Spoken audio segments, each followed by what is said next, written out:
Pitches and Voices. My name is Kingsley Okoje, your usual anchor on the program. And as usual, my sign language interpreter for today is Cynthia Godwin. Let me, before I go into the nitty-gritty of today's program, let me start by apologizing to our ardent followers and viewers on television that for quite some time, 2 editions now, we've not been able to come on air.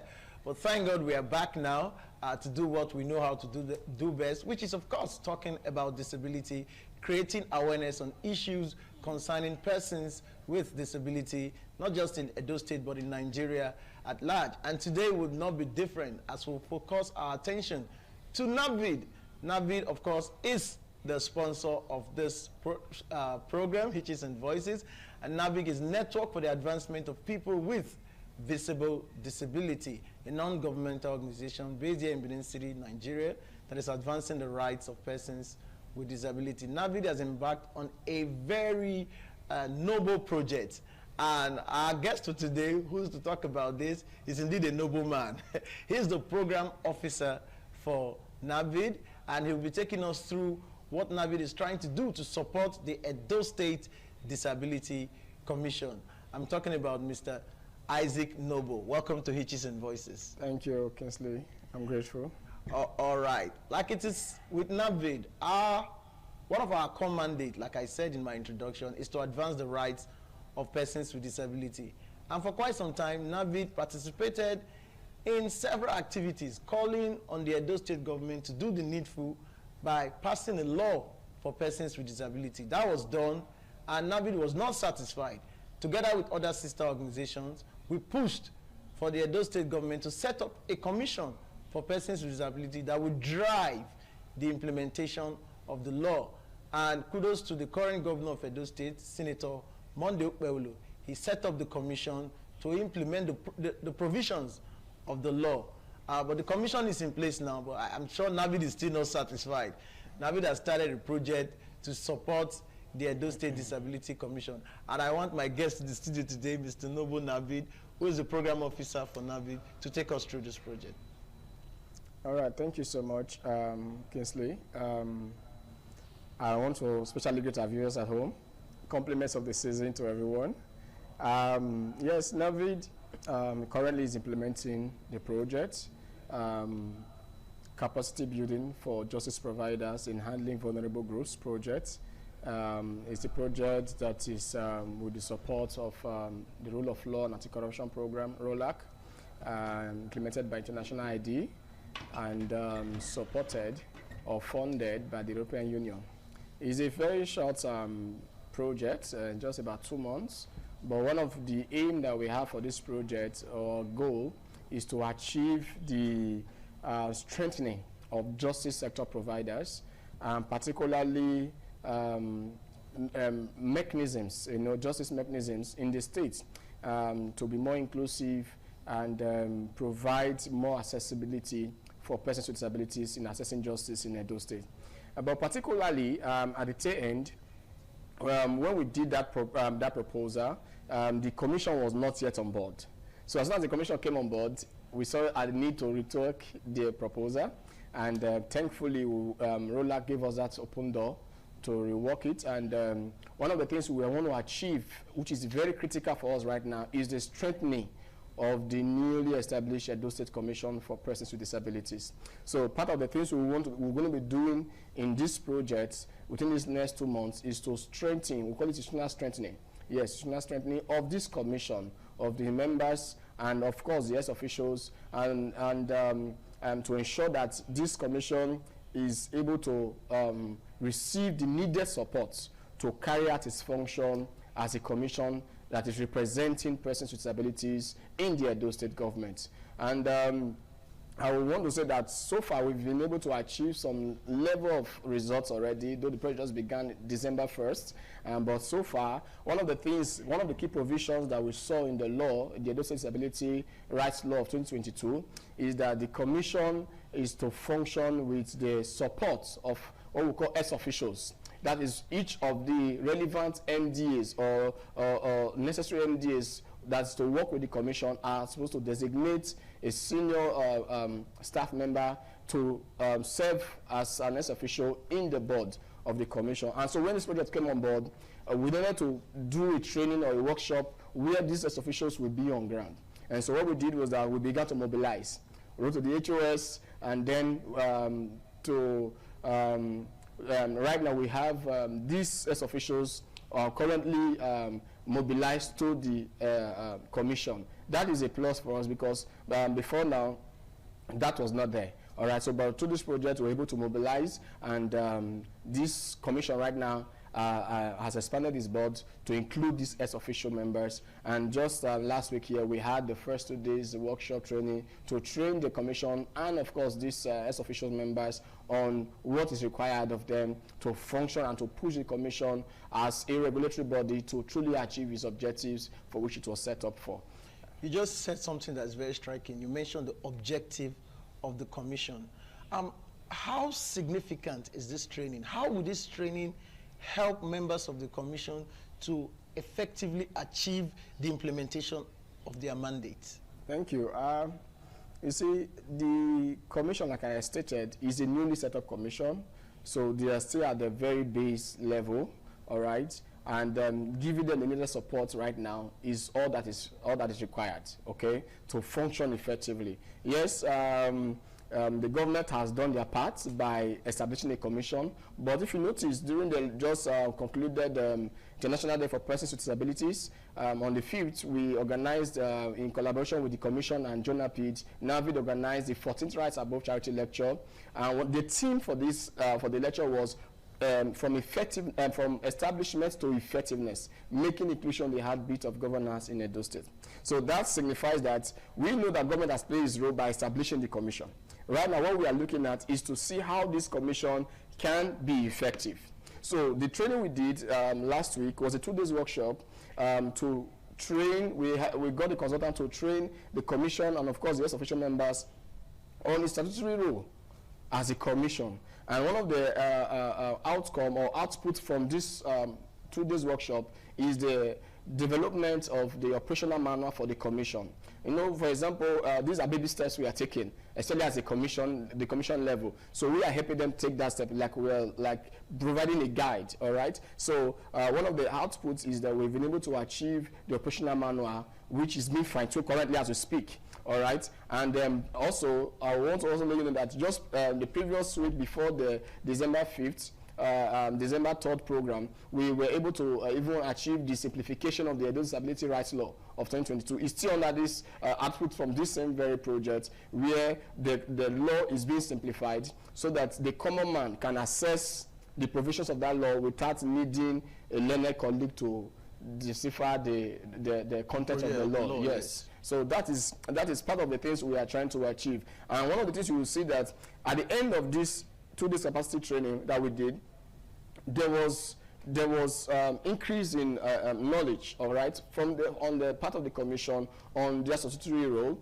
and also what is expected of them as per the public, and at the same time too, the part that is very important for them is to understand their regulatory function, all right, as a commission. And one of the things that will help them guide their operations was the operational manual, which, like I said, was developed in that workshop. So you see that it's a whole robust program that at the end, in the next 1 year, 2 years, you will not believe how much we would have achieved by this foundation that is being laid. You talked about an operational manual, which is one of the key documents or one of the fallouts from the 2 days capacity training. I also know that you are working towards developing another document, which is a strategic work plan for the commission, but we'll talk more about that.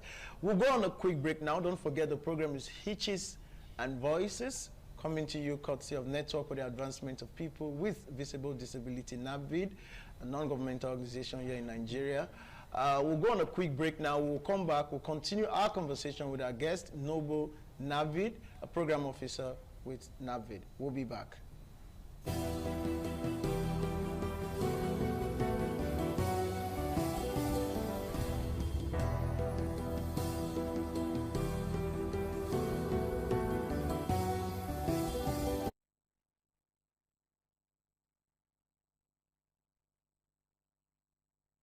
Back from that very short break. If you're just joining us, the program is Hitches and Voices. Don't forget, our conversation has been with Mr. Israel Noble Isaac, a program officer with NABID, and he's been having conversations with us about NABID's intervention or NABID's support for the Edo State Disability Commission to strengthen the commission, to enable the commission fulfill its core mandate. And before we went on break, he was talking about helping the commission develop a operational a document that will help them function very well. Like I said before we went on the break, you talked about a strategic plan. Why do you want to help the commission develop a strategic plan? All right, thank you. Thankfully, we have a government that's very supportive of the commission since its establishment. And one of the things that we also say is the outcome, an outcome for the commission since inception is that for the first time they were able to defend their budget, and for 2026 fiscal year they will be operating with a budget. All right. So we, as a development partner, NABFID, we see the need that it is important that they don't just implement programs or projects, but they have a policy drive.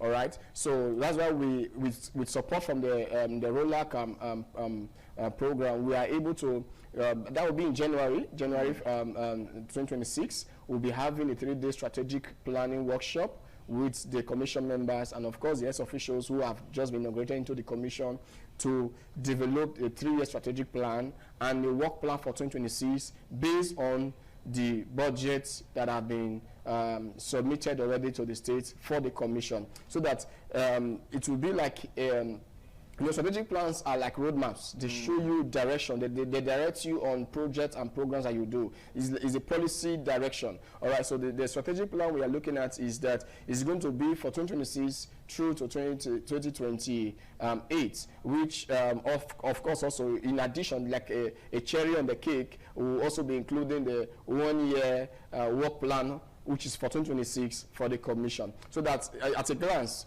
even if they are going to be desiring partners to join them to push through with the strategic plan, it will be easier to bring partners on board, to be easier to bring, all right. Yes. I don't want to be want us to be too academic with this program so that an average listener can follow properly. But the essence of all of this is to ensure that the commission functions optimally and deliver on its core mandate, which is to provide for the welfare and to protect the rights of persons with disability. I believe that's the essence of all of this activity. But let's go back to the ex-official you talk about.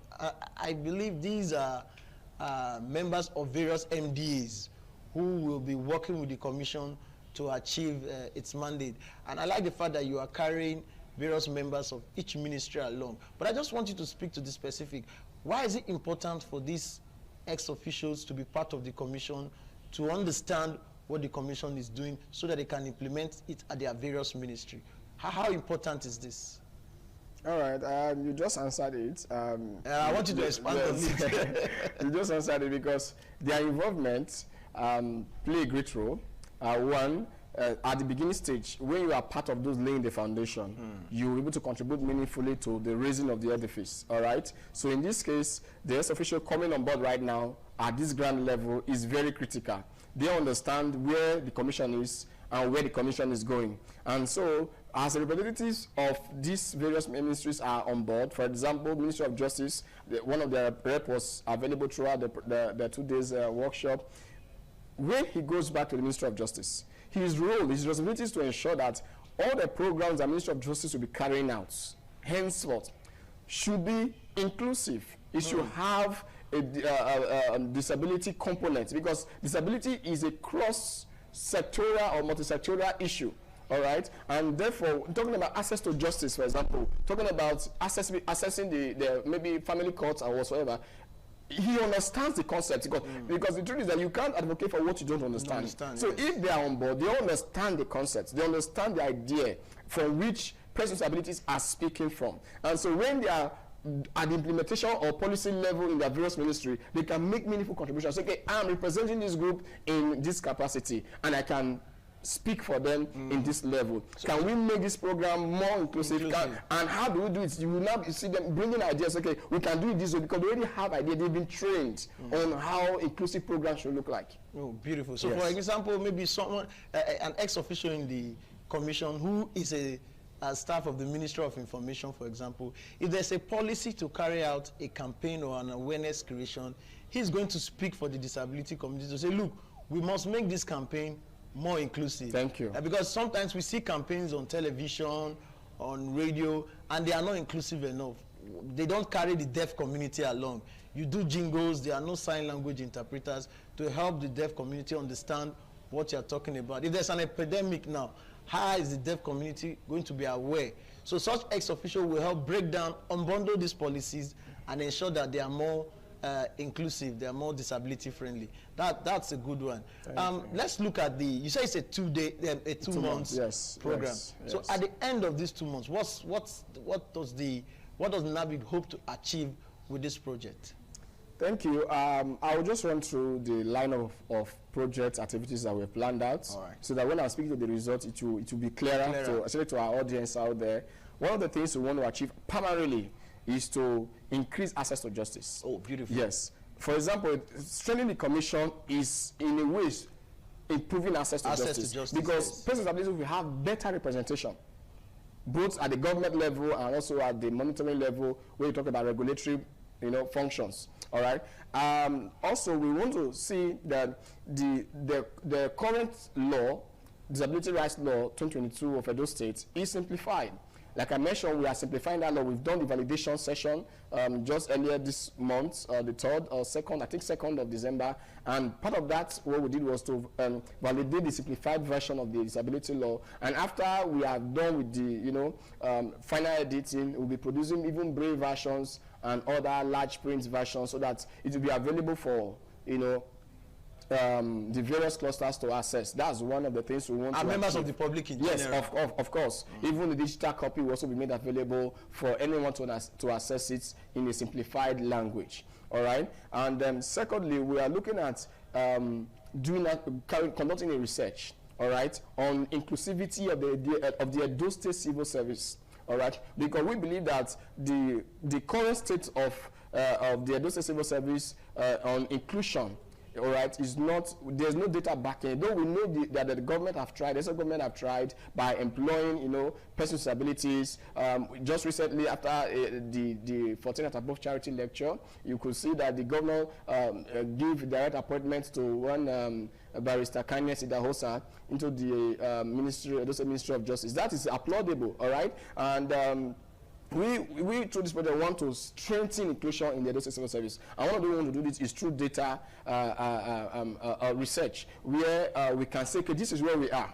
All right, this is how far, this is what is commendable from what the Edo State government has done, and also make recommendations. How can they improve? Because it's not enough to employ, it's not enough to bring persons with disabilities into this space to work, but are there reasonable accommodations? All right, are there accessible buildings? These are things that we are looking at in this research, and it's going to be, we will make the findings public so that the members of the public can also have access, and also even use it to make decisions, informed decisions moving forward.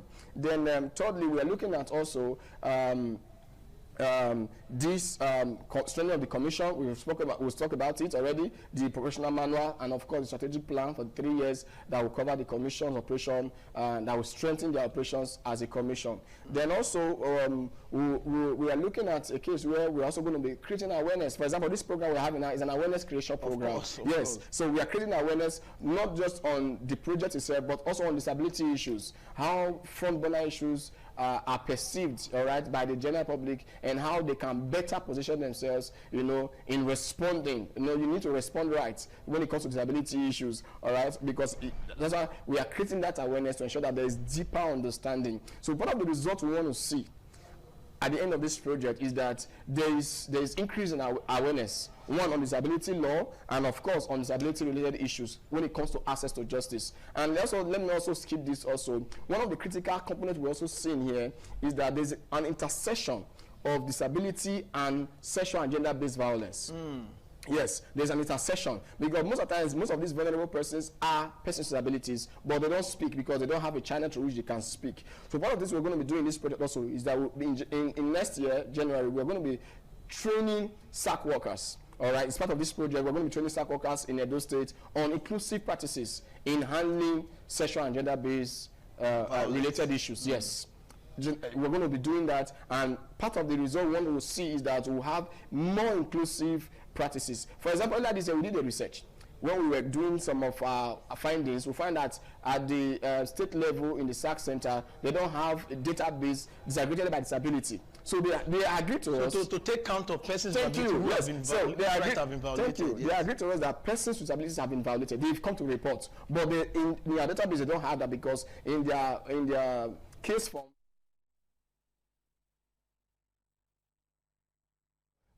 disaggregated by data. So that's part of the reason why we are doing this training also, to strengthen that provision. All right, we'll continue this conversation. It's quite an intense one, and it's obvious that the program officer for NAVID, Mr. Isaac Noble Israel, has a lot to say concerning this subject. We'll bring him on again to expand more on this conversation, but unfortunately, we've run out of time to continue the conversation today. Like I said, we'll stay on this topic and expand on it. It's a wrap for the program today on Hitches and Voices. I'd like to thank you for following us on the program, and for our listeners on radio, thank you for taking our time to also listen to the program today. We'll do this again next week. Till then, my name is Kingsley Okoje, saying spot the hitch and be a voice.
ITV, certainly the best.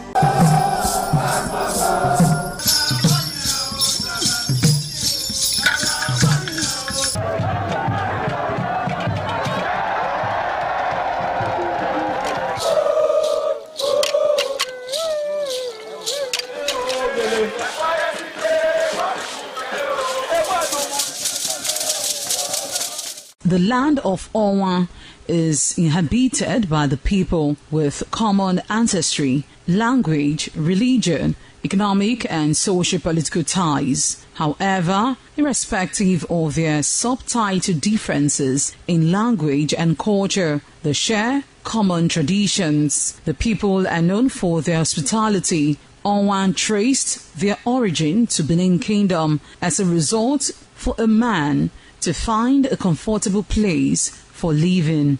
The name Onwa was derived from the largest and longest river in the area, which is known as Onwian or Onwa. It means one who makes merry in affluence. Onwa is rich in culture and traditions. The people are a mixture of traditional worshippers, Muslims and Christians. Onwa is located at the northern part of Edo State. It consists of 2 local government areas, that is Onwa West and Onwa East. It has a total number of 13 clans and 21 political wards, according to National Population Commission 2006 census. The population of Onwa people is put together at 251,686. The people love tradition and culture. Historically, the people ancestors in deep quest to hand down on their future children a society of love and friendship, where the spirit of brotherliness is shared. They developed traditions, culture, and dance that electrified the environment, that encouraged love and joy.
The man went out to bring in thugs to come and beat her. Yeah. In a situation like that, do you think women would have seen that and still want to speak? Really, we're talking about. That's what I said. So when they bullied her, Yeah. if she's not bold enough, she will shut up. What is your advice for girls out there that are so desperate to be married? We women, we have to be really intentional about our parenting.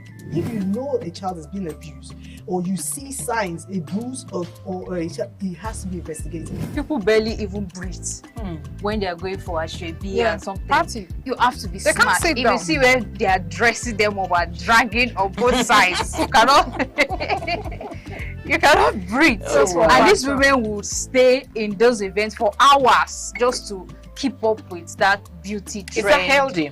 That's not healthy. I am Patricia Uremu Gabriels, and we're reaching you live from our Lagos Network studio. Of course, Women in Conversation is a program designed for women to discuss about themselves.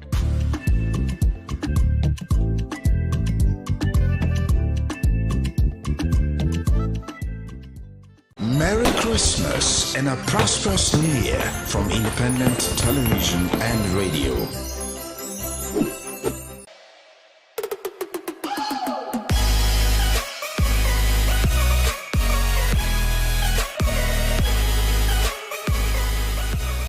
All right, guys, it's another lovely Monday evening, and it's my pleasure to have you join me on yet another beautiful episode of the Guys Hangout Show on Independent Television reaching you live from that city of bronze. You know, I love to call it that city where the king is truly king. Now, for starters, the Guys Hangout Show is one show that, you know, teaches men to prioritize themselves and, of course, you know, to be the best that they can be, just so that they can give the best that they can give. It airs on this station every Monday. All right. My name is Harry Aigboje, and of course, it's my pleasure to have you join us on this episode of the show. Now, today, we're going to be taking a look at a very, very important topic, you know, something that actually caught my attention of recent. Okay, you know, sometimes you're just going about your daily activities, and then you just, you know, for a second, certain things just cross your mind, and you begin to ask yourself, what has actually changed? What has gone wrong? How come things are no longer the way they used to be? And one of such things is the growing lack of parental discipline in our society as we have it today. What exactly went wrong? Whether you like it or not, you must have noticed that things are no longer the way they used to be, especially between parents and their kids. Those days when we were growing up, some of us had this reverence for our parents, right? Even in their absence. There were things we're not bold enough to do, we're not courageous enough to do, even in their absence, because of, you know, the kind of discipline that they gave us, right? So, for instance, I remember as a kid, I used to live within my boundaries as a child, right? I was not allowed to go to the next compound. Now, that was how I was raised. Not because my parents didn't like me, like us being free, but they just wanted to ensure that, you know, we lived within the boundaries that they set for us. Now, I'm sure a lot of you out there can also relate. Now, if you take a look at the parents of today, it doesn't seem to be like that anymore, right? A lot of parents seem to be more flexible in raising their children. Is it a good thing or is it a bad thing? My name is Harry Aigboje once again, and it's my pleasure to have you join us on this episode of the show. Now, like you already know, I'm not alone. I've got an amazing person in the house with me, and together we're going to be taking a look at this topic. Now, he is an educationist and also, you know, a social analyst. He's really passionate about lots of things that are happening around us, and he loves to share his wealth of wisdom and experience on such matters. It's good to have you, Abu. Thank you very much, Mr. Harry. And as usual, it is good to be on the show today again. It is always a pleasure talking about issues that concerns us in society, especially issues like this, where if we keep quiet, things will get deteriorated and it will get out of hand. True. So there are no bad things tried because good men decide to keep quiet. Absolutely. So we must say something. Definitely, we must say something, and that's basically why we're here. I mean, we really can't help not to say something, all right? Now, we're going to be taking a look at this issue as we begin to look at it one after the other, right? Okay. Let's look at it from this angle. Parenting is serious business, right? And I don't think a lot of parents realize that, a lot of parents of this generation, because there seems to be this trend of people just giving birth without recourse to the responsibility of taking care of those children. So let's start from there. Why would anybody want to, you know, start having kids without, you know, considering what it will take and what it will cost, you know, to take care of those children? Yeah, procreation is one biological gift that God and nature has given to humans. Okay. So anybody can, any adult who has gotten to a certain stage can procreate, except he or she has a medical condition. Okay. But procreation is not a yardstick to be called a parent. So we have so many fathers and mothers who are not parents. Being a parent means you are ready for the job after birth. Birthing a child is your God-given talent or God-given gift. The natural ability. But that natural ability. But the idea of training this child, parenting, is a full-time job. I say full-time job because it's one thing that people just overlook, and because of that they think because they are fathers they could be called parents. No. We have so many fathers but few parents. So it's because of these few parents that we have in society that you see there is a growing lack of discipline in terms of parenting and all that. So I think the few parents that we have, if you see their children outside, you can distinguish them from those that have fathers and just mothers. So I think we should be seeing this thing from the idea of who are parents, to be precise. Okay. A parent is that person who is a father or a mother and has indulged herself into the act of bringing up this child. You know, children, the mind of a child is like a tabula rasa. Whatever you imprint on that mind is what goes a long way to determine what the child will become in life or how the child will behave and all that. But we really have people imprinting these things on the mind of the child. That is the question. I think that's $1 million question, because this is one question I believe a lot of parents do not ask themselves before they begin to procreate. Like you've rightly established, there's a clear difference between procreation there is. and parenting. And I think that's what we need to begin to establish. What exactly is it with parents of nowadays? You know, just like I said in opening, you know, when we were growing up, it was a different ball game, right? Yeah. We were raised with a very high level of discipline. So much so that parents of this generation will probably see that as you being too hard on your child. Okay. Now, what's the place of discipline in parenting? Let's begin. Yeah, there are different factors that I think I will tie to this lack of parental discipline. Number one, the infiltration of Western culture into our traditional belief and norms. Secondly, we also have this idea of laziness on the part of some people who call themselves, I use the word who call themselves parents, laziness on their part. And thirdly, there is this idea of the growing new normal, where people advocate that children should be treated with, like adults, they should be treated with kids and gloves and all that, so that you not hurt them, and so after all, they are human beings. But let me start with this infiltration of Western culture into our traditional culture. Now, you see, the white men asked us at the time to marry a fellow man, a woman marry a fellow woman. Many of us did not dispute it. Some African countries are already doing that.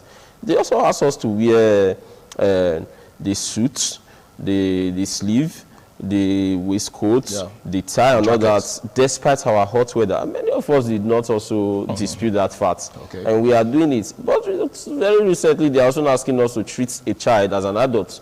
And so many parents have started, many fathers and mothers have started treating their children as adults. That's the problem. They want to train them in the Western way. They want their children to see themselves as adults. They are rushing them through that childhood. They don't want them to enjoy that childhood. They don't want them to see themselves as children. That state of innocence is no longer there. A child that just here, you call that child that you want to reason the child like an adult. What's his reasoning capacity in the first place? My brother, what is the rationale behind you sitting a child down to say, let's discuss? You are just 4 now. And who told you that a 4 years old is thinking like an adult already? It's not. I know many will say this is a computer age and jet. Leave that computer age and jet. Children are children. And most of how were we brought up? We were told that if you misbehave, I will flog you. I have so many parents in my area. My father was not just my father. Yes, he was my biological father, but I have so many fathers. Before my father even come back from his workplace, someone else have disciplined you if you misbehave and all that. Do we still have such in our society? No. You see, everybody wants to say my family. So you're saying that in those days there was a communal mindset? A communal mindset. All parents were parents, and all children were children to all parents. Now, these days, you see families saying, you don't touch my child, I know how to discipline my child, you leave this child for me to discipline and all that. So that's why we're getting children that are going haywire. Some of them are even going gaga. You know, some of the hairstyle that a 10-year, 11-year-old will put on, you begin to wonder, is this one coming from a home? You see some young girls out there, 11, 10, some of the things they will wear, like, does this one even have fathers and mothers at home? So the issue now is we are drinking too much from this cup of Western wine. I think we should come back home. We should come back to this African tradition. We are Africans. And in Africa, there is discipline intrinsically buried in our totemic mindset. It is in our subconscious. That discipline should be resurrected. That parents should see themselves as not just parents, but as role models, as disciplinarians. Correct these children when need be. Don't reason with a child.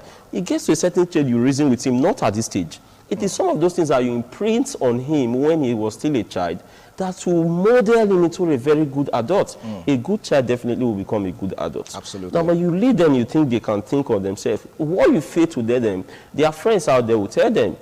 And that is what we should avoid. So that idea of Western culture, I think we should come back home. Beside that, sir, this idea of laziness on the part of parents. They think now that you already have a child. So if you can provide for this child, you are performing the work of a parent already. The provision we are talking about here is not just finance. Many of them thought it's just finance. He's attending a very good school, I can provide. If he wants to buy anything, I can give him more. No. Emotionally, psychologically, this child needs you. Morally, you should be there for him. Who are his friends? Do you even know his friends? What are his routine? How does this child carry out his daily activity? You should be your child's best friend. You should have a roundtable talk most times with him. You should be able to tell him, if you try that, I will flog a lot of you and he will not try it. Don't let him see himself like an adult already. You hardly even see children these days bathing outside. And someone said it's civilization.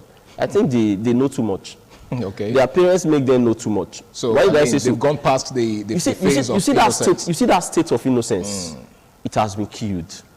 Every child now, the parents have been able to inculcate in them that they are no longer children, but they are now what? Adults. And there is no way a child can behave like an adult. He will be an adult in a wrong form. So let these children grow. Okay. Correct them. Discipline them. Be a disciplinarian. Right. You don't rub men with a child of 5. Okay. Now, you've actually said a lot. Now, talking about the infiltration of Western culture, just recently I saw a video on Facebook of this American comedian, a veteran comedian, Steve Harvey, he was actually interviewing a kid, a 5-6-year-old girl. So he was asking her why she liked her brother, or why she loved her brother. And she was saying, well, she loves her brother because, her big brother, of course, because he's always there to protect her and to comfort her when, her parents whooped her. And then, of course, the crowd, reacted in laughter and all of that. Now, I went through the comments as usual, and I saw a lot of persons asking questions, and a lot of people, complaining that it was totally out of place for the parents to, whoop her or to discipline her. And, of course, it became a debate as usual. Now, that pretty much reminds me of something. The fact that this is also becoming a major issue in this part of the world, whether or not to discipline a child. Because some people see the use of corporal punishment as a sign of hatred for the child. That how can you, use corporal punishment for a child that you love? So they see it as, you doing too much. They believe you shouldn't use corporal punishment on your child, that there are other ways. Just like you said, some of them believe you can reason with your child. But how do you reason with a child whose mind is not even matured enough to, look at things from that perspective? I think what we have is actually a problem, because people want to mistake smartness, intellectual exposure to maturity. Yeah. And I think that's a problem. I would like you to speak in that regard. You see, words get their meaning from their context. Okay. What they call maltreatment in a particular context, in another context might be called discipline. Discipline. So when that person say you are hitting that child too hard, you're beating this child and all that. But I think in the right context, when it comes to my child or any other child, or any other child around me, you should use that right word, discipline. We were once children, sir.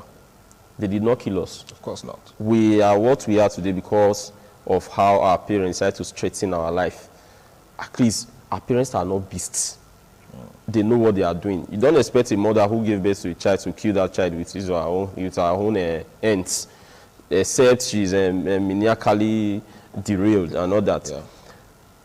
When children are being disciplined with love, you can discipline a child with love. There is no need you bringing in ideas of you are abusing the child rights and all that. He is a child, for God's sake. The reason why you are saying I am abusing his right because you want to protect that child. The reason why I even discipline that child is to protect the child also. Now, this is what the government are fighting against, is that you should not abuse, assault a child. Discipline will get to an extent, becomes an assault. So that's where we need to draw the line now. At what point does discipline become an assault? When you begin to inflict serious pains, bodily harm on this child, it is not an assault. Okay. When you are not correcting the child with love, it becomes an assault. When you are doing it with hatred, it becomes an assault. When you forget the fact that this person is still a child, it becomes an assault. But when you are doing it in the circumstances of these things I'm saying, like he's a child, I want to correct him with love, he's my child, and all that, that is discipline. And we should not rule out discipline because some persons are misusing it. I know I am not in line with so many parents or guardians who have decided to inflate pains on children because you want them to listen. No, that is beyond discipline. Okay. That is now an assault. That is now an hatred. That is now a corporal punishment. And if I ask my child to kneel down there, for example, or get a cane and give my child 2 or 3 strokes of the cane for doing something wrong, next time he will not try it. But if you now give a punishment that is more than that child, to that child, then it becomes an assault. An assault, okay. You're asking a child, for example, you get pepper, rub on the child's body, or give the person there some scars, marks, and all that. Rub pepper. No, that is wicked and that is evil. But you're asking the child to kneel down there, or get a cane, flog this child 5 3 or more, as the case may be, and after all this, call the child, next time, don't try it. I am your father, I love you, and that's why I'm doing this. I hope you will not try it next time. Such a child will not try it. But you're not letting the child know the reason why you have flogged him or disciplined him and all that. It is hatred. Hatred. So we should draw the line between discipline and hatred. So I am not advocating for that idea of that battering, that corporal punishment. Yeah. I am saying we should not rule out the fact that these children are still children. And children have a mindset that is as clean as a tabula rasa. So we have to imprint something that they will take up into becoming a very good adult. I guess that's why the Holy Book says that you should train up your child in the way he should go, that when he's old, he will not depart from it. All right, guys, it's still the Guys Hangout Show on Independent Television. Just in case you're just joining us, we're talking about the decline in discipline, parental discipline. What has gone wrong? What exactly is the problem? Why is it that, kids are no longer as disciplined as before? Why is it that kids nowadays can just do whatever they want without, their parents or a parental figure, putting them in check? Now, Abu, just a moment ago, you were talking about the difference between correcting in love and correcting, in hatred, right? Yeah. Now, it's no longer uncommon to see children just walking past an adult without greeting. And that was actually one of the things that we were taught as, children. And that was exactly one of those values that we grew up with, which is why we cannot see someone who's older than us now and not greet. Don't you think that's also a function of this lack of discipline? The dysfunctionality of the society, that's one of the factor, one of the things we got from the dysfunctionality in the society. Why did I say so? I just told you not quite long that all parents were parents to all children. An elder can call you back and say, so you don't know how to greet. Where are you from? You say, I'm sorry, sir. Good morning, sir. Or in my dialect, you greet according to your family lineage, and you must do that. That's how we grew up. But these days, many parents have restricted themselves from doing that. Before someone else will come somewhere and say, don't talk to my child, it's my child, I know how to train my child and all that. So that communal nature is no longer there. And you can see, that is just a microcosm of the larger one. You can see, apart from this idea of greeting, you could see children, they hardly even get up from the seat for an elder to sit, if that's you listen to another dimension to it. Now, you see some of them, they are very disrespectful. They have begun to euphemize what we call disrespect. You see some of them will say savage reply. What you might want to call obscenity, I think that's one of the effects of stupidity, social media. Yeah. You see some of them will say, there's a new one now, we listen, we don't judge. That's not even good. They are indirectly promoting children to go haywire. Go wild. They are promoting this idea of you can always do whatever you want to do. And they are promoting immorality. And the question we should even be asking is, what do we call judge in this context? Judging is discipline.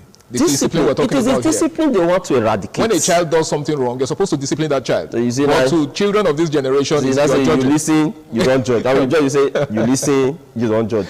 Besides that, sir, you see, when these children were growing up, they were given this orientation that I am your father, I am your mother, I am the only person, I should be the only person that has the moral right to discipline you.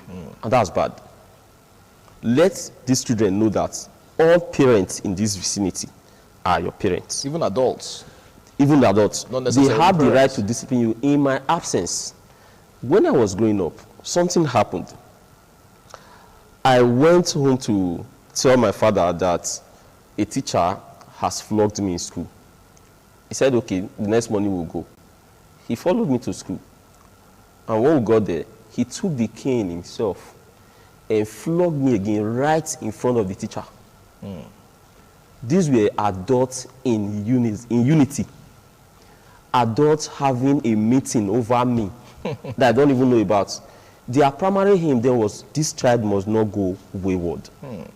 Now that I am an adult, I used to think like, okay, could it be the reason why my dad have to flog me again? You know, that sends a message.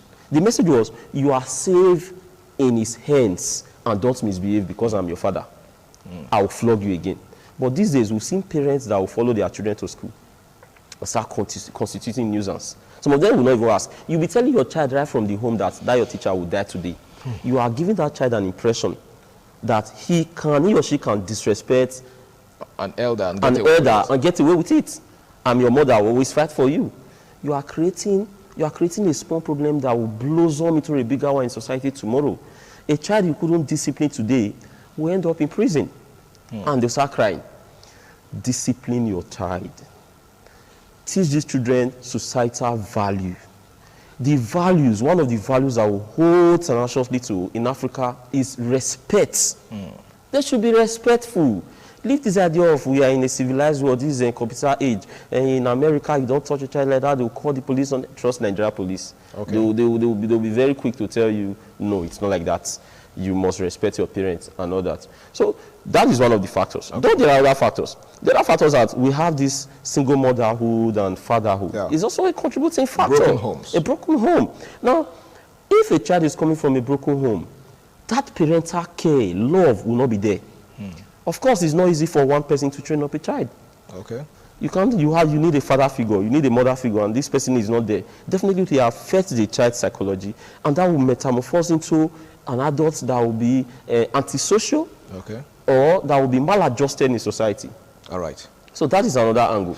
Okay, once again, it's the Guys Hangout Show, and tonight we're taking a look at the issue of the lack of parental discipline. What has gone wrong? What is the difference between the way it used to be and the way it is now?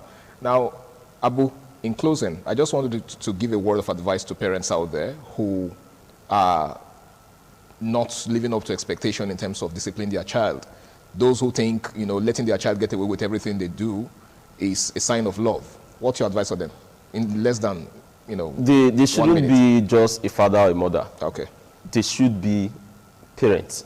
And parenting is not an easy job. Okay. If you are capable of giving birth to a child, you should be able to take good care of that child. Don't be scared. Don't be scared to discipline your child. Don't be scared to discipline your child. I guess that's the parting word for tonight. I want to say a big thank you to you, Abu, for taking out time. Thank you, my brother. Time to be with us on the show today. And of course, to every one of you out there who have created time to be with us. I hope you've taken something away from tonight's discourse. Of course, the most important thing to take away from this is parenting is serious business. All right? So the moment you decide to become a parent, just have it in mind that the future of that child lies in your hands. If that child is going to grow up to become a responsible person, it's totally up to you. And of course, it's up to the adults that child is surrounded by. So another thing that Abu said in the course of his analysis is that parenting doesn't just end with you as a parent. You should also give the adults around your child the responsibility of raising your child, just like it was in the olden days. Don't have this mindset that you are the only one who has the responsibility of taking care of that child. My name is Harry Igboje, and until I come your way again, same time, same station next week, do ensure you do the right thing and stay out of trouble. Do have yourself a lovely night rest.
ITV, certainly the best.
The man went out to bring in thugs to come and beat her. Yeah. In a situation like that, do you think women would have seen that and still want to speak?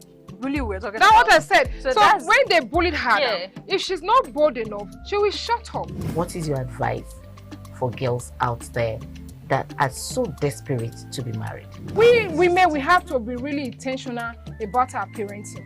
If you know a child is being abused, or you see signs, a bruise or a child, it has to be investigated. People barely even breathe when they are going for a shrebi and something. Party. You have to be They can't smart. sit If down. you see when they are dressing them up or dragging on both sides, you cannot you cannot breathe. Oh, And these wow. women will stay in those events for hours just to keep up with that beauty trend. Is that healthy? That's not healthy. I am Patricia Uremu Gabriels, and we're reaching you live from our Lagos Network studio. Of course, Women in Conversation is a program designed for women to discuss about themselves.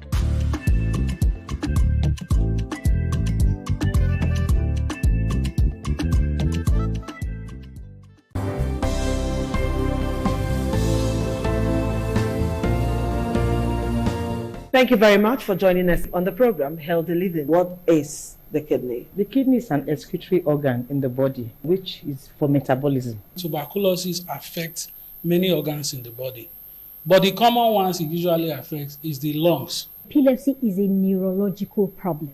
Okay. It is an injury in the brain which causes someone to begin to convulse, to go into fits. It is curable, but the cure is a long-term thing. If you eat well and avoid those risk factors that will make your immunity to be down, then the risk of contracting tuberculosis will be reduced. If you're healthy, then you're wealthy.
Thank you so much for staying. If you just joined us, this is International Forum, reaching you live from Benin City, Edo State, Nigeria. I am Wilson Omasha. Today, it's all about extremism, its impact on global peace.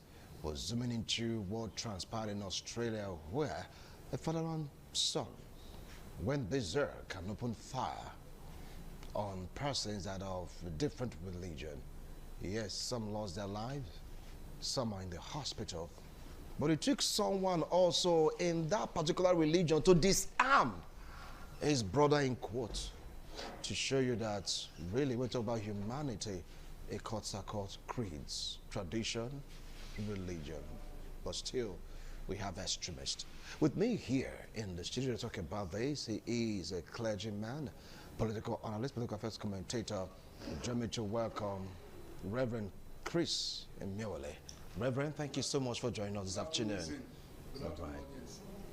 I'm still expecting the likes of Shem Orishefemi to join us via Zoom all the way from France. And of course, Elvis Brown will join us also via Zoom. He's in Benin. Don't forget to mention Ahmed Mamodu all the way from the US is going to join in this particular discussion as we sit down to really talk about issues bordering on what really transpired in Australia, where father and son that told their mom that are going out fishing. The question always, are they going out there to fish souls or fish fish? I don't know. Many questions are begging for answers, but this is not the first time it's happening. To the extent that some countries are beginning to be annoyed, beginning to pick offense on Islamic religion because of the few bad eggs we have there. Yes, few extremists. We have good Muslims, I can attest to that. Believe me, we have good Muslims. But this time around, it's like the ones that are of this extreme notion that are beginning to make the world wobble. And that calls for concern and is going to form the crux of our discussion today. Well, Reverend, thank you so much for joining us once more. I appreciate you. When you heard about the news and the story that unfolded in Australia, where some persons lost their lives and many others injured due to extremist attack, what came to your mind?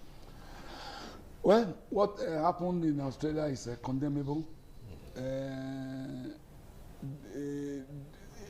14th to the 22nd of December, the way the festival called the Festival of Light. Yes. It's called Akuna. And it is a Jewish festival. I think that was what they were trying to observe, that this happened. In my opinion, religion, should be used, number one, to better your life and the life of others and your society.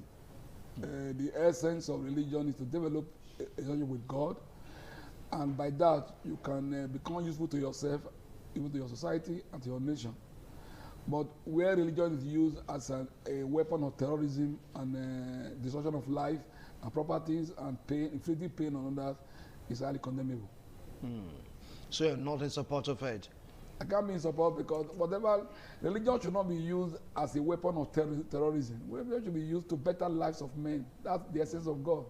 The reason why God created man is that man should live on earth peaceably. And if you claim that you have power, what your power is supposed to do is to assist you, help others, and help your nation, and make the nation a better place to live. So once you use religion as a weapon of terrorism, then it's wrong. That's the issue. Okay, that's the issue. Now let's take a look at Australia as a country, a secular country, welcoming, housing so many persons with so many religions. Do you feel that something went wrong that really triggered this man and his son to do what they did? Maybe peradventure, someone provoked them because of their religion. Let me tell you, extremists are never provoked by anything because they have their goals and they know what they want to achieve. So you don't even need to, for example, in Nigeria, who is provoking who? The issue is that extremists are extremists and they have their own goal they want to pursue. They want to achieve something. So they don't need to be provoked by anybody to do anything.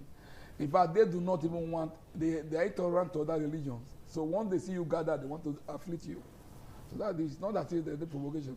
I know that Islam is one of the second highest religion in Australia, but these guys don't wait for provocation. That is the truth. The command is that the teaching of these Islamic extremists, so to speak, right now is beginning to gain ground or gain momentum amongst youths, even to the extent that elders are being affected by their method of their ways of teaching. No, I do not want to agree with you because people are now asking questions. And the question is that, must religion be associated with violence? Because the ordinary pious man believes that the essence of religion is to make life better for himself and the society and other people. So once religion is now being used as a means of inflicting pain, bloodshed, getting people out of their houses and dislocating nations, then it's not religion any longer. For every one of us, even if you were involved in traditional religion, the essence of traditional religion is to better your life and the life of others. It to make you know, because human beings have that kind of sense of insecurity, and you want to be secure, whether physically or spiritually. So that's why people get involved in whatever religion they get involved. So it's not to afflict pain on the other. It must be condemnable that whatever you believe that you must kill others, or you must mail others, or you must get them out of their home, or you must cause pain and tear. Do you know what it is for one person to die because of intolerance? Just one person, and this one is not more than one. You know the pain it afflicts on families, you know, in dislocation, so many things it does, and the kind of psychological effect that on lives of men when you lose somebody under this kind of case. It's highly condemnable place. What someone saying understands right now is like Islamic extremists are almost everywhere, nook and crannies of the globe, and the opinion that look, the only way to really curb this kind of extremism is to really bring forth some stringent measures to at least prevent them from carrying out that dastardly act. For those of them carrying out the dastardly act, we have some good ones. Now, what do you have to say about this proposal? Whatever we can do to curb extremism, let it not look as if our focus is just on Islam. You have extremists in other areas of religion. Yes. Whatever we can do to dissuade men from becoming extremists in whatever they practice is on the right track. Because what you and I need is peace, joy, fulfillment, opportunity to express yourself, and then safety. Everybody needs that. But if religion is used to now do the opposite, then it is wrong. So whatever can be done to dissuade men from those kind of doctrines is highly commendable. All right. Now let's dive into what is really happening. Some are saying that for them to protect their religion, for them to protect the God that they serve, that is the reason they're doing what they are doing. Now, what's your point on this? No, let me tell you something. Yes. Gods don't need anybody to fight for them. The truth of the matter is that the essence of deity is power. So if you try to fight for your God, then it means that your God is powerless. That's my own opinion. So if you say you want to fight for your God or you want to protect your God, then the reverse is the case, because you are supposed to run for refuge, not you not trying to protect your God. God will fight for himself if it's a God that is real. So the essence of saying I want to fight for my God, to me is not necessary, because it's the other way around. We go to God because we want God to fight for us. So when you not take arms that you are fighting for your God, then it's wrong. It's wrong. But I'll give an example of one. Israel also bombarding their enemies, so to speak. That is part of all this kind of thing, fighting for your belief, fighting for your religion, fighting for your faith. No, the fight between Israel and Palestine is not on religious base. Let us understand that. It is on the fact that there's a territorial issue, and that there is also Hamas. Hamas is the problem in Palestine. Don't forget that in Palestine you have Christians, you have Muslims, and you have all kinds of people in it. The problem of Israel is not the president per se. The only problem is that the president are the one that's receiving aid because they accommodate him. Let us be sure of what is going on. What is happening in Israel is not about religion. It's about territorial something. And the man that is at the center of it is Hamas. Hamas is not the head of Palestine. So it's not a religious matter. Israel is not trying to protect God, because God can protect himself. Israel is not trying to defend their own territorial integrity. That's all. So it does no issue of fighting. Israel is not fighting for God. Israel is using God to even fight for themselves. I think that's how we're looking at it. Well, some of the people that way back, everybody call the Crusaders, so to speak. Remember those era where you get to see Christians trying to dominate the world for Jesus Christ. I mean, don't think that's replaying itself from the other religion. Listen, when you use the word crusade, yes. Crusade is not indicating violence. What everybody is against is whatever brings violence and terrorism. And the essence of the crusade is not just to, you cannot violently take a people for a religion, because religion is supposed to be a thing you do willingly. You cannot, for example, you can't coerce me to any religion. Religion is done willingly, and you are supposed to allow people, persuade them. When we use the word crusade, it's not as if we are going there to violently make them Christians. We are trying to persuade them. That's what the word crusade does not indicate violence, please. The word crusade means that you are trying to persuade them and, appeal to their conscience and make them see reason why they should believe in Christ. But killings were done in the name of Christ. We're way back in the time of crusade. Well, I'm not aware in of history. That. I'm not aware of that. If there was anything like that, then that's the extremists we are trying to talk about. Because the essence, I've not seen in the Bible where God says you must kill anybody to be converted. I've not seen in the Bible. At least I have read the Bible. So there's nothing like violence in the Bible. There's no where God is using violence. God will not even compare you. I will not tell you to go and compare others by force to become Christians. But if you take a look at the world, generally speaking, you get to see some religious extremists carrying out some religious activities. Germany have got their own fair share. Australia, you know the story too well. When you take a look at the world, this particular religion, Islamic fundamentalists, that's what they are called, are beginning to have their way, even their own sway in some of all these countries. How do you think this is being perpetrated? No, listen now. The greatest challenge we have, the truth of the matter is this extremism that we have right now all over the world. And it's something that we have to, number one, prayerfully and then persuade people. Because if you look at what's going on all over the world, there is that touch of this extremism going around. I was reading somewhere where somebody was saying they should remove the cross from the British flag. He agreed that they are settled, and now you say we should remove. How do you come to a man's own land and you want to compare him to obey you? Doesn't make any sense to you. You are not supposed to be in that place. They allowed you as because we are brothers, friends, in the name of be friendly to your neighbor. And now you get to that place, you want to now force that people to become your. It doesn't make any sense to you. So I believe that this is a temporary wave, and with time, it will be off. Are you sure? Because you've been there for quite a long time. I'm too sure of that. That is a temporary wave because there's an awakening going on over the nations.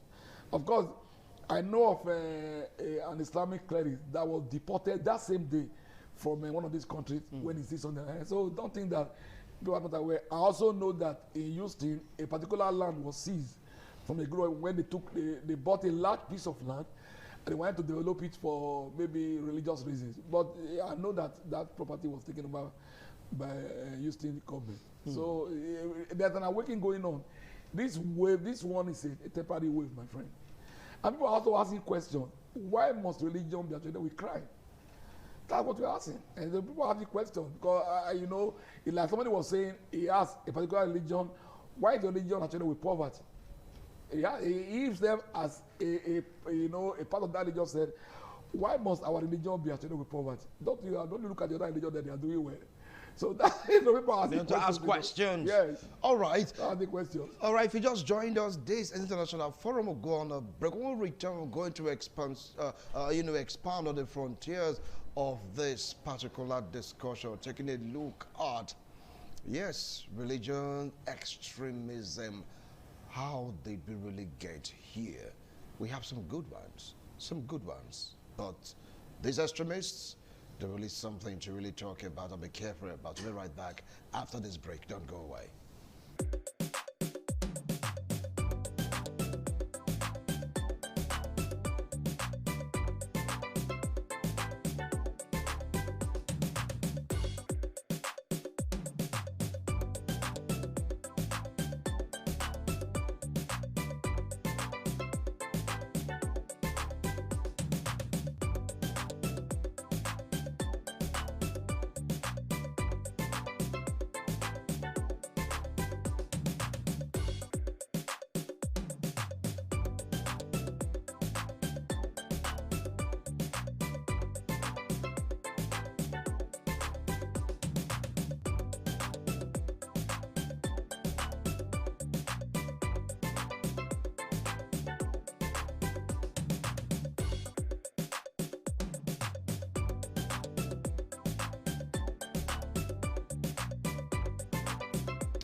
All right, join us via Zoom. We have Ahmed Mamadou all the way from the US. Ahmed, thank you so much for making our time to join us. Good afternoon. Good afternoon. Thank you for having me on your show. All right. And of course, we have Shem Orisha Femi all the way from France. Shem, thank you so much for joining us.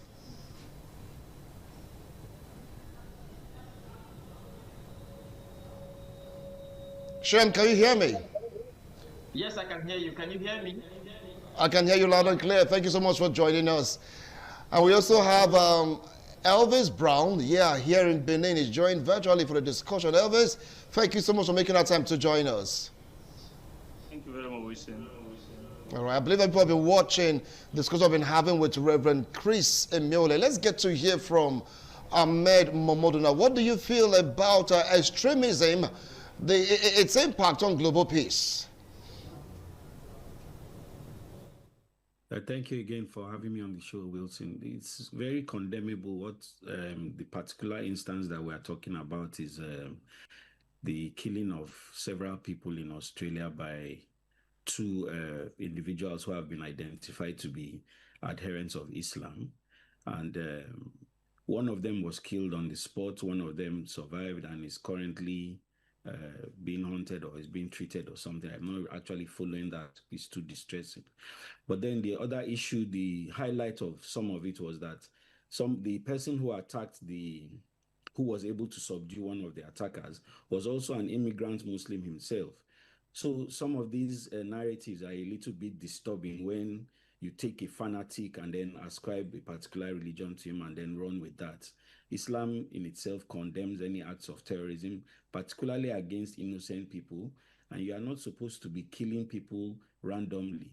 So the advent of the ISIS and then attacking the Jews and Islam, anti-Semitism is a wave that is growing in Australia, which the Australian government has tried to address following this shooting by trying to enact some laws that prevent the ease of acquisition of arms and how citizens have access to those arms. It will interest you also to know that the attackers were found to be immigrants from India, and even their background, though a little bit sketchy, has been proven that none of them have real ties to their home states. So these are people who have been somehow radicalized by the Islamic State, and we find that to be happening a lot. But the movement is gaining more awareness in people, and there's a pushback against some of the activities that the people adherents are doing. So it's condemnable. It's very disturbing that even any of these incidents are happening, but we all need to continue to be aware and preach against all these things that are going on worldwide. Thank you so much. I'll definitely come back to you, Mamadou. Let's get to hear from Shem. Shem, what do you feel about this? Talk about the Bondi experience, the Bondi Beach experience in Australia, extremism and global peace. Thank you very much. For me, I see this as a conflict of ideology. I don't know if I should call it recolonization, but it's a new phenomenon because I think in the 70s and maybe 80s, such things were not very common, across the world. So it seems to be gaining more. It seems to become more rampant these days, and it's very, very worrying. If you look at only in 2025, I've been able to remember and record several of such incidents. This is not the first incident for this year. I'm just talking of 2025. I'm not talking of other years now. For example, on the 1st of January in Louisiana, a man, a 42-year-old man, I think a Muslim man, rammed vehicle on people, and several of them just on the 2nd of October in Manchester during the Yom Kippur Jewish holiday. A man also killed, went to a synagogue and committed this kind of act as well. After ramming, he shot right there in the United Kingdom. So it's becoming a global problem. And it's sad to also note that here in France, we usually have a traditional New Year, like 31st of December into the 1st of January. It's a traditional thing we've been doing for many years. But unfortunately, the concert, the Champelli concert for 31st of December this year, which is a few days away, has been cancelled in Paris. And the reason is for the security concerns as well, because there are a lot of immigrants in that area. So this is a very, very troubling phenomenon. And for example, on the 18th of May in Germany, people were watching football in a bar, just relaxing and enjoying themselves and watching football. And a man, a Muslim man, I think Ahmed Mahmoud, I think from Syria or so, came out with a knife and stabbed 5 people critically on the spot. And so this is really, really alarming and very troublesome. Same also, there was a stabbing attack on the 22nd. You know what? We want to take a break right now. When we return, you'll continue with your line of thought. We'll be right back after this break. Please don't go away. ITV.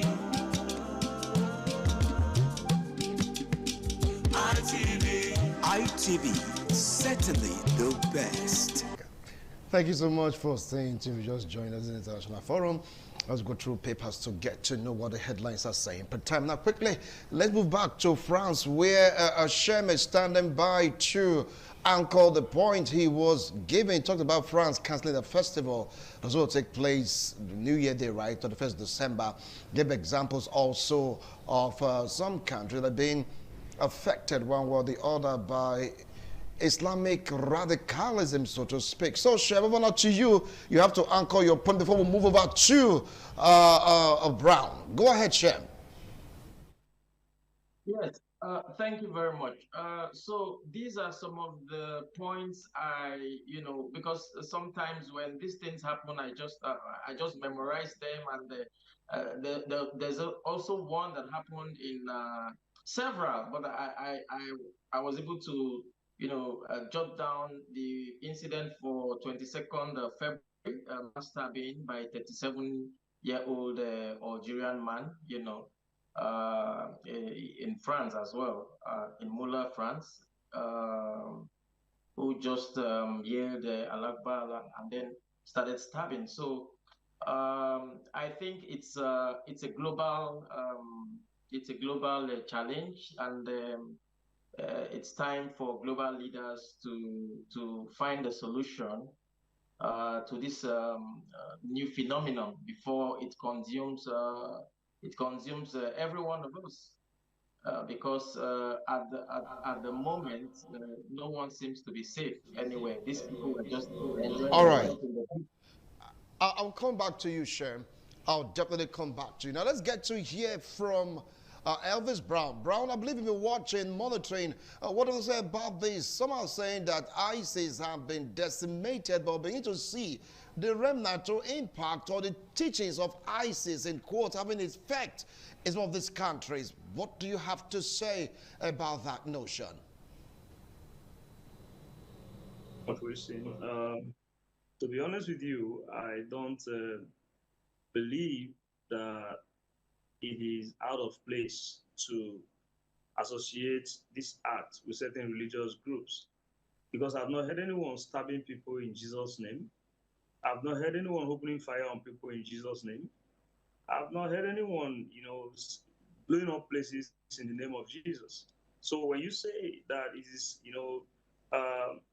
childish or whatever you want to call it to associate with a particular religion, then you have to bring proof that, it happens on both sides. I'm glad that each time it happens in these countries, our attention is quickly drawn to it, because of course they live safe in these countries.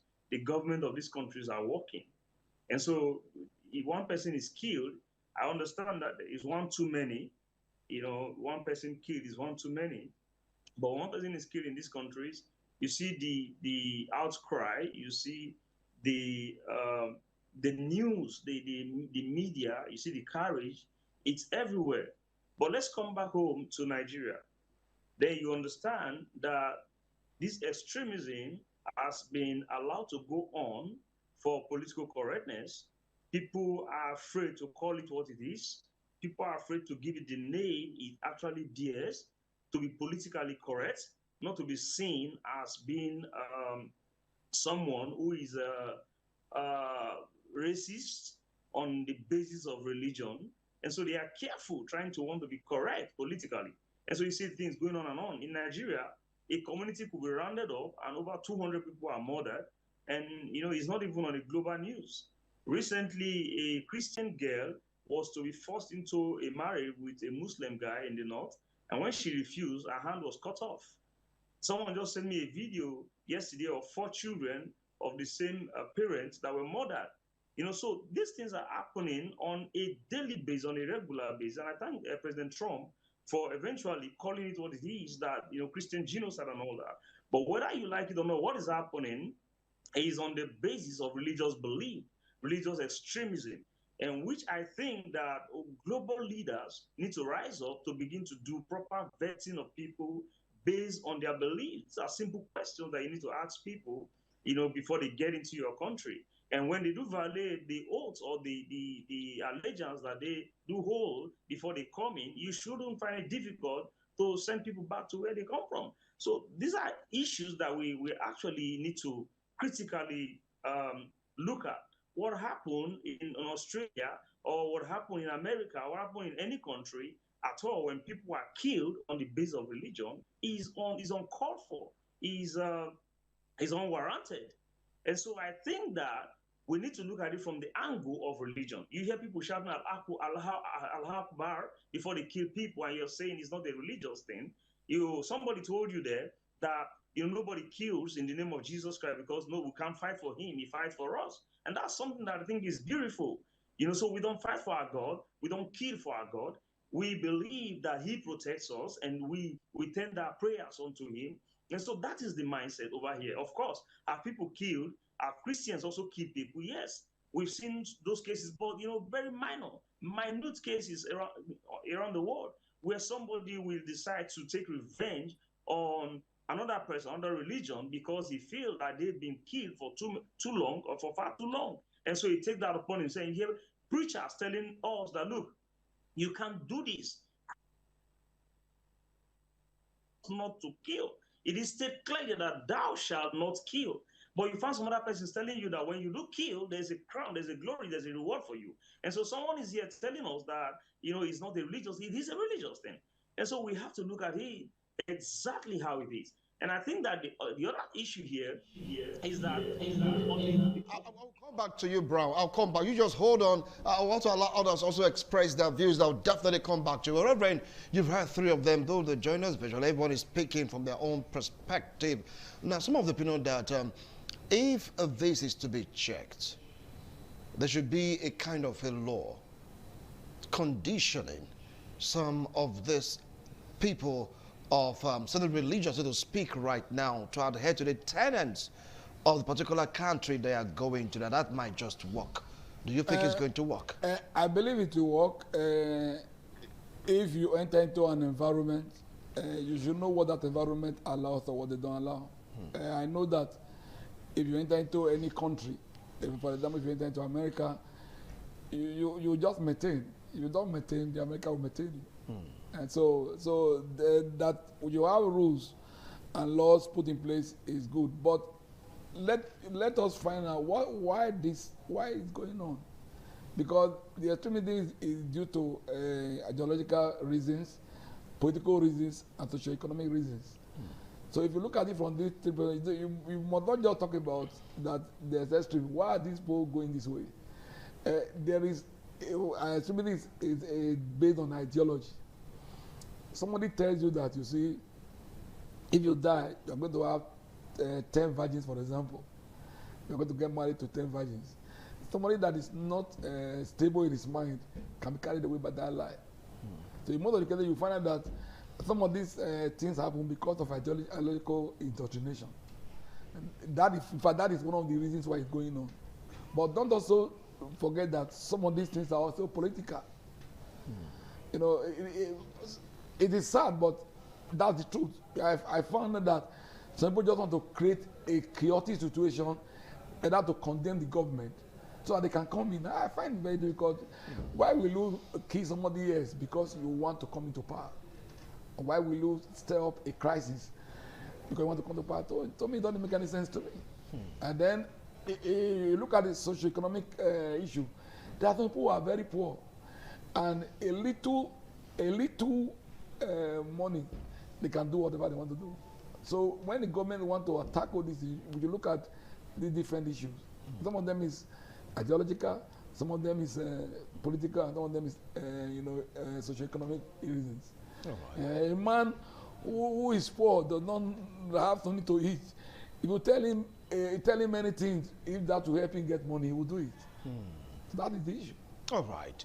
Now let's get to Ahmed Mahmoud. I know he's standing by all the way from the U.S. Some are saying that ISIS is the particular body responsible for radicalization. They are accusing persons from that particular religion of not doing enough to stop their brothers right now, in quotes, from propagating the gospel of mayhem, of wanton destruction. What do you have to say about that? So ISIS and the Gospels of Mayhem, as you've put them, they are just agents of destruction. Those are people who are fanatics. It's as simple as that. The idea that fanaticism exists only in Islam is not only childish, it's completely ridiculous. You have several groups of disparate fanatics all over the world who are creating mayhem. There is no stamp or authority in Islam that allows people to go out and kill people. You have fanatics, you have deviants, and you call them what they are. They are terrorists. Where they are found, they should be rooted and taken out of the system. Now, in the case of ISIS in particular, one must look at it from a broader perspective. They are pushing an ideology that believes that they are being either repressed or that they are involved in some kind of freedom fighting. So the ideology of the fight is different from the ideology in general. Now, to go ahead and to say that this is covered by Islam is completely wrong. Islam doesn't advocate for such violence. It doesn't reward it. It doesn't accept it, and it doesn't condone it. Yes, there are fanatics in the religion who are pushing this false narrative, but it doesn't mean that it is covered or accepted by the whole majority of Muslims. That's completely wrong. ISIS is a fringe group. It's a fanatical group. It's pursuing an ideology based on the repression that they feel that they are fighting against. That's completely wrong to go ahead and be killing people and use that as the motivation. So let's not try and cover the whole of Islam by the wanton acts of a few misguided individuals. That's entirely wrong, and nobody supports it. All right.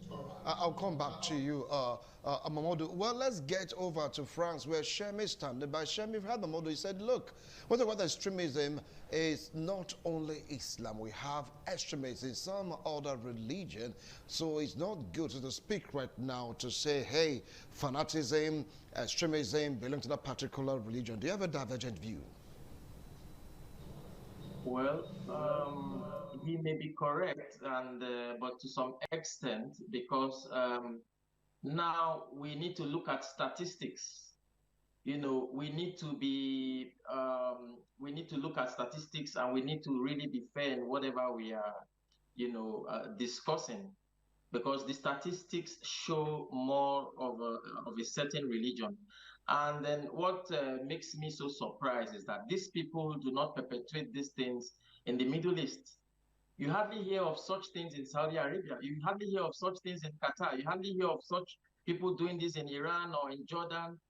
So why is it so more in the West? And in other countries, you hardly hear of such things in Morocco, for example. You hardly hear. So why, my question is, why is it more rampant now in the West? So why don't these people go to places like Saudi to do these things? And the answer to some extent is clear, because some of these Middle Eastern countries ban all this radicalism. It's banned in those countries. You can't do it. So I really don't understand why they are exporting these to Western countries.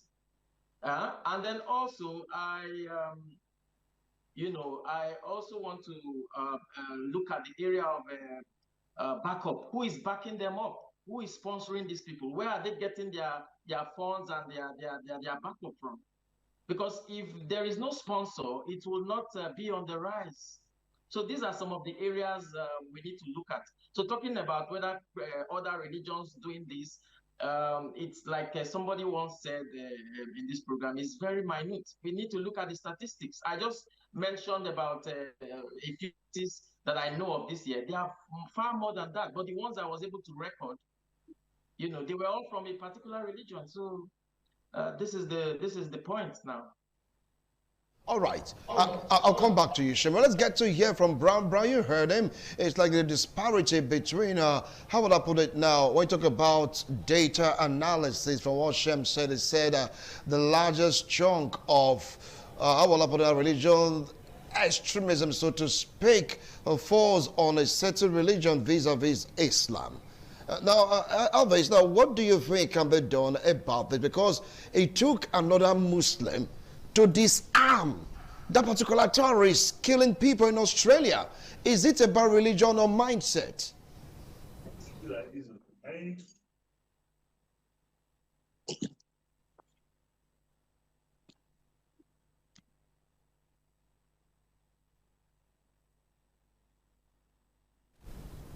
Can you hear me?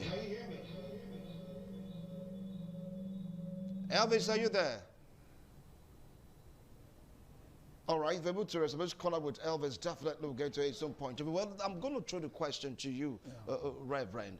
I mean, talking about this abusing of the mind and this particular thing being, how will I put it now, hacking to, or so to speak, a particular religion, because it took another Muslim to disarm these same terrorists terrorizing people. Is it about religion or mindset?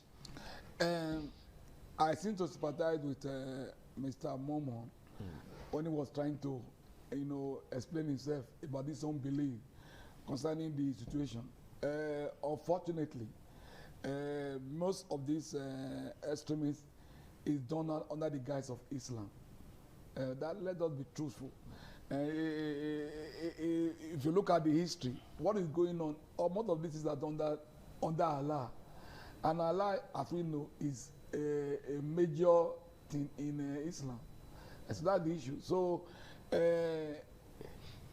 in my own opinion, I believe that the Muslim clerics who do not believe in this kind of life should increase their teachings and voice on this matter. You will find out that in Nigeria, how many Muslims, let us be factual, how many Muslims are directly confronting and dissuading this kind of thing that's going on? That's the question we ask ourselves. So that is the truth. So if you want to isolate Islam from the issue and believe that these guys were radicalized, and believe that these guys were misinformed, or they have a wrong ideology, I also believe that for other Muslims who believe, contrary, they should have lifted on their voice more. If we have done that, this thing will stop. You find that they don't talk, they don't condemn, they don't comment, they don't support. Then wherever you have that kind of situation, it will not work.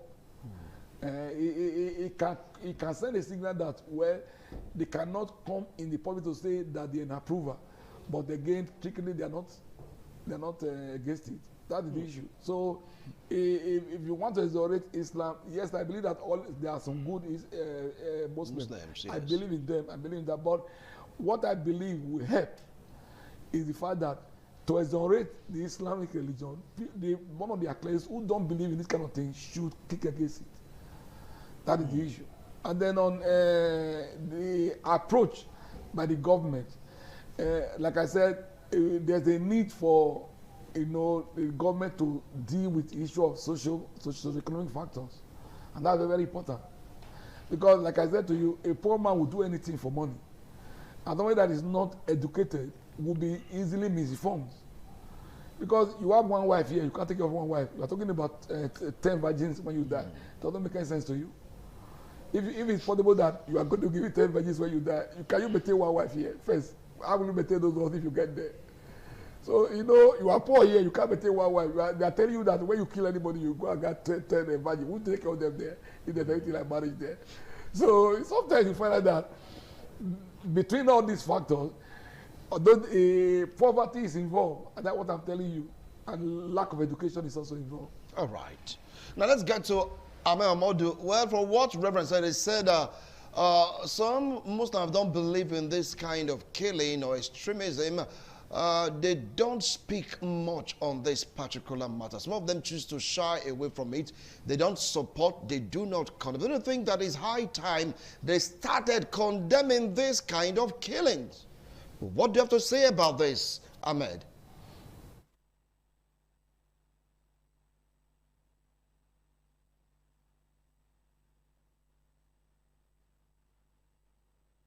We cannot hear you. Can you please speak up? Myself. Sorry, I think I muted myself. You will find that that's not completely true. Maybe the perception is that they don't, but the vast majority of Muslim clerics speak against these acts of terrorism, and they are quite vocal. For example, if you remember when this thing first started in this northeast, when Obasanjo was the president, and Boko Haram, I'm speaking of Boko Haram in particular, the Muslim clerics and leaders of the community who met with President Obasanjo at the time were rounded up and killed shortly after Obasanjo left Maiduguri for Lagos. And it happens all over the north, where you find these people who speak against these acts of terrorism and fanaticism, they are killed. So to say they don't speak, perhaps they are not speaking body to hear, but it doesn't mean that they are not speaking against it. These are fringe groups. Look, you have one of the co-panelists that is always talking about statistics. Let's use statistics. The world population is 8 billion, of which 2-point-something billion are Muslims. If 2-point-something billion Muslims are terrorists and fanatics, how many of the 6 billion will be left that cannot be killed? So we need to rein in some of these outlandish claims. Yes, we have a lot of fringe groups who are running around killing people who feel oppressed, who feel demoralized. Maybe it's economic, maybe it's socio-political, whatever the case is, but they are by no means mainstream. They are by no means given tacit approval by Islam. They are by no means, in fact, a lot of the clerics that will speak against them will tell you that they are not even Muslims, because you cannot take a life and then come and justify it in any way. You don't come. All right. I will not take a life for any reason, and there's no reason for you to come and take a life. So these are fringe elements. All right. Thank you so much, Modu. That's your last line in the discussion because we are pressed for time. Shem, you really want to conclude this. What advice do you have for government of various countries fighting terrorism occasion by religious extremism? Yeah, thank you very much. One is for the immigration departments of every country to begin to, do a more comprehensive checks on those that are not just allowed, but those that are permitted to live in various countries. I think this will also go a long way to to checkmate those with bad intentions from exporting their ideas to other nations. Because what we see is that some of these nations that are experiencing these problems now are relatively peaceful nations. They never have problems with such things until a certain group of people, migrate into the country and start causing it. So this is my advice. Thank you. Thank you so much. Reverend, I know you have a lot to say, but we are pressed for time. Our time is up. Yeah. Thank you so much, Momodu. Thank you so much, Brown, and of course, to Shem. Appreciate it. Let's see how all this will pan out. Remember, if you are in a country, no matter your religion, do the tenets of that country. Abide by their rules and regulation. You will not have any form of problem. We'll do it again next week, Tuesday, God willing. Bye for now.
Omonoba Nedu Ukwakolopolo, Ewai II, Oba of Benin, stepped out majestically with loud crowd to perform the Sultan rites of his late mother, Queen Mother Ioba Omoni Ikoyeme, Ioba Ewai II, who departed this world 49 years ago.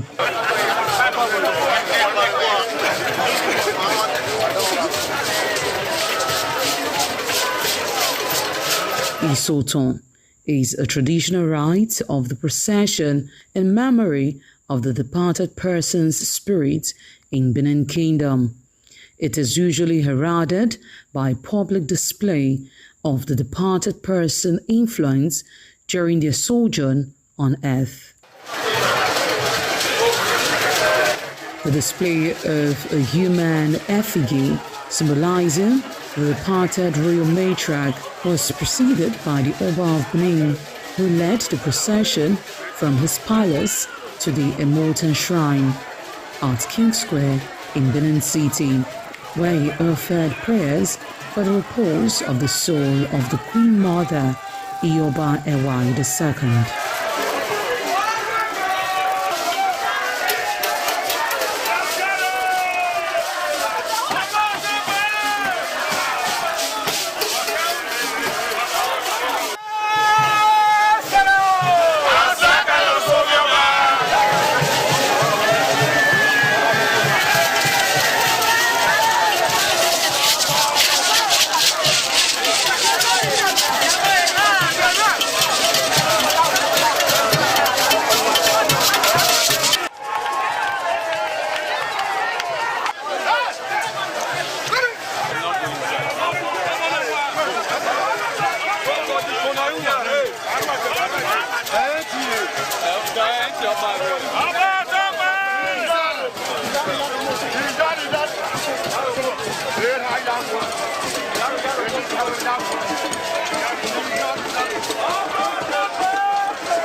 Thereafter, the priest assigned to the Immortal Shrine offered Oba Ewai II items for Isoton on behalf of his family.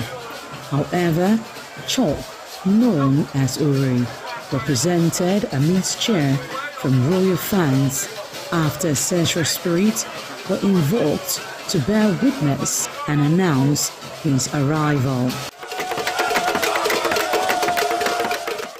On his way home, Oba Ewai paid tributes at various pilgrimage sites, including Queen Idia Tomb, beside Oba Market, where a cheerful crowd of traders abandoned their wares to catch a glimpse of the royal personage and join in the celebration.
ITV, certainly the best.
ITV, certainly the best.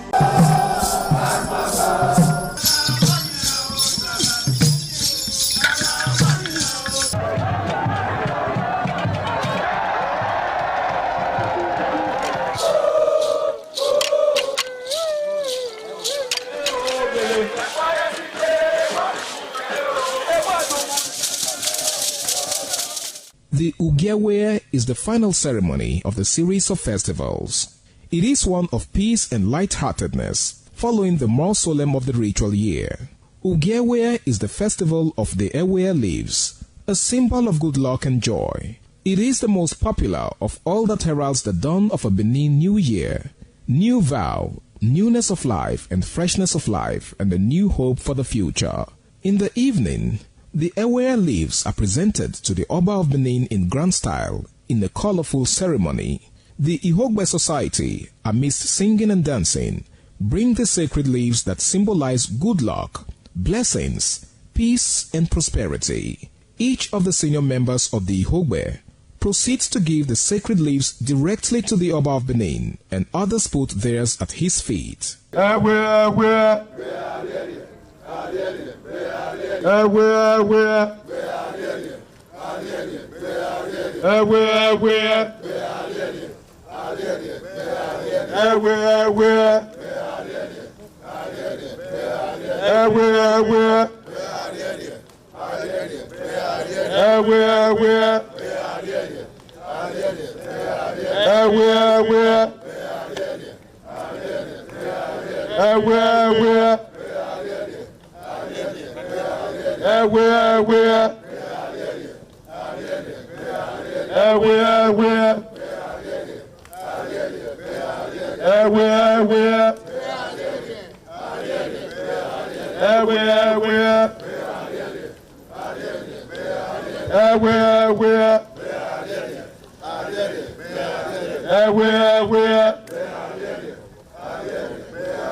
Akiri Akwa, Akinuto, Enue, Aki.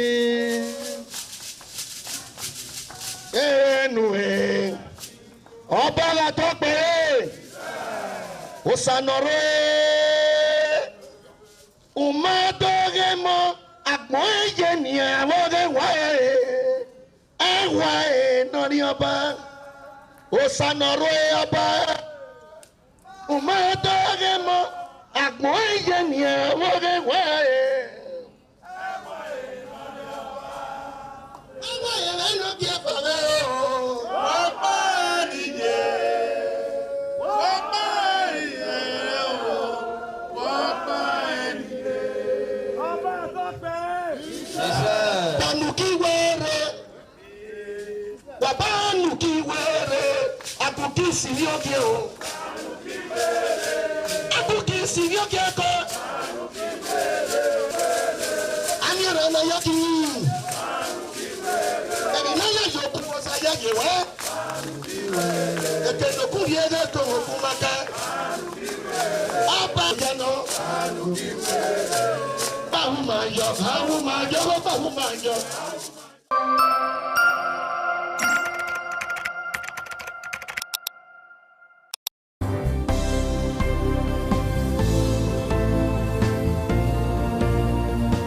Thank you very much for joining us on the program, Healthy Living. What is the kidney? The kidney is an excretory organ in the body, which is for metabolism. Tuberculosis affects many organs in the body, but the common ones it usually affects is the lungs. Epilepsy is a neurological problem. Okay. It is an injury in the brain which causes someone to begin to convulse, to go into fits. It is curable, but the cure is a long-term thing. If you eat well and avoid those risk factors that will make your immunity to be down, then the risk of contracting tuberculosis will be reduced. If you're healthy, then you're wealthy.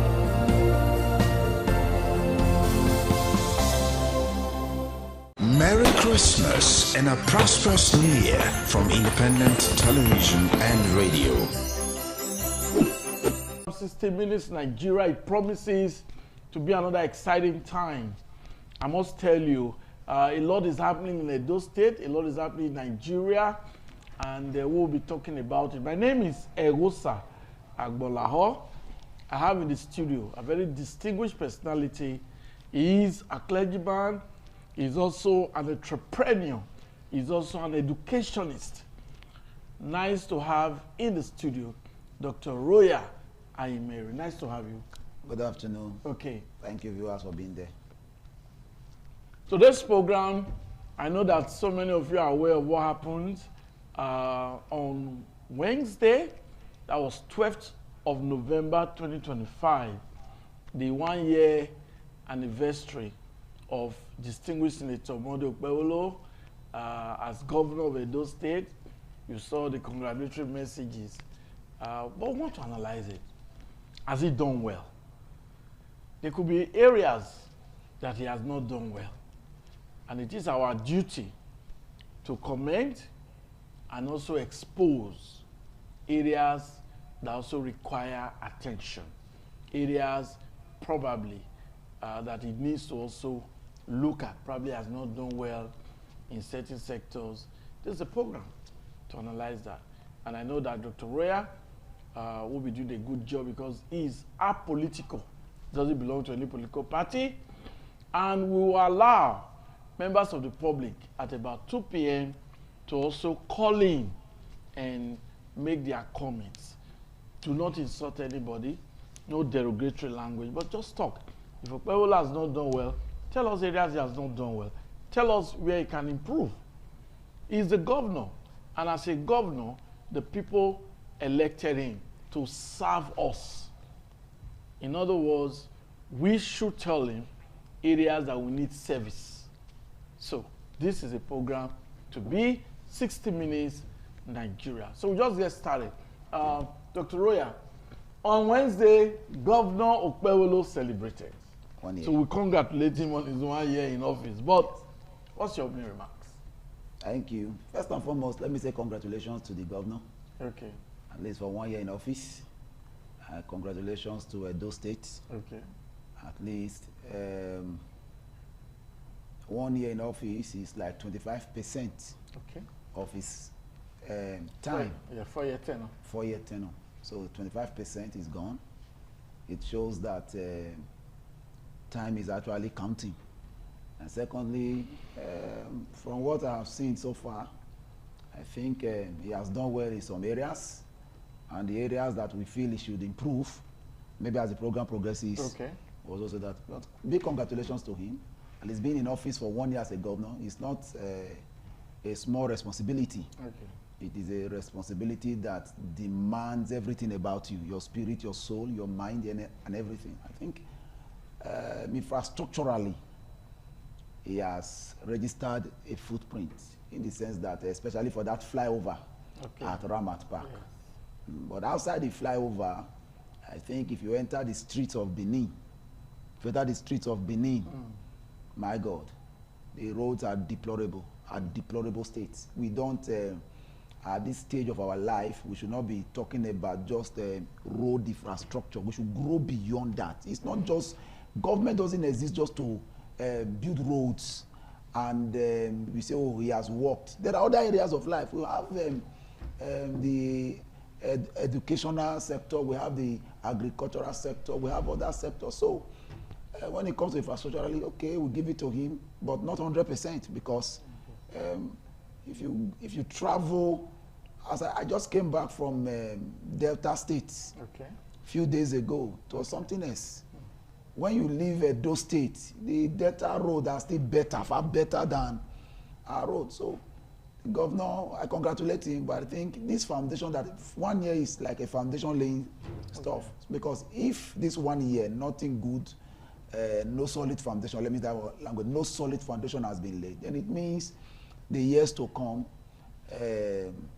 we may not expect much. But for the foundation that he has laid, we hope to see an improvement from him. Okay. Now, you just mentioned, you can see that driver now, yes, like you said, there are areas of progress, there are areas of footprint, his footprint. The flyover is actually the area that he seemed to have registered his mark. Yes. But you have just said there are other areas of need. For instance, the adjoining streets. Yeah. Around even the Kobahi, Aziz, Aurora, off Benin Auchi Road, so many roads in that area. Actually, you have Enya, you have Idokba, you have so many communities. Yes, so many communities. Once you enter these communities, in fact, we visit the mechanic on a daily basis. Yes, we go to mechanic workshop on a daily basis because these roads are in a very bad state. You see, so that is, I think, now that we have either elected or acting chairman at the local government level, the governor should give them a matching order, because those roads actually belongs to the local government. Should give them a matching order, fix the roads. Maybe they are waiting for the dry season, but as it is, the dry season is already here. It's here.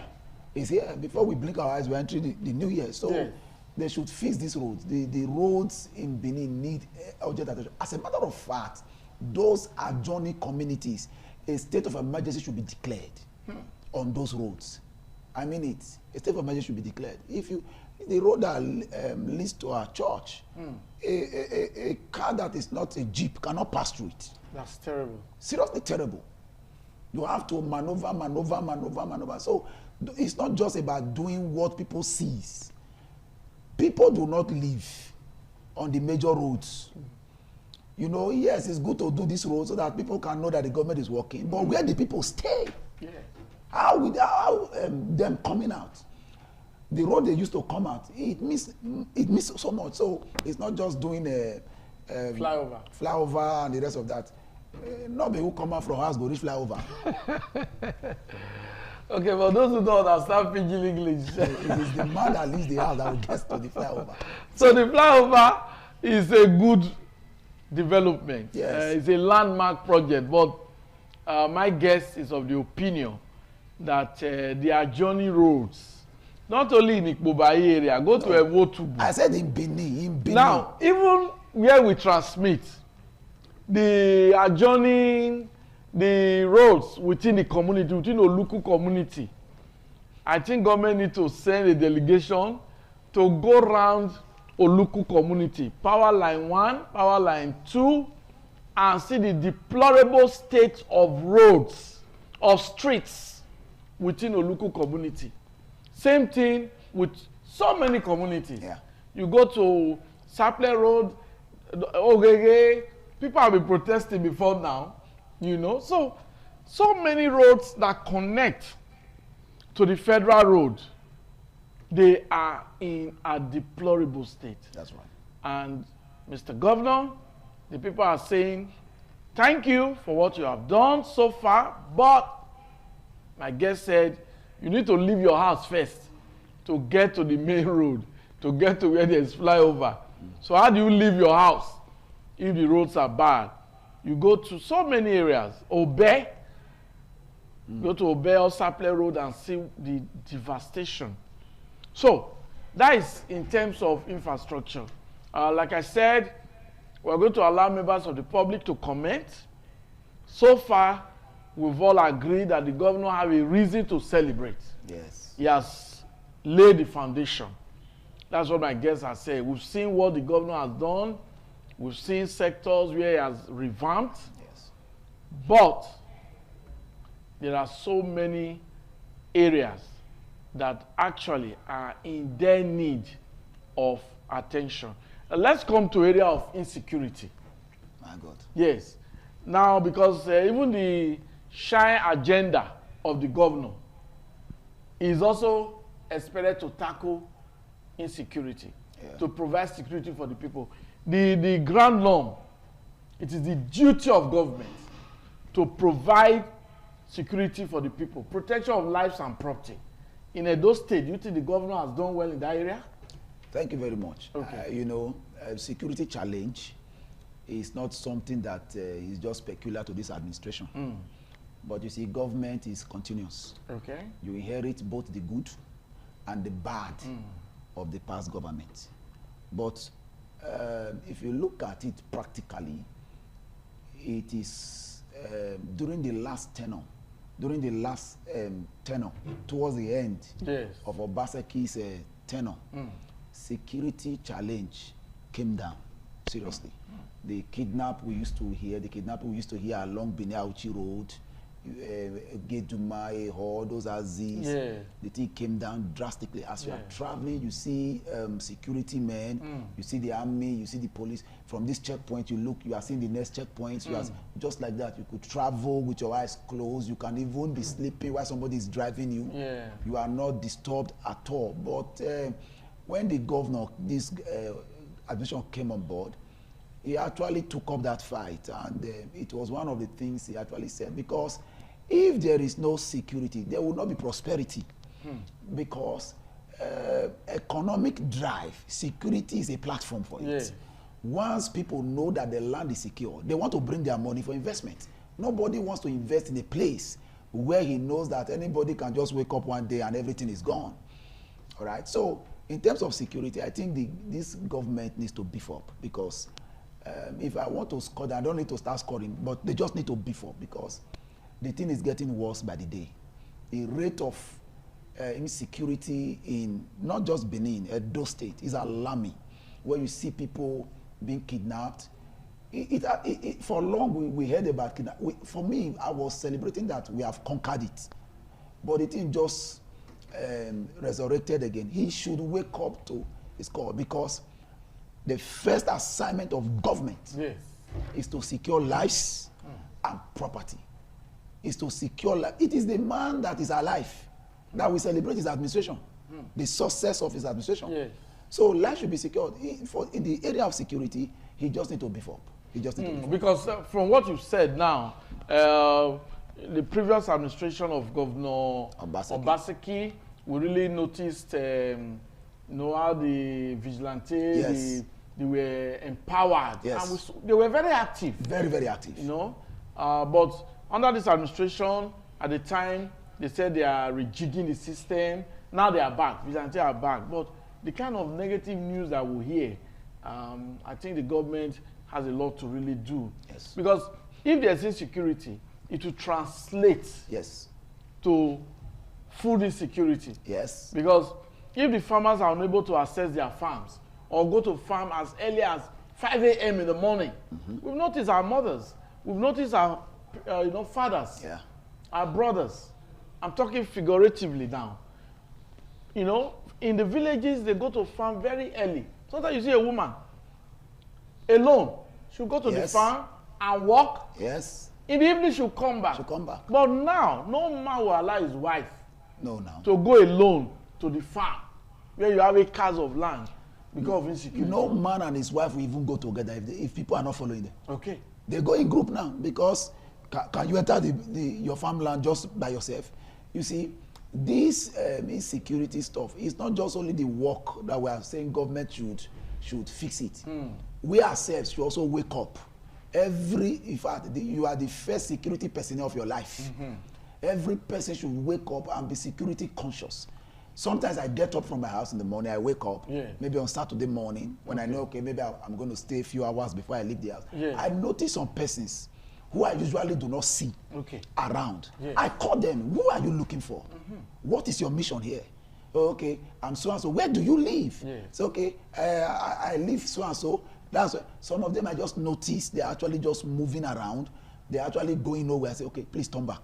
Leave this area. Leave this area. And I don't want to see you here again. So we must, when we see strange faces, we must summon the courage to ask questions. Because the governor doesn't live in our house. He doesn't live in our community. And if we want the governor to come to our community and do security work, it will be difficult. We must wake up first. Because like this farming stuff we are talking about, people are afraid to go to the farm. Because we are alive, there are certain things we cannot be saying now. But we actually know the people behind it. So naturally speaking, what stops a community from saying so and so people, when they come in, they should be properly checked before any landlord can give them accommodation. They should properly check, examine who is their guarantor and the rest of that. So we should wake up the responsibility. Security is something that everybody needs to tackle, not the government alone. I agree with you. I agree with my guest, Dr. Roya Emery. He just gave a practical example of how it should be done. You may have heard some kind of announcement.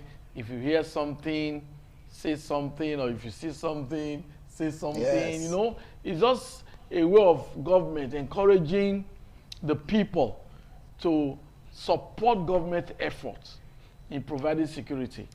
No government in the world can provide security without the support of the locals, without the support of the people. But all the same, my guest has said that Governor Monday Okpebholo should also revamp the security architecture in Edo State. We noticed at the time, he was demolishing houses. Once he gets information that this house belongs to a cultist or a ritualist, the house goes down. And that generated a lot of reaction. But at times the governor has subpedaled on that area. We'll not be seeing houses being destroyed. But that is an effort by Governor Okpebholo to actually tackle insecurity. We commend him, but we are saying he should do more because this is the festive season. Lives and property must be protected. But we'll take a break now. After this break, we'll talk more. Okay, nice to have you back. The program is 60 Minutes Nigeria, and it's a program where we're actually dissecting the performance of Governor Monday Okpebholo. On Wednesday, he celebrated 1 year in office. We saw the congratulatory messages, you know, just flooding in. The station was flooded with congratulatory messages. It is good. But we're also saying, are there areas of need? Has it performed well in terms of, in all sectors? We've seen, even in manpower, in terms of providing manpower for government ministries, we've seen that the governor employed over 3,000 teachers. We've seen that he has also promised to employ more, and those teachers celebrated. We watched a program on this station. It's called Wasunu, and we saw the teachers in large numbers waiting to collect their letters of employment, and some collected and they were happy, some were singing. That's a good one. Yes. Dr. Roya, the employment of teachers. Yes. Because we go to some rural areas, you discover that community, the residents in the community will donate. Yes. To employ teachers. Yes. But with that number, over 3,000 teachers employed. That's a big move. That's a bold yes. step. It shows that the governor himself, you know, for me, he's a man that I see who will deliver. I know I've always said it here, yes. that the way he took off from the day one in office, it shows that he was ready and prepared for this job. Yeah. He didn't just campaign and said, okay, maybe with the message, if I win, I will now be thinking of what to do. He came with an agenda. I'm not a political party person, yes. but I think I'm seeing a governor who came with an agenda, who has the mind, he has the political willpower to do what he's doing. Yeah. In 1 year in office, he has employed over 3,000. Look at the Edo line that he has revamped again. Yeah. So you could see that this foundation that he's laying, before we get to 4 years, what I would say is that he should not allow people to be hailing him when he's walking on the street. It's unnecessary. Okay. Let his work speak for him. His work is already speaking. Let him just continue doing the good work. And I'm very sure when we are getting to vote, if he decides to contest second tenure, I'm very sure he will just get it on a platter of gold. Yes. So he is a good one. So he should allow his work to speak for him. Yes, you shouldn't allow people, you know, the so office singing of, praises the, doesn't really... the office of a governor yes. is too dignified for certain things to be around it. It's an honorable office. Yes. It's a dignified office. So all these hype men or whatever, it's unnecessary. It's unnecessary. People just clapping and clapping. Let them walk. Yes. Speak, because maybe they are excited. Those people voted him yes. so that he can deliver the dividends of democracy. So if he doesn't deliver, we will be surprised. So he's a man who says what he will do, and he do what he says. So, and there's something that the governor said, distinguished Senator Modu Okpebholo, he said in 2026, that's next year, that we will see, the people of Edo State will see what his government has already done in terms of agriculture. Because that is one sector that needs government attention. The era of subsistence farming, where a man, his wife, will go to the farm with a cutlass. It's over. It's over. It's over. We need mechanized farming, where you can farm hectares. That kind of farming is yes. just to feed yourself and your family. Yes. Not the business-minded farmer. Exactly. Because I understand that even in the US, outside the shores of this country, the richest persons are farmers. Are farmers. Yes. That you drive when you are traveling in some of the US states. Here now, when you are traveling, you'll be seeing bushes, forests. That in some developed countries, you just see farm. Yes. Along the road, large hectares, large expanse of farmland. Yes. You know, already cultivated. Why are we wasting our farmland here? You'll be traveling to Lagos. On your right and on your left, you'll be seeing bushes. Whereas you can cultivate that land. You know. So what advice do you have of government in terms of agriculture? From the story I heard about him, yes. I think he told us his own story when he came to one of the meetings. Okay. I was present in that meeting during the campaigns. Yes. So then he was a senator. Okay. He told us his story, how he started life and how life treated him. I'm very sure he had a very humble beginning. So he knows what the average Edo man is passing through. Yes.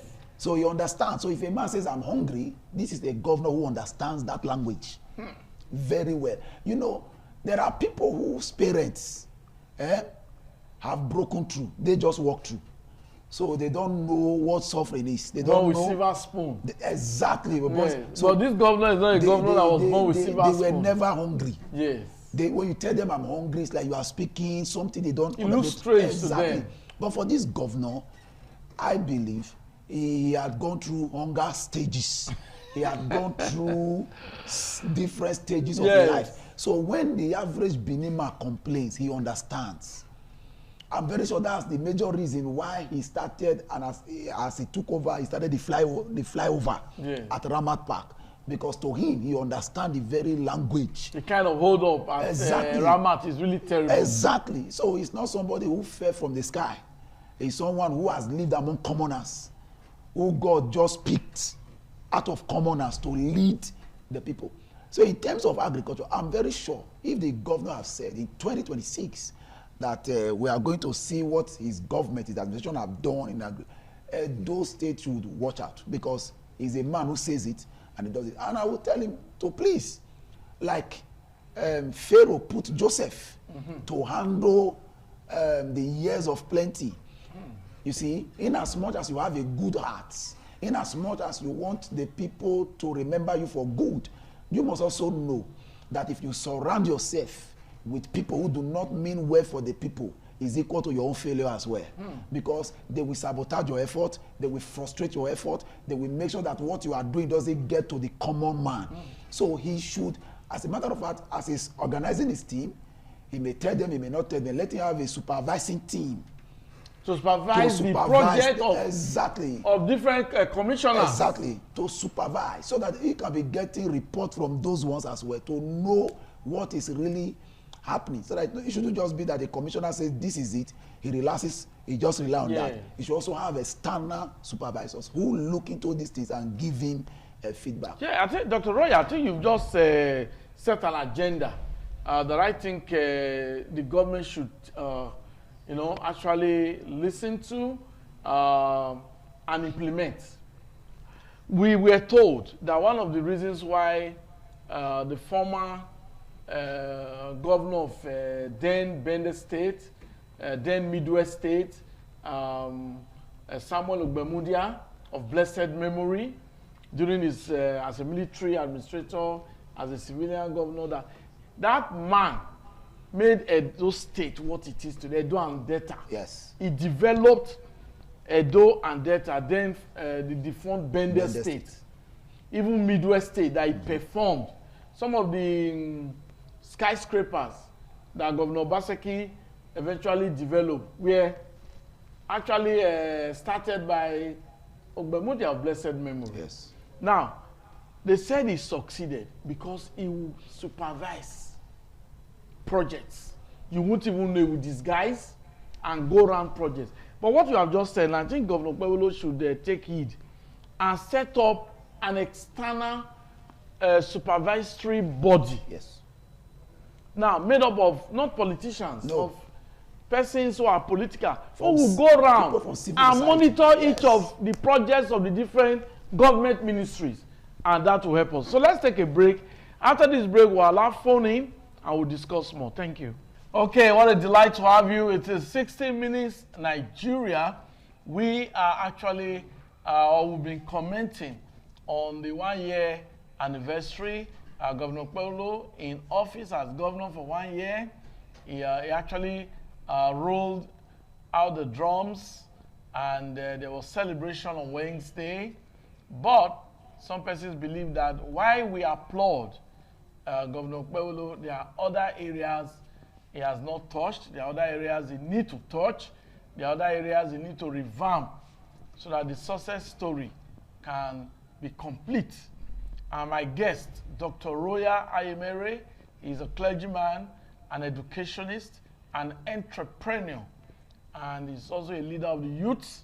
He has been able to tell us a lot of things. He said that the roads within the communities, most of these roads are bad, and that the major roads being given attention. You need to leave your house before you get to the major road. So if the roads within the communities are bad, which road are you going to ply to come to the main road?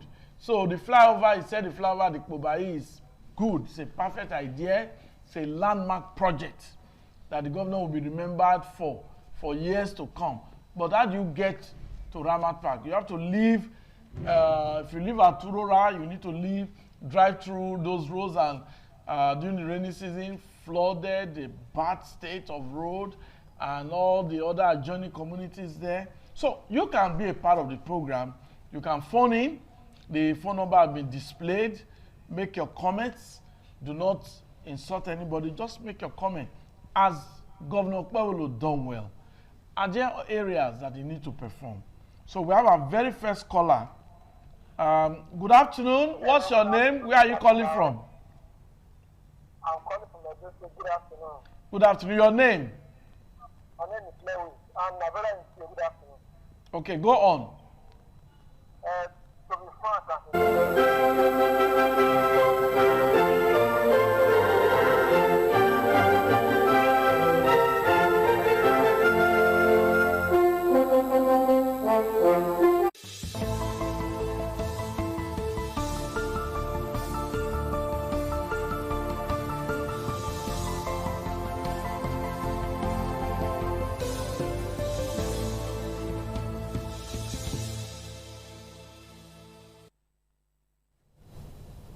Good evening and welcome. This is ITV News at 11.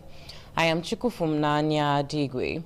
Now, the Benin Traditional Council has clarified its position regarding the unfortunate incident in which Dr. Pedro Obaseki was manhandled. In a statement signed by the Secretary, Benin Traditional Council, Frank Irabo, the council said the incident in which Dr. Pedro Obaseki was manhandled was not authorized by the Oba of Benin. The council emphasizes that such an action could never be authorized, as it is completely contrary to the character and values of our revered monarch, as His Majesty, the Oba of Benin, is a peace-loving father to all and remains committed to harmony, order, and the rule of law. The Benin Traditional Council also advises the youths to refrain from taking laws into their own hands, regardless of the level of provocation. The statement added that members of the public must always respect the laws of the land in their actions and utterances, and to allow the appropriate security agencies to handle all matters, and urge social media users to verify information properly before sharing in order to prevent the spread of misinformation. He said His Royal Majesty Omonoba Nedu Ukwakwolokpolo Oherari II, CFR Oba of Benin, extend his warm wishes to all for a happy new year.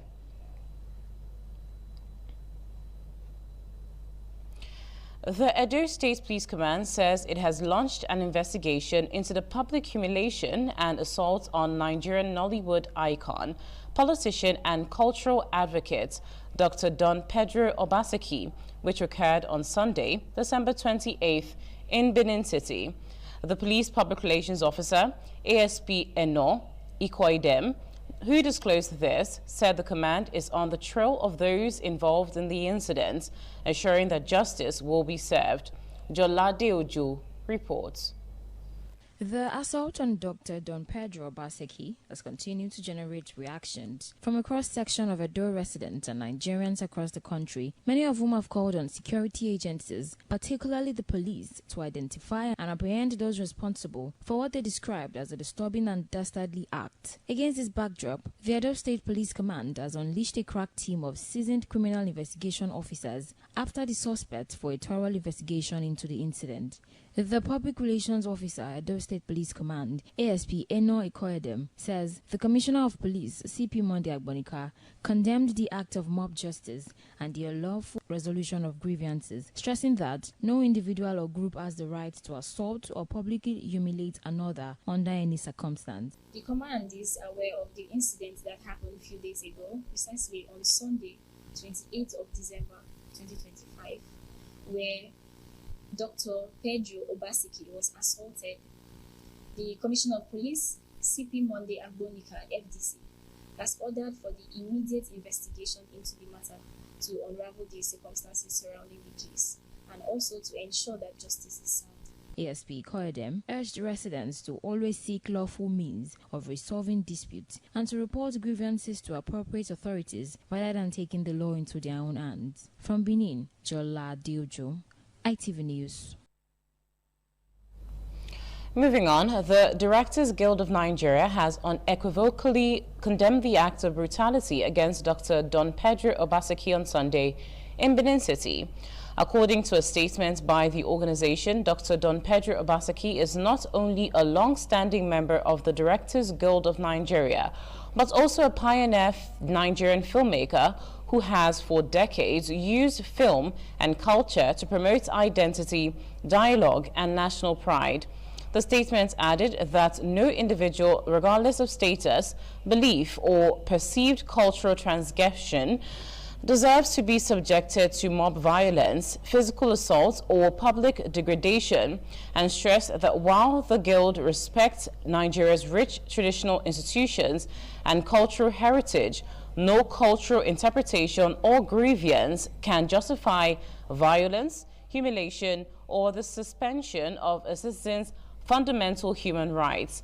They called for a thorough and transparent investigation into the incident, full accountability for all individuals involved in the assault, and unlawful treatment.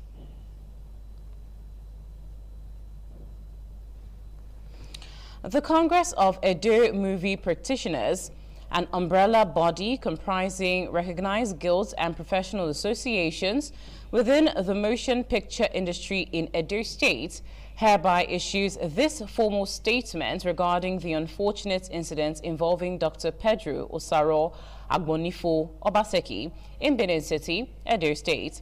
In a statement, the Congress said after careful review of reports and official statements relating to the assault, humiliation, and public debasement of Dr. Pedro Obaseki at the football field in Uwa Primary School, Benin City, resolved to unequivocally condemn the incident in the strongest possible terms and call for a comprehensive, impartial, and transparent investigation with a view to ensuring that all individuals responsible are identified and brought to justice in accordance with the law.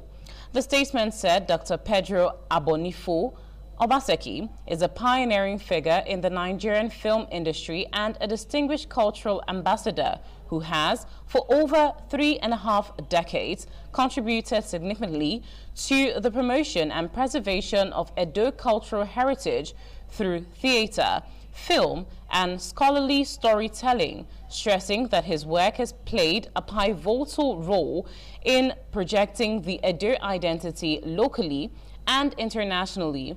The statement added that as such, he is deserving of dignity, respect, and lawful protection at all times.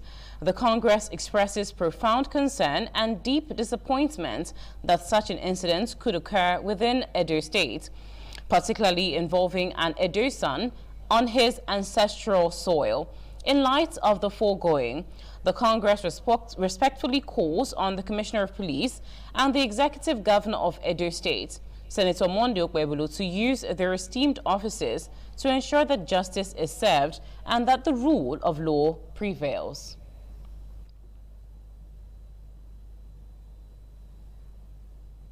In another report, the joy of residents of Igwoshodin in Ovian Northeast Local Government Area knew no bounds as the member of the House of Representatives representing Ovia Federal Constituency, Honorable Omosede Igbenedion, distributed bags of rice to enable them celebrate the Yuletide season in a special way. Efo Sanwangwe has the details.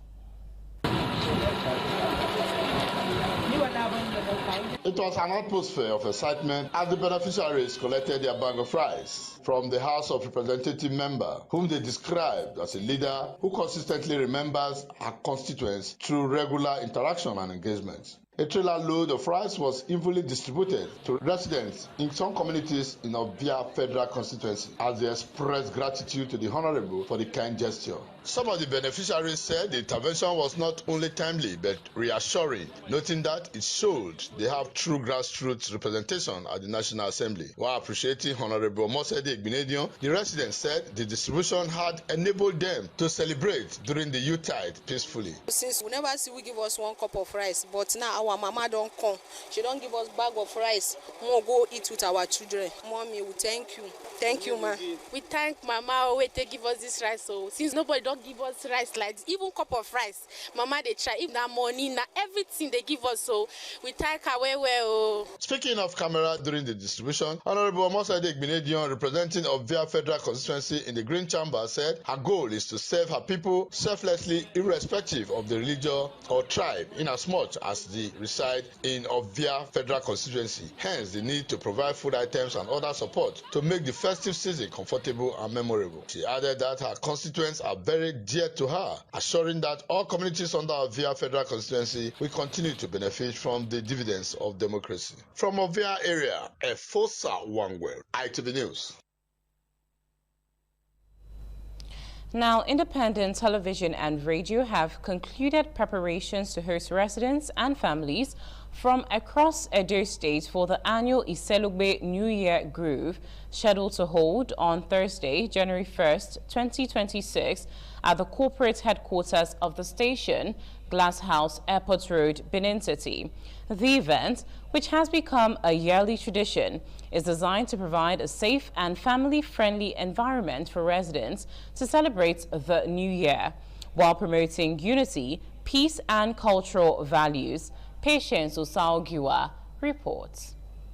Canopies and chairs have been carefully arranged at the corporate headquarters of Independent Television and Radio, Glass House along Airport Road to accommodate members of the public expected at the Selugbe New Year Groove celebration. Other decorative fittings have also been stored at the venue to enhance the festive atmosphere. Speaking on the level of preparation, organizers of the event, including Mr. Emmanuel Apololoho and Mrs. Hella Brume, assured residents of a hitch-free celebration, noting that adequate measures have been put in place to ensure safety, orderliness, and quality entertainment throughout the program. A Selugbe Groove is an annual event that we have specially earmarked for everybody just to come and thank God for successfully crossing from one year to the other. This is an opportunity for everybody to come and dance, have fun, make new friends, and also just to participate in different competitions that we are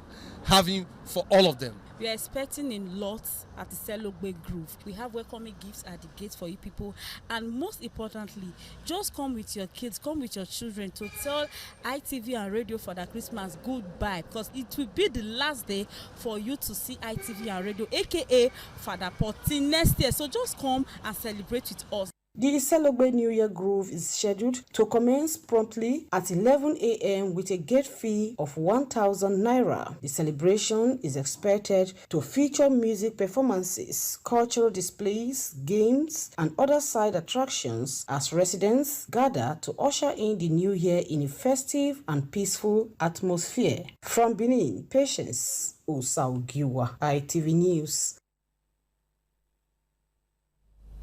Now, as the year draws to a close, residents of Benin City are looking ahead to 2026 with renewed hope, setting personal and collective resolutions aimed at improving their lives and the society at large. Patience Osaogiwa, who sampled the views of residents, reports that many say their resolutions focus on better health, financial stability, and personal development, while others emphasize peace, improved security, and good governance. New Year resolutions are personal commitments made at the beginning of a new year to improve one's lifestyle, habits, or behavior. They often center on self-improvement, such as adopting healthier routines or achieving clearly defined goals. Many people see the new year as an opportunity for reflection, renewal, and growth. In Benin City, however, some residents remain cautious about making resolutions, noting that previous commitments were difficult to sustain due to prevailing economic challenges. This season is different because of hardship, insecurity. What is the future for the younger ones? You are talking about 2026. We're about to cross over. If situation remain the same, things will not change. 2025, keeping me alive, even if I'm not able to achieve all of them, but I still was able to achieve some of them. 2026, I hope for the best. For 2025, I evaluated myself, and to the glory of God, I will say I scored myself 65%. And for 2026, I'm hopeful. Others expressed optimism for improved governance, enhanced security, and economic growth in the new year. The major thing I achieved was peace. My personal business, yes, of course, I've achieved a lot of things and all those things. So many things I've achieved. But I pray for God to uplift me more in 2026. 2025 did okay for me. I achieved many things. So I pray, may God still let it be for that 2026. May everything still do okay. I planned having a good husband, a good home, and 2025 I achieved it. So I want 2026 to be perfected. Despite the economic realities in Nigeria, many believe that 2026 will bring better opportunities if individuals remain focused and optimistic. From Benin, Patience Osaugiwa, ITV News. And here's where we draw the curtain on ITV News at 11. I am Chukufum Nanya Digwe. Thanking you so much for watching and wishing you a happy new year in advance. Good night.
ITV, certainly the best.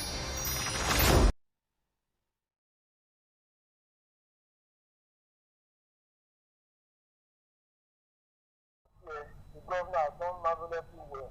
Okay. I'm really commendable for it. Okay. But my area is that we should tell the House of Assembly to pass law. This committee that are destroying farmland, usually this palm farming, we should stop them. Because that's affecting me now. There's any kind of headache over it. I spend millions to, cultivate it. So seeing it or the committee trying to encroach, it's painful. If you listen to the sound of my voice, I feel pain. Please, you should get it to pass your law. Nobody should encroach any farmland. Very for Banga. Thank you very much. Thank you. That's one of our callers has just said that government must look into that issue. Our community should not be allowed to encroach on farmland. Any land that is cultivated, do not encroach on it because they spend millions to cultivate the land. We have another caller. Good afternoon. Your name? Where are you calling from? My name is John. I'm calling from Ovioge.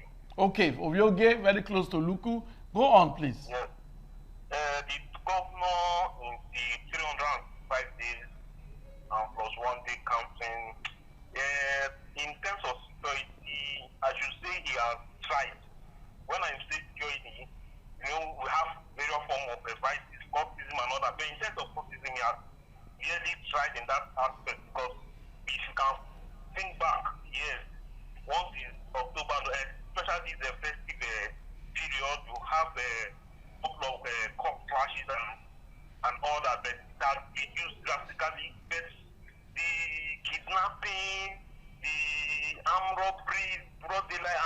very, it's very alarming. It's very, very alarming. I think you should look for a way to fix that. And in terms of road, what I'm seeing what I have to say in terms of road is just cosmetic. The inner roads are not motorable at all.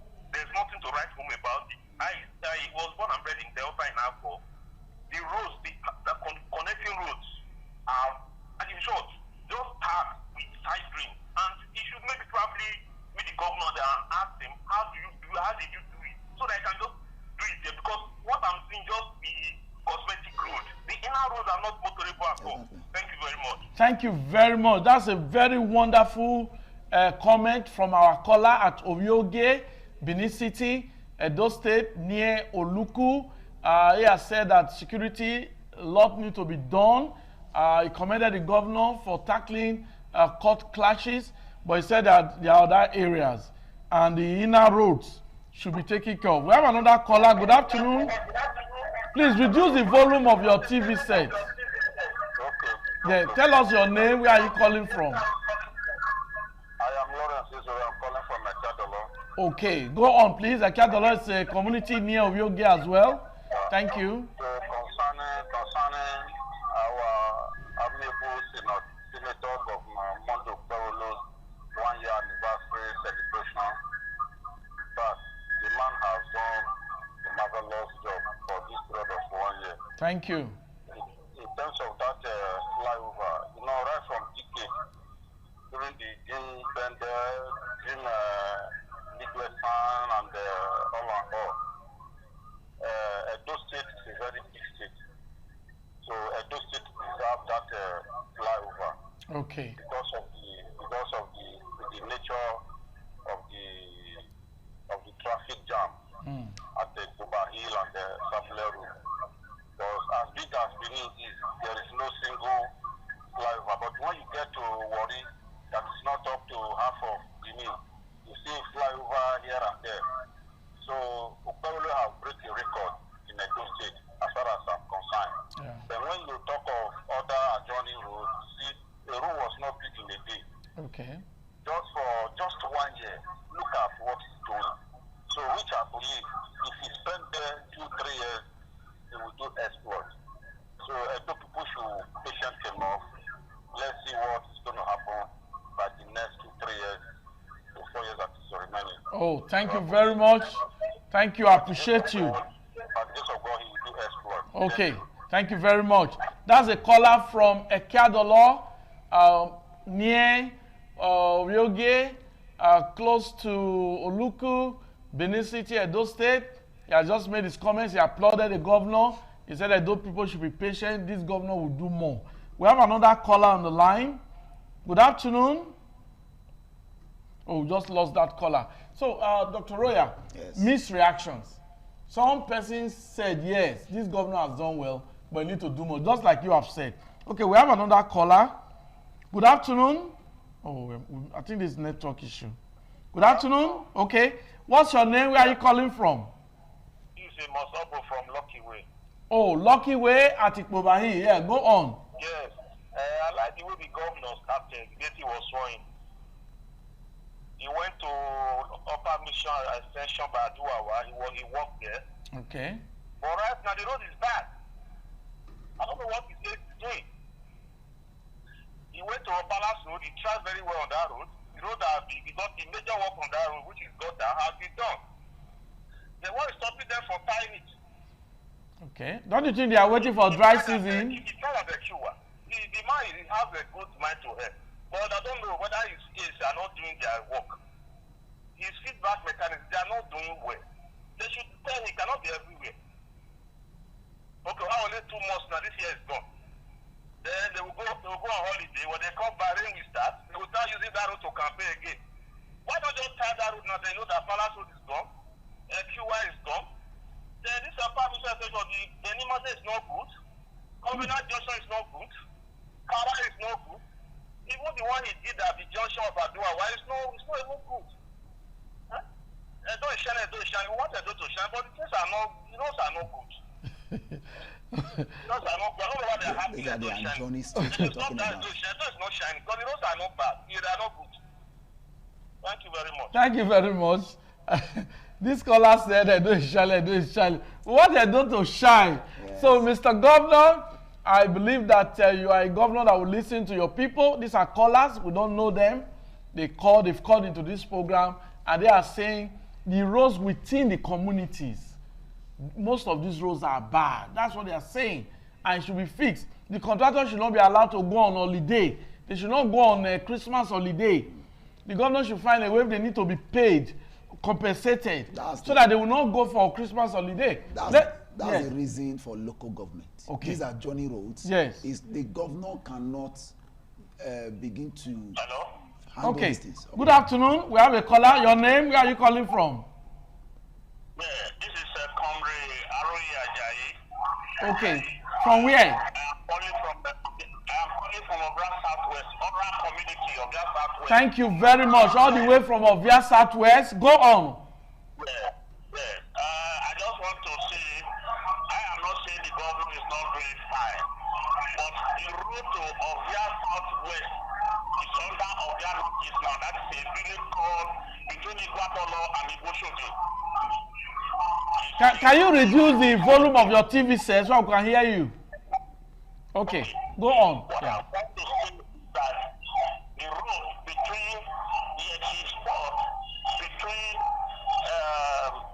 Igboshoge, between Iguatolo and Igboshoge, yes, it's an eyesore.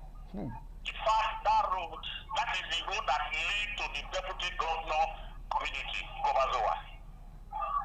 So I think by now, by 1 year in the office, it's supposed to be a road that is supposed to have been handled by now. Thank you. Thank you very much. That's from Ovia Southwest. Yes, Dr. Roy, you were making a comment. Yeah, so these are roads that federal, local government should look into.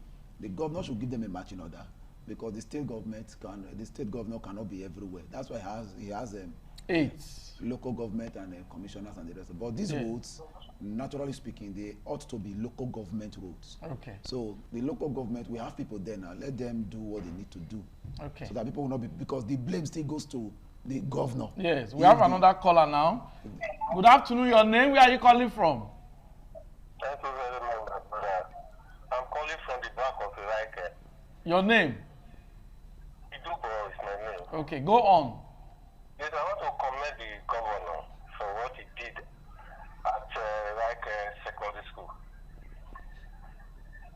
Because that school has been attended by cows and human beings.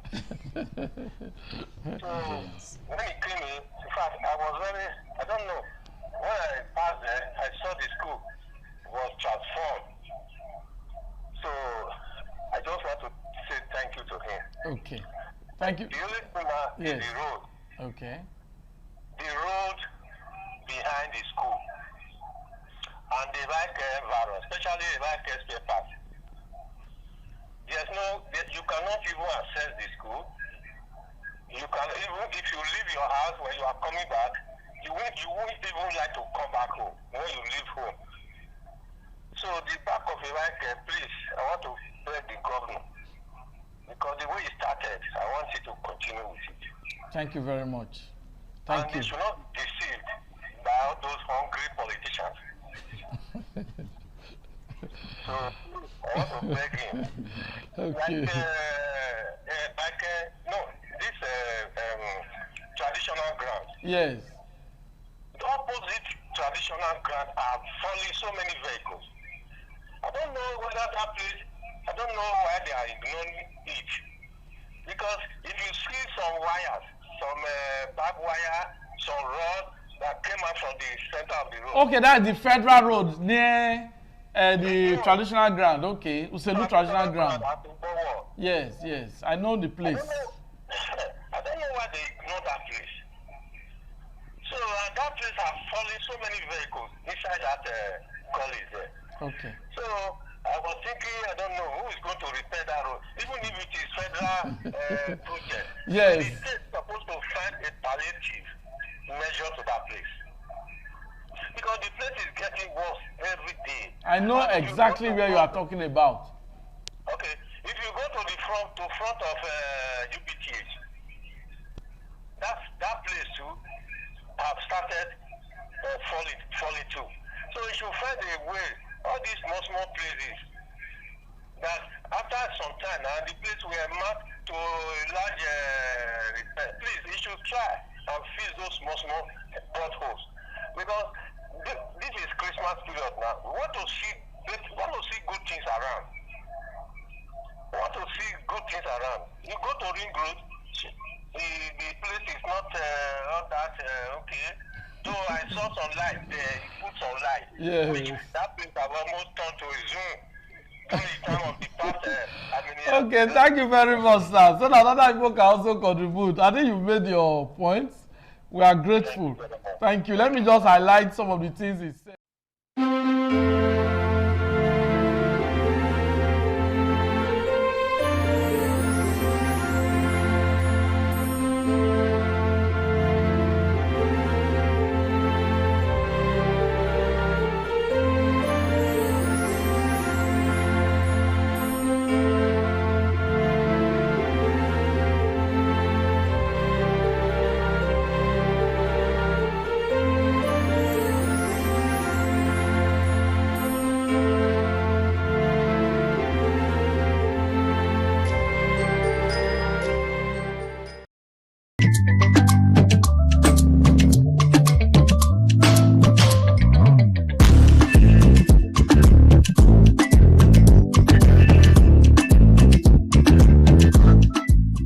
Hello and welcome to Women in Conversation on ITV. You're live from our Lagos Network studio. I am Patricia Uremu Gabriels, and today I have seated with me some beautiful women that will be looking at domestic violence. But before we go into the program properly, I'm going to be introducing my guests who are seated here looking very pretty. Of course, I have on my right Princess Edith Madejomo. She is an entrepreneur and the CEO of Freedit Global Limited. Edith, you're welcome. Thanks for having me. And then on the far right, I have Abiodun, who is a registered welfare worker in the UK, and she's a women's speaker. Abiodun, you're welcome. Welcome. And then to the left, of course, I have Barrister Chisom Agbafo. Chisom is a legal practitioner. You're welcome, Chisom. Thank you very much. Okay, ladies, we're going to be looking at domestic violence. And before we go into looking at domestic violence, I have a write-up that I read from a writer. So I'm going to read through this write-up before we go into the program properly. So a writer once said that women who do well in marriages always have some traits and mindsets. Let's take a look at some of these mindsets. Okay. So the writer said, some of these mindsets could be they have their own life, their joy doesn't depend on their husbands. Their mood does not depend on their husbands. The women makes a healthy marriage if you don't have mood and you're not looking to your husband. Okay. And the writer also said they believe that they don't chase validation. They carry peace, knowing that peace draws their men back home. He also went on to say they know when to talk and when to keep quiet, saying not every reaction deserves reply. So with all the domestic violence we have seen, starting from the gospel singer Osinachi and down to the recent one in Calabar, the one that allegedly the wife poured her husband or set her husband ablaze because of an argument. And funny enough, this marriage was just for 6 months, And so we're going on also to Haruna, who was recently pardoned by the president after allegedly, anyway, she has been sentenced to death because it's not allegedly anymore. She was sentenced to death and she served that jail term for 6 months. But she was among the people that the president recently gave pardon, and she's out of the prison. So let's go down to the problem right now. We are women, and we know the problem. I think it's the domestic violence. That is a major problem in marriage. But let me start with you, Chisom, as a barrister. How will you define domestic violence, Joyce? Okay, thank you very much, Patricia. The issue of domestic violence, I would say that every time a woman is being silenced or emotionally broken, you could say that, that is not just her story. It is how the society is built. That's how it is. And so the law, according to the law, domestic violence is, a deliberate harm that is being done to somebody directly, either to cause harm or to make the person traumatized, harassed, intimidated, So this is what domestic violence is. And domestic violence are of different types. We have the physical abuse, we have the emotional abuse, we have the psychological abuse, and we have the financial abuse. So domestic violence can be seen in these four aspects. The physical abuse, where the person intentionally causes harm, the partner causes harm to the lady, beating, injuring her, and all sorts of physical violence. Then the emotional part is when they deal with your mindset, deliberately making you to rethink things, traumatize. You're confused, to cause confusion on the person, or deliberately trying to intimidate that person by demeaning or degrading the lady. We could also say that, apart from women going through domestic violence, that's why we just say the victim, because it could be a man, it could be a woman as well. So basically, I think that is what encompasses domestic violence. But it's mostly the women that goes through this. Yes, you could say 80% of, especially where we are, we're in Nigeria, and mostly women fall prey to domestic violence because of cultural perception and the way society, tradition, and all of that is mostly women. Okay, Abiodun, let me come to you. We just heard what the writer said through the reading, and so I'm going to ask: would you say these women didn't or doesn't have any of these traits or mindsets? The women that are domestically abused. What I would say. Women, my sister has already said what domestic violence is, and from my understanding of the writer is like you can't. I think it's behavioral issues. Yeah, it's either the woman or the man has behavioral issues, and it should not be tolerated. It's not a healthy atmosphere to be in. It's dangerous, as we can see. It can lead to death, it can lead to emotional harm, it can lead to psychological harm. And so, to me, domestic violence should be, is a serious issue that, if not dealt with, it will become worse. And as you can see, the end result is not like, where if, a thief steals something, at least, that they can survive it, but it can lead to death, it can lead to not only, holistically, children as well being affected because in a marriage context. And domestic violence can be in a relationship even before marriage, And so to me, when I see domestic violence, as my sister said, it could be sexual abuse, it could be financial, it could be psychological, emotional. So, and that's, can you imagine going through that at home or with your relationship? It will affect every aspect of your being. You go to work, you can sort of discern or observe somebody that is being abused because they can't focus. They're easily agitated or they're anxious, and and I've, personally had someone in the family that years back that was killed, and in a relationship, and I remember when we heard the story was that she was going to break up with her boyfriend, and then something happened. We found out that maybe she had a drug overdose, but many believe that she was killed. Oh, so the story, if I heard you clearly, she took drug overdose or she was killed. What we know is that the last thing is that she was having issues with her relationship with her boyfriend. Maybe she found out he was probably cheating on her, or so. That's the last day that she got killed. So she went to her boyfriend's house. They found her body in her boyfriend's house, but the boyfriend said that she had an overdose. Yeah. So we just know that relationship was not healthy anyway. So, and then So there's a lot of things, and this was like 20 years ago, so I still remember. Okay, so Edith, to you, the same question. Do you think these women that go through domestic violence, from their partners, do not have that mindset, or they do not have their own mindset? What do you think? Do you also think that when you're experiencing such things from a partner, you should take a walk? Oh yeah, that's my opinion. I don't think any woman will want to walk out of a good marriage. Women are wired to be patient, to be tolerant, and to be loved. Any woman that sees red flag, I will tell you, no second chance. Because the red flag are always there. The red flag are never green. They will never turn green.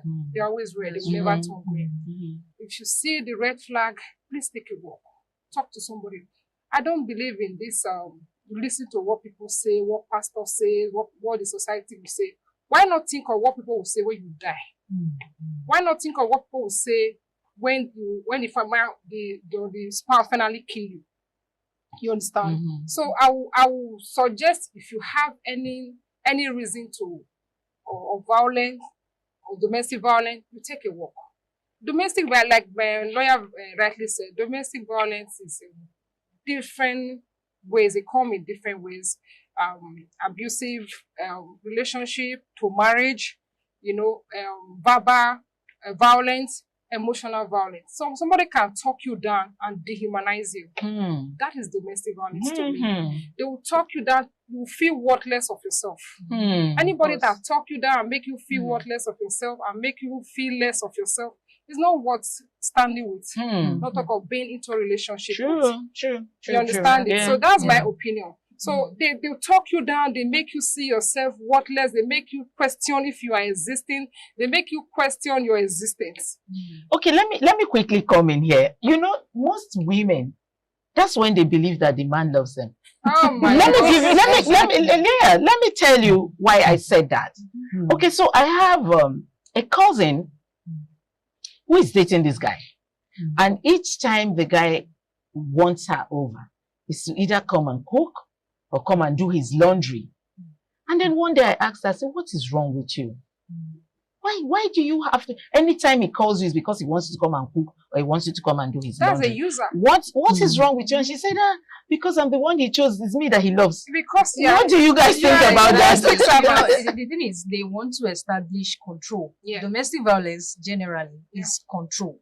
The partner or the person who is the abuser wants control, total control of your mental state, your physical body and everything. So, the society has romanticized abuse to the extent that they feel like it is strength, endurance. So the more you endure in a marriage, the more it gives you strength, or the more you get experience. So I'm a married woman for 10 years, so I've seen all sorts of abuse, tragedy in my marriage, and I can advise the younger ones. I think that is what some people say. Most people, they see it as endurance. You go back to your mother-in-law and tell you, oh, I've been through it before. It's not a new thing. Don't worry. With time, you will change. You could pray. And some of them don't change. But some do change. Most people, they don't change. Is it marriage? Is the person, is she married to? No, they're dating.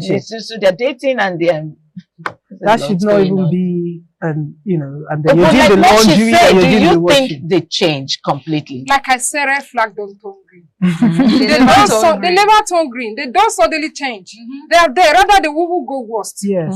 They don't. And they are no there. amount of prayer that will change them. Some people. Looking at the example, the lady, the singer who's late now. I'm sure because I think she's a popular person in the church. She holds a high position. She's close to the pastor and all of that. She was basically building her career in the church. So it's beyond prayer. There's no amount of prayer that can solve, a person who is an abuser that would change that person. So I think the society needs to move beyond go and pray or just endure. But we have also seen where some prayers worked. Yes. No, it works. Yes. We have also seen where some prayers worked and the partner changed for a better person. That is just 2%. I don't believe that. But I feel that, yes, it will work in prayer, but maybe there'll be a time of separation so that they can deal with the issue in deliverance, in prayer, So in see word. counselors and Yes, all that. but to be together and then still, because at any time it can come forth, and then when the man is ready or is the woman, then healthy. Because even in the Bible, it does not say you should tolerate violence. Is not tolerated. Anger is not tolerated. And God even says in the Bible that the exception of divorce is sexual immorality and things like this. Hatred or that. So the violence, yeah. So it's not. So I would say that since you said prayer could work, I would say that prayer alone cannot work. For prayer to work, there have to be deliberate actions that are put in place. Maybe there should be a therapist. Correct. There has to be an acknowledgement. Yeah, from acknowledge the the fact that woman. there is You an have to, issue. I can't take this from you. You can't raise your voice at me. You can't beat me. You can't do all of that. And that action that would be taken, form of, like you said, therapy. That was when you can now say, okay, you're adding prayer to, but then you're taking steps. Okay, she is speaking as a barrister, and Abiodun here is speaking to us as a pastor. yes, I would say that, because law and morality are two different things. But outside that, we can't just base on religious aspects. Prayer works, right? But then you have to back it up with an action. You have to make that move. You have to, actually acknowledge that this is an abuse and I'm a victim. So I think that should be. Does the abuser actually acknowledge the fact that they are an abuser? They don't actually, but you have to make them see that they are an abuser. That's where Abiodun says prayer comes in. Most of these abusers, they don't. They are narcissists. They are manipulating. They manipulate you. They make people see you as a bad person. Of course. And they will bring the good person. Yes. To the outside world, they are the good ones. They are lovely. They are accommodating outside. And at their home, they are warriors. They are demons. That is it. That is narcissist for you. Yes. They'll make people paint you black. And they'll be nice outside. Yeah. When you go outside, you're talking about your partner in a bad light. They were like, no, not this girl that I know, not this boy that I know. And they are demo at home. Can I say something? Because, yes, please. Go ahead. Because to me, I also want. I've seen things happen, and I know. I'm sorry, I'm going to cut you short there because we're going on a short break. We'll be right back. Please stay tuned. Thank you for joining us. Abiodun was saying something before we went on a short break.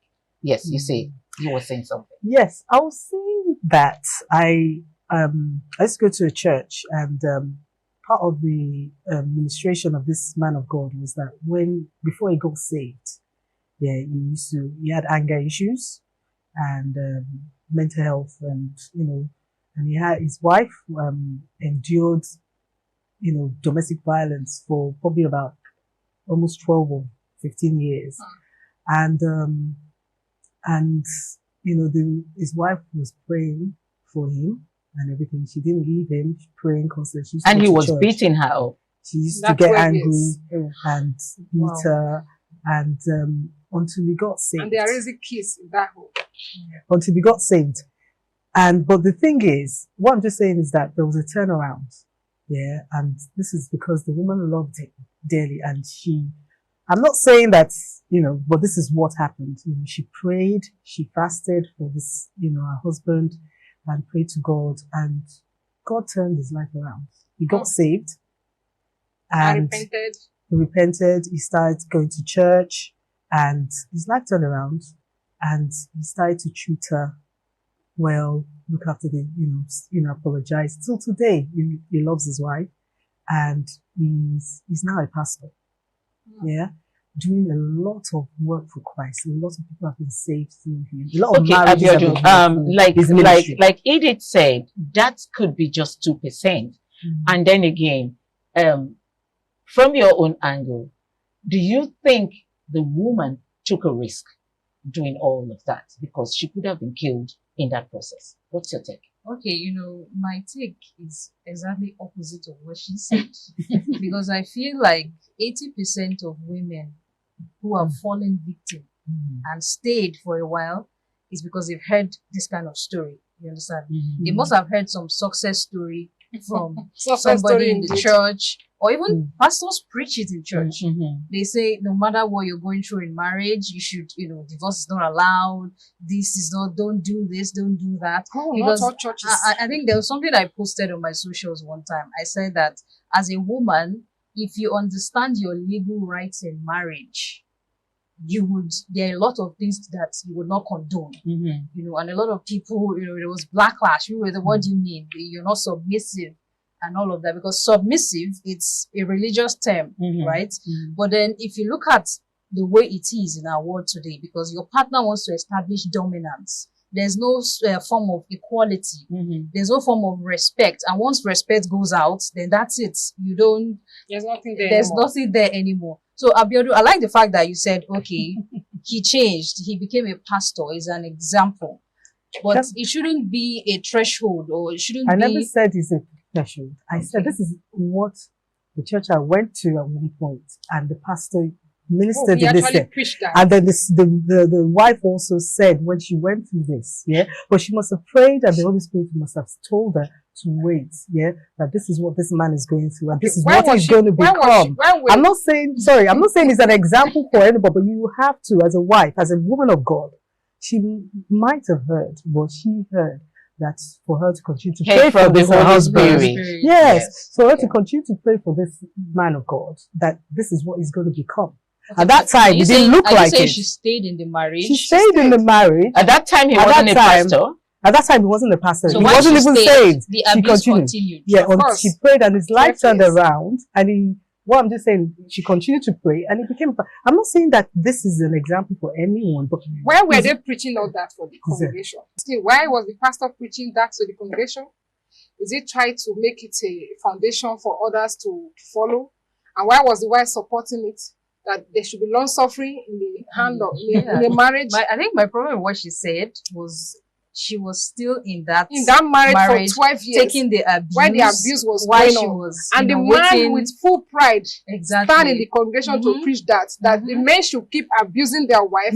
Sorry, I'm not saying that's not the case. I'm asking he was an example. He was telling what he went through. This was a man that was transformed. This was a man that was a wife beater. Used to have go through anger issues, and he's encouraging the congregation to keep doing what they are doing. He was just saying, their wife he was talking of his story. He was talking about his experience and how God touched him and turned his life around. Okay, no. You have to. So that other people there that are going through, they can know that there's still hope. In a situation, just to know if a man is there, and a wife is there, there's different situations. Like she said it's just 1 out of 10. Yes. So someone could have stayed back and get killed. No. Please, I don't want every woman you're going through abuse, domestic violence in your home. Get help. Shout. Speak to your pastor, your counselor. Okay, get help. Let me come in here quickly. Let me use this example too. Yesterday, someone came to me and was telling me a story. This story is about a younger brother whom I know does drugs. Okay, he had gone, when someone does drugs and turn into a mad person. But this girl has been standing by him and has refused to go. She has a reason. It's not a wife, they're dating. She has a reason for not wanting to go. This guy takes drugs, will beat her up, will push her out of the house. The sister who came to talk to me, because we know the story, will go and tell the girl, move. I have told you, go. Don't stay. He's my brother. I'm just waiting for me to hear he's dead so I can come and pick up his corpse and bury him. Because the situation was what took their mother's life. The mother died at just 63. She was very young and pretty when she died. Okay, so now the sister walked up to me yesterday and said, do you know my brother is getting married? I said, which of them? He said, the same one you know. To the same lady? I said, to who? He said, to the same lady. Wow. I said, why? She's still there. And she said, listen to me. I know you will get upset when you hear this. And that's why I came to meet you. So you call him and talk sense into his head. That the brother said to her that, I don't think I want to marry her. We went to the hospital. I heard that she has fibroid. And then again, since we've been dating, she had never taken him. So I turned to the sister. I said, I don't know what you responded, but this is my response. How sure is he that this problem of not getting pregnant is not coming from him. Mm. With all the drugs that you have taken in life, and you see somebody standing. So my question here now is, why is it always women? Can you say the man with all the luggages is pointing at one luggage that the woman had, the fibroid, which is a natural thing. That is, it's not that she caused it on herself. By herself, yeah. You understand? You are pointing at that, and you are pointing at her infidelity, her infertility. Well, or no, you're not a doctor, and nobody has given you the breakdown of her medical history to know that okay, you are not you know, you're already pointing at her having fibroid. You can imagine this type of men we have in the society. Thank you very much, Princess. Because let's even circle back to the main issue. The main issue for women is shame. Yeah, that is the main issue. Shame. You see that shame? What will people say? Exactly. What will people say? If this man goes, will marry me again? Will I see any other person? What will my mother-in-law say? They should think of like what people will say when they are kids. Don't think of what people will say when you walk away. It's because of the way people judge women. If you are in an abusive relationship, you know, they feel if you get out of any marriage or any relationship, they feel it's your fault. You didn't do this right. You didn't. But that is the first step. The first step is acceptance. Acceptance that I'm a victim. I am dating an abuser or I'm married to an abuser. Then you have to stop that denial. Stop following what people are saying. Stop following what women who are married for over 1 decade, they are giving you advice. I mean, as at the time they married in 1942. People that will tell you to stay in there.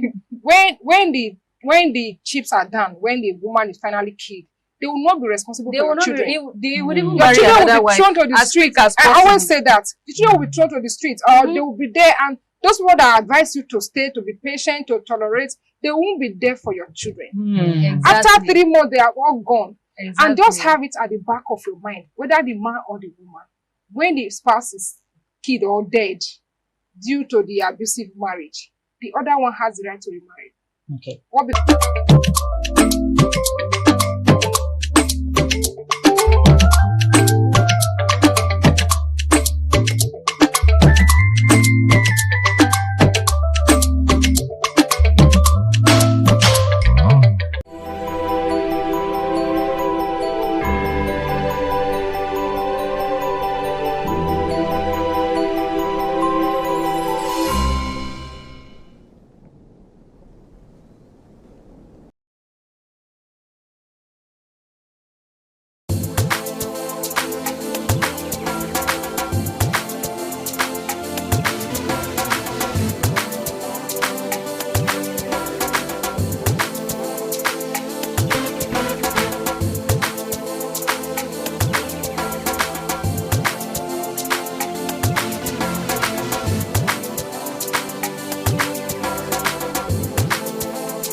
Thank you very much for joining us on the program, Healthy Living. What is the kidney? The kidney is an excretory organ in the body, which is for metabolism. Tuberculosis affects many organs in the body, but the common ones it usually affects is the lungs. Epilepsy is a neurological problem.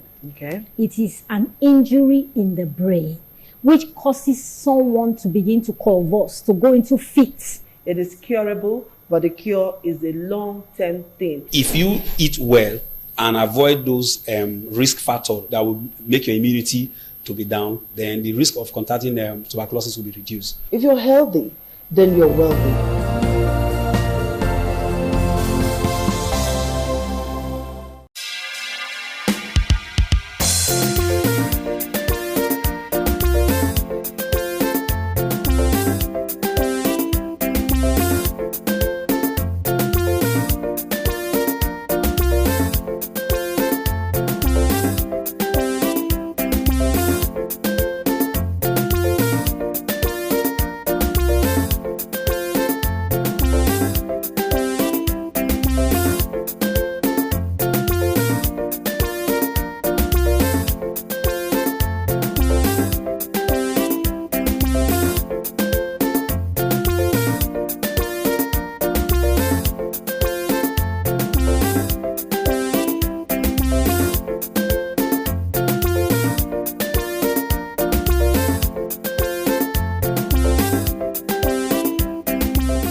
ITV, certainly the best.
All right, now a very good morning to you, and you're welcome to our program this morning on ITV, the last edition for the year 2025. And of course, that's how it is. The time goes round, and of course, it is the 365th day, the 365th day today. So in this part of the world, it is exactly 1 year that completes today, except for the few hours left and the few minutes and seconds left for this year 2025. So I want to say a very big thank you. I mean, all the time on this program this morning on ITV, Wednesday's edition, and even all the other editions, you were there. My name is Evans Nohoge. Well, I'm not always alone on this program. I have my co-anchors right there. Messalina is in Lagos. Messalina, a very good morning to you. Beautiful morning to you, Evans. I mean, I'm excited. I'm grateful seeing the last day of the year. God has been faithful. He has been, awesome. And Lagos is beautiful this morning. We're cool here in Lagos. How are you doing today, Evans? Well, I'm fine. I'm so excited. I mean, I saw all the year. I saw the whole year through 2025. And I'm also expecting to see the whole year through for the year 2026. But, in Nigeria, we cannot forget in a hurry, because if you go through the year 2025 in Nigeria, you would have remembered so many things. Take, for example, whereby the Supreme Court are affirming greater autonomy for local governments and reducing interference, state interference, and boosting grassroots democracy. And of course, it was also in this year 2025 that President Tinubu declared a state of emergency in Rivers State. And also so many other things that, happened this year. And I think the climax of it all is the U.S. airstrikes in Nigeria, in Sokoto State, whereby initially it was said that it was an effort in futility. But just a few days ago, we're beginning to see that they are actually casualties in that airstrikes in Sokoto State. So all these are the issues, that culminated into what happened at the year 2025.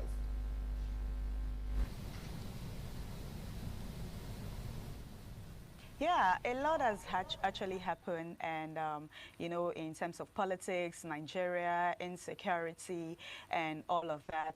And, like I said earlier, I'm grateful. I mean, the not what the people want it to be at this point. But we are still grateful. I mean, since the last day of the year, imagine, you know, what happened to Anthony Joshua. Those his friends, they never knew they would be dead by now. I mean, despite the ups and downs, a lot of persons died, the insecurity that has been happening in the country. We still saw the last day of the year. I mean, we are hoping for a better 2026. We are hoping that the government do better 2026. We are hoping that the people, Nigerians, we get what we want in 2026. And we're hoping for the best, honestly, Evans. Certainly, we're hoping for the best for the year 2026 by the special grace of God, expecting the very best for the country, and so that we can move forward. And talking about Anthony Joshua is one thing that you know, a lot of Nigerians are still asking question: what actually happened?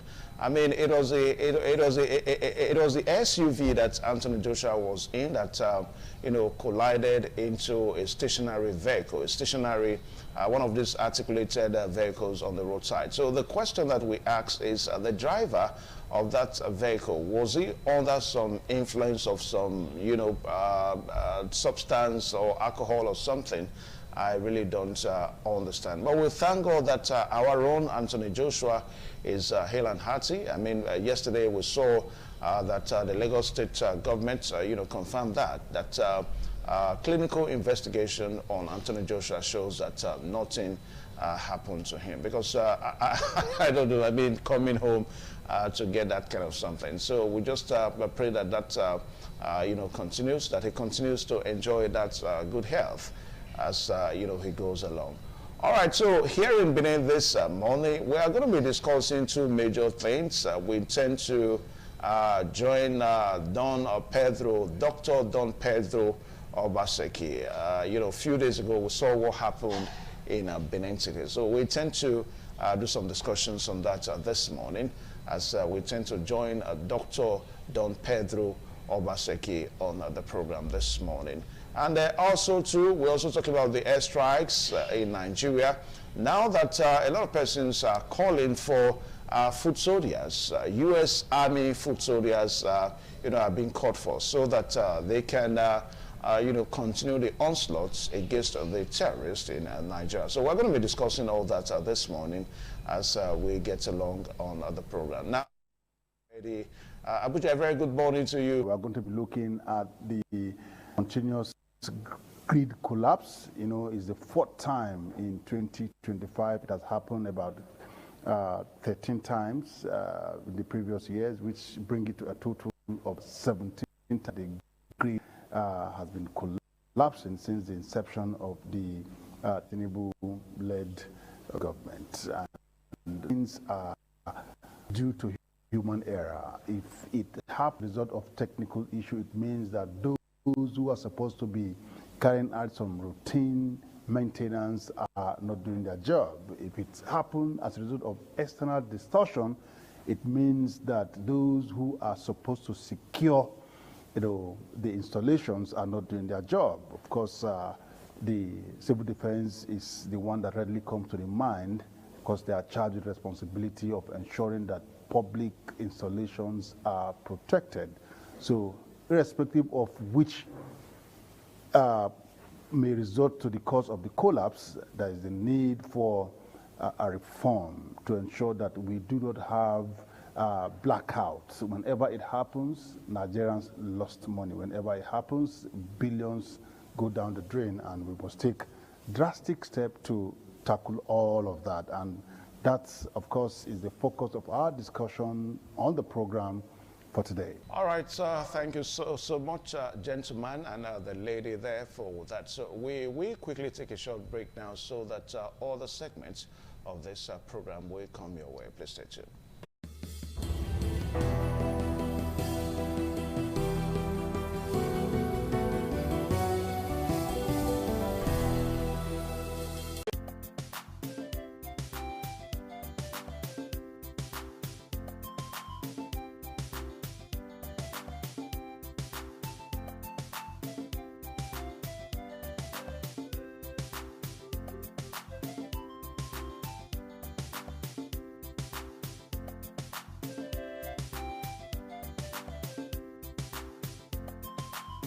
Thanks for staying with us. We're still on TMI this beautiful morning. It is the newspaper review, and we would be reviewing the newspaper this morning with Dr. Victor Ohai. Dr. Victor, good morning. Good morning. Merry Christmas once again. Happy New Year. Same here, same here. Good to see you today. All right, our first paper this morning is the Punch newspaper. We will be starting with the Punch newspaper. The big headlines on the Punch newspaper says, Tinubu insists on January 1st for new tax regime. You get that on page 2. President says no turning back on refunds at Atiku. PDP slams tax legislature. You get that on page 2 from the Punch newspaper. Another headline there says 2026 budget. 10 states plan 4.3 trillion naira borrowing. You get that on page 31 on the Punch newspaper. Another headline there says FS reserves to hit $51 billion by 2026 CBN. You get that on page 33 on the Punch newspaper.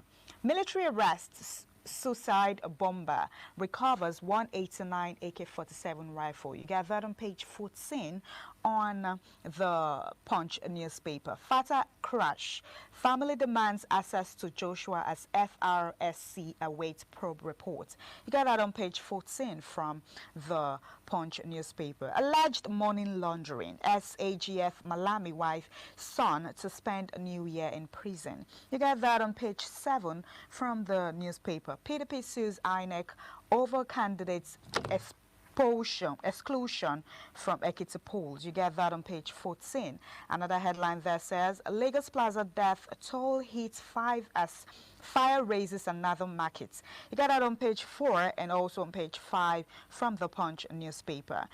Rivers lawmaker rejects Fubara's Christmas gift. Wike opposes automatic tickets. You get that on page 30. Dr. Victor, let's talk about the new tax. Tinubu insists on January 1st for new tax regime. What is your take? See, I'm getting worried with the level of impunity that is going on in this country right now. First of all, kudos to the legislature that pointed out the fact that what we're seeing, what was gazetted, was not what was approved.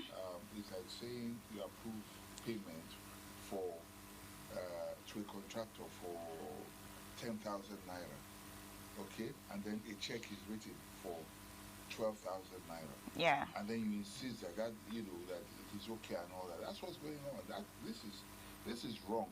It's not about whether the taxes are right or wrong. It's about the procedure. You cannot. You cannot put something upon nothing. You understand? And if you are coming to the public to argue about the merits or otherwise, you must come with very clean hands. I'm afraid that's not the case right now. They should go back, correct it, and then, there's nothing wrong. Sorry, let me just say this very quickly. The tax ombudsman was saying that it will create a lacuna. It means that between now and that time that they might not be able to receive taxes. A tax is a tax. If you owe, you owe. You understand what I'm saying? And you will pay. So that argument automatically falls on its head from the beginning.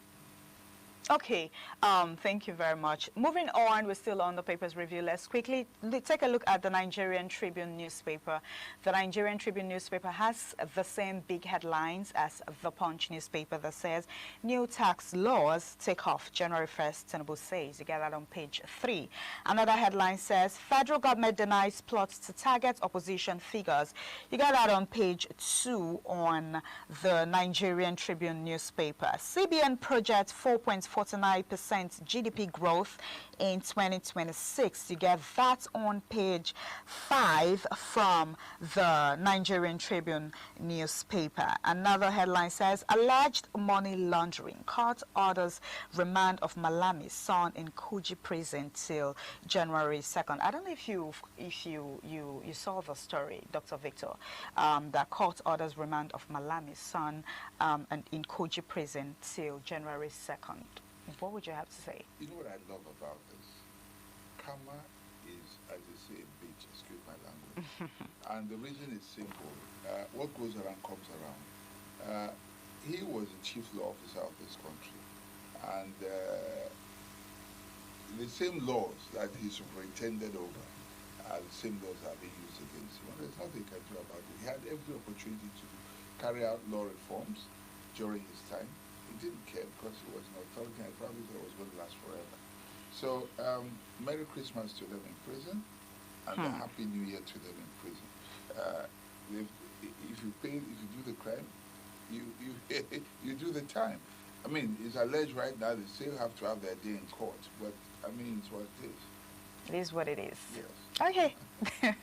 All right, interesting. Okay, we'll be moving on to the Daily Independent newspaper. The Daily Independent newspaper, the big headline there, still remain. PDP kicks as Tinubu insists new tax laws start tomorrow. Interesting. And PDP says no substantial reason to jettison policy. You get that on page 29. Another headline says PDP heads to court to compel INEC to include its candidates. You get that also on page 7 on the Daily Independent newspaper. Federal government denies claim to arrest, detain opposition figures. Okay, you also get that on the Daily Independent newspaper. Another headline says, Tinubu anoints Oyedepo as Director of Public Prosecutions. You get that on page 6 on the Daily Independent newspaper. CBN projects 4.49% GDP growth, inflation cooling as reforms deepen. Dr. Victor Ohai, let's talk about that. CBN projects 4.49% GDP growth, inflation cooling as reforms deepen. What is your take? Okay, I'm going to borrow from Fayoshe's now famous contribution to our political lexicon in Nigeria, where he talked about stomach infrastructure. Okay.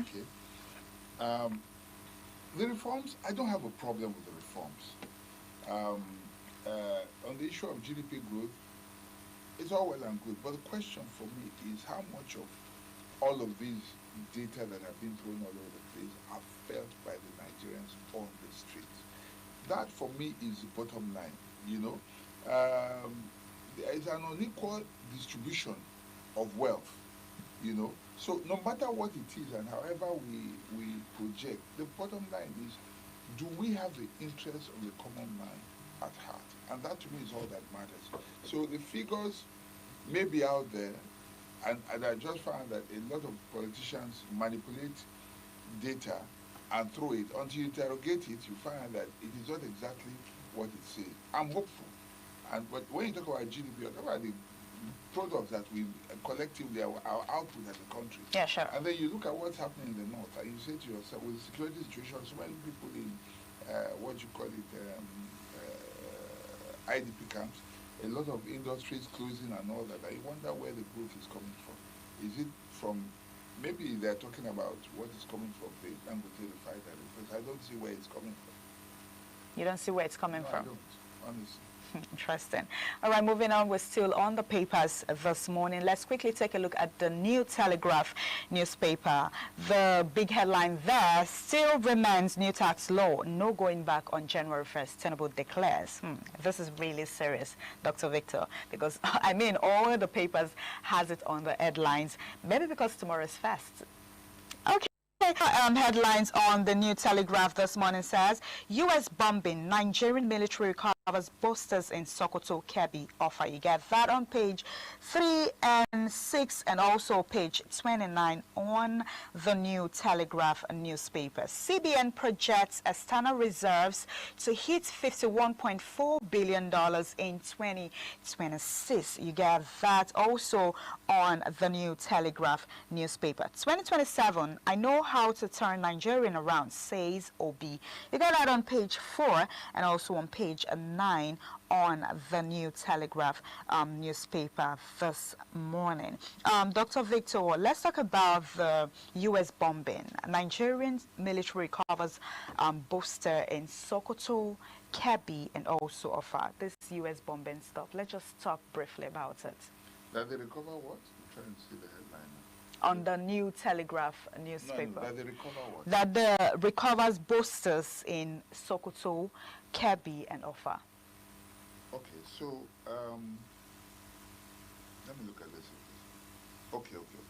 So I think that this, for me, is perhaps a fallout from what happened recently. I don't have the details as such, and so we'll have to look at it. But if whatever progress is made by the military is obviously progress in the right direction. You support them? Yes.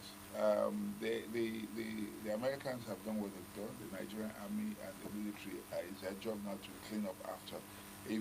But we also should be mindful of the fact that when you scatter these terrorists, if the ones that survive will now go spread into other places. So the military should be ready to do mop-up and ensure that they clean up after the air raids. Because they actually saw them leaving, after the bombing, some people in the community said they saw them leaving the particular spots that they are. Yeah, and it will only harden them because they're going to find a way to regroup again. And so I wish that there was sustained bombing away from the Americans. If the Nigerian Air Force can now, they say they know where these people are. Wherever their cells are, just keep hammering them, scatter them so that they don't even ever think about coming back together again. Then we're sure that we are making some progress. Okay, we hope that happened. Let's quickly take a look at the Vanguard newspaper. We're still on the daily review this morning. The big headline on the Vanguard newspaper still says, new tax laws take effect tomorrow. Tinubu insists. You get that on page 9. Another headline says, CBN project 4.49% economic growth, $51 billion reserves for 2026. You get that on page 5 from the Vanguard newspaper. 2027, why Obi choose Enugu for today's defection to ADC. You get that on page 26 from the Vanguard newspaper. Transfer above 10,000 naira. Banks to start charging 50 naira stamp duty from January. You get that on page 27 on the Vanguard newspaper. Okay, another headline there says 2027 we won't allow another mistake in Rivers. Wiki. You get that on page 12 on the Vanguard newspaper. 2025, how Nigerians paid more for data calls despite network disruptions. You get that on page 8 on the Vanguard newspaper. AFCON, Super Eagles cruise on, make it 3 wins from 3. You get that also on the Vanguard newspaper. Dr. Victor, let's talk about the win. Super Eagle. You've been saying they've been winning in different countries. Let's just move to the sports. Saying Eagles and group stage in style awaits Cameroon, Ivory Coast, and Mozambique in round 16. You get that on the Punch Sports Extra newspaper. What would you have to say about that? I'm quite upbeat about it, and what I observed is that where the opposition camps are now going to be in disarray, and the reason I say so is that if you even check, there's no one standout scorer. They used to think it's Osimhen alone. Exactly. But yes, it is. But other people were scoring, so it's like everybody can score in the Nigerian team. So who do you mark right now? If you're busy with Osimhen, you're just creating opportunity for other lethal strikers to go in there and then score the goals. So I'm quite happy about that. We have a lot of deadly strikers, and the opposition, apart from Cameroon, those we are likely to meet, I think we might cruise on to the next level. I'm quite upbeat. All right. Thank you so much, Dr. Victor Ohai, for your time. This is all we could take on the paper's review this beautiful morning. Do well to grab your copy on the Punch, New Telegraph, Vanguard newspaper, and just go through them so you get more details. We're still on TMI this beautiful morning. I am Reselina. We would be handing over to Benin Evans on the continuation on TMI. So stay with us.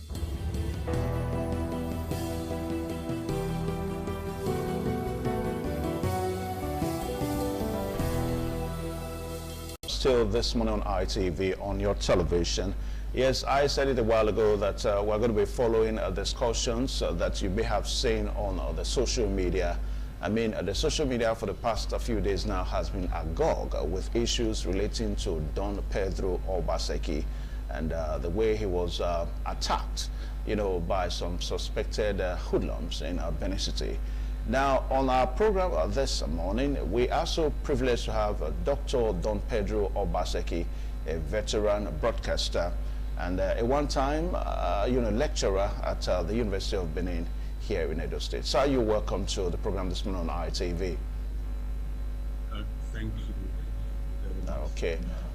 All right, so the issues are on, still prevailing, and we are so privileged to have you on this program this morning. But we want a first-hand, perspective so that we'll get to understand the issues better. I mean, give us your perspective on what transpired.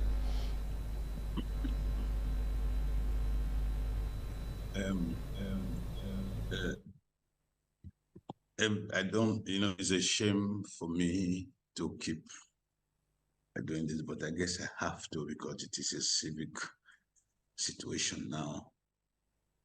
I have a duty to let our people know. I was openly beaten and dragged, kidnapped first under duress from a public facility.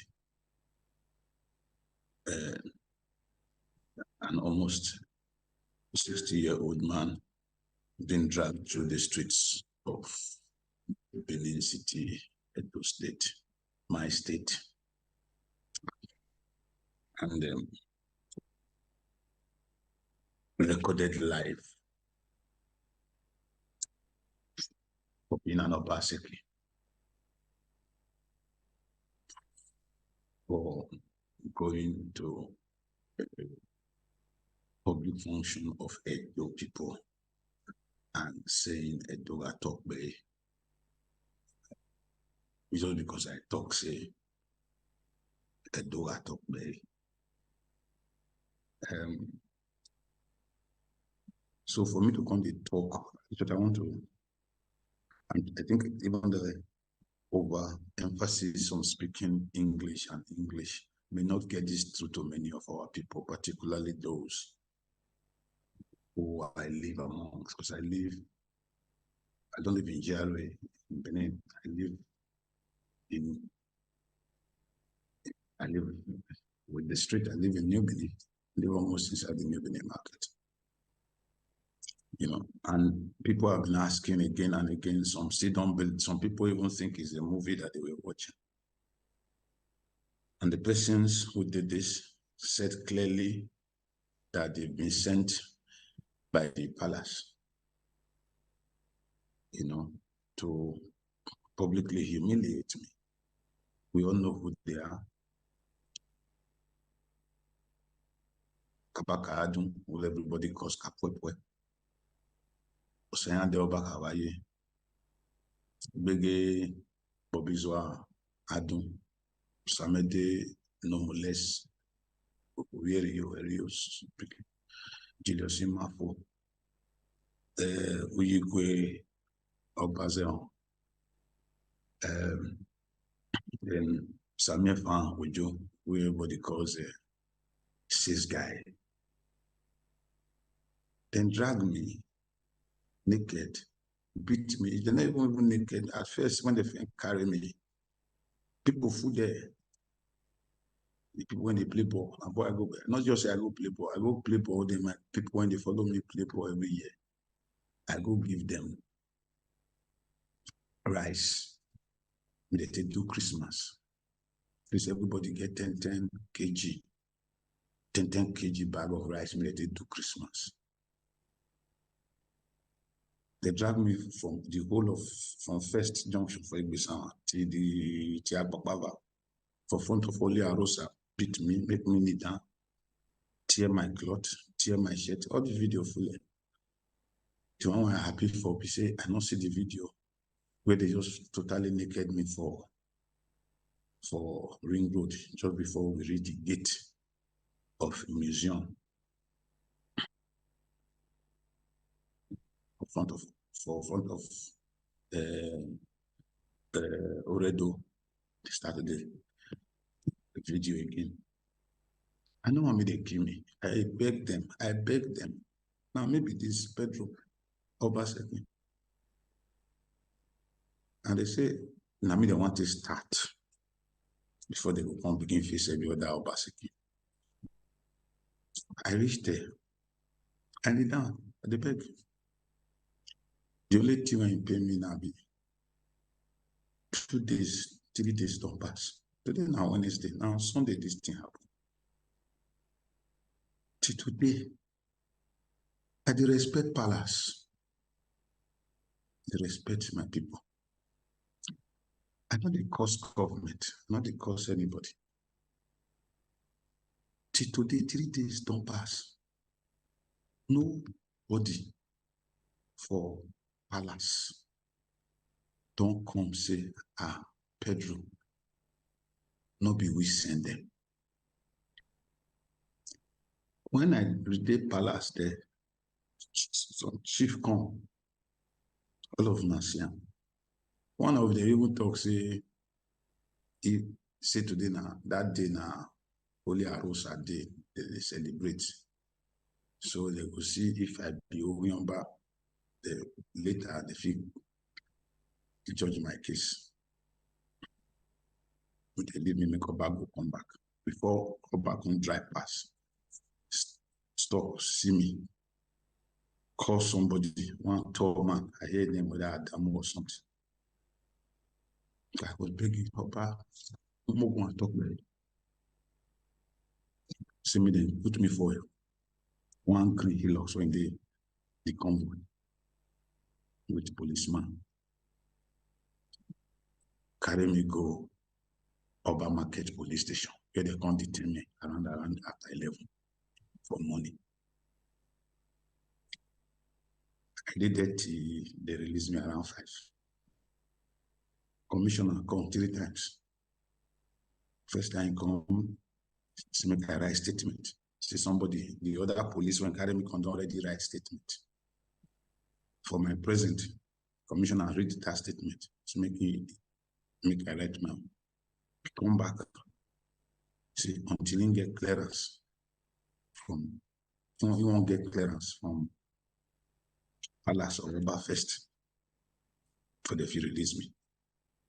Third time you come, he say don't get clearance. Say Oba say no go press charges against me. Yeah, and they release me around 5. My biggest problem now, not be the only the beat when they beat me, plus waiting my children they face. I get children. And my children not just only be the one when I born. I'm almost 60 now. I became a lecturer at the University of Benin at the age of 21 years. I get students when I don't teach. Some don't be directors, some don't be general for army. What I go tell them? Till now, Benin Traditional Council, now me be Pedro. Now me do Esisa. Now me be Pedro. Now me do Azagidi. Now me be Pedro.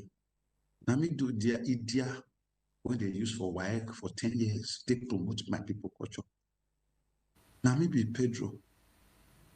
Now me do the Ihara when they did Jawada. Obama Medina Kwano Yakune do.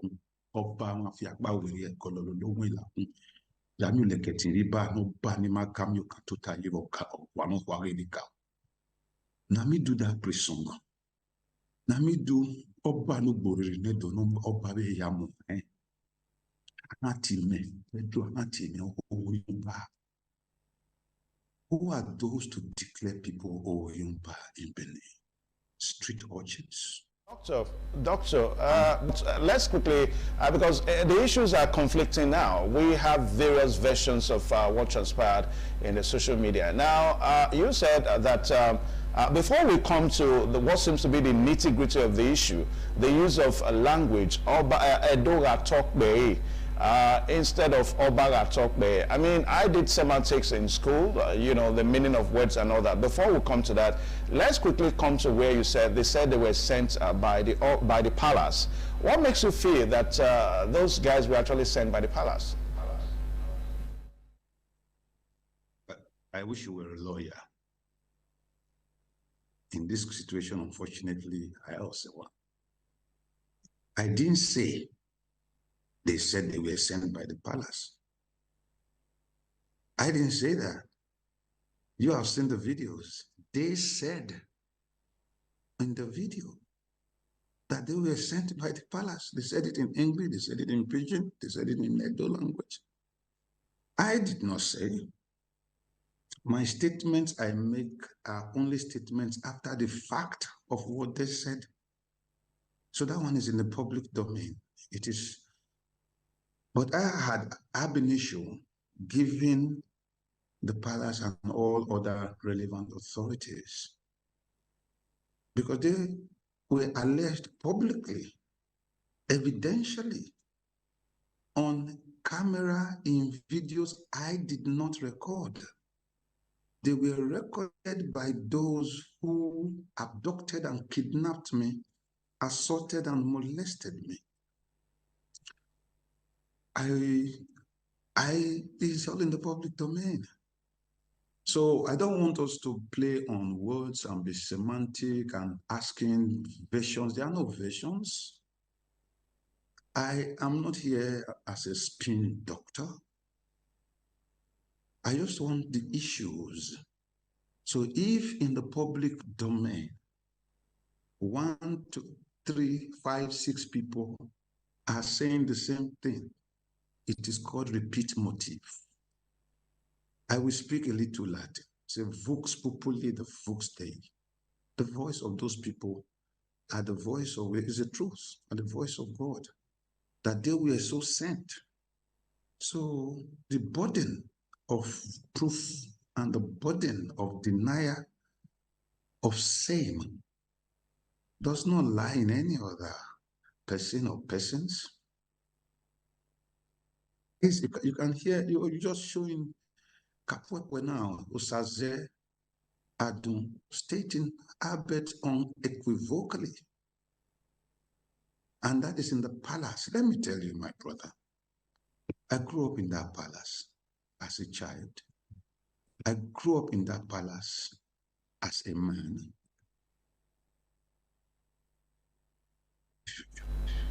When police carry you in those days, you run to the palace because I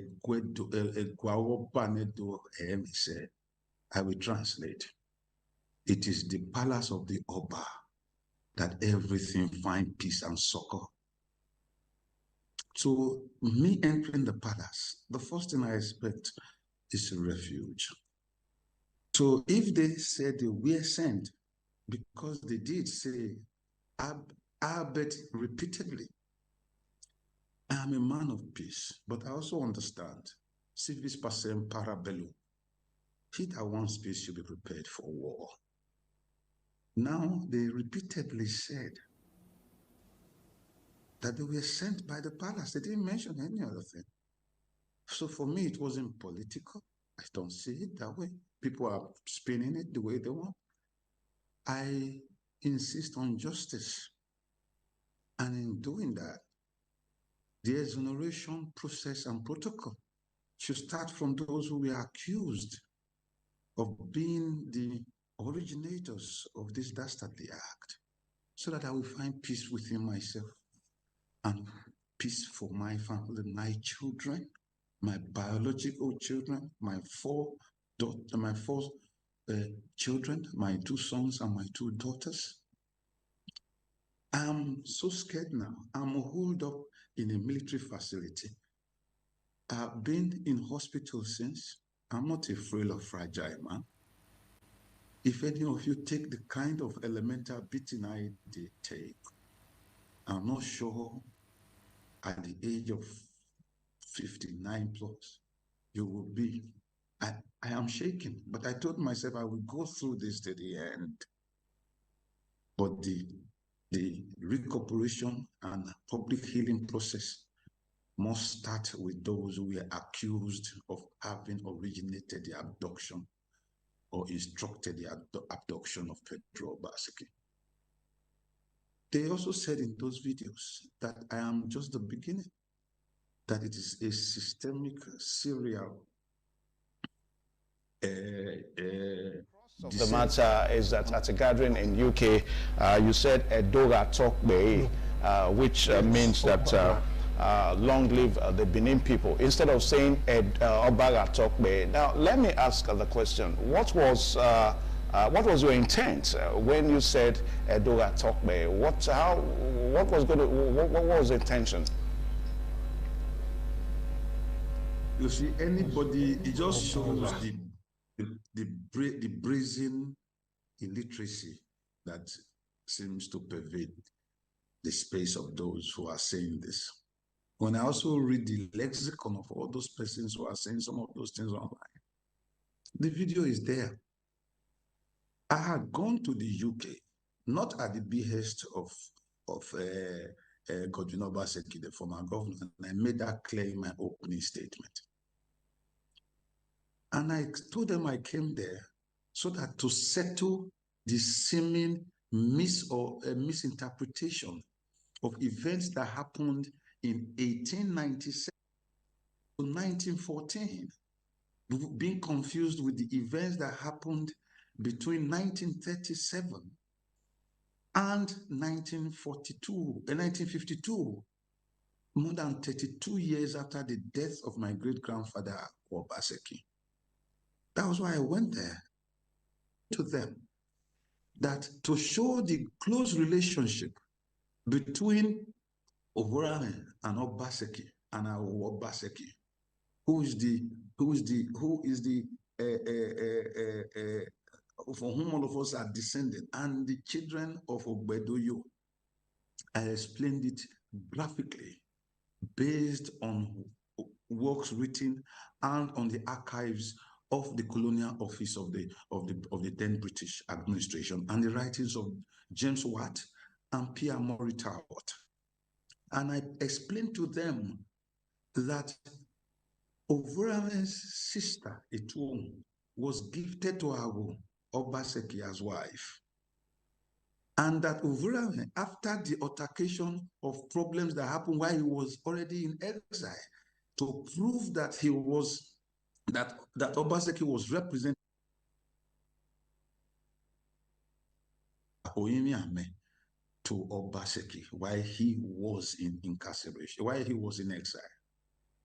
And that upon the coronation of Oba Eweka II, Egwobasemi, the son of Oba Ovurame, in March 1914, in May of that same year, less than 2 months later, he gifted the second daughter, Ebose, to Obaseki as wife.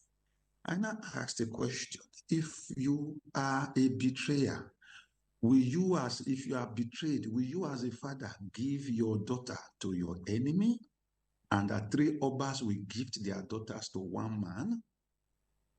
All of us now in the public domain, we are great-grandchildren of daughters of 3 Obas. That was what I said. So when I finished, they clapped.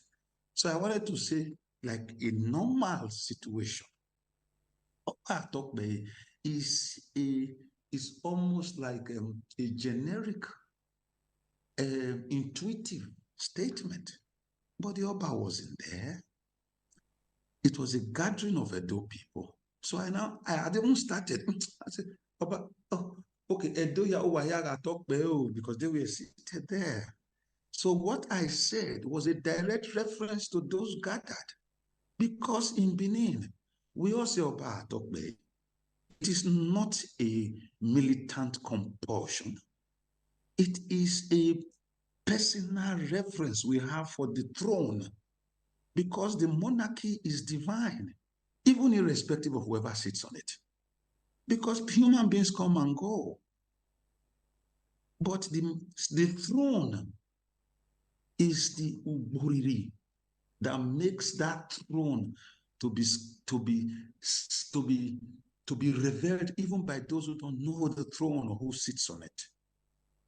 That was what transpired.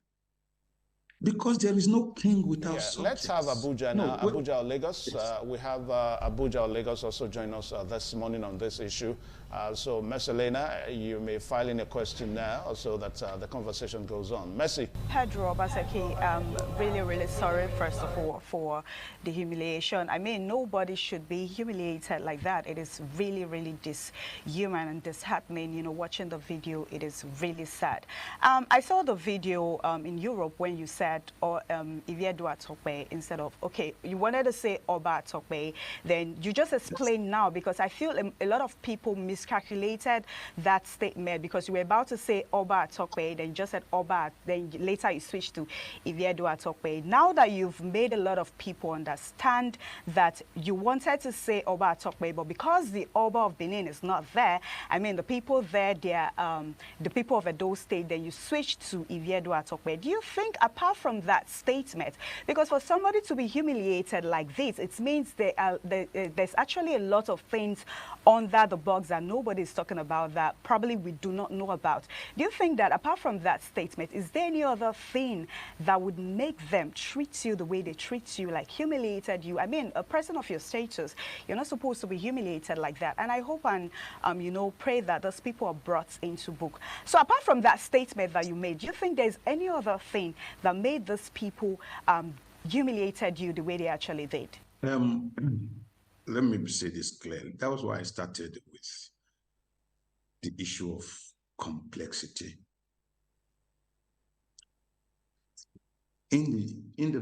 It was clear. They also mentioned that after me, they will go after other Obasekis, which means there is something larger than Edo Atokbe.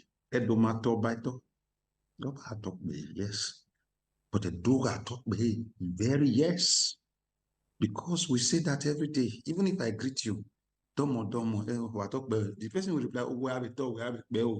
It is it's a lingo. It is not, there's nothing there. So from what you just asked now, it's the question of complexity. And what is complexity about this? I am not accusing anybody of that. I don't want to ruffle the apple cart. So many Nigerians have asked an important and very fair question. I read it every day online. This is 3 days later. Why has there been no public denunciation of this attack, either from my palace, of my Oba, or from the Edo State government, whose primary responsibility is to protect lives and property? So I want to speak to that very carefully. That I am not accusing anybody of complicity, but their silence is accusing people and themselves of. So when a citizen like me, even if it's not me, anybody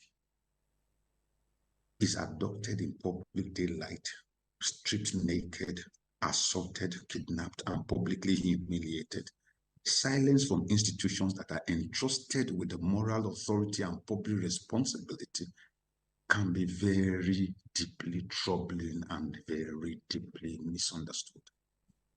Silence, even when unintended, creates uncertainty, fear, and the impression that such acts not only were being tolerated, were actually ab initio so ordered. A simple, clear statement condemning the flagrant violence of my person, as asked for by everybody, by my professional groups, by Edo people across the world. I just kept quiet. Asked for by Amnesty International and the international dimension this has taken. Asked for by past presidents of Nigeria, many of whom have called me. I thank them. I thank Goodluck Jonathan. I thank all of them. I thank those who have shown interest. I thank some of the ministers. I thank my family. I thank Sarah reporters. I thank you.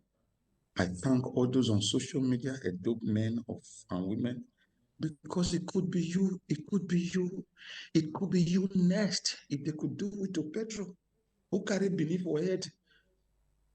It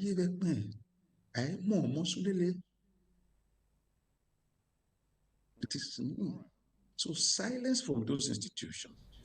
Okay. All right. So we quickly take a short break now at this juncture of the discussion. We'll take a short break, and when we return, we will continue the conversation with Dr. Don Pedro Obaseki. Please hang on.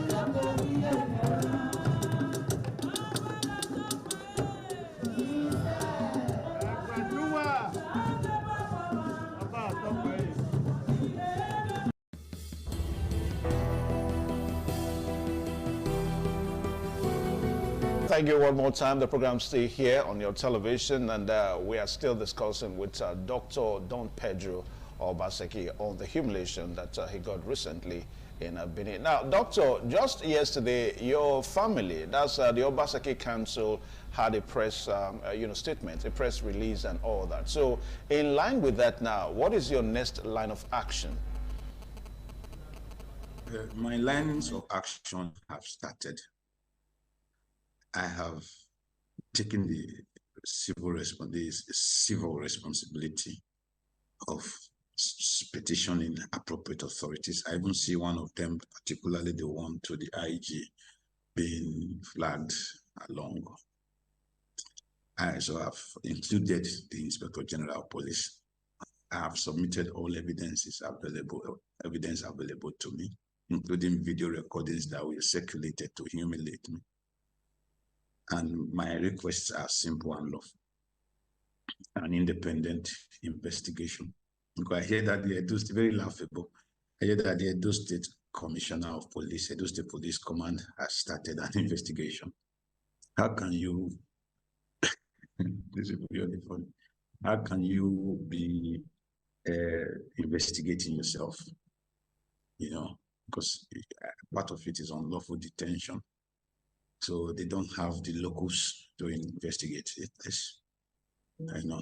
So accountability for anyone found to have broken the law, anyone, the protection of myself, my family, even the threats that were made. I'm not calling for violence. I'm not a violent man.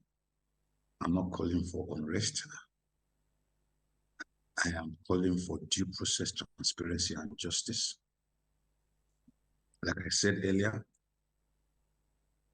this is Pacem para bellum. If you want peace, also be prepared for war. Nigeria is a constitutional democracy, and the dignity of the human person is sacred. And no one, no matter how powerful, is above the law. And me, I've been dragged underneath the very worst of the garbage that you can meet on any man. But I just tried to make sure they didn't kill me, because dead men don't talk. But I'm not scared. Everybody knows Pedro is not scared. Because let me quote Poctoholo in James Hadley Chase, for those of us who are older. He said, fear is the key that unlocks the wallet of the rich. So I declare, I still believe in Nigeria. I still believe in this country. I believe in my bendiness, my Midwesternness, and my Edoness.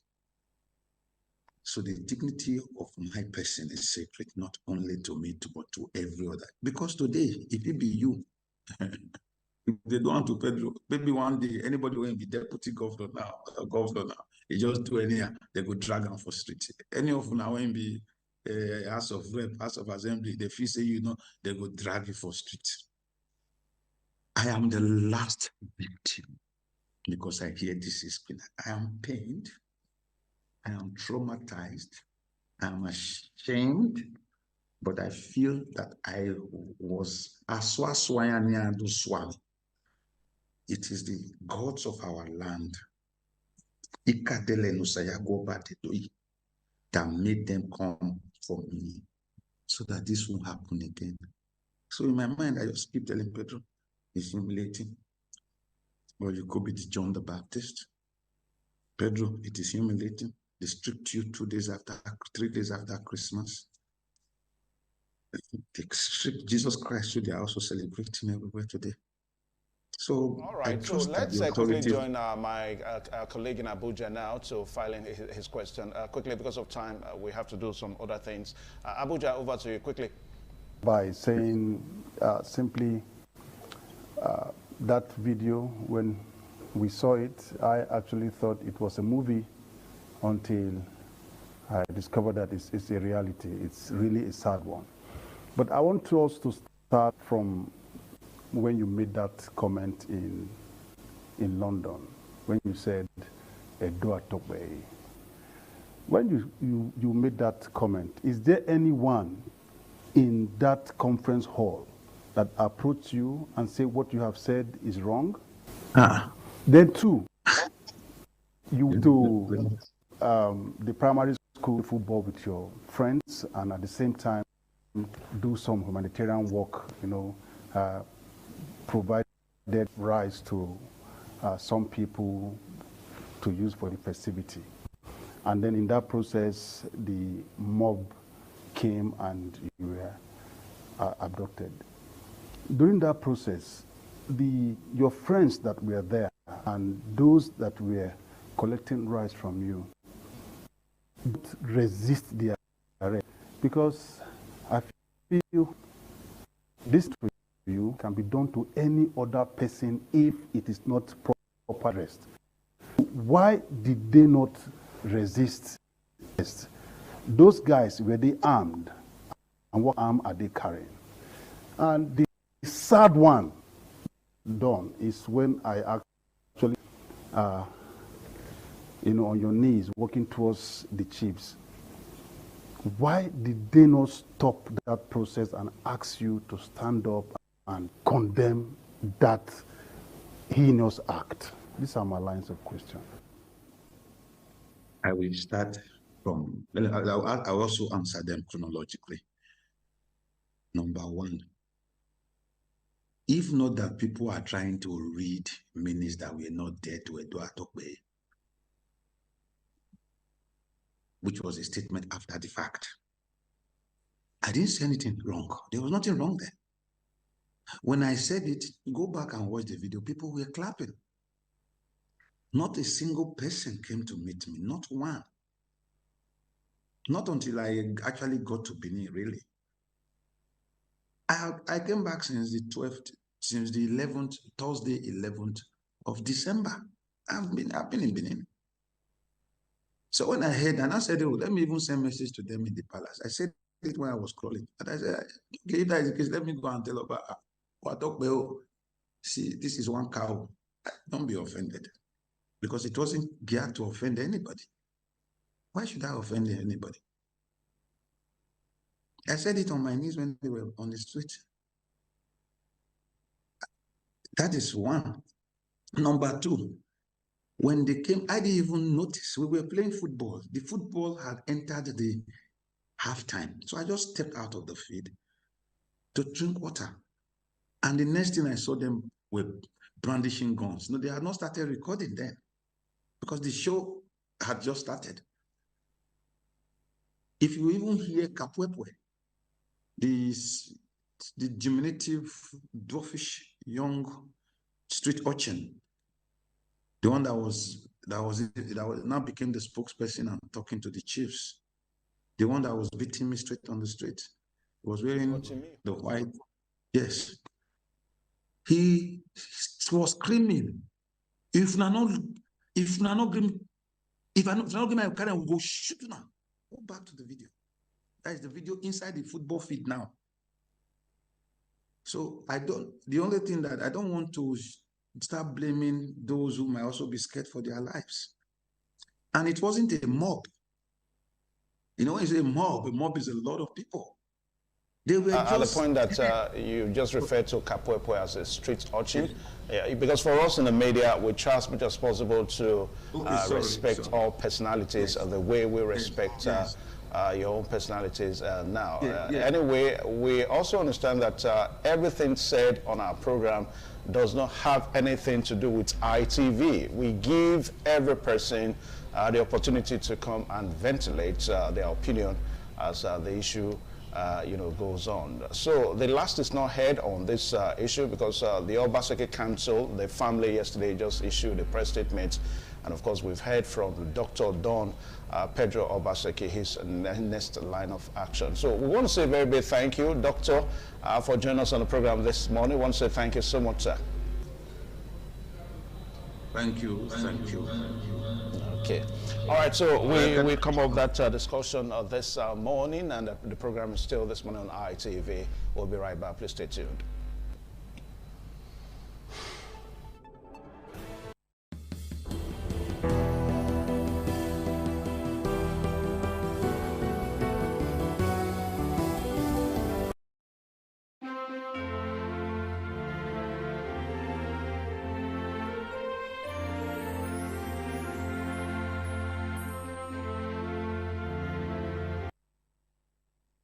All right, thank you one more time. The program still this morning on ITV, and in the next couple of minutes, we're going to be looking at the U.S. airstrikes in Nigeria and how that is resonating against the backdrop that initially it was believed that there were no casualties. But what we saw a couple of days ago actually confirmed that there were actually casualties. And also, too, we understand that some members of the public are calling for more. How do I mean?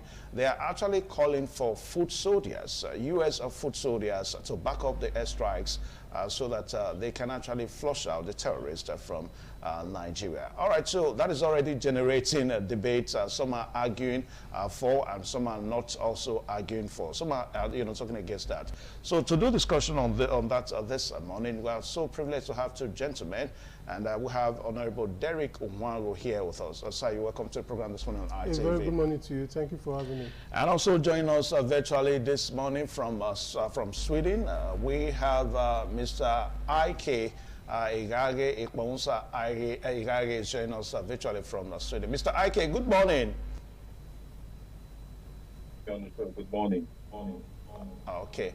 All right, so quickly. Now, Mr. Onwango, calling for foot soldiers to back up the airstrikes. What's your take on that? The United States of America as a nation has lately played down the practicality of putting feet on the ground in another man's territory. You will recall how it is taking so long for them to do that in Venezuela, even though they've threatened to do so. You recall that when NATO assisted some factions in the Libya during the hosting of Muammar Gaddafi, NATO, that is headed by the United States of America, did not put feet on the ground. They only assisted with airstrikes. So for me, I believe that the best that the United States of America would do for Nigeria is to strategically continue to bombard the militant camps wherever it is. And if you ask me, I will also state here that the fact that they did not bomb the Sambisa forest, instead they bombed some Lakurawa camp, alleged Lakurawa camp in Sokoto, speaks volume. It's strategic and it's symbolic in the sense that Sokoto is the seat of power of the Muslim faithful all over Nigeria. As they usually say, it's Sokoto Caliphate. Yeah. So it might just be a symbolism to let the seat of power of the Islamic faith to know that the United States of America is ready to fight insurgency, be it in a jihadist form or in the banditry form or in whatever form that it presents itself. Having said that, I want to also, divert a little bit from this particular question of note, in the sense that you will recall that the Republic, Niger, have a land boundary of 1,500 kilometers with Nigeria, and Chad has about 85 kilometers of boundary with Nigeria. I want to believe that because of this Sahel alliance that Mali, Burkina Faso and Niger has come up with, I want to believe that this bombardment of militant jihadist militant camp in Nigeria is also a strategic way to flush these jihadist fighters into Niger, Mali and Burkina Faso. Because the Western powers still want to gain influence in Niger Republic. Niger Republic have the highest deposit of uranium in the world. And it would not be easy for countries like France that is working, collaborating with the United States of America to just let it go like that. And you will also recall that Mali, Burkina Faso, and Niger are also suffering from the hands of these extremist jihadist fighters in their own land. So one would have expected a collaboration of sorts. Okay. So that Nigeria, Mali, Niger, Burkina Faso, even though they have Nigeria have a variable political system or dimension with these other three countries, they would have come together to fight and put a permanent end to this jihadist warfare that is rampaging our country. Territories. Okay, let me pause you there. I'm going to come. I'll come back to you now. Ekpamusa Igagi, you are joining us virtually this morning from Sweden. I know that this would have also resonated with you guys. I mean, Nigerians in diaspora, the U.S. authority, you know, having airstrikes in Nigeria, and the call for footed soldiers to back up that airstrikes. Now, give us your insights on the developing, you know, stories. Thank you once again for being on the show. For me, I think the airstrike, first of all, is a welcome development by every reasonable Nigerian. The counter-terrorism operation between the United States of America and Nigeria. So regards the airstrike in Sokoto, precisely more of like the Lakarawa hideout, but mainly in Kauri and the Magam forest, is a welcome development, and we actually asked for such sustained cooperation. And as regards ground troop, I would love to say, so that as regards ground troop, I think that's not visible, and that will be encroaching on the sovereignty of Nigeria. And also by the American foreign policy, after the events in Iraq and Afghanistan, they've taken a deliberate shift towards never to put American soldiers or put American families, or sorry, American soldiers on grounds in foreign countries. Rather, they will work through collaborations on different fronts. So for me, it's a welcome development, and I'll also be getting questions from foreigners like the Swedes and other nationality about what's happening back home. All right, now back to the studio here. Now, Derek Huango, you would have wished a situation whereby Niger Republic, Burkina Faso, and maybe Mali join Nigeria in this fight against jihadist movements, you know, the onslaught of terrorism in the West Africa sub-region. Now, remember that this is not just a Nigerian thing.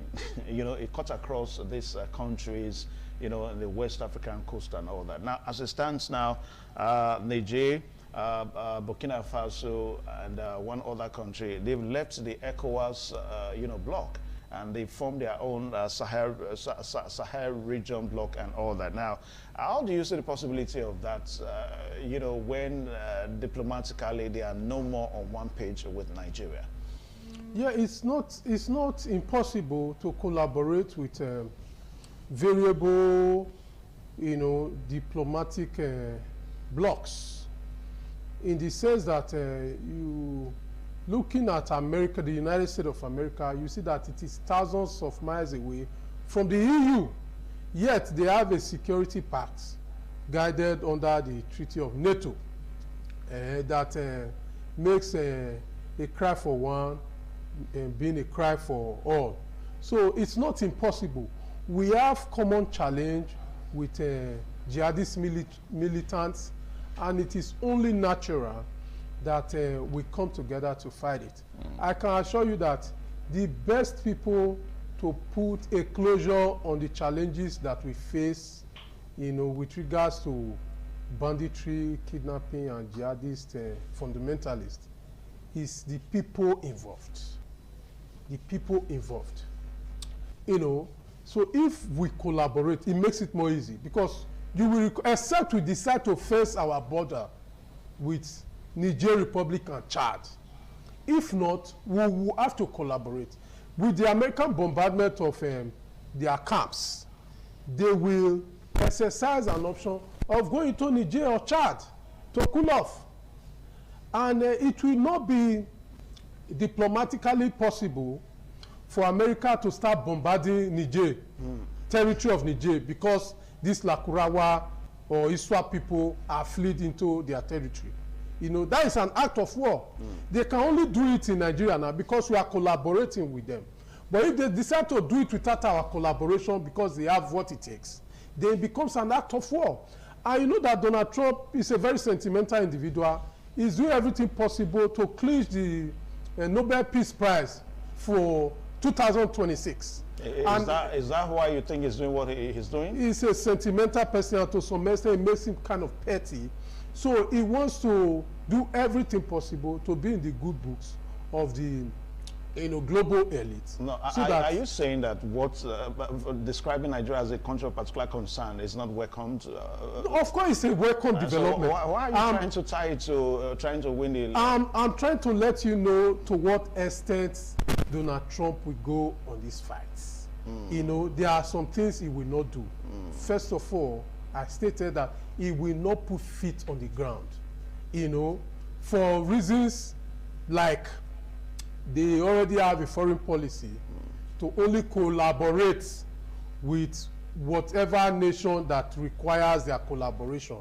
And currently we have less than 40 US military personnel in Nigeria collaborating with Nigerian military and police, giving them training in strategy, in tactic, and whatever, so that they will be better equipped towards fighting this challenge of terrorism. Okay. But for them to now deploy their soldiers to fight this, war, this battle, it is not practical. They will not do it, and it will also dent the image of the United States president, which he is trying to guide at this point.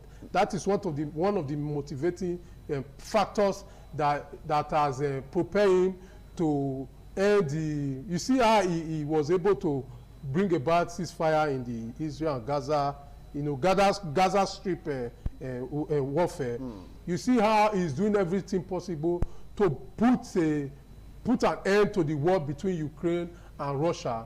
And this is I would say, one of the reasons why he's also dragging with regards to sending U.S. troops into Venezuela and so on and so forth. Okay. All right. So, Igagi, now for you there, I don't know what you think about, the call for foot soldiers, U.S. foot soldiers into the country to back up the airstrikes. Because the airstrikes that we heard was done with precision.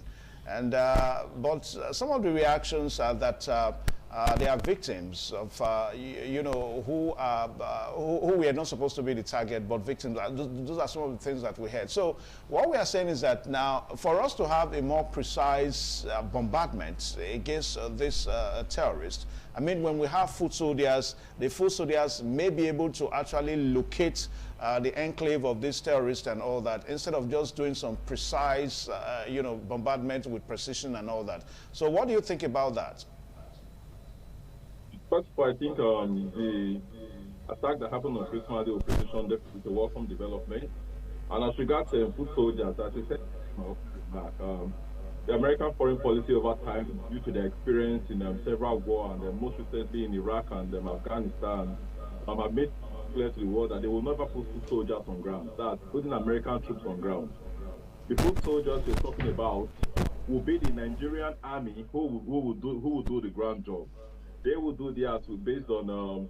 That's why I think we're talking about. They need to be a framework agreement that really has to do more of like defining the framework of the support, logistics, training, intelligence, and reporting mechanism. Also, as regards the framework agreement, also have to define the scope, because take note, this intervention is not going to be forever. There's going to be a time limit on it, and also that appraisal as regards that. So it's more of like talking about a defensive cooperation agreement and appraisal, more of like a comprehensive strategy. So I think for me that's the way it works, and this is what Nigerians have been more of like clamoring for, and also asking over time, right from the Goodluck administration, and it's a welcome development. We're having such support from the Americans now. And as regards to the boots on ground for a comprehensive strategy using a framework agreement, it's the Nigerian soldiers who will do the clearance job when the Americans, when we share intelligence, and then they use their precision missiles, either be drone or from Tomahawk, based on their ship from the Gulf of Guinea. It is the Nigerian soldier or the Nigerian Defense Forces who will do the ground job and do the clearance, not the Americans. They will never put their troops on ground. Let's get that clear and get that once and for all, sir. Right now, Derek Onwanwu, when we say that America will never put their feet on ground, are we trying to make a recourse to what the Americans probably experienced in Niger? I mean, the Americans, they went as far as having their camp, their base, their settlements in Niger. But at the end of the day, they were chased out by the Nigerian government and all that. Derek Onwanwu. And you know, the Nigerian military junta, about 18 months ago, around June, July 2024, you know, chased the U.S. military out of, you know, their country. The U.S. had a base in Niger comprising about 1,000 military personnel. So as soon as the military junta took power, one of the first things that they requested was that U.S. and France presence is no longer welcome. And eventually they had to leave. You know, no doubt, we are not unaware of the fact that America have bases in some Africa countries and regions. For example, they have about 4,000 troops in Djibouti. You know, they have about 250 military personnel in Sinai region of Egypt. They have about 450 military personnel in Somalia. They have about 600 personnel in Kenya. They also have a base in Ghana, though. So we are not unaware of these facts, that they have military presence of more than 6,000 in personnel in Africa. You know, it's not as if their interests, you know, it comes to a position where they have to take a decision on putting feet on the ground. They will do it, no doubt, but they will have to weigh the pros and cons.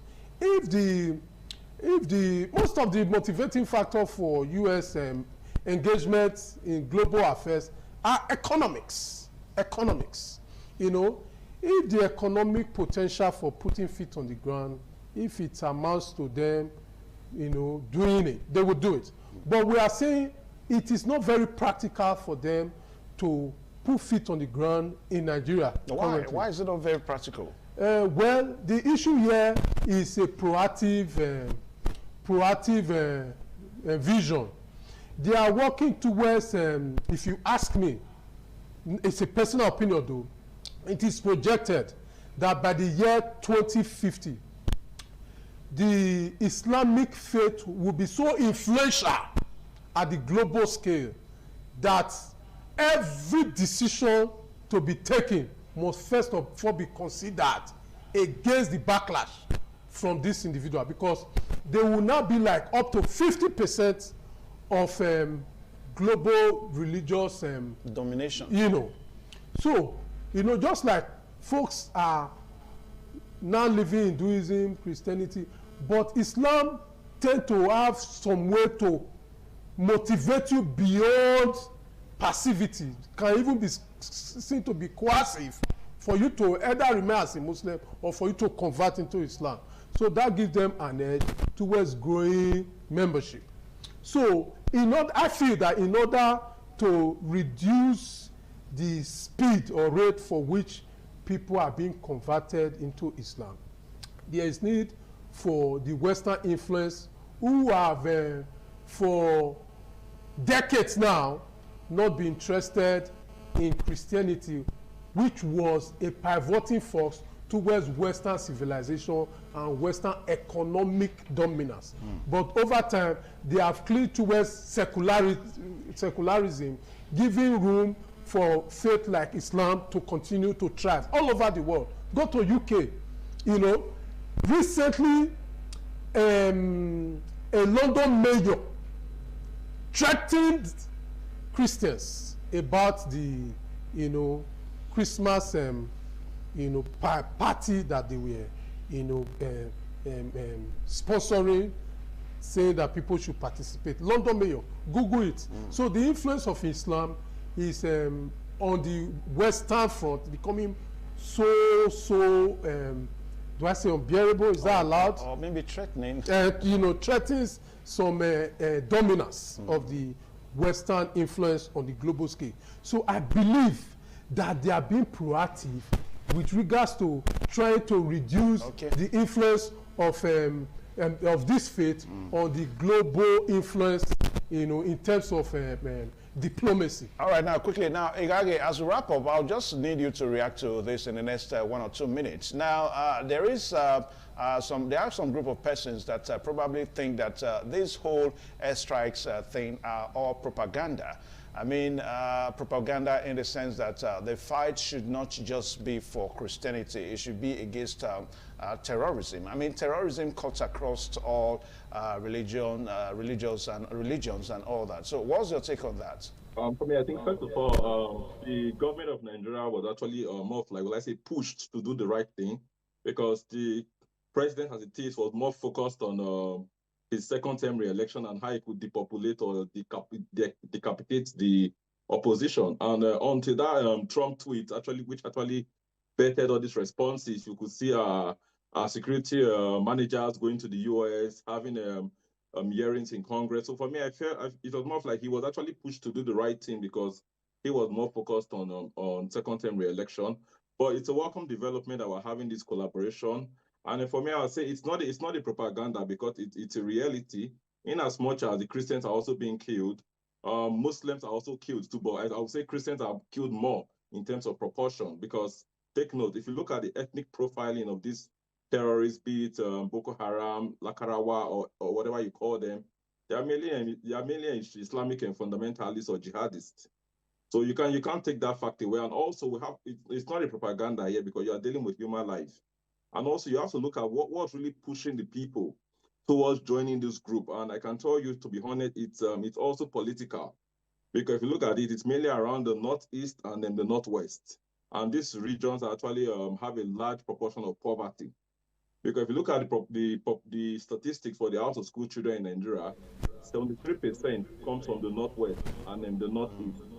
And then most of these people really do not have the life skills to partake in the modern economy. So for me, I would say it's a failure of governance, and those who are actually managing those states at governors and at the local level need to do a lot. And governance is more of economic and security. Cities around the world are known for their economic power. So those who are actually managing those regions need to do a lot as regards the economy and security, and ensure that the youth have the skills to compete in the modern day economy. Yeah, thank you so much. Because of time, because we have to join all the network now, so that we can continue our conversations on the program this morning. Derek Umar, I want to say thank you so much for joining us on the program today. Thank you for having this me. morning on ITV, and also to Igage there, all the way from Sweden. All right, so the program is still this morning on ITV. Please stay tuned.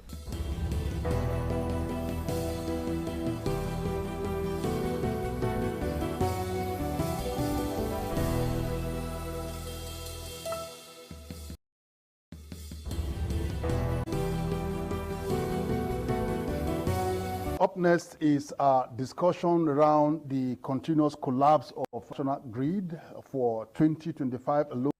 Did for about 4 times, and it happened about 13 times in the previous years, making it 17 in the administration of President Bola Tinubu. What could be responsible? If it's a technical issue, it means someone is not doing his job. If it's external distortion in terms of vandalism or criminal act, it means that those who are supposed to protect public installation have also failed in their job. And so to look at this, the President of Consumer Protection Advocacy, Prince Will Okorie, to give us his own view on the subject matter. A very good morning to you, Mr. Prince Will. Yeah, good morning. Yeah. And, compliments of the season. Yeah, compliments too. So quickly, let's get your opening remark concerning the continuous collapse of national grid. We have repeatedly spoken on this subject matter, but unfortunately, the experience is that the powers that be, the institutions of state in the power sector, behave as if there is a kind of conspiracy against making the sector privatize the power sector perform optimally for the good of Nigerians. Rather, what you see is each institution or agency is covering the other, and then making the consumers, for whom the real truth should be gotten from, look like people that are sidelined.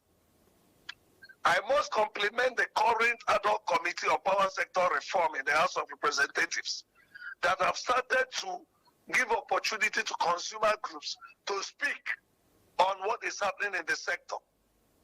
Now, talking about grid collapse, what are the causes? In the first place, who are the installers of these electricity facilities? The installers, are they the certified electrical installers, certified by Nigerian Electricity Management Services Agency? Are they the quacks? Is it the staff of the distribution companies? Is it the friends of the legislature and the friends of the executive that take the contracts without minding their capacity to function?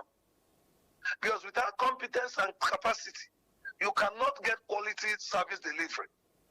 So many a times, we have complained a situation where you see that some transformers are connected to the grid at the weekends. All over Abuja is happening because there is no proper supervision or inspection before connecting them. Now, who are the people doing that? The licensed electrical contractors have been complaining of how the distribution company staff are taking over contract work. Installations, which should be done by licensed contractors, and so that the distribution company personnel will really inspect and be sure that the installations are of quality. But these things are not done. You got to talk about infrastructure. Third-party investment policy that the Nigerian Electricity Regulatory Commission came up with, even in the Electricity Act, a third is investing. There has to be an agreement so that the third party can be refunded. But what you see all over the country today is that consumers buy transformers, they buy feeder pillars, they buy pole, they buy wire. Because the distribution companies and the regulator has failed to enforce third-party investors, that it entails that there should be agreement so that those people that are investing can have their investment through energy credit. The distribution company avoids that. The regulator looks away without really ensuring that it's enforced. The consequence is that these consumers could go and buy substandard materials.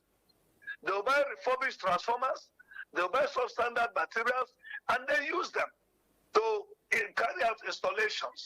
That is why when the breeze blows today, or little rainfall, you'll see lights will go off. Now, what is the quality of the material used in the transmission lines? How is the contract awarded? In the month of July, our association organized a program on safety in the electricity, funding issues in safety of the electricity sector. The Bureau of Public Procurement was invited, they didn't come. Minister of Finance was invited, they didn't come. You have seen the protest by contractors for months now, overpayment for the jobs they did. Where you don't pay contractors to do their job, will they use quality things to do the job? Because they are not sure of when they will be paid. They may use substandard materials to do the job, and you complain. Then talk about monitoring the transmission lines. People talk about vandalism. If you're talking about vandalism, Section 209, 210, and 211 of the Electricity Act 2023 as amended dealt with electricity vandalism, electricity theft, sale of electrical materials that are stolen. Nobody is enforcing it. Who is enforcing the offensive segment of the Electricity Act as we speak today? Now, what you see is that even transmission lines are not monitored. I am handling a matter for Odorikot community in Akwa Ibom State. What's that? Is that the transmission line from Odorikot, nobody moved that line to find out until the people of Odorikot drive Port Harcourt District of Reps Committee. So who is supposed to be monitoring the lines? Transmission Company of Nigeria should have people that will monitor. The Nigeria Security and Civil Defense Corps has the mandate of protecting critical national assets and infrastructure. Power sector is part of what they should monitor. But you don't see the civil defense on those transmission lines. Now, who is supposed to monitor? What is the Transmission Company of Nigeria doing? The distribution that is using those to provide services, what are they doing?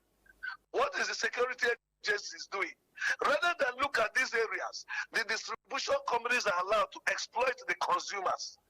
Another thing that is leading to vandalism is this. Vandalism of infrastructure. There's a nexus between consumer rights abuse and vandalism. Because out of vendetta, out of vengeance, consumers could vandalize those things. Even if they don't, they may see the people vandalizing them and they will not report. They look away. In the record matter, because you don't expect my community. There's a community in Imo State that spent 17 million to buy transformer. They bought pole wire. They paid the Enugu distribution company to install the transformer.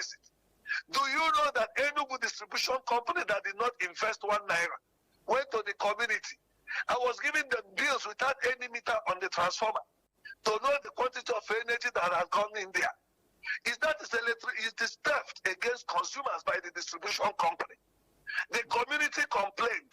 The receipt was not even given to them when they paid these bills. They began to complain. The Enugu company went with joint force of security people, carried out the transformer from that community. Since January 2025 till date, that community has not had light, and are telling them to pay hundreds of millions as debt. Okay, now let's come back, Prince, to the subject matter, which is, collapse of national grid. What do you think, those in charge can do to ensure that it doesn't happen? Because each time it happens, people lose resources. Billions went down the drain.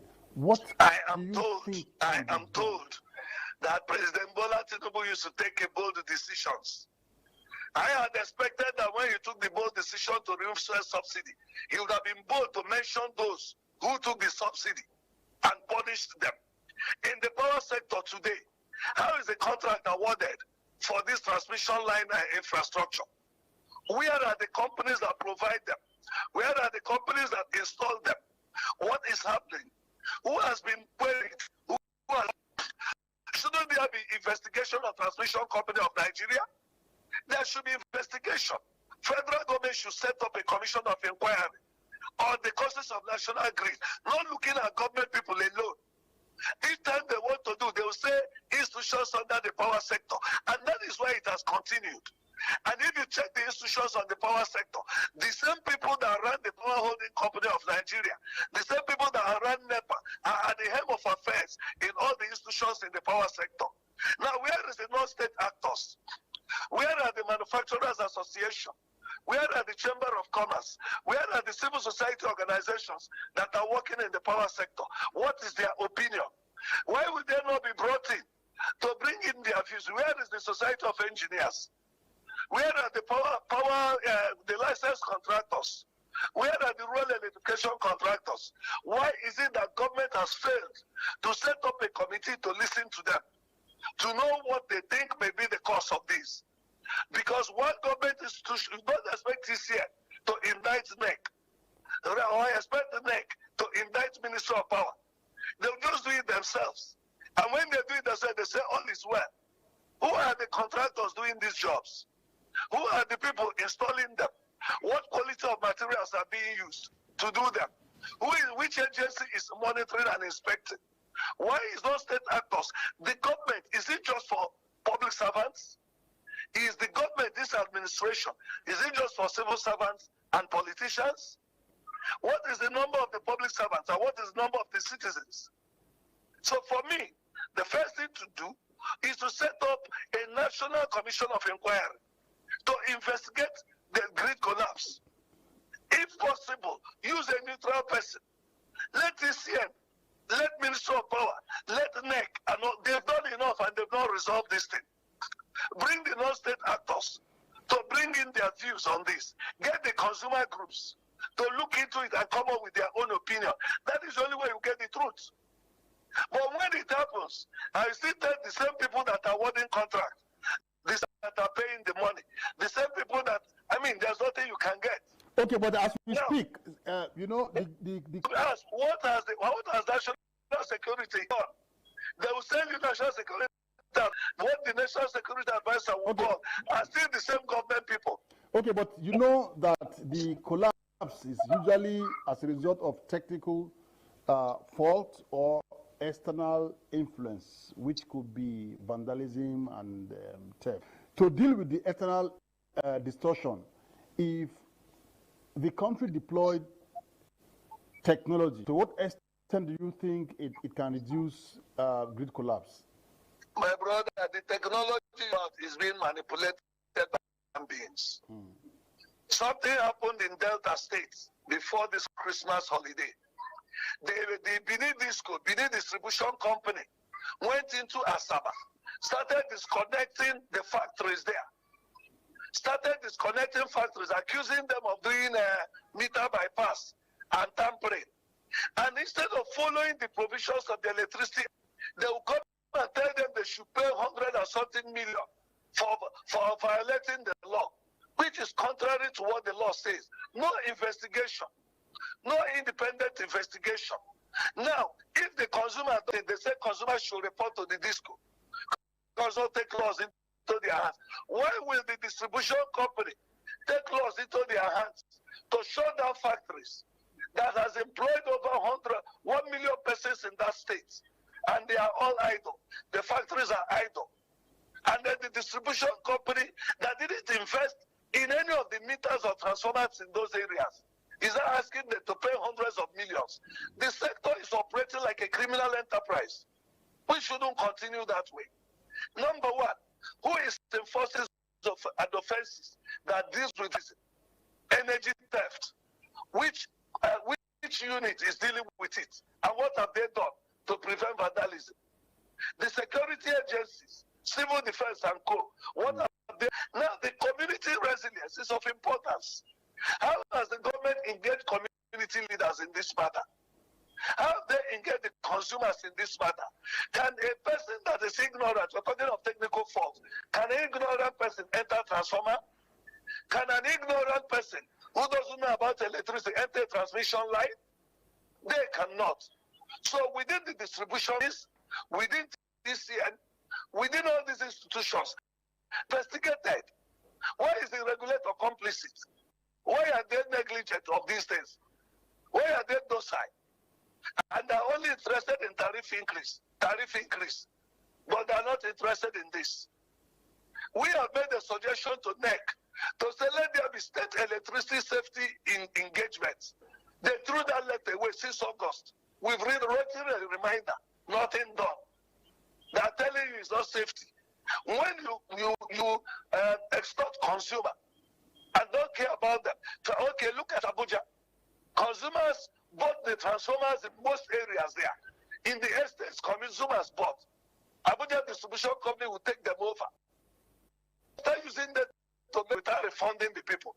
When these transformers get bad, the same distribution company will say they have no money to repair and keep the people in darkness. And government will bring that loan and give to the distribution companies without caring to know how the consumers are being treated. 59 billion naira was brought out for National Mass Metering Program. How many consumers got the meter? How has the loan been paid back? All these are things that are supposed to be looked into, but the government looks away. Instead of looking at it, they tell you solar, solar, solar.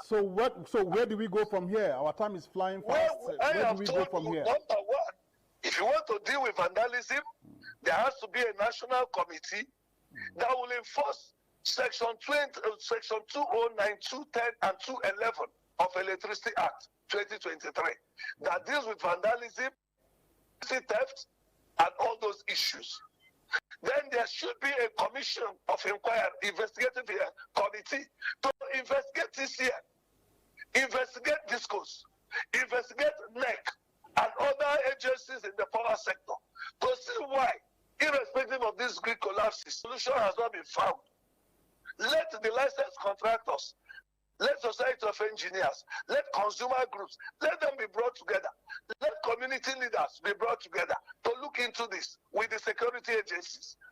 It's not the other time the National Security Advisor called the meeting about that. What have they achieved?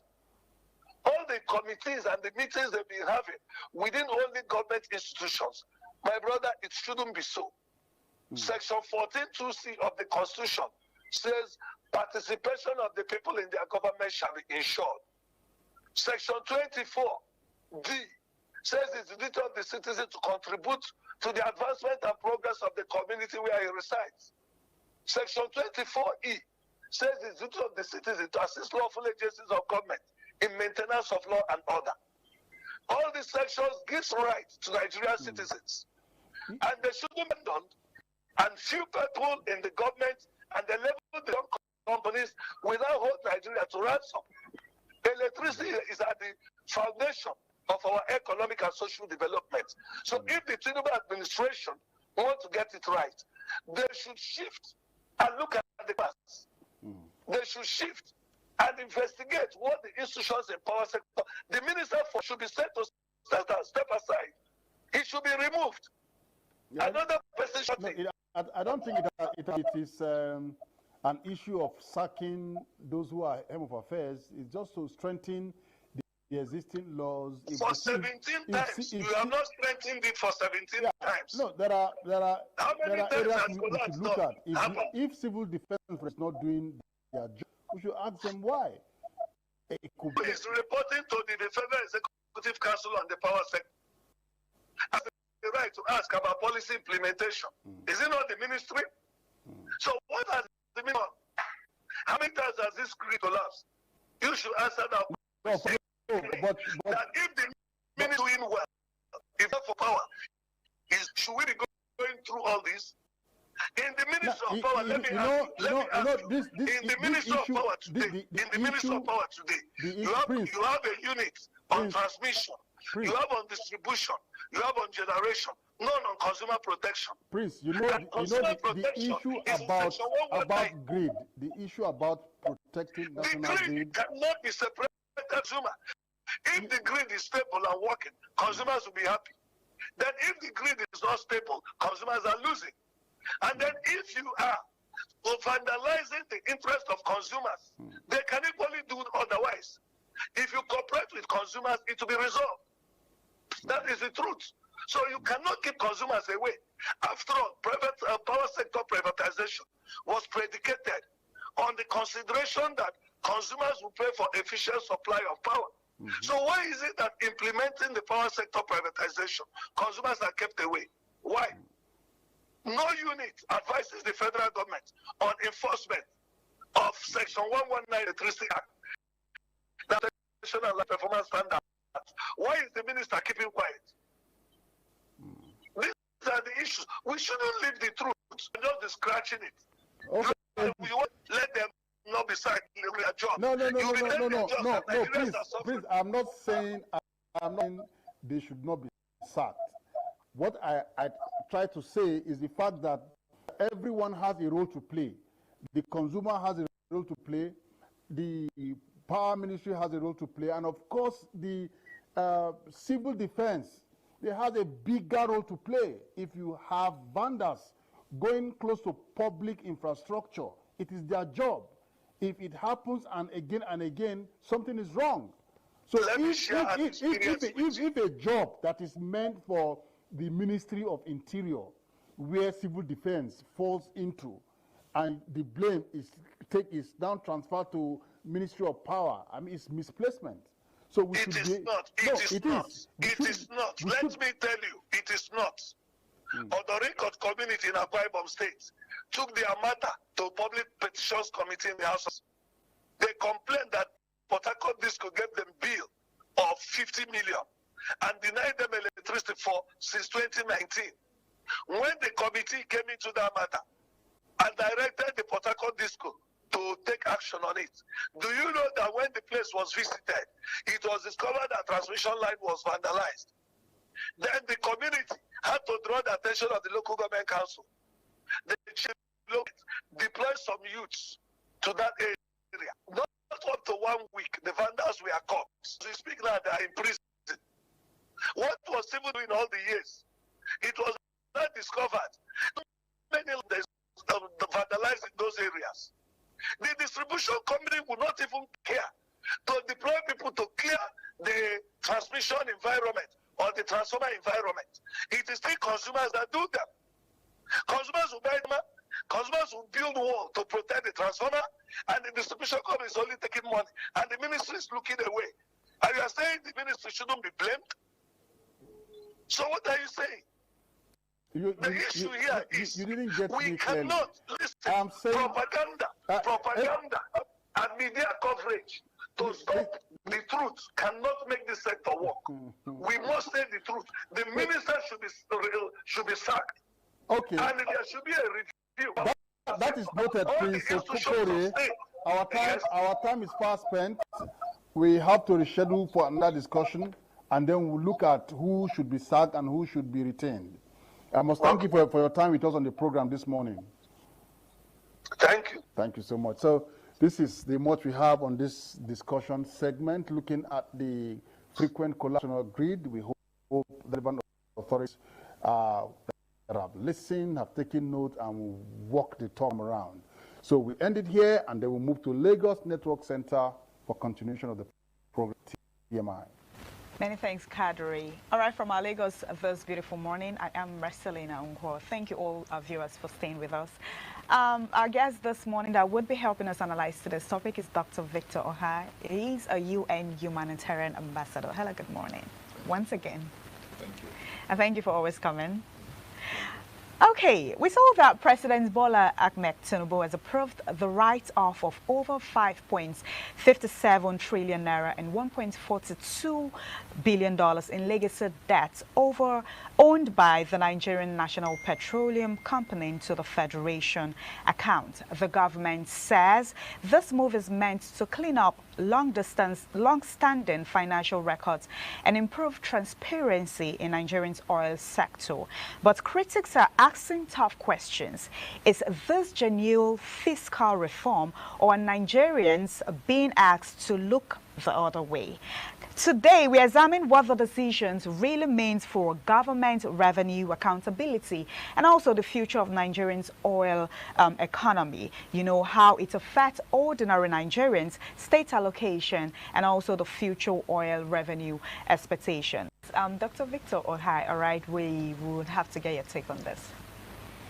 Okay, so I'm a little worried because, as I said earlier on, first of all, the NNPC is an agency of government. It's not some random organization outside. It's like I have a company, I have branches, and then there are goods sold by one branch, call it the Ibadan branch, and they keep failing to, you know, remit for all the goods that were given to them to sell, and then tomorrow you say you write off. The big question for me is, if I'm writing off, who is accountable for those? Were those debts not recovered? Were they not paid? Because there are joint ventures. Yeah. And obviously those joint venture partners and all the royalties and all that must have been paid. Otherwise that relationship would not even be sustained. And so, and as you know, maybe it's too early to bring it up, but I just want to bring it up even at this stage. NNPC has always been a conduit pipe for governments after government, which is why a lot of presidents are interested in putting the NNPC under their armpit. They become ministers of petroleum, so they're in full control. They use it to finance elections. They use it to finance all sorts of things, and that's, you know, so I don't get the rationale, especially look at the amounts involved. Yeah. You know, for monies that were well earned, well received, that an agency can be so powerful enough to say, okay, look, go and sin no more, we forgive, we write off your debt. It doesn't, for me, it doesn't make sense. So the question is, who bears the brunt? This is money that could have transformed the educational sector. ASU has been quarreling with government since, as far as I can remember, you know, and these are money, for instance, that could have settled that ASU problem. These are monies that could have, you know, given us world-class hospitals. These are monies that could have given us world-class educational institutions or pay the school fees of so many people. We don't even have to be talking about NELFund now, talking about loan, you know, because in our time, for instance, I mean, education was like next to nothing in terms of fees, you know, free education, you know. And then, so now you begin to ask yourself, so who is paying for all this now? This, I don't call it mismanagement, whether you call it mismanagement or whatever, but call it thievery or whatever it is. Those who have stolen this money now, you are saying, you forgive this debt. But is nobody going to account for them? That for me is a big and important question. And that's what gets me worried. Who is going to account for them? Who is going to account for them? Because the records are there, obviously. Why would an institution hold the whole federal government to ransom? You collect money, you are not remitting it. For what? I mean, how powerful is NNPC? Or maybe they are they are untouchable. How can you, they are the biggest revenue earners for government, to the best of my knowledge. So do you think this whole write-off will help stabilize fiscal performance, or it will deepen reforms needed? I don't know about reforms, deepening it, writing it off. If a debt lasts for so long, it only makes sense to just write off your books instead of carrying it over and over and over, as has been done over the years. So from the accounting and financial point of view, it makes sense. Okay. But what doesn't make sense to me is the fact that this is being written off without anybody being accountable for it. And I dare repeat what I said earlier on, which is that this is not some random external institution that government has no control over. This is an institution that is under the remit of government. This is an institution that is under the direct supervision of almost all our past presidents, because they have the ministers for petroleum. And so the question is the institution bigger, or the organization bigger than the presidency? Is it bigger than the Nigerian government? Is it bigger than the Nigerian people? That for me is the real question. So yes, it makes sense to say, okay, yes, you know, don't keep taking this over and over. But should we just leave it at that? That for me is a bigger question. So what does this actually mean for ordinary Nigerians? What it simply means is impunity continues. Because if you look at it, it's Nigerians people's money that are being written off like that. It's money that is due to us in terms of royalties, joint ventures, and income that should even be shared with the federation, federation account with all the states. This is money that could have been used for development. This is money that, if that money today, if you were to share it among Nigerians, you know how much it will be, how much of it will go to every single Nigerian. And so for the ordinary Nigerian, this is like saying your money has been stolen and somebody just uses the executive power. I don't deny the president the power to write it off, but just said, you know, I write it off. And that's what worries me. Write off, but somebody should pay. Who are those who have manned these institutions over the years? Where have these monies gone to? Each MD after MD, when you come, you ask them to account. We've seen them at the Senate where they say, come and account. They refuse to show up. Are they bigger than the National Assembly? Are they bigger than the president? Are they bigger than Nigerians? They don't show up. But guess what? They're not showing up because there is compromise. Somebody has to back them up. Because if they show up, heads will roll. If they show up, a lot of things will be exposed. If they show up, Nigeria might burn. And so it is probably in the interest of certain people to cover up these atrocities, to cover up this thievery, to cover up this level of impunity by various MDs of NNPC over the years. Okay, Dr. Victor, what safeguards at this point should be put in place to prevent similar large legacy debts from building up again? Well, the thing is to be immediately accountable, because there's no point. Whatever is due should be remitted instantly. Or whatever is due should be remitted instantly. Yes, and okay. there should be transparency. You know, because NNPC is for Nigerians. Sure. That is the one institution I know where there's no transparency whatsoever and no accountability. You know? So for things like that not to happen again, then there must be transparency and accountability to the Nigerian people. When they send a call and says come and account, people, they should show up. They've not been showing up. The last time they called the NNPC MD, they knew to show up.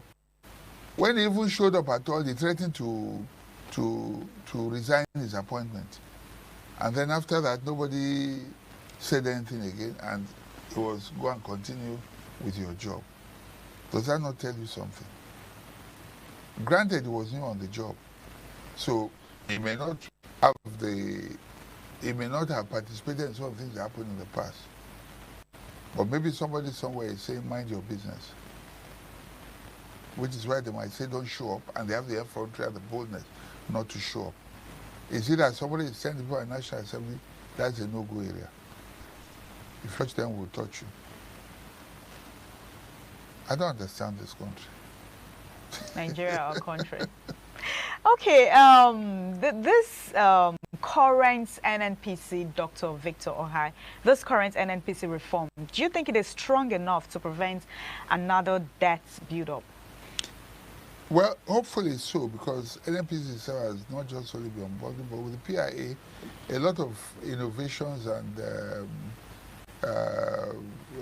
things have come to the fore. So I see a situation now where it will not be the same anymore. It's not a company that, as you read in your opening, will be going public very soon.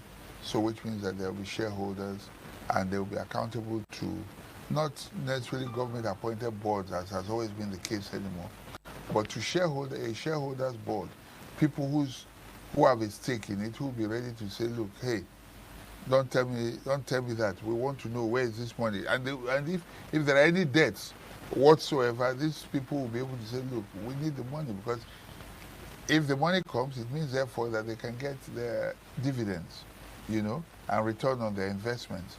Unlike the situation now where the return on investment and the dividends that should come to the Nigerian people are being frittered away by people in government, and there is no accountability. There needs to be accountability. That is very, very important. Okay, I don't know, do you think, do you actually think the structure rally that allowed debt to scale to accumulate in the first place, this huge amount of debt to accumulate in the first place, do you have any idea? What do you think? It's easy. It's corrupt. Wow. It's not. When the people in government are dipping their fingers there in NNPC, you know, of course there will be no accountability. They will just pretend that. So when that money is taken away, what are you going to put in the federation account? I want you to imagine what I'm talking about. Let's say there's a joint venture agreement with one commissioner in Seychelles, or Chevron. From the royalties that are coming, those ones they pay their own share. It goes into the NNPC account. That money should just go straight into the federation account. But if somebody somewhere is saying, look, election they come, we could use that money, run election, or I need 2 billion there, I need 5 billion there. Who are you to question the man who has appointed you? That's what has been happening, you know. So when you cannot question all that money that should go to a federation account, now becomes a debt, because what are you going to put, what are you remitting when the money has been diverted, the money has been stolen, the money has been collected, you know, by powers that be that cannot be questioned. So what are you remitting? There's nothing to remit. Do you get what I'm saying? So if there's nothing to remit, the debts will linger, they will remain. And you cannot question the NNPC bosses, because they are all complicit, they are hand in gloves with the organs that appointed them. As the organs are stealing, they are also, those who are, whoever it is there, they are also collecting their own, because they know that nobody can question them. Oh, so you feel this whole thing is corruption? But that's what it is. Nothing else. How can, I just give an example. I say, okay, I have a company with about 3 or 4 branches. And then a branch is not remitting money. is one of two things. Either the MD is not remitting money to the shareholders and say, what is happening? Money is supposed to be coming from this place, and then if money is not coming, either maybe the MD or whoever is colluding with that branch, and all the goods that they are sending there, they are diverting, all of that. So what are you remitting? If the money has been, let me use straight balance, has been eaten, has been chopped, okay. What are you accounting for? You cannot account for anything now, can you? So all the money was made, the money was paid, but it cannot reflect in the books because in between it has been intercepted. And when it has been intercepted, what are you accounting for? I don't have anything against the write-off. What I am saying is there should be accountability because the money has been chopped. Excuse my language. Okay?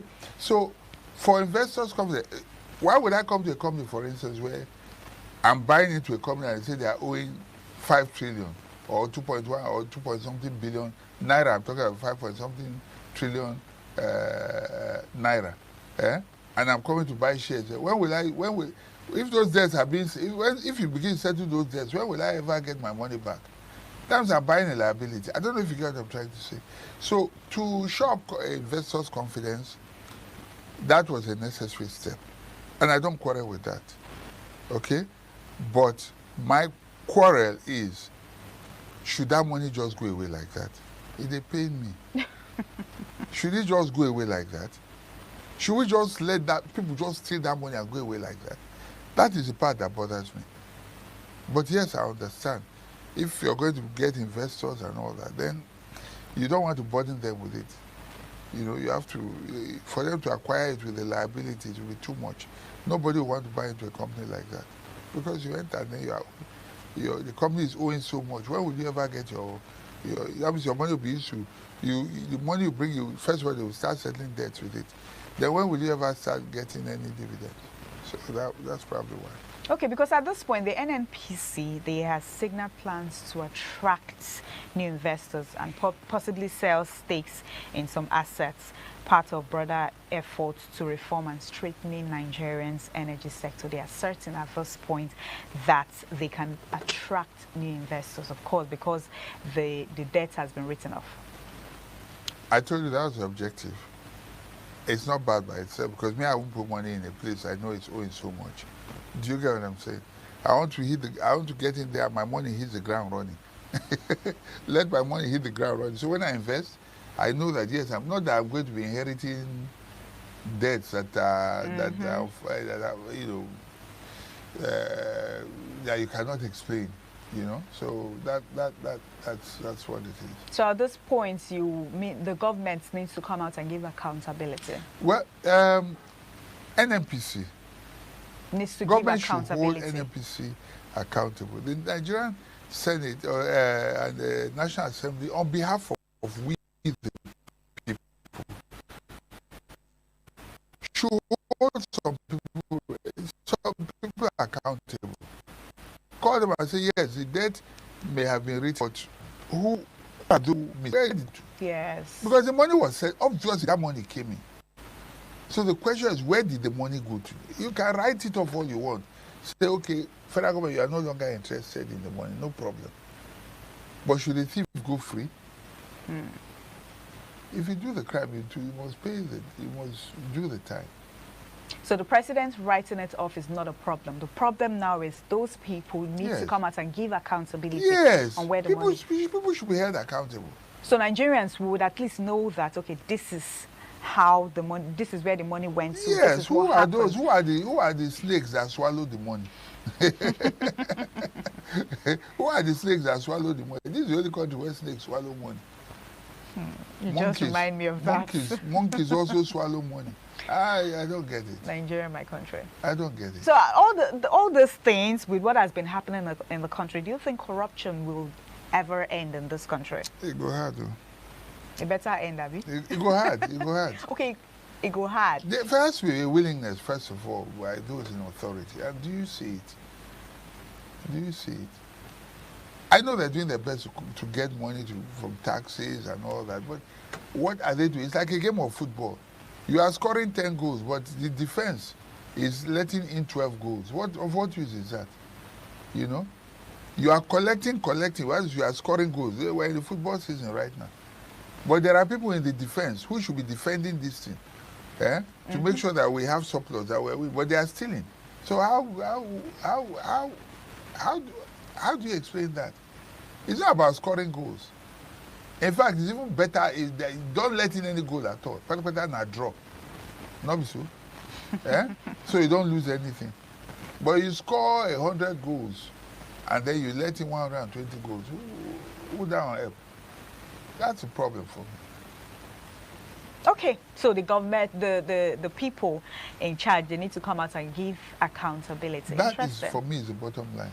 Somebody should be held accountable.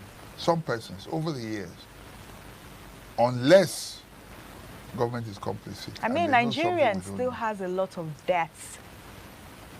This is not, for me, it's no debt.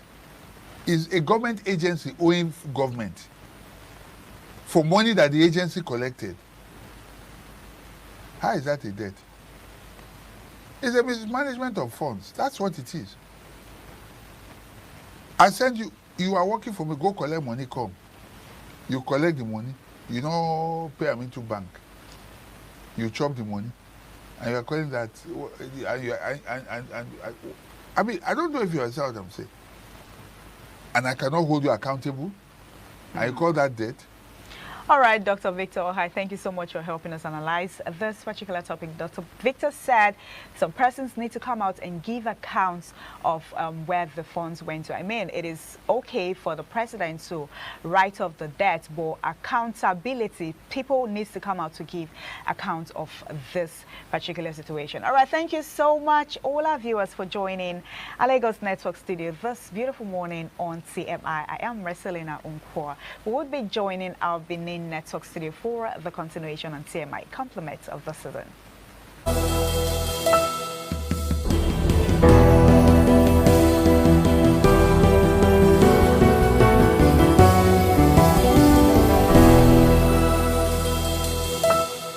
My name is Evans Nuhugi. Good morning.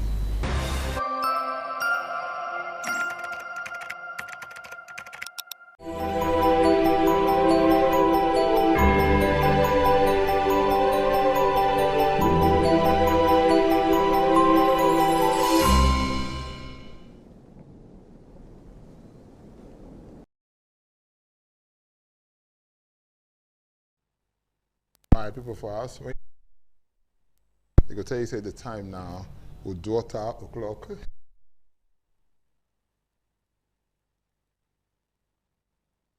Today, many people, they were busy, Christians and all of that, they say, today night be Christmas, they bet.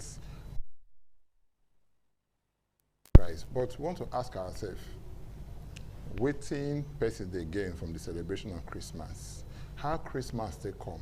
How would we feel gain from inside Christmas to make our country, Nigeria, a better place? These are the matter we want to look today. I'll get only one person when we say if you talk to us, when we say a day with us here now, Bishop Wale Ajayi of Miracle Center of Church of God Mission. Welcome to the program. Thank you so much, sir. Thank you. I agree to you. Thank you.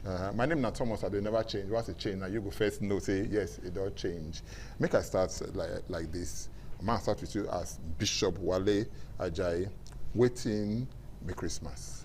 Well, first of all, my people for house, good evening and Merry Christmas. Christmas really is about the birth of our Lord Jesus Christ. Okay.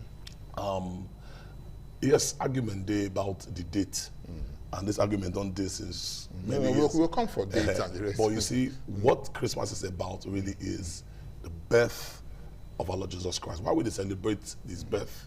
Because if say they're not born him, he no go die. And if he not die, our sins will not be forgiven. Yeah. And if our sins are not forgiven, we will not be reconciled to God. If we're not forgiven, we will remain under God's judgment. Okay. Because we must understand the purpose of the birth of Jesus. You go try the British grammar content. Let's say we talk about before. Say go hard to. Say go hard to. I go try. We can understand. Say the reason why he become human being, because now only human being fit die. Okay. Spirit don't fit die.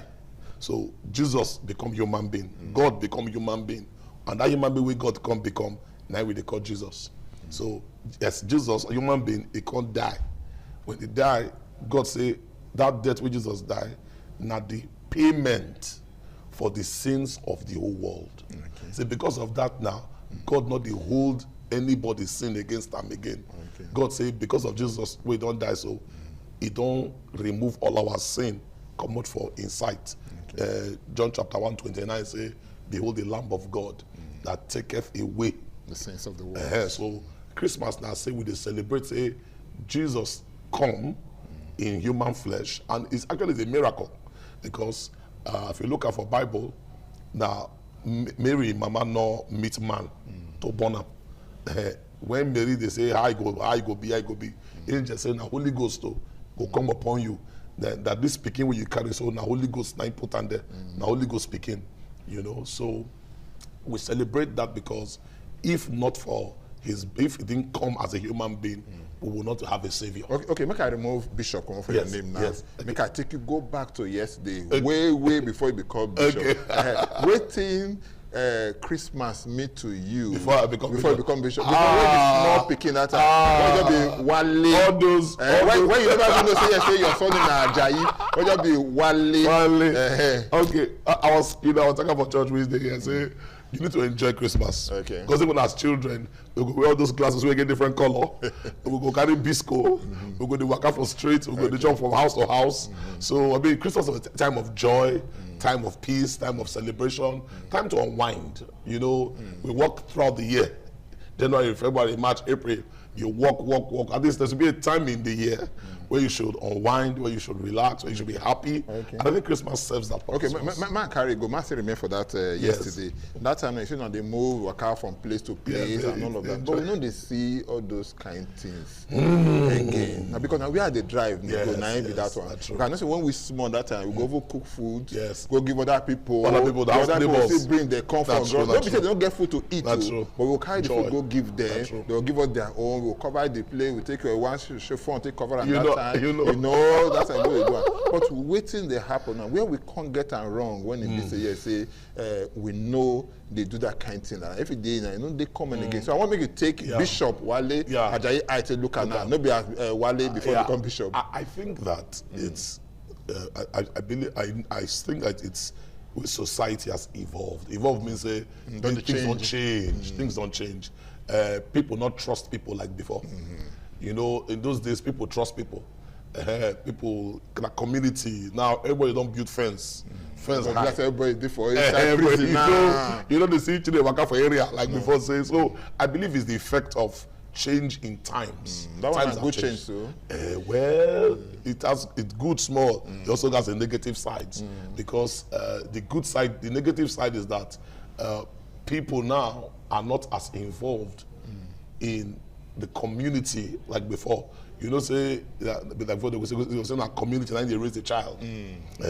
But now other people feel see picking the door, say like they go just quiet. You know, if you say yesterday the Christianity now, then they do their work well now, make them like say, wait, one of the things when we say bring you joy that time as Wale before Bishop. You know, if you say yesterday the Christianity, because that time, let's say Christianity, they very sound and everything. You know, if you say yesterday, again something when we say don't they happen now. We say, I would agree with you that at least to a point things have changed. Because whether we like it or not, whether we believe, agree or not, the society is a reflection of the church. Okay. Well, and I mean that to say that we, as the church, that will be the light of the world. I will be the light of the world. So if the world not get light, it means say now we not give light to the world. That's why light not did the world. Okay. So we start blaming the world, say the world dark. We go say where the light we supposed to give light to the world. So now be the church matter. And what has happened most times, what has happened in recent times to the church now say we have become distracted from what we should focus on. And we have not focused on things that are not should not focus on. The focus of the church. Maybe they try small. Now they remind you. Sorry, they remind you small. The thing we were supposed to look and pay attention to, not being with they pay attention to. You see, in those days, the more of the preaching now about Jesus Christ. Okay. But and these days, what that is doing, other things don't enter now. Money don't enter now. Preaching from enemy. In short, the enemy, the preaching of enemy. You know, say so many churches today now enemy. So you go say Peking they fear mama, mama they fear Peking, Peking husband they fear papa, papa they fear mama, mama they fear papa, uncle they fear auntie. So there's a lot of enemy talk in the church. People have carried into their homes. So people suspect people, suspect their neighbors, suspect their family members, suspect their. So which means say yes, say some of the pastors and they would deviate from therefore. Now those preaching now they cause problem today for society. Okay, but one thing when we say this because when you talk your mouth enter dates. Yes. Yes. So I want to find out this 25th of December, how it can be say una can't choose say na be birthday of Jesus Christ when be soon they celebrate her. Because some people even get the belief say if you look at the origin of Christianity, or sorry, the origin of Christmas. The origin of Christmas, when people get and say now one kind of satanic celebration that so when it content becomes a clear one and when it content because we want to know because now because go bring somebody like you come as a bishop so you go fit teach us when we content be 25th how we take you to 25th exactly and how it content come out from the believers some people get and make you mind you even the Christianity when they talk about so not be all Christians they celebrate that day so I like the way you have put it, the way you put them because there's so many opinions about the date. Even for, I don't read for somewhere where they say, now the date, now the way they celebrate the sun god. Okay.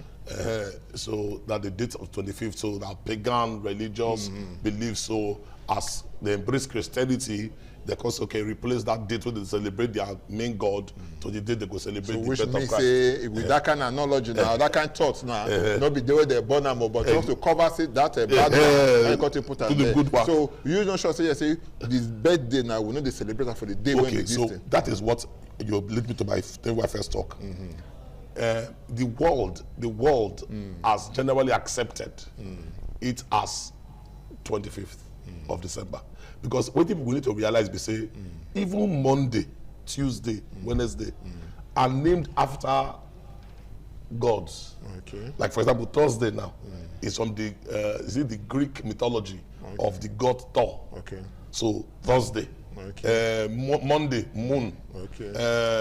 Tuesday, now you don't choose. Different Tuesday, they want to choose. So if you want to go by that analogy, we'll not go do anything. Okay. Because even all the days of the week have some connection with some pagan stories and mythology. So, like I said, what we emphasize and we are celebrating today, that everybody generally accepts is the birth and not just the birthday. So we try to separate and say there is the birth of Jesus Christ. There's also the birthday, the day with the banner, which we're not clear. Because if you look at the Bible says that they use Jewish calendar. And not the Jewish calendar we they use now. We they use what they call Gregorian calendar. So and the difference, if you want to follow the Bible saying the 6th month, how you want to trace and to know where everybody generally agree. Use them. So for us, for me, it's not a problem if we all agree, say make we use that date. But like we said, we are not really it's not concerned, it's not the date. It's the person, it's the birth of who we are celebrating that we are more concerned about. So like one of my friends tell me now, he say we don't even know our own birthday. You yourself, you don't know your birthday, and the date when they tell you. When they tell you, birthday, and that kind of thing. Even my mama said, tell me say when I was in bed, they say at the time where you don't know, but they tell us say eclipse. So they also get the way the thing. Make we ask this Christmas. So yes. Not only Christians celebrate who's supposed to celebrate her? Well, to an extent, we will say yes. Now Christians they celebrate because it's about our Lord Jesus Christ. Okay. But our Lord Jesus Christ not come for only Christians. Okay. He come for everybody. So everybody is allowed and permitted to celebrate Christmas. So in the same vein now, when they draw that same rope now, I want to find out from you. You go agree now and say even so many people they abuse that day. Yeah. Say do many things there. You go see there people they go for different bar, they drink hot drink, they do everything. You understand what is people that abuse people that abuse. You will agree with me. Some people go to Tifao, so they want to celebrate Christmas. No, I guess someone be see them cash a lot when you go Tifao now. You know, say want to celebrate Christmas and that kind of thing. You don't see many cases and all of vices. Even you understand, even now, some things they don't be see someone that they do now. In 9 months' time, you can't see the result of what TBC they do. And that kind of thing. So in this case now, Christianity, the celebration of Christmas is supposed to be time when BC is supposed to do waiting. Remember the man when they born that time, Jesus Christ. And if you get play for Bible, if I don't make mistake, they call him the Prince of Peace. You understand? The Prince of good things to come and other kind of things. So if we talk yesterday, the Prince of Peace, person will bring peace and the rest of them. With the record deaths on Christmas Day, people they drink, they drive, they get accident. With the record people, they won't be say they do some kind of things that we say we're not supposed to see. In 9 months, when they see the results and that kind of thing. You go see, agree, say, now waiting Christmas supposed to be, now be that. Yeah, so I like the direction you are going, where you go. Of course, like everything good, people abuse it. People misuse it. People don't handle it properly. And because of lack of understanding. Now, one man for our brothers, Dr. Miles Monroe, I talk say, where purpose is not known, abuse is inevitable. What you maybe say, if you don't know the reason why this thing day, you could just do them anyhow. He says, so the reason why many people are abusing the Christmas season because they don't understand. Like I tell, that's why I say just now that society is a reflection of the church. You know, the church is the light of the world, the salt of the earth. Now, if the light not there, if the world is dark, we're not supposed to blame the world. Now you go say, whose responsibility now for to put this light on? You know, like we did just now. Oh, they never put on gen. Who's supposed to put on the gen? Somebody's responsibility. The same thing. The church is responsible. The church we are the ones supposed to be responsible for the light in the world. So if the world does not understand Christmas, it's because we as church, we never do as we're supposed to do to bring the light of understanding to society. We're supposed to celebrate, and celebration may say, because when people go to their houses, and foul their hand reach, they'll keep foul. If a cow, then they'll kill, they'll share around like we all agree. That kind of thing. Time of sharing. Yeah, but you can't look and say, instead to share love.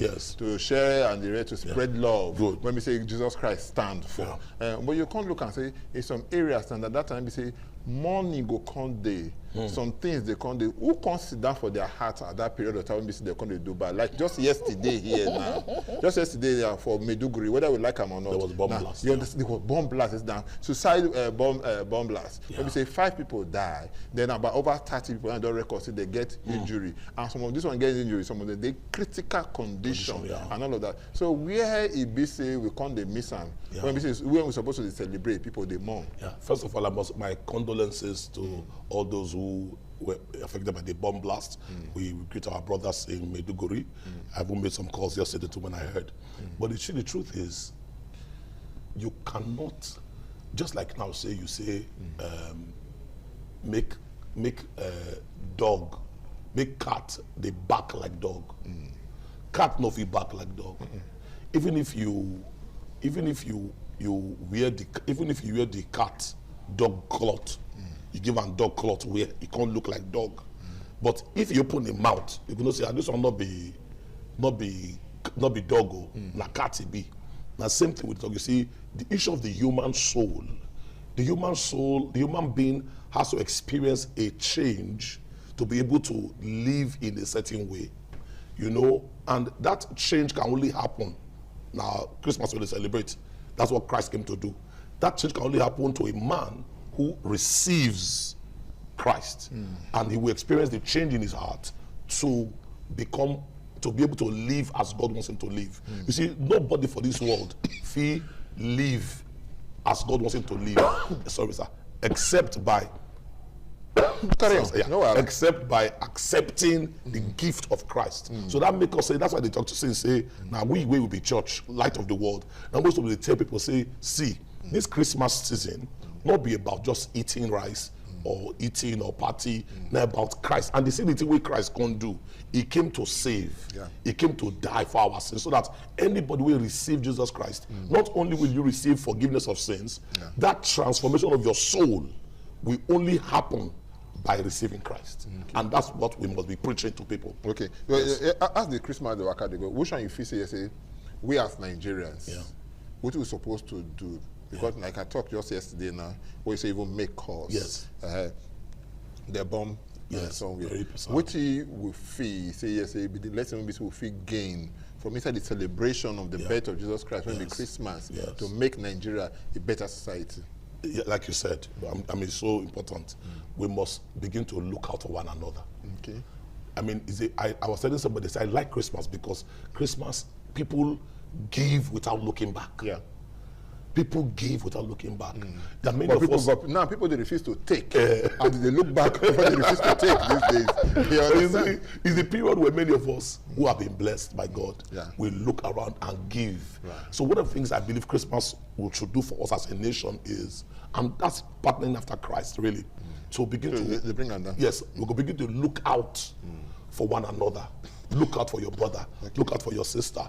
Because that's what I believe, apart from the implications of our salvation, for what it means, for what it means to us as Christians and to the world, I believe it's also a time, basically, of showing love, of being a blessing, of looking at your society, look at people around you, your staff, people who don't work for you from January till now, people who they stay around you, but you be a blessing, you give. Now, that's why I believe that will go a long way to make society better, make Nigeria better. I won't believe this period. Many people where they go collect many things, don't eat all. Because I know say after Christmas, after January they come. Everybody talk and say now January that be the longest. So you don't eat all. Save some and plan for the year. But one thing we say, yes, it go be like say person go church now. When you say everybody went to church, everybody will be holy, especially when they say, yes, you take that holy communion, when you take the holy communion, you say, you don't do like this, you don't go talk and everything will come out. But by the time you say, don't eat that bread, come out for your mouth. You don't put the wine, take drink and go down. You don't sit for a belly. You don't walk out, come out there. You don't go back to yesterday ways. So in this case now, the celebration of holiness, the celebration of peace, the celebration of sharing love for Christmas. Now that they're supposed to do, so and if not be they're supposed to do, waiting the Christendom they do to make sure say you go around that place because we don't see cases now because security and all of that. They will show some pastors there now for SI Church. They will carry gun. You don't understand? We see them for social media. We will read some of them like that for newspaper and the rest of that kind of thing. I've been asking at the time to follow what the Bible talks. See violence, the violence, and the violence. Actually, people they misunderstand. I want to find that. People they misunderstand that scripture. But let me tell you something about one story. One pastor, they prepare for his sermon. So as they prepare for his sermon, in Peking, they disturb him. Daddy. So the man could think, what he want to make this Peking go? Give him space. He can't see one map of one country, be the world near him. He can't tear them to different places. Swap papers, can't give the Peking, say, go put them together, go arrange our way, come and back. Black puzzle, back. Bring and come back. So he said the girl will take like 3 months, they do him, he go focus on the patient. In less than 10 minutes, the girl don't come back. Everything arrange. The man self shocked. He said, what do you do? How you do this thing? Now the girl tell and say, Papa, when I look that paper where you tear, for the back, they draw human being. Okay. So I just turn I turn them. When I can't fix the human being, I can't turn them back. The papa changed his sermon for the next day. When the papa learned, they say, if you fix the man, you fix society. If you fix the man. So you see, the things we are seeing today in society are a reflection of people. And the only institution, maybe that one talks now, the only institution empowered by God to supernaturally change people is the church. Okay. And how do we do that? By the preaching of the true gospel of Christ. And so that's why they say just now that the church needs to get back, like we talked about at the beginning, preaching the message of Christ, not just enemy. This one, that one. Let's get to the proper picture of Christ and Him crucified. The cross, the message, because that is where transformation power is to change a man. And if a man changes, society changes. You say, they preach the word, spread the gospel, make them know, and make them understand. But we not forget also say children, they believe in what their father they do more than what their parents tell them. You don't understand? Because this one now you go talk and say yes, make what they do. Because most churches when we say you go now, they say pastor say, you know they hear say the Bible say, you see pastor say. So if you do go there, they preach the word to Thomas Adona and the rest, and be one of your followers. Then they see the kind of life when you say they live. It can't be at contrast with what you they preach. And whether we like them or not, pastor say, it don't take almost everything now. So how you fit to say preaching of the word of God, preaching of the gospel, spreading of the gospel, propagation of the gospel, anyhow you want to talk, say yes, you go make Nigeria a better society. I like the part where you add, you see, I like the part where you add. So not only will go preach, we go model the life. Okay. Because in modeling the life the life of Christ, it go empower our preaching. People go hear what they talk. People go see the light in us. So I add my voice to what you talk. We're not only supposed to preach as church, we go add how we take the live join them. Okay. Make sure make it be say the way how we they live. So people, for example, like they tell people for church, if I come to say I they sell malaria medicine, and you can't say as when you buy the malaria, if you buy it, you go cure malaria. You can ask me, say you get malaria, I say yes. You say you take your medicine, I say yes. You ask me you walk, I say no. Because you can say me I get malaria. Or make I give you other one. pastor go come now. He go come church. He go say yes, say he come church. When they come now, police go follow and come. Bodyguard follow and come. Carry gun, carry everything, and all of that. Then when you go talk to the members of the church, you say go and pray. God will continue to pray. This thing. So how we want to marry all those? So anyway, we'll come to those ones. The program our daughter, the heart of the matter. They reach you from independent television. You will be seeing the watchers from across the globe. We will take very short break. When we come back, we sit there with Bishop Wale Ajayi, and they tell us the significance of Christmas and how it will take make Nigeria a better place. And secondly, once we come back now, we go open the lines, make you call in, make you ask and the questions the way you say you want to ask. The number you can put on, they will come back. But in case before they put on, get by the right time 080 77 77 03 00 080 77 77 03 00. But now after this break, stay with us. The program still waka dey go. I know the program our daughter, the heart of the matter. I would they look the significance or the meaning of Christmas celebration. I would day with her brother and friend, the Bishop Wale Ajayi. Welcome to the program. Thank you, my brother. Thank you so much. Before we take break just now, before we go open the line, we talk about this security thing. How the man, how he go to live in life. We live different life. We preach different things to people. But you can't just make we model our life in line with what they preach. I come to tell you now, say, one example. Pastor go pack, what do they call them? Policemen around themselves with guns and the rest of that. You go tell you, say, if you just say, you get a problem, go tell you, say, don't worry, pray, God will answer. You know they pray. You know, when we say God will answer, then apart from that, now somebody go come, go tell you, say, if they're hungry as a pastor, you know, so say they're hungry as a pastor, you go come now, you just make the person kneel down, make you pray for her. You go pray for her, say, but now hunger is gone, as subsidy take gone. So what may take out from there? Okay, two things. The first one about security. Most pastors use security because of their, you know, when you become popular, people know you. That puts you out there in terms of you have become a security risk, just the way a governor or a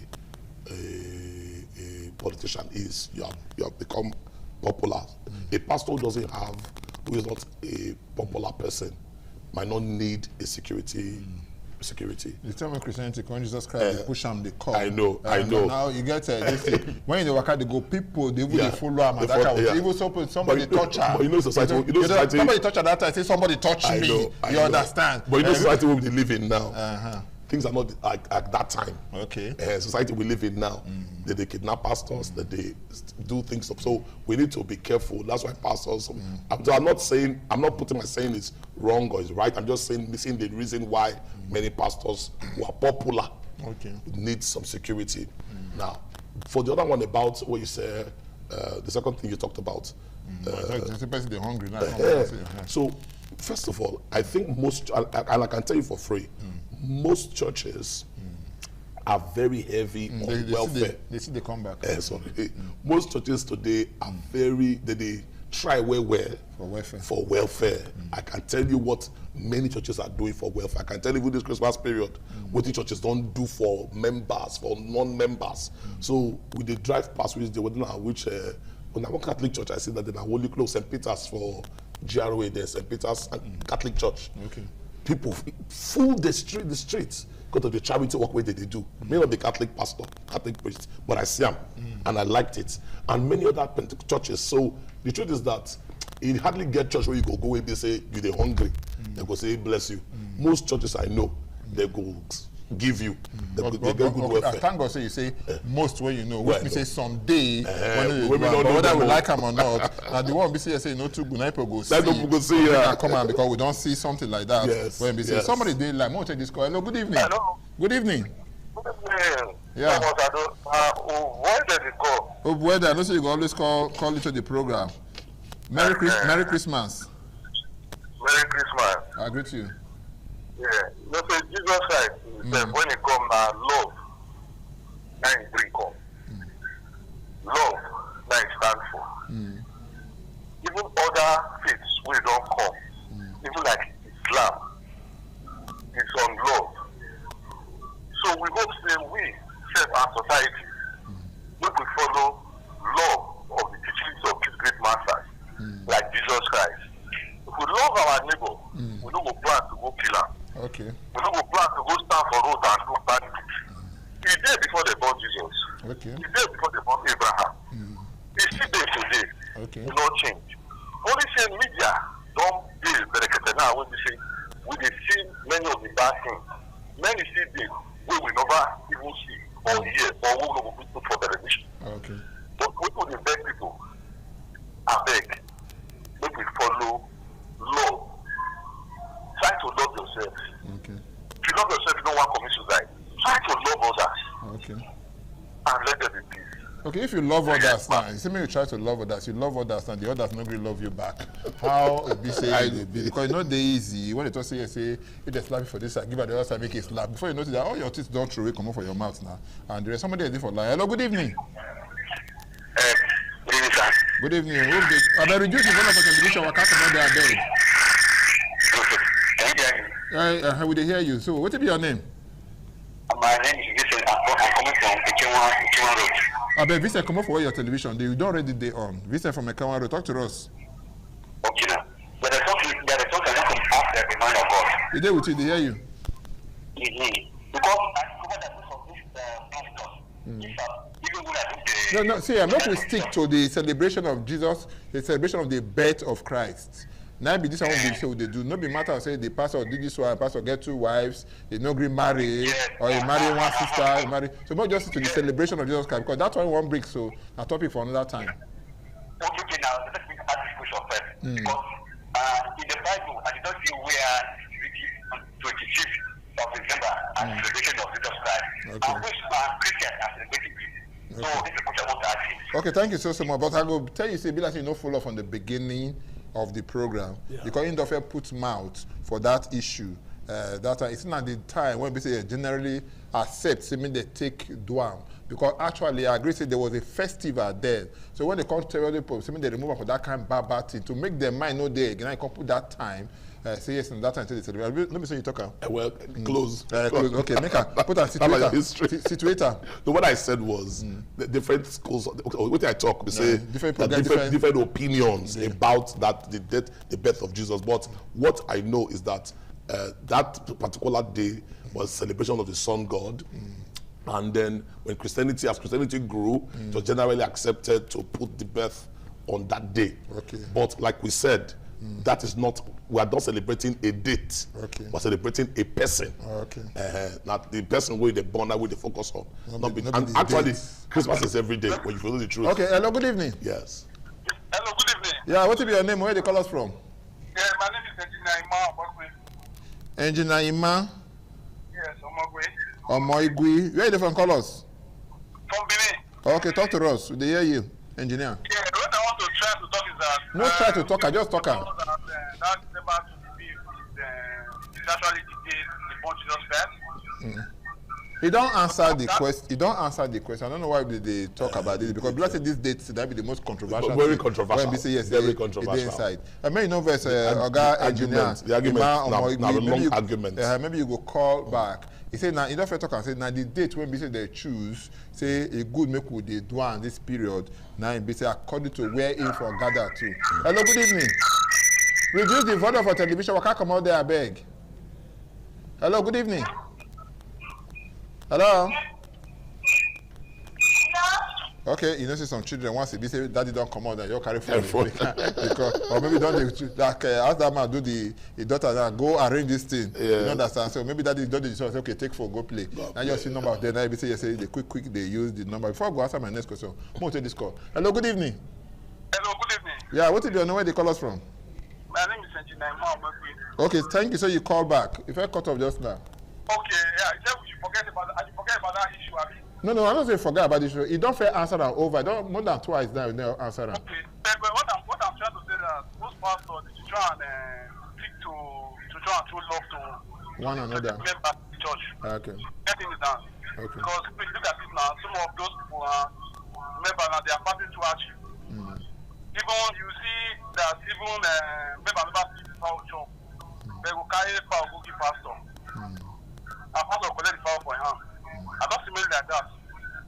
So at least this the money pastors supposed to see how they can say I can able to assist those members for the church. Okay. But they don't see the foul or even any meat. Okay. They can say I can able to assist.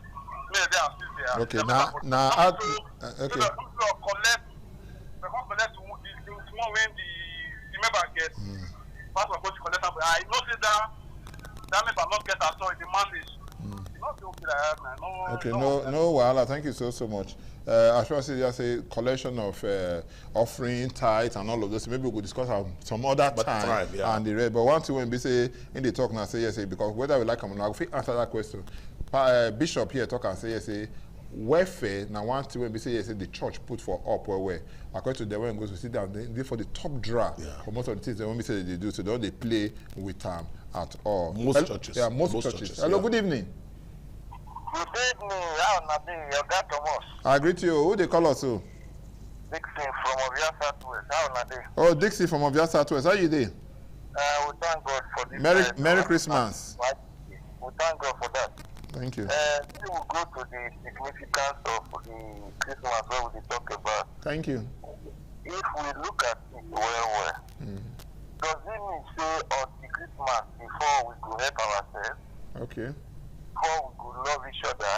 Okay. Before we give people food? If we say make we wait from January to December, I be say we not go shop. I be say assistance not go come from anywhere. Okay. Come from government today, from people where they say they get hand or they get small things.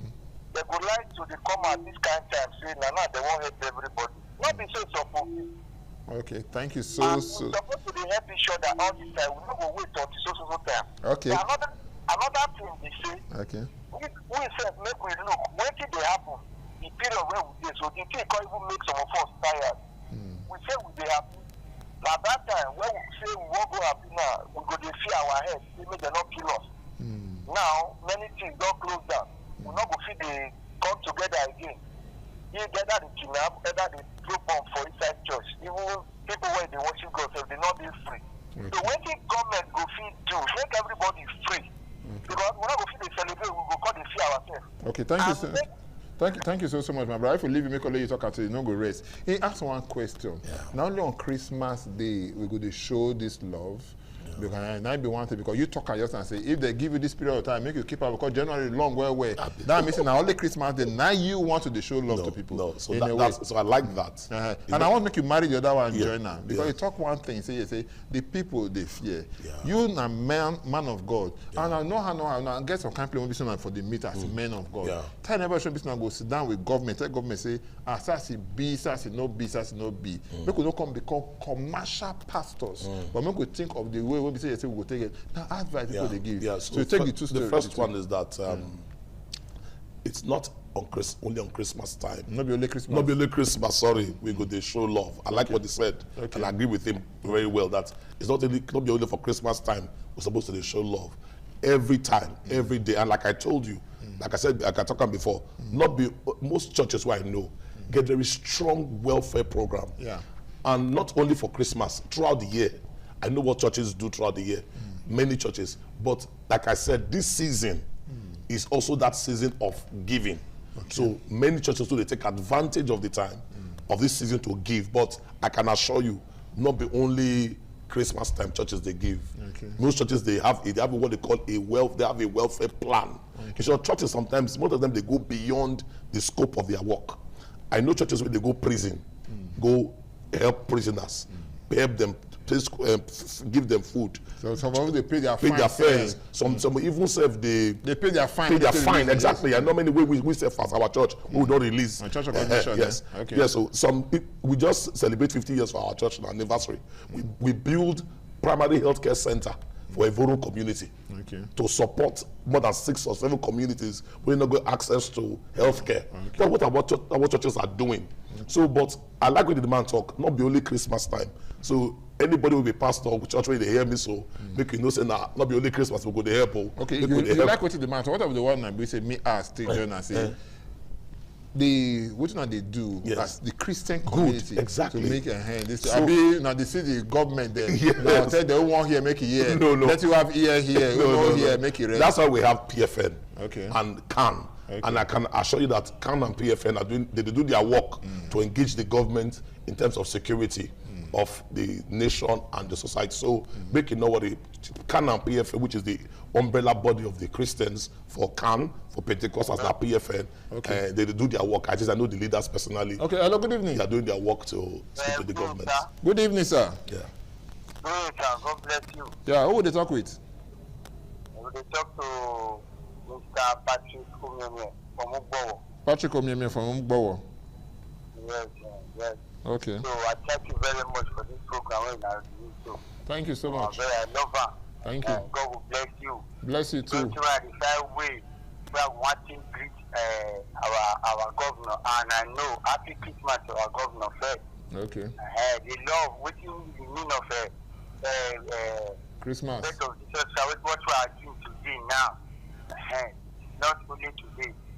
It's good to celebrate today and not only today as Dama talks so. Okay. So the man, not be the man, be his name now Bishop Wale Ajayi. Bishop Wale, I'm very sorry. Thank you, sir. So it's good to celebrate Christmas, not only Christmas Day.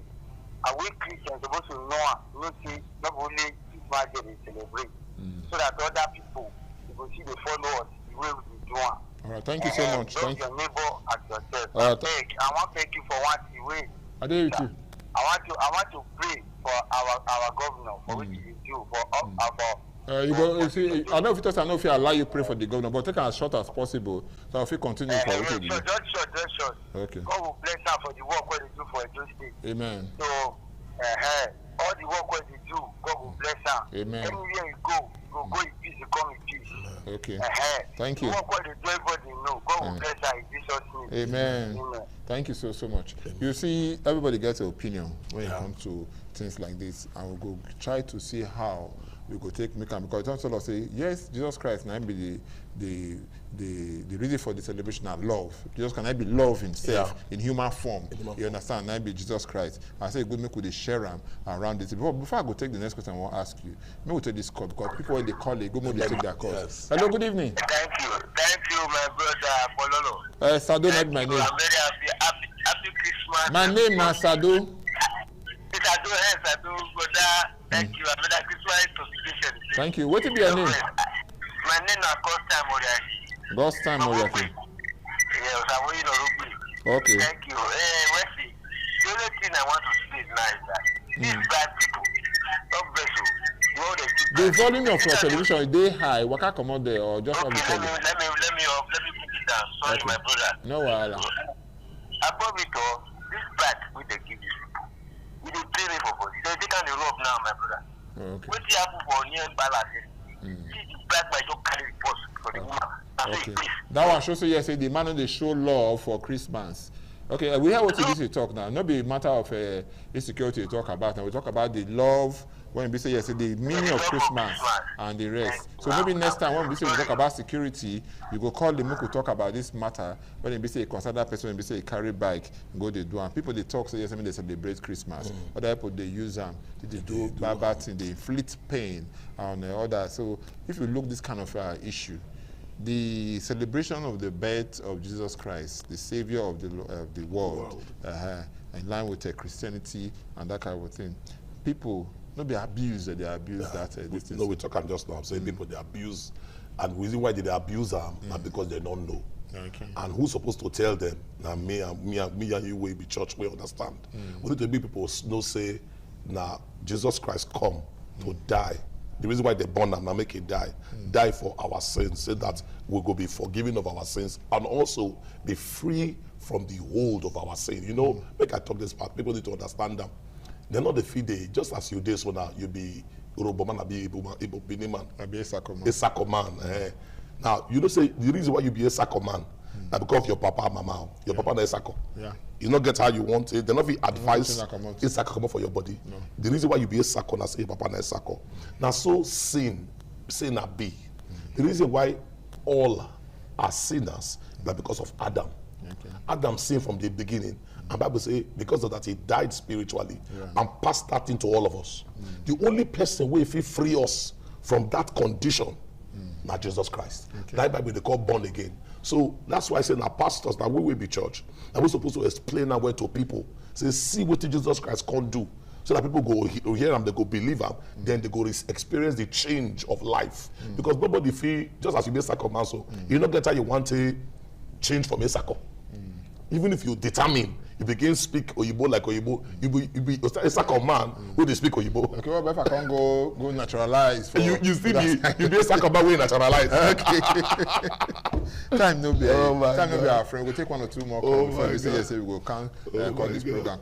Time no be our friend. Don't forget the number. I did your screen 08077770300. Once you call, you don't become part of the program. We don't talk about lessons that won't be we're supposed to draw from this celebration of the birth of Jesus Christ and all of that. Now, I want to say people they come and you advise say go good say make we not put time. Concentrate on for just one day. The lessons they want to say we get more carry the lessons they follow the rest of the year. With all of this one, we will feel say yes, say this thing. But the problem when they ask, when I want to go back to now be to win people to this light, to this love, to this man when we say yes, say bring peace. And I think now we say bigger work there for people like you. And even people that when we say they call themselves believers. You understand? Now one thing to believe, now another thing to make people believe you. You know, whether you like them or not, they say believe when you believe. That's so this thing. Because if you don't believe, you go hard. Because that man talking and say, you need to appreciate what God they do for you before if he do more for you. Or to put that for English, they say appreciation is the application for more. You don't understand? You understand? So if you don't do like that, if you don't appreciate, don't feel apply for more. So that be the way we say yes. So if we want to do it now, you don't feel say yes. Time don't we say no be only sinners you going to talk to now. In the very time we say pastor, they go sit down say this love one with they preach they go now. You get the way it be because whether you like them or not, you get some religion they will be say they go force you to become member. You know, but this one now, the Christianity owner, if like say because of fear and all that, you will see one man when we say you say him behind this thing today don't remove a cap, you don't remove a chain when we say you put for neck like your own, so you don't remove and now say yes, it has to be done. Now this other day because of the fear and that kind of thing. In this case now, what you will take me, what is the pastor? Never say the pastor get what you will do to bring and come back, to bring us come back into this light. And before you go answer that one, make a take and one make me double barrel so you will take a take end the program. Okay. Hello, good evening. I beg reduce the volume for television, I beg you. Hello? Yeah. I beg reduce the volume for television or come up for there. Will they hear you? Don't already they on. Okay, what will be your name? This one, Paul. Paul, where you call us from? I call us from Benin. Oh, okay, talk to us. Okay. What thing I want to talk is, why is this both pagan and both Christian, like they do the Christmas, and they say light and darkness, not the join together. So I want to make Bishop talk to us. Okay. And Christian come gather to do one thing. So now that one I want to make you explain that to me. Thank you. Okay. You hear what he talk? I hear what he talk. He say both everybody and they celebrate that. We don't go talk and just now say so kind things then they when BC say we see. So you go want me quick touch them together before we go move. So let me start from the back before I start from this end with the one way you talk. The truth is that yes, Jesus Christ is not limited to Christians. Okay. That's not what we believe. Jesus Christ came for the world. Say, behold the Lamb of God that taketh away the sin of the world. For God so loved the world that they gave his only begotten son. So Jesus Christ is for the world. And he came to die for the sins of the world so that the world will believe on him and be saved, first of all, from the judgment of God. All right. So, my brother, the truth is that as everybody celebrate Christmas, say good. Because then go come ask, this thing we celebrate, so what is it about? You say, oh, about one man will come or will die, Jesus will about. So that opportunity we will continue to explain to them waiting they celebrate, and then they explain to them, they go come. You see, so we want to make everybody celebrate them. So when the sisters say Muslims they celebrate Christmas, pagans celebrate Christmas, and they like them because now waiting Jesus come for. Okay. So the other question. The other question, you see, the truth is that make I read them for Bible, make it one place for Bible. He say make I read them for simple version, like English Standard Version. You quick take Philippians 1:27. He say, only let your manner of life be worthy of the gospel of Christ. Okay. Only let your manner of life be worthy of the gospel of Christ. What did Paul talk? He said, all of us will be Christians, we be preachers, we live in such a way that the way we live, they consistent or agree or align with what they preach. Bishop, blessing and here we go leave us today because time not be our friend. Thank you so much. Everybody the way we say call us into the program today. There are plenty where thank you. I'll be the first person to call. Where they call, Vincent call, engineer Ima, and when we call 2 times, if I call the call back, Dixon call us, Patrick, yes, Omwemwe call us from Mugbawa, and Ghost Time call us, and even Paul. We thank you so much when MBC we join us. So Bishop Wale Ajayi, thank you so much. Thank you so much. I appreciate you. Yeah, until next time we will see again. My name now Thomas Sado. Don't forget to truth, no the fear. Now we go talk and the fear. Good evening.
ITV, certainly the best.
Merry Christmas and a prosperous New Year from Independent Television and Radio.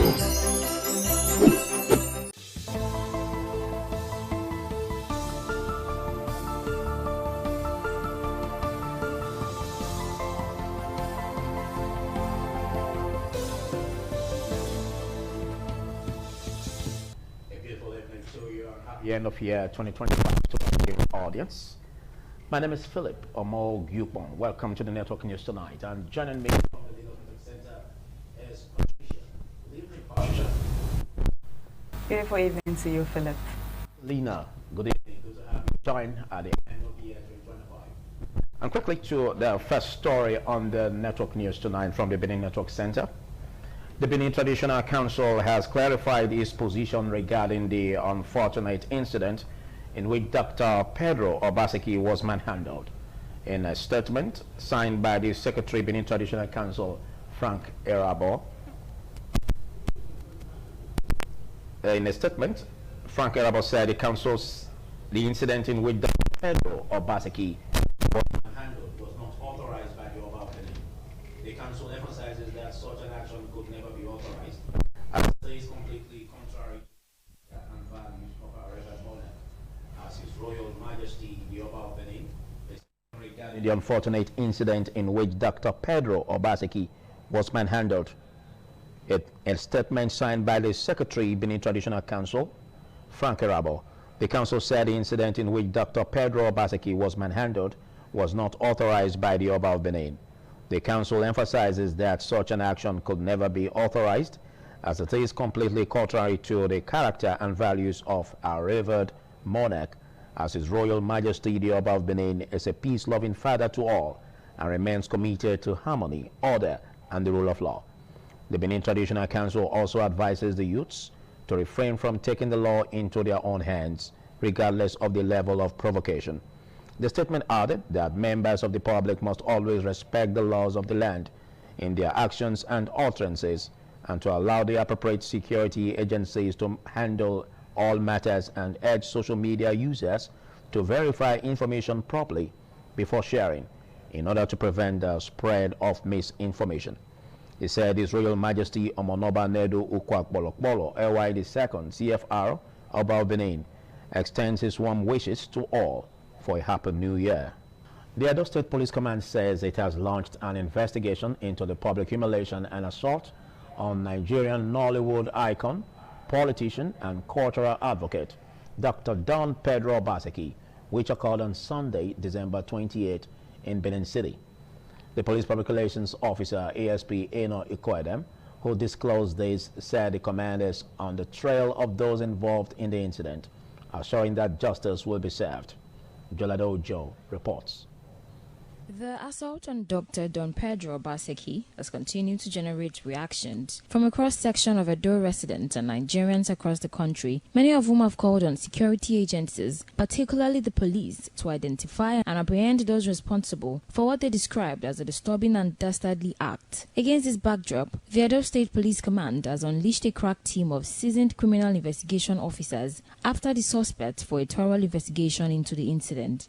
The Public Relations Officer at Edo State Police Command, ASP Eno Ikoyedem, says the Commissioner of Police, CP Monday Agbonika, condemned the act of mob justice and the unlawful resolution of grievances, stressing that no individual or group has the right to assault or publicly humiliate another under any circumstance. The command is aware of the incident that happened a few days ago, precisely on Sunday, 28th of December 2025, where Dr. Pedro Obaseki was assaulted. The Commissioner of Police, CP Monday Agbonika, FDC, has ordered for the immediate investigation into the matter to unravel the circumstances surrounding the case and also to ensure that justice is served. ASP Koyedem urged residents to always seek lawful means of resolving disputes and to report grievances to appropriate authorities rather than taking the law into their own hands. From Benin, Jola Diojo, ITV News. Meanwhile, the Director's Guild of Nigeria has unequivocally condemned the act of brutality against Dr. Don Pedro Obaseki on Sunday in Benin City. According to a statement by the organization, Dr. Don Pedro Obaseki is not only a long-standing member of the Director's Guild of Nigeria, but also a pioneer Nigerian filmmaker who has for decades used film and culture to promote identity, dialogue, and national pride. The statement added that no individual, regardless of status, belief, or perceived cultural transgression, deserves to be subjected to mob violence, physical assault, or public degradation, and stressed that while the Guild respects Nigeria's rich traditional institutions and cultural heritage, no cultural interpretation or grievance can justify violence, humiliation, or the suspension of a citizen's fundamental human rights. They called for a thorough and transparent investigation into the incident, full accountability for all individuals involved in the assault, and unlawful treatment. In the same vein, the Congress of Edo Movie Practitioners, an umbrella body comprising recognized guards and professional associations within the motion picture industry in Edo State, hereby issues this formal statement regarding the unfortunate incident involving Dr. Pedro Osaro Agboinfo Obaseki in Benin City, Edo State. In a statement, the Congress said after careful review of reports and official statements relating to the assault, humiliation, and public debasement of Dr. Pedro Obaseki at the football field of Uwa Primary School, Benin City, resolved to unequivocally condemn the incident in the strongest possible terms and call for a comprehensive, impartial, and transparent investigation with a view to ensuring that all individuals responsible are identified and brought to justice in accordance with the law. The statement said Dr. Pedro Agboinfo Obaseki is a pioneering figure in the Nigerian film industry and a distinguished cultural ambassador who has for over 3.5 decades contributed significantly to the promotion and preservation of Edo cultural heritage through theater, film, and scholarly storytelling, stressing that his work has played a vital role in projecting the Edo identity locally and internationally. The statement added that as such, he is deserving of dignity, respect, and lawful protection at all times. The Congress expresses profound concern and deep disappointment that such an incident could occur within Edo State, particularly involving an Edo son on his ancestral soil. In light of the foregoing, the Congress respectfully calls on the Commissioner of Police and the Executive Governor of Edo State, Senator Monday Okpebholo, to use their esteemed offices to ensure that justice is served and that the rule of law prevails. Away from that, the joy of residents of Igoshodin in Ovia Northeast local government area knew no bounds as the member of the House of Representatives representing Ovia Federal Constituency, Honorable Omosede Igbenedion, distributed bags of rice to enable them celebrate the Yuletide in a special way. Afosa Wangwe brings details. It was an atmosphere of excitement as the beneficiaries collected their bag of rice. from the House of Representative member, whom they described as a leader who consistently remembers her constituents through regular interaction and engagement. A trailer load of rice was evenly distributed to residents in some communities in Ovia Federal Constituency as they expressed gratitude to the Honorable for the kind gesture. Some of the beneficiaries said the intervention was not only timely but reassuring, noting that it showed they have true grassroots representation at the National Assembly. While appreciating Honorable Mosede Igbinedion, the residents said the distribution had enabled them to celebrate during the Yuletide peacefully. Since we never see we give us 1 cup of rice, but now our mama don't come. She don't give us bag of rice. We'll go eat with our children. Mommy, we thank you. Thank you, ma. We thank Mama wey take give us this rice. So since nobody don't give us rice like this, even cup of rice, Mama they try. If na money, na everything they give us. So we thank her well. Speaking of camera during the distribution, Honorable Mosede Igbinedion, representing Ovia Federal Constituency in the Green Chamber, said her goal is to serve her people selflessly, irrespective of the religion or tribe, inasmuch as they reside in Ovia Federal Constituency. Hence, the need to provide food items and other support to make the festive season comfortable and memorable. She added that her constituents are very dear to her, assuring that all communities under Ovia Federal Constituency will continue to benefit from the dividends of democracy. From Ovia area, Efosa Wangwell, ITV News.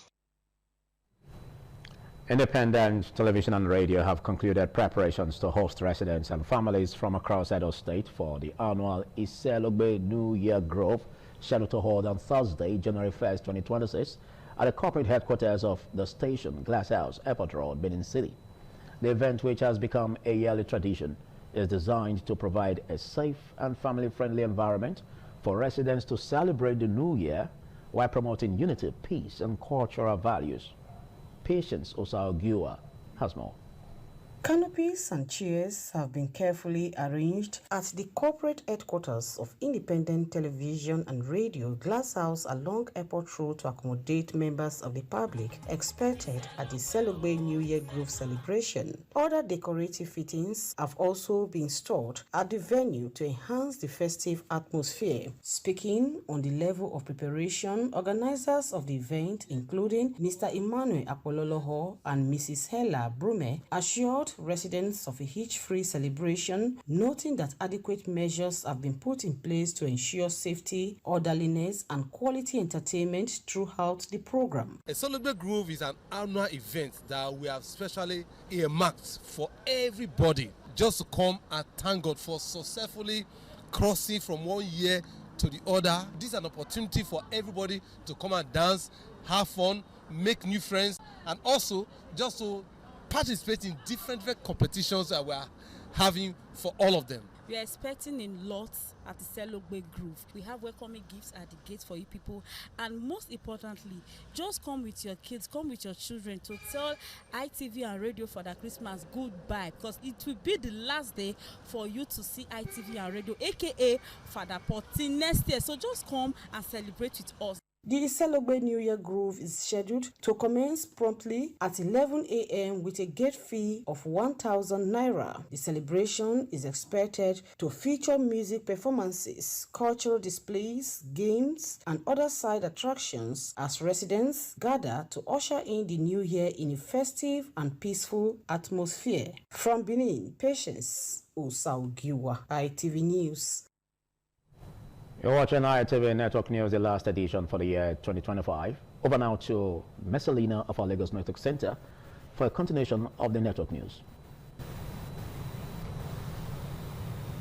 Many thanks, Philip, from our Lagos studio. Goods worth billions of naira has been destroyed following a fire outbreak in a section of the Arena markets located in the Bolade area of Oshodi, Lagos State. The market, which belongs to the Nigerian Army, has been taken over by military officers and personnel, restricted from assessing and ascertaining the cause of the incident. The Lagos State Fire and Rescue Service, in a statement, said it received a distress call which prompted the immediate deployment of the firefighting unit to the scene. The service noted that the fire crews arrived promptly. According to the service, the inferno affected 540 food containers Shops arranged in 2 rows, bringing the total of number of affected shops to 10. As of the time of this report, 2 fire trucks were still on ground, working to completely extinguish the fire and prevent further damage.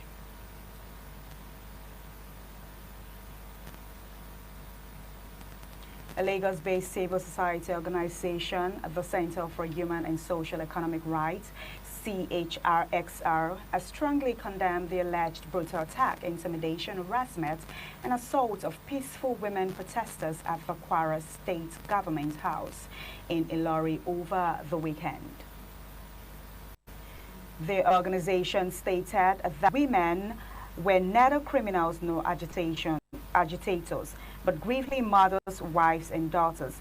According to CHX, their only offense was speaking out against the continued kidnapping and captivities of their loved ones in Okeado community within Ifelodu local government area of Kwara State. In a statement, the group described the incident as a dark stain on the natives' election conscience, noting peaceful protest in pain and fear was met with violence. CHXRO said video footage circulating on social media allegedly shows assailants armed with cane flogging, chasing, and assaulting defenseless women, while security personnel reportedly stood by and failed to intervene. The group further stated that no person of sound conscience should engage in such acts regardless of any endorsement to directive. It added that the attack on peaceful women protesters constitutes not only an assault on their dignity and safety, but an affront to humanity itself. Watching ITV Network News, we turn to more stories after this short break. Do stay. Merry Christmas and a prosperous New Year from Independent Television and Radio.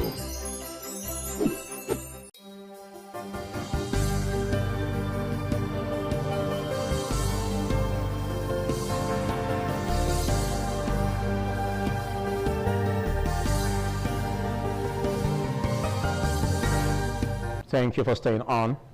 As the year 2025 draws to a close, residents of Benin City are looking ahead to 2026 with renewed hope, setting personal and collective resolutions aimed at improving their lives and the society at large. Patience Osaogiwa, who sampled the views of residents, reports that many say their resolutions focus on better health, financial stability, and personal development, while others emphasize peace, improved security, and good governance.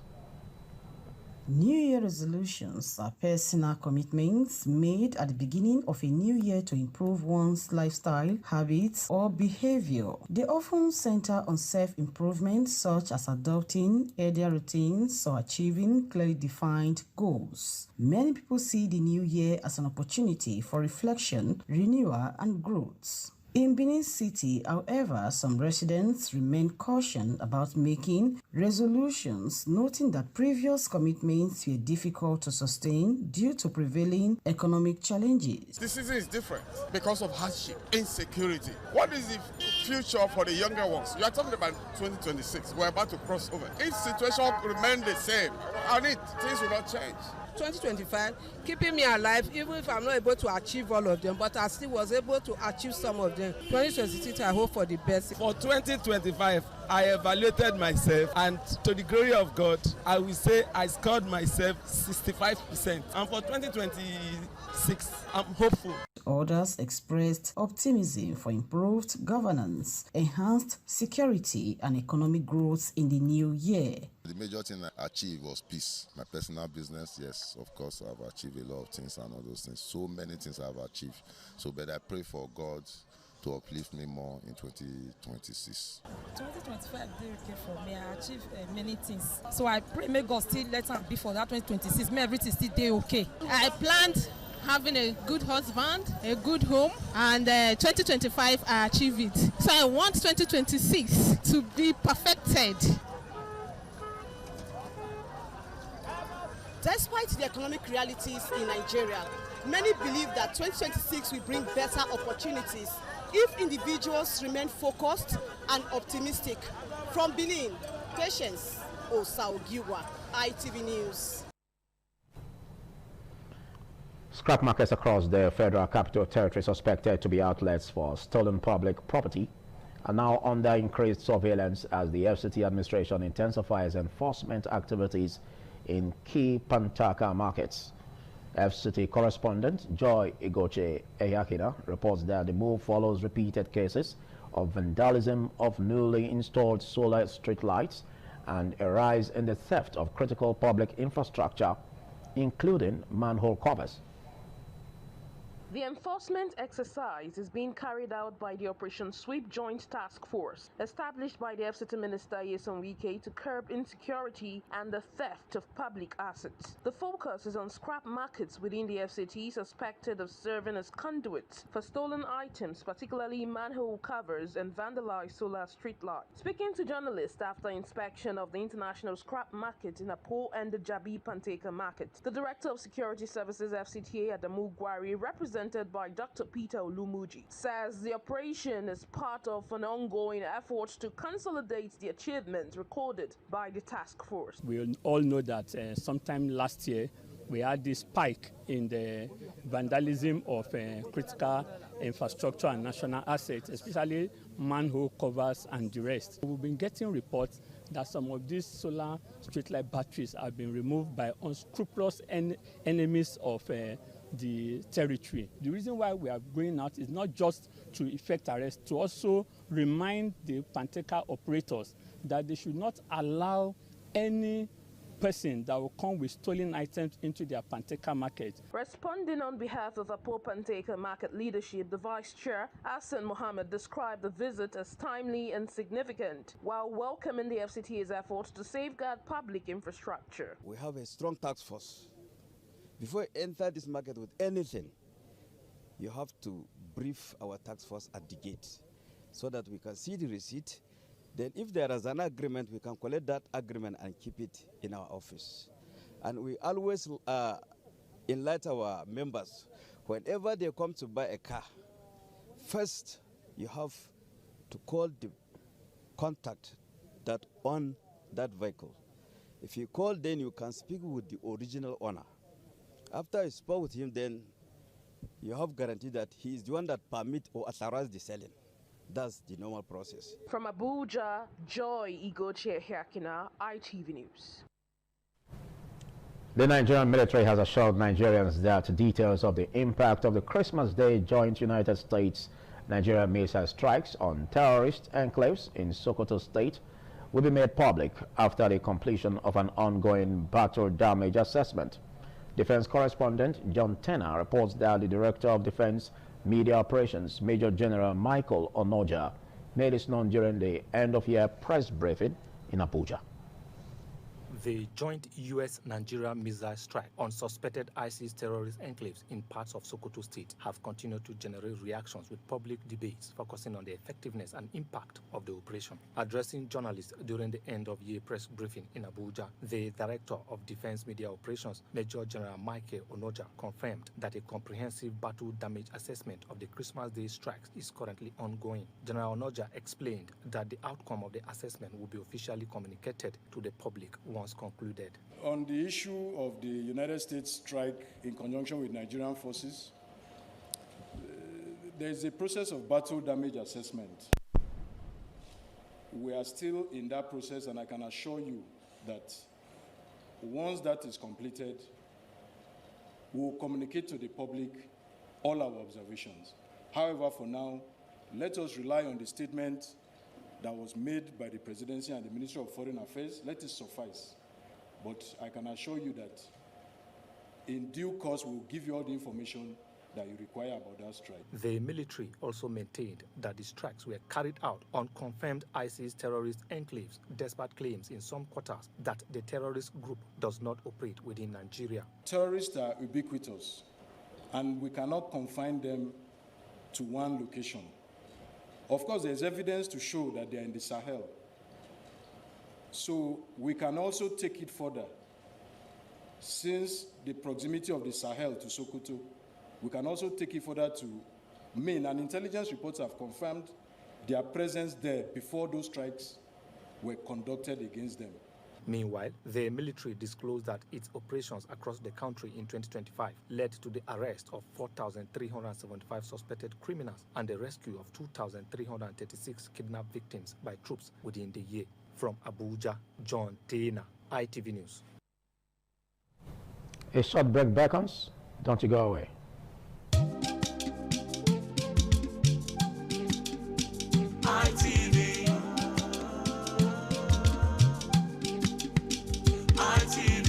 ITV, certainly the best.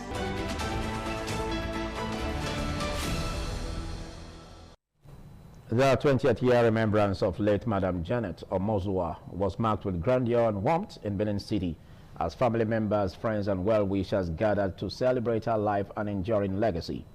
Joy Obai Shagbon has the rest of it.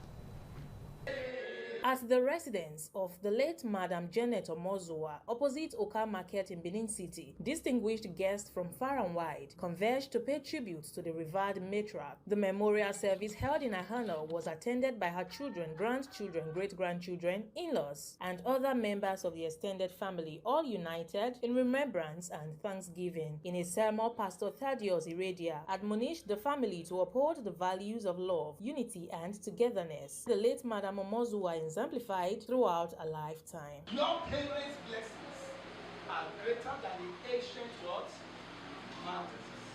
As you desire to want to beautify the great side of our home, when God called you at your old right age, your children will also be for you, Jesus. The remembrance activities later moved to Uyi Grand Market, where guests were treated to a lavish reception, music and entertainment.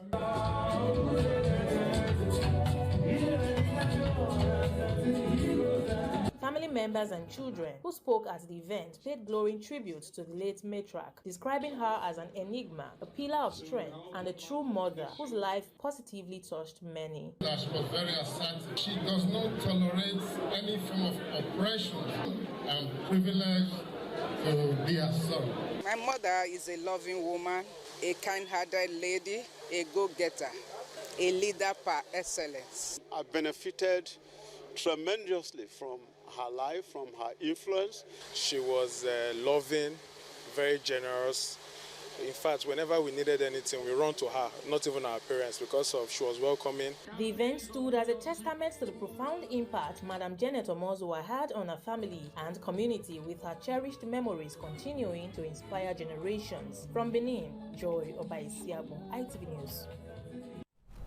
The two-day event marking the 30th anniversary of the late musical icon, Osakmawan Ohehe, has concluded with a music concert in Benin City. Efusa Wangwe reports that several musicians took center stage to honor the late maestro.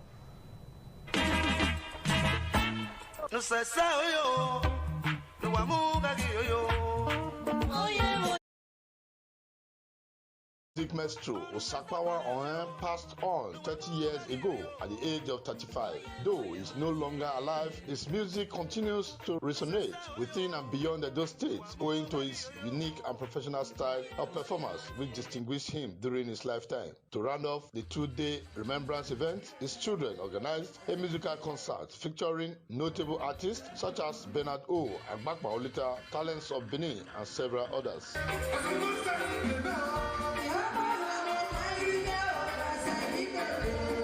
The concert thrilled the audience as guests danced to the captivating performances delivered by various musicians who took turns on stage to entertain.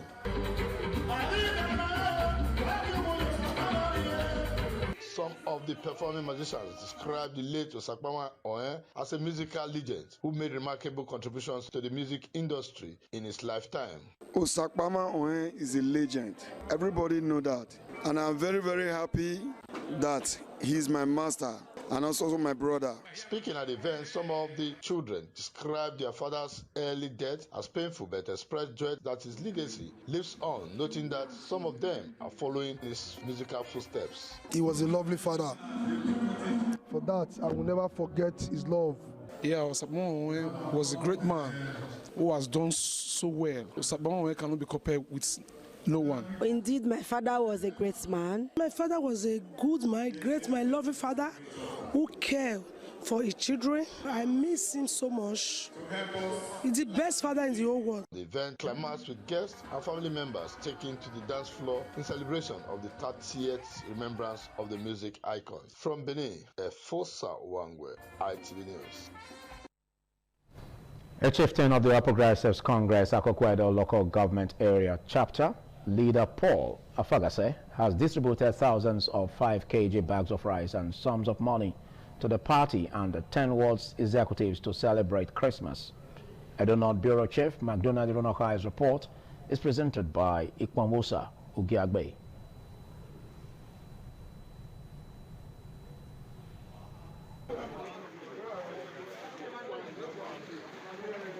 The APC chieftain Paul Afagase told his constituents that his gesture is in line with the vision of the APC leadership in Nigeria and Edo State, where Governor Monday Okpebholo is working hard to put smiles on the faces of the people. Paul Afagase presented the leaders with 50 bags of 5 kg rice and cash of 100,000 naira, as well as 105 kg bags of rice each to the 10 wards executives. He also gave 500,000 naira to be shared for members at the 10 wards of the local government area. We are trying to make sure that we encourage our people by giving them rice to celebrate with their family for this Christmas season. Responding, the APC Akoko Edo Local Government Area Chairman Chief Monday Use commended Paul Afagase for the kind gesture and urged others to borrow a leaf from him. He implored leader Paul Afagase not to relent in projecting the deployable condition of Auchi Gara Ibilo Road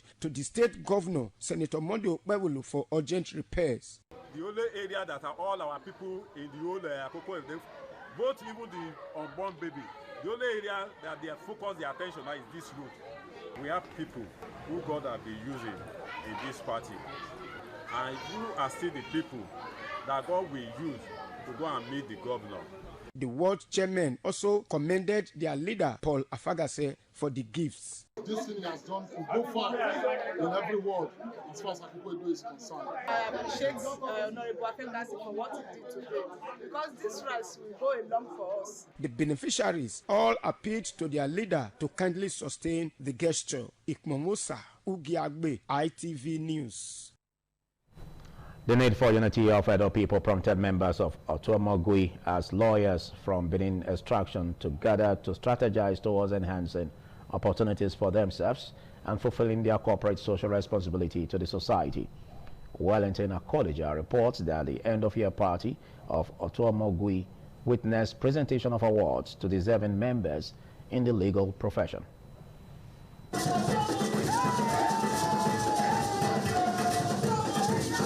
Members of Otuomogui, the body of lawyers of Benin extraction of legal, enjoying themselves as it marked the end of year party of Otuomogui. The president of the association, Barrister Henry Usatoheme, thanked members for the show of love. He commended them for upholding the tenets of the legal profession and making Edo people proud. Otuomogui is an association of lawyers who are of Benin extraction. Membership is open to lawyers of Benin extraction resident in any part of the world. It is not political and not religious. Our official slogan is Umagbaleto. Our primary objective is to promote our individual and collective welfare, to foster unity amongst us. The keynote speaker, Barrister Osaige Obayuwana, who spoke on the ethics of legal profession, commended Edo legal practitioners for making the judiciary proud. There are two sides to a contest. Both sides are expected to do that. As far as the Benin custom is concerned, that is the most effective way of arriving at what is just. A senior advocate of Nigeria, SAN, Olayola Falabi, and former NBA chairman, Barrister Prince Collins Ogegban, comments on the success of the body. Thank God that even while you contribute to society, there are some persons out there that appreciate what you are doing. I came to Benin 91, and God has blessed me. The Beninese are very, very cooperative.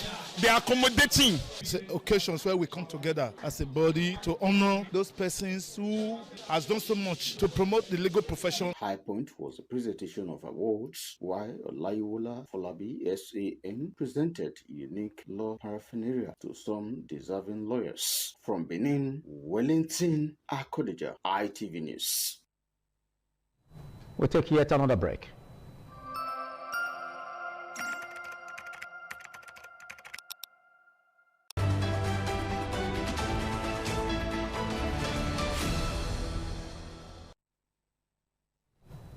In the spirit of the Yuletide, the acting chairman of Onode local government area, Honorable Austin Imafidon, has organized a Christmas party for children and widows across the local government area. Representing the chairman, the vice chairman of the local government, Honorable Agie Samuel, said the council deemed it necessary to wine and dine with the children as part of his commitment to nurturing their happiness, confidence, and future aspirations. Oluwafemi Farayola has more.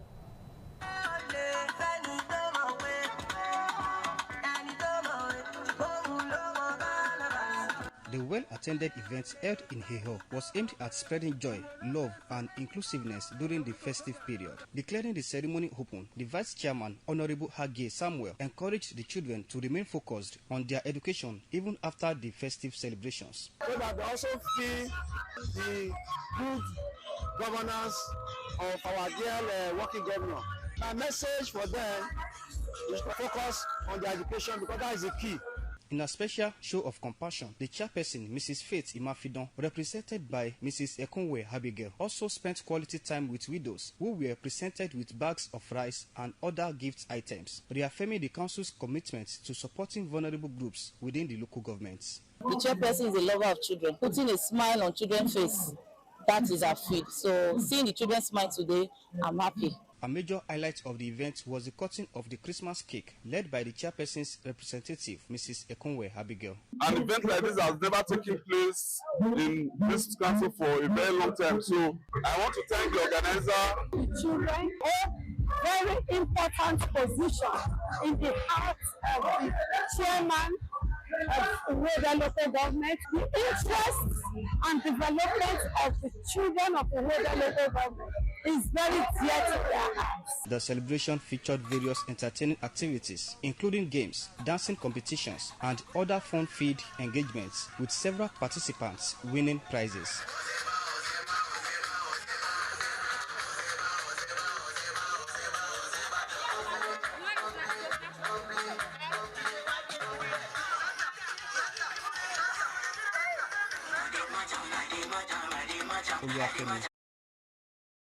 Addressing challenges facing their alma mater as a means of boosting education took center stage at the 2025 dinner party of the Ebonika Old Students Association.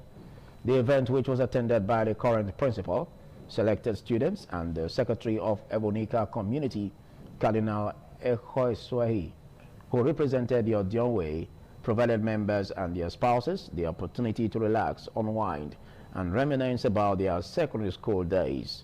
Ikponsa Ogiagbe has details.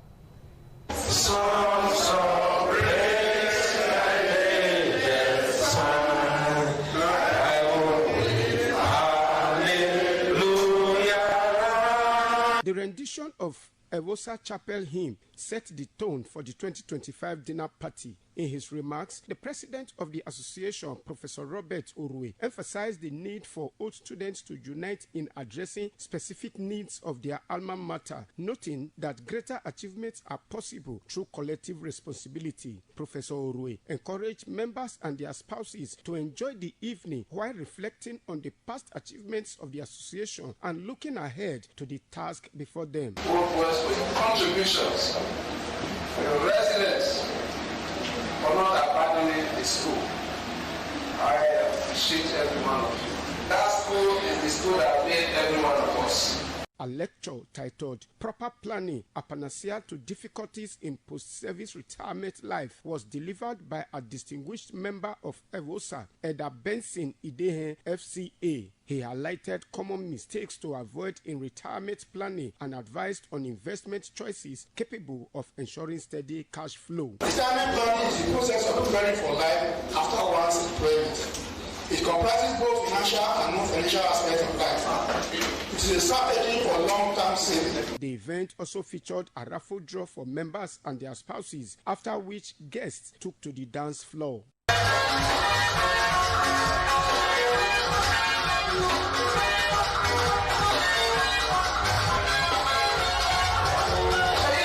Members of EVOSA, their spouses, and invited guests were treated to a variety of food and drinks. From Benin, Ikmomosa Ugiagbe, ITV News. And talking sports, the Super Eagles of Nigeria have held their first training session in Fez following their final Group C victory over Uganda as preparations begin in earnest for the round of 16 of the Africa Cup of Nations. Solomon Aino reports that the training session marked the team's return to the pitch after sealing qualification, with focus now shifting to recovery, fitness, and tactical adjustment ahead of the knockout stage. During the training session, a number of players were absent from training, with Ryan Alibiosu ruled out due to injury, while Victor Osimhen did not participate as a result of cold and fatigue, according to team officials. Despite the absence, the mood in camp remained positive as teammates celebrate Calvin Bassey and Bright Osayi Samuel, who both marked their birthdays. Speaking during the session, Bruno Onyemechi, Ako Adams, Alex Iwobi, and Ademola Lukman expressed confidence in the team's readiness for the round of 16, noting that the players are focused, united, and fully prepared for the challenge ahead. Yeah, we're looking forward to the next games.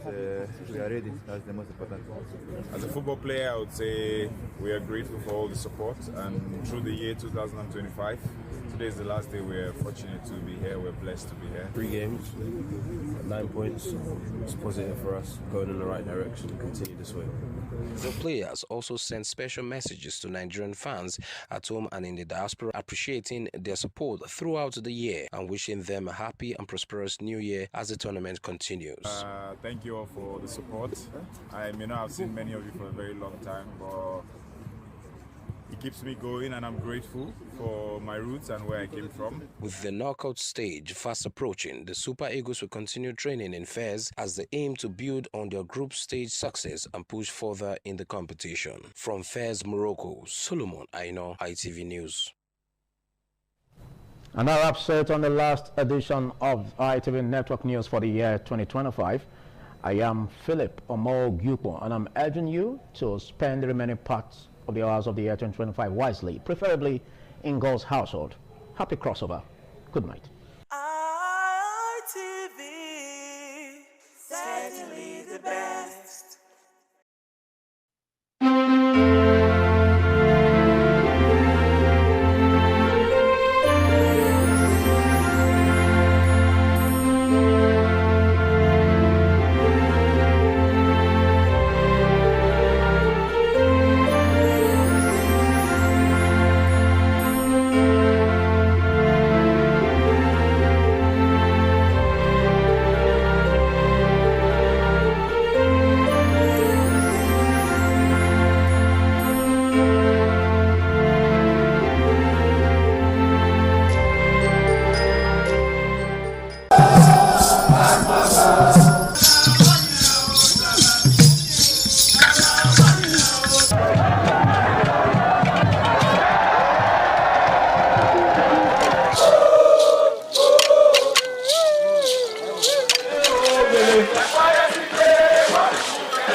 Madonna, in Mazedio, or always near Manazo, or Madonna. You will have to serve the community for 30 years before you come to this stage.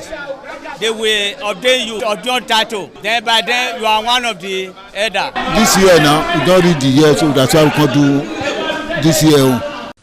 Historically, joining the Elders Council, an individual must have reached a certain age and must have made significant contributions to the community through leadership, service, or other meaningful ways. There was jubilation in the community as sons and daughters of Okada, both at home and in the diaspora, trooped out to be part of the ceremony with various homes of the initiates agog with festivities. Friends and well-wishers of those initiated into the Elders Council jubilated at the Ogwedion after performing all traditional rites. The elders, known as Edion, in company with their loved ones, danced to their various homes where guests and family members were entertained.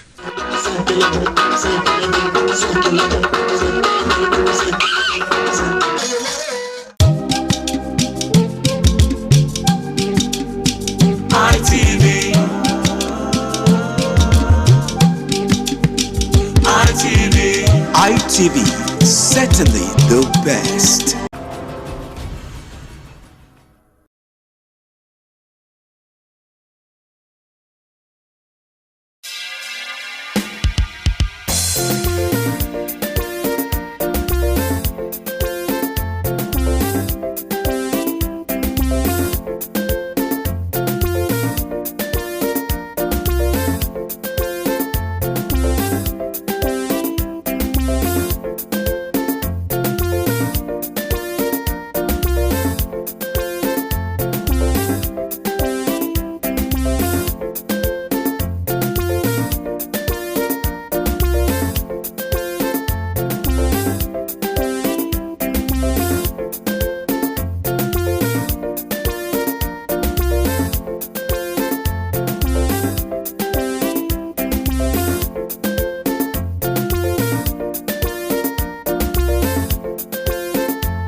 ITV, certainly the best.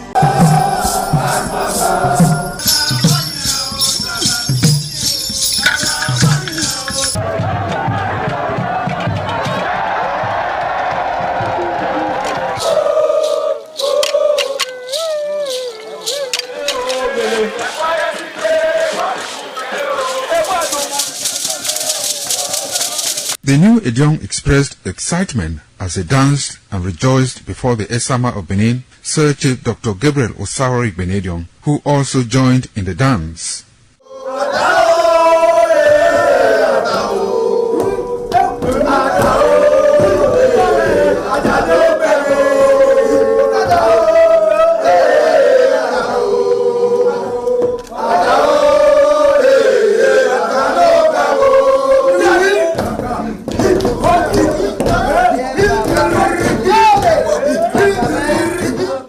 As visiting and paying of homage to various homes of senior elders continued, the initiates spent 7 days performing diverse kinds of rites as required by tradition. They were furnished with rules and regulations regarding their new office as Edion. That I grew up in this community to the point that they have now also chosen me as an elder in this community. It's a thing of great joy. All thanks to the Esama of Benin, my people, my family, everybody, all Okada community for this great honor. I am very, very grateful. Well, this is my brother. I'll call him my uncle because he grew up with my father. I'm so proud of him because we are doing the same rituals as the Edions of the Okada. it is our duty for us to make this place a greater place, for outsiders to come and see the goodness of God in Okada. And I'm proud of every one of us here. So shall it be to each and every one of us in Jesus' name. Waya waweso ọdún ni màá Okada zima esama zima dion ẹwọ̀n zima dion ọba zima dion màá rí ọrẹ sama dion náà bí má tó pọ́n mi sama bí má tó gbé kẹ́ni sama ẹ màá di òwò ẹ̀rẹ́ náà ẹ sama màá gbé kẹ́ni ẹ̀ ọ̀sàbọ̀ ọ̀bùyọ̀bí tó ọ̀nà ìyàbá n'ọ́gì ẹ̀tọ́ ni màá gà n'ọ́dí àmì màá gà rẹ̀. Ma ni do gbe kene de na ima ya fe ima ato o ima agbon o oro pa ewu dori ima adi awo re ne o be ti agbon ya no we mi madam we need just to know me afa in this summer in our father's house in respect of our initiation to elders Idion level as tradition demands we are here today to come and also pay our homage to him, to also for him to also pray for us for long life and prosperity. The climax after 7 days was paying of homage again to the Odion Way, where he gave the initiate the full rights to function and to henceforth participate in meetings with Odion. It will go down in the history and minds of Okada community, Ovia people, Edo State, and Nigeria in general.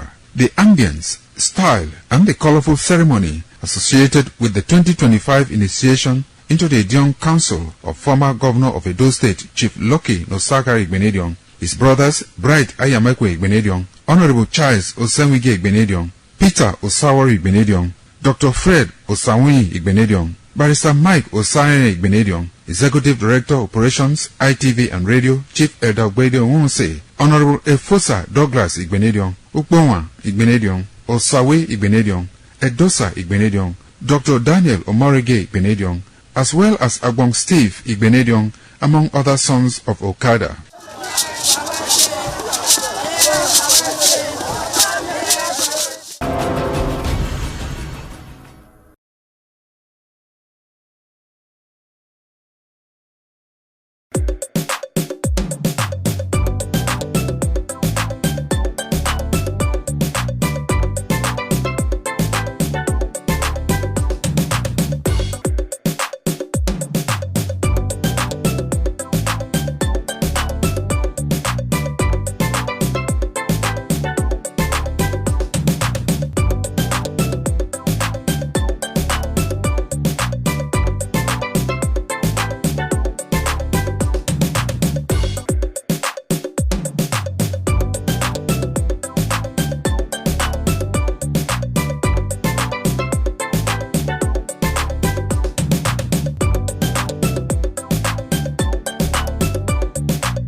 The man went out to bring in thugs to come and beat her. Yeah. In a situation like that, do you think women would have seen that and still want to speak? Really, we're talking about. That's what I said. So when they bullied her, if she's not bold enough, she will shut up. What is your advice for girls out there that are so desperate to be married? We women, we have to be really intentional about our parenting. If you know a child is being abused, or you see signs, a bruise or a child, it has to be investigated. People barely even breathe when they are going for a shrebi and something. Party. You have to be They smart. can't sit If down. you see where they are dressing them up or dragging on both sides, you cannot breathe. And these women will stay in those events for hours just to keep up with that beauty trend. Is that healthy? That's not healthy. I am Patricia Uremu Gabriels and we're reaching you live from our Lagos Network studio. Of course, Women in Conversation is a program designed for women to discuss about themselves.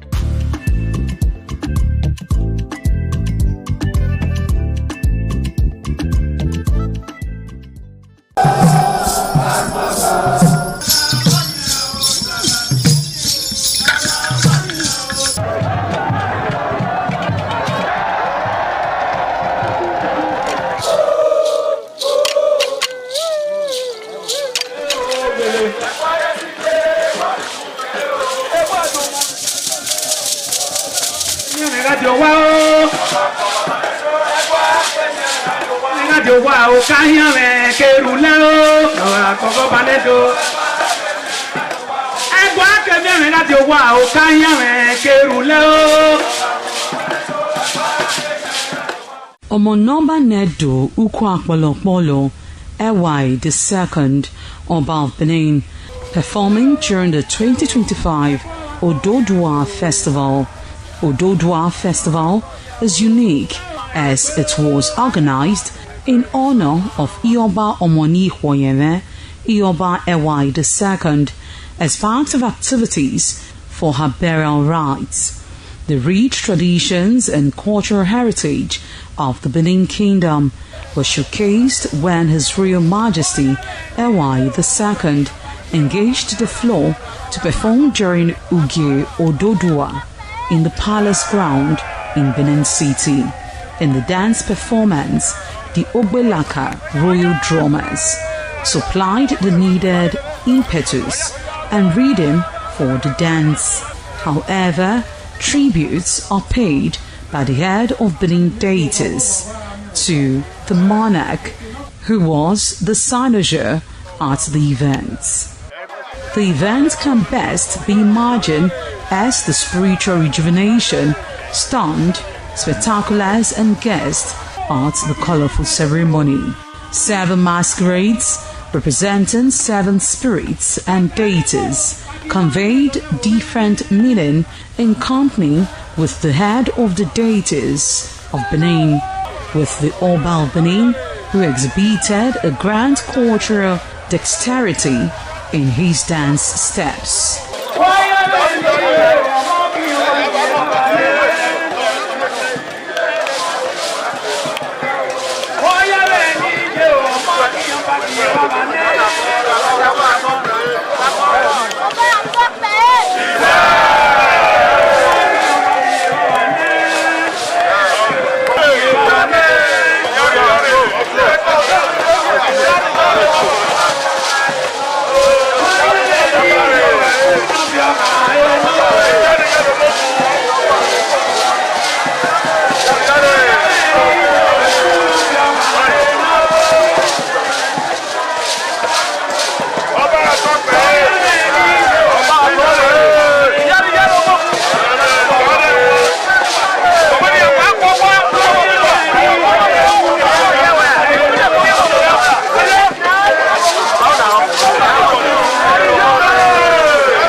the dream and desire of every leader is to ensure that his government is legitimate.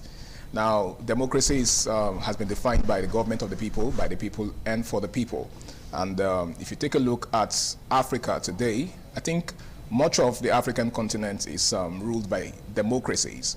But in recent time, we've seen a rise in the spate of coup d'etats across Africa, especially in West Africa, right here in West Africa. Just recently, we had the case of a coup d'etat in Benin Republic, and this has raised serious concerns. And of course, it has had a lot of persons, asking questions. Are we going back to the old ways? Is this Africa going back in time? Okay, I thought the era of coup d'etats were over, but that's basically what we're going to be discussing today on Flipside on Independent Television, reaching you live from the city of Benin.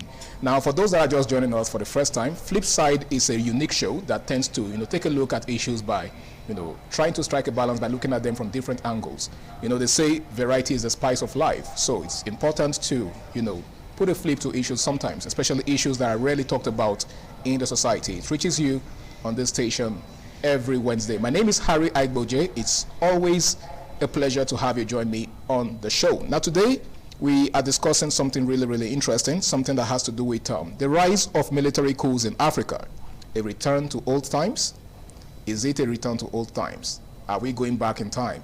Or are we moving towards more legitimate systems of government? And to do this with me is, someone who is quite experienced and grounded in the area of politics and politicking. He goes by the name of William Sejai. Welcome on board, bro. Thank you very much for having me today. And let me say Merry Christmas to viewers.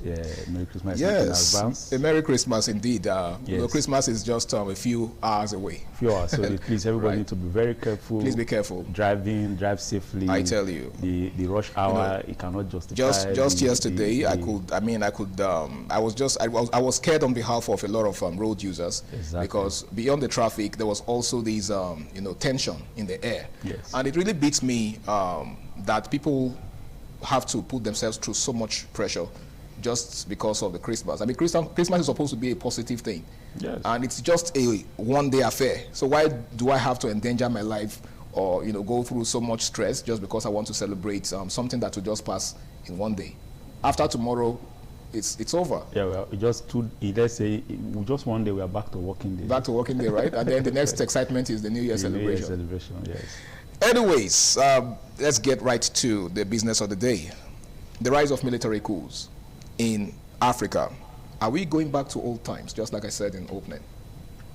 Yes, in some region of the African country, especially the Sahel, they are gradually turning back to old times because of the colossal mismanagement, or let's say betrayal of trust and deprivation of the dividend of democracy. So you're fundamentally attributing it to poor governance? Yes, deprivation of dividend of democracy in that region is the result why you see these military uprising take over, successfully taking over. Remember, it was almost close to the western side. And it took the intervention of AU, and before they were able to return back to democracy, So the issue is that the people are gradually losing trust on democratic regime, democratic administration, governance, and then you see them jubilating whenever there's a military takeover. In fact, even in Benin Republic, they were even jubilating. You can imagine that people who are supposed to, when you get into that regime, there's no freedom of expression. That is the first thing. So the very fact that people could rejoice is for you to understand how they've lost so much trust, so much confidence on democratic civilian rule. Wow. Yeah, you can just call it democratic rule. So when you say civilian rule, there's no longer military commando in places of authority. All the institutions are being manned and handled by civilians. So that I call it civilian rule. Okay, now what historical factors do you think gave rise to the coups that have taken place across Africa in the past, not in recent time? Yes, in the past. We're like, when immediately those countries get back for hand of their colonial masters. We use the Sahel now. The colonial master is France. Yeah. So they broke out of French administrative rule, and then they discovered that their leaders were also sold out to the French government. Okay. You know, imperialism, neocolonialism. You say we are free, but why our resources are being taken down? Still controlled. Still taken back to Europe. And then you give us in name of say, I want to give you security, and then I will tell you that France had the major deposit of gold, gold reserve in the world. But they don't have gold in France. Well, because of all this Sahel country, the Congo, Burkina Faso, and all that, colonies in Africa. Colonies, yes, you know, who have successfully broken out of. They ripped them of these mineral resources, or in name of giving you aids, cheap aids. That are far even less than what they are getting from this country. So they that are you know, probably even derived from the resources. Yes. So these people they get angry over time, and then you can imagine that even young military leaders. So they just get angry, and then overnight they overthrow these leaders because they discover that the people are no longer benefiting their own resources. They are no longer benefiting from the dividend of democracy that you are portraying, that this Western world are selling to us. Now we are speaking in historical terms now. Let's bring it down to recent times. There have been a spate of, coup d'etats in recent time. I think the most recent is the Benin Republic experience. Yes. So what do you think was responsible, or could have been responsible for that? I know the world powers, they are trying to see how, especially China and Russia, they're trying to see how they also can also break into these African countries to share their own ideology. So they discovered that, okay, for them to get into these people, they need to break them out of the existing powers, like France and the US. So they discovered that, okay, this part of the Sahel, they are very, they are, let's say, very so much anger. You know, they are easy to easy to use, because it's as if the hold over the military apparatus over there, or let's say the military, the armed forces entirely is not as the way it is in the West. Okay. You know, let's use, for example, comparison. Here in Nigeria, there was this allegation of a military takeover. But you saw the way they were able to coalesce, and they get all of them arrested. So they discovered that hold is no longer. Well, some persons have also, speculated that was probably a sham, that there was really nothing like. But people are in detention. People are in detention. From what we heard and what we've seen over in the papers, people are in detention. Over 19 of them in detention. So they discovered that this part of the Sahel, the hold over this military is somehow weakened. So they just capitalize on that, and then they throw. The issue why it's happening currently is also as a historical factor. Okay, so it has a link. Yes, link. It's like a progression. You know, imperialism and neocolonialism, they come to you, they no longer come in force now. They come to you in very pitiable, very stylish and beautified manner. So it's more like a Trojan horse. Yes, you don't understand Looks good on the surface, but yes, but what they give you, for example, now let's compare, they give you, always going for grants and loans. They give you, let's say, $400 million, for example, and they are getting what is more than $400 million from you. You understand? So they empower these democratic leaders, brainwash them, tell them all this sort of, we are going to stable economy, give them, preach to them what they also cannot even offer, and then they get, in return, you pay them with your military resources. Let's give you an example now. Libya, as a critical example, where it even got to a time that US was offering them policing. They pay for policing. You know, in Libya now we have two regimes in Libya. So they pay for policing. Imagine, since the destruction of democratic rule in Libya through Muammar Gaddafi, up till now, they are paying for military, paying for policing. You can imagine those kind of thoughts. Are you trying to say these people cannot provide police for themselves, or are they not capable to give that self-actualization? Let's exist with our own ideology. Each country, each region, they don't have their own ideologies. But the Western world don't want you to strive, because they believe that the day you break out of their ideologies, then you break out of, especially the IMF, the day you break out of those, their economic principle, economic ideology, which is one of the powerful tools that they are using to bring down these third world countries, especially the African countries. We know that when you break out of this ideology, it is over for them, because they really don't have these resources. It's located here in Africa. So they try their possible best to make sure that they are always in their control of it. So when there's any issue, a shaking of, okay, now let me give you this example. When it was happening in Burkina Faso, the young man went to align with Putin in Russia. That's Ibrahim Traore. Ibrahim Traore aligned with Putin in Russia and said, okay, don't worry, I'm going to provide everything you need. There are military might, there are military capability, technology and all that is being built and being customized for them by Russia. So that's back. But don't you also think that Burkina Faso and countries like that are also like cronies to countries, superpowers like Russia and the rest of them? Don't you think Russia is using them as puppets to achieve their selfish objectives as well? They use them. They also want to build military base in their country. But because they perceive that, okay, this person is selling something better than this other person, something attractive than this other person.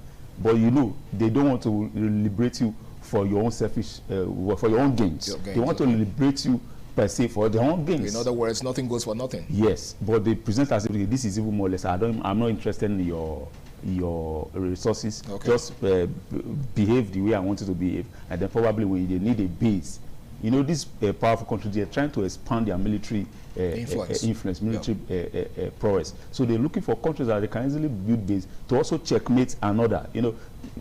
If, for example, let's take for example now, it's not happening in Nigeria. There's a US base in Nigeria. France will do whatever is possible to get a US base in Benin Republic, French base in Benin Republic, military base in Benin. So that's how they checkmating themselves. So when you see these people coming to present ideology to you, they are coming in two things: their military expansion, and they also to sell their economic ideology to you. So they get in control of your naira, they control of your currency. They want to be in control of your currency. So when you're coming to them to borrow money, they tell, okay, your currency is so I want to float it a little. I will give you. You are killing your economy just to make sure that they have that dominance. And it doesn't always look that way on the surface. No, you will not say it until the damage is done. All right, thank you so much, William. That was quite a lot. In case you're just joining us, it is Flipside on Independent Television, and we're discussing the rise in coup d'etats across the continent. We shall be going on this break now, and when we return, the program continues. Don't go nowhere.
Of the constitution have anything to do with the rise of military coups in Africa? Of course, first of all, let me say, civilian rule is like democratic rule now. Yes, you have the constitution, military rule, decree. So there's really anything that is written, they just decree, they say it, and so nothing is on they paper. Enforce it. So they believe that why you see that the weakness of the constitution is leading to military takeover, because what is written is not what you are practicing. Okay. For example, especially the economic and the security aspects. You know, those are the major reasons why military takeover occurs. Yes. Okay. Economic and security writings like decree or constitutional scenes, written statement, but so things when they stop practicing it, we discover, okay, for example, you say somebody that steals so amount of money, embezzles so amount of money, will go 20 years in prison or life imprisonment, and then so you present such person in court, and then you are telling the person to pay so amount and bring so surety, and then the person is going scot-free. So these people are seated and looking at you and say, what is this people do? What are these people doing? Yeah. This is what the Constitution says, and this is what you are also doing. Why? Because these people, they've so much politicized our institutions. Institutions are now weak. So those are also the things that contribute to military takeover. Whatever these institutions are supposed to do, they're no longer doing it because they politicize everything. And mind you, these people, their children, their families, even also them also they are subjected to this democratic rules, subjected to the day-to-day administrative or day-to-day activities of these institutions. So take for example, a military man is in a place to clear or tax clearance or pension clearance or whatsoever, and then you see that he's seen the irregularities there. And then you know that he has this stake, he has this say. Even when he's retired in the military, he has this say in his military. So probably they will be in communication and say, these people, they are not doing what is right. They get angry. They meet themselves in joints, meet themselves in hotel, meet themselves in eatery, meet themselves in relaxation centers. Public places. Public places. So they will discuss and then start talking and say, no, these people that are taking us for granted. Look at my family, look at what my son was saying, look at what this is saying, look at what my dad, look at what people are saying. So in other words, it's often born out of the personal interest. Yes, they get fed up with all these things, and then they look at the bulk of money being stolen by these leaders. And then the constitution cannot. They believe that when anybody is found wanting, the person should face justice. Whatsoever the military leader says, that is what they go and execute on the decree. That's what they will act on. So they believe that what the Constitution is saying, that is what people should be acting on. And you are not acting on the Constitution. So they get angry, and then you just wake up one morning, and then you wake up, you see your TV station that a young man is saying that first of all, they abolish the Constitution, say it is the Constitution thereby suspended all till further notice, all institutions, all parasitals, all PAMSEC, everybody disband, everything, you will go home. They shut down the legislative arm, everything is shut down.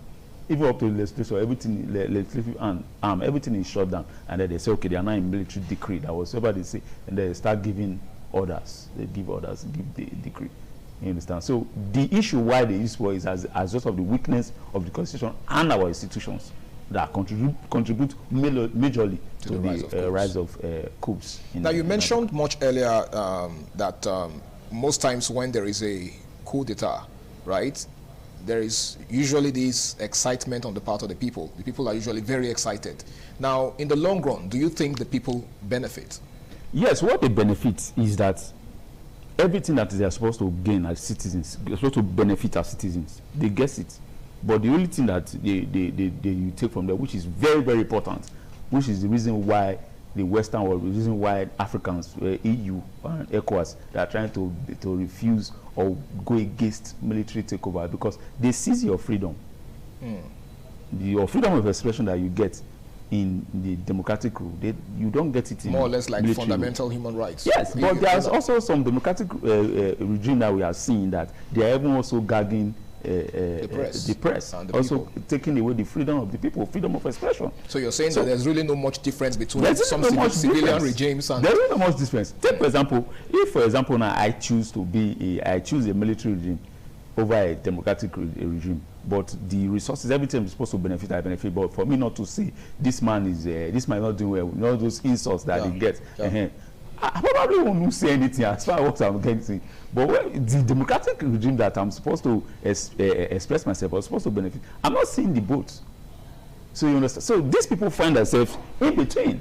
And when they discover that, oh, if it is military is taken over and they know that, okay, there will be good roads, I will tell you boldly and categorically say it here clearly that most of the federal roads that we are enjoying were constructed during the military regime, military era in Nigeria. Ironically.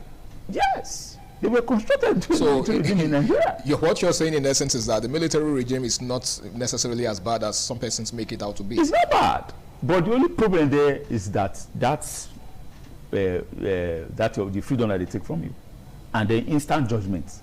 You know, they are very scared. You don't try the person, you just take them to Shara court. The rule of law doesn't hold sway in the military regime. You said? The rule of law doesn't hold sway.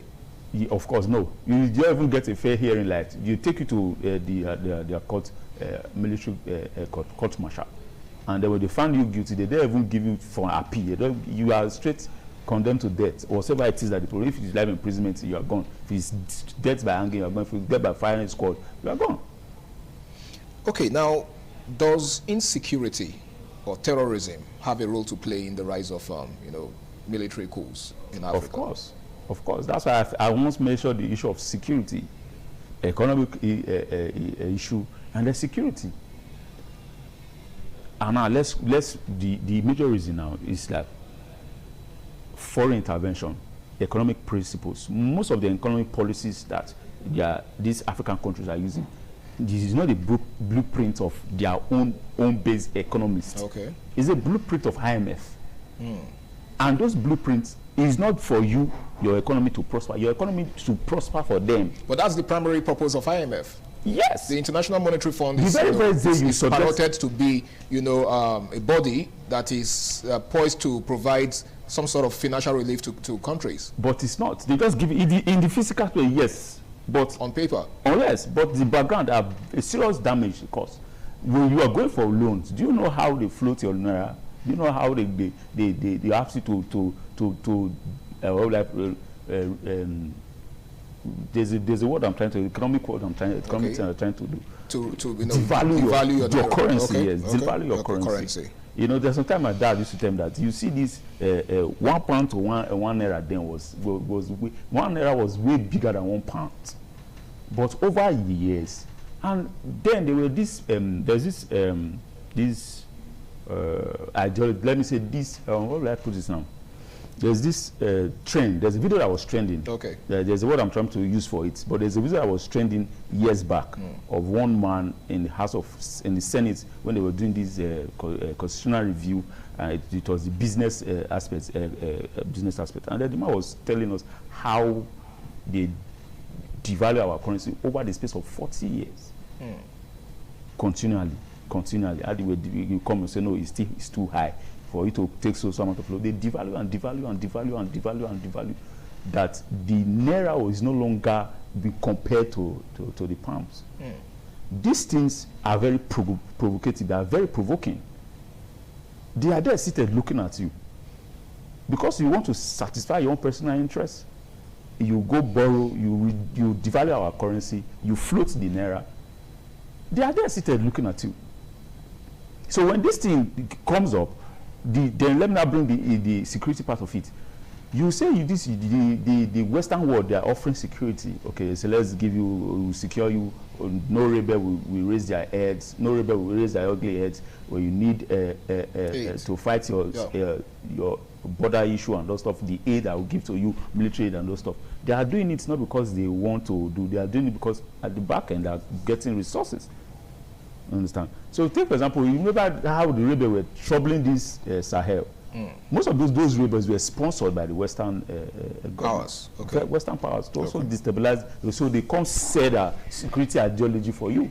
They say, okay, for us to take over or less drive these people away, or probably just reduce or get them killed, or just arrest them or eliminate them, whatever it is. You pay so amount of money, or you bring so barrel of oil. If an oil-rich country brings so barrel of oil over the years, or brings so amount of gold over the on the long term over the years. So these things, they see these things, and they get angry. And they know that these things have been sponsored, these uprisings have been sponsored by this same Western world. So they wake up one morning and then they take over power. The citizens are happy. Why are they happy? Because they know that they are going to fix a lot of these issues. Okay. You take away, they sacrifice the freedom, but they know they are going to fix the different institutions, major problems. All right. Thank you so much, Williams. In case you're just joining us, it is Flipside on Independent Television. We shall be going on another break now. The program continues afterwards. Please stay tuned. Merry Christmas and a prosperous New Year from Independent Television and Radio.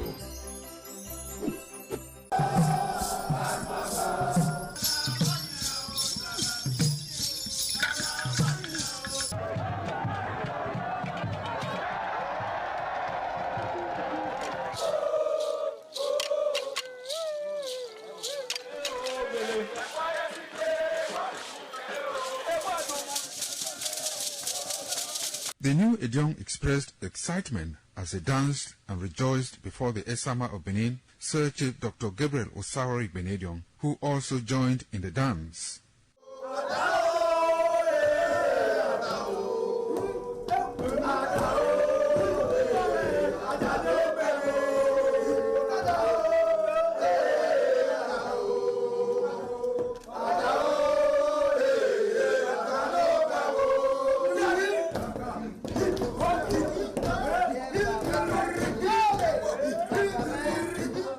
As visiting and paying of homage to various homes of senior elders continued, the initiates spent 7 days performing diverse kinds of rites as required by tradition. They were furnished with rules and regulations regarding their new office as Edion. That I grew up in this community to the point that they have now also chosen me as an elder in this community. It's a thing of great joy. All thanks to the Esama of Benin, my people, my family, everybody, all Okada community for this great honor. I am very, very grateful. Well, this is my brother. I'll call him my uncle because he grew up with my father. I'm so proud of him because we are doing the same rituals as the Edions of the Okada. It is our duty for us to make this place a greater place, for outsiders to come and see the goodness of God in Okada. And I'm proud of every one of us here. So shall it be to each and every one of us in Jesus' name. Ọjọ́ ma Okada zima Esama zima dion Bona zima dion Ọbala zima dion Malawe ma rí ọrẹ Sama dion na ni ma do pọ́n mi Sama ni ma do gbé kẹ́ni Sama ma di wà rẹ̀ na Esama ma gbé kẹ́ni ne Osaba ọbúyọ bí tọ̀ ní ọba n'ọ́gì ẹ̀tọ́ ni ma ga n'ọ́dí àmì ma ga rẹ̀ ma ní tó gbé kẹ́ni ne dẹ̀nẹ́ na ima yáfẹ́ ima atọ́ o ima agbọ̀n o ọ̀dọ̀pá egungun dòrì ima di awọ rẹ̀ nẹ́ ọ̀rẹ́ tí agbọ̀n yá náà wé mi ma ga rẹ̀ ní Jésù Kristi náà mi wà fún. In Esama, in our father's house, in respect of our initiation to elders Edion level, as tradition demands, we are here today to come and also pay our homage to him, for him to also pray for long life and prosperity. The climax after 7 days was paying of homage again to the Edion way, where he gave the initiate the full rights to function and to henceforth participate in meetings with Edion. It will go down in the history and minds of Okada community, Ovia people, Edo State, and Nigeria in general. The ambience, style, and the colorful ceremony associated with the 2025 initiation into the Edion Council of former Governor of Edo State, Chief Lucky Nosakari Benedion, his brothers Bright Ayamekwe Benedion, Honorable Charles Osenwige Benedion, Peter Osawori Benedion, Dr. Fred Osawuni Benedion, Barrister Mike Osane Benedion, Executive Director Operations, ITV and Radio, Chief Elder Gbedio Wonse, Honorable Efosa Douglas Benedion, Ukbonwa Benedion, Osawe Benedion, Edosa Benedion, Dr. Daniel Omarege Benedion, as well as Agbong Steve Benedion, among other sons of Okada.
Yes, it's still Flip Side on independent television, and we're discussing the rise of coup d'etats in Africa.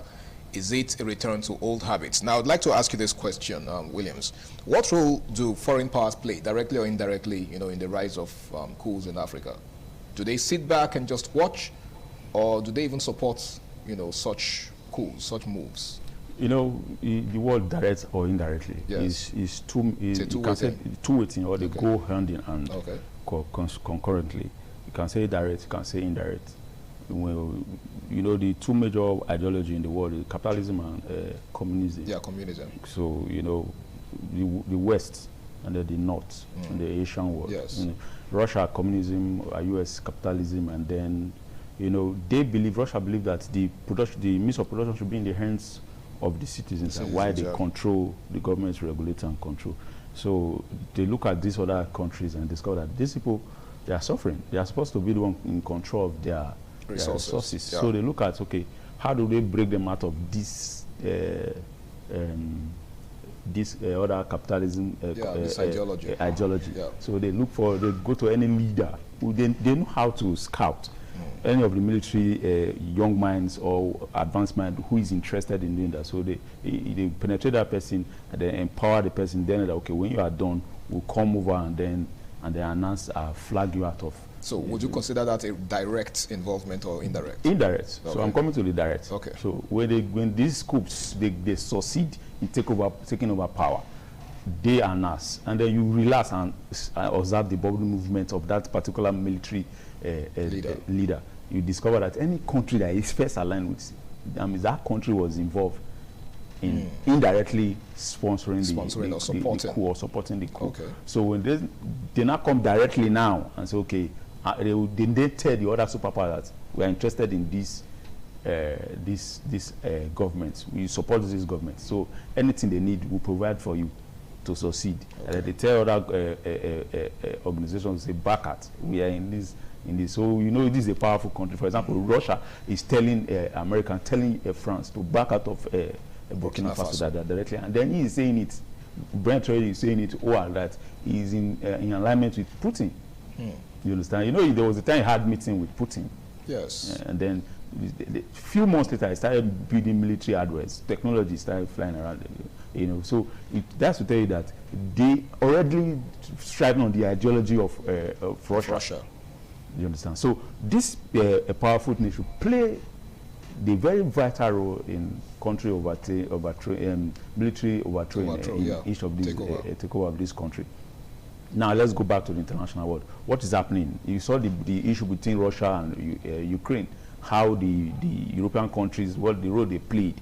So in retaliation now they are trying to break out France. They discover, okay, let's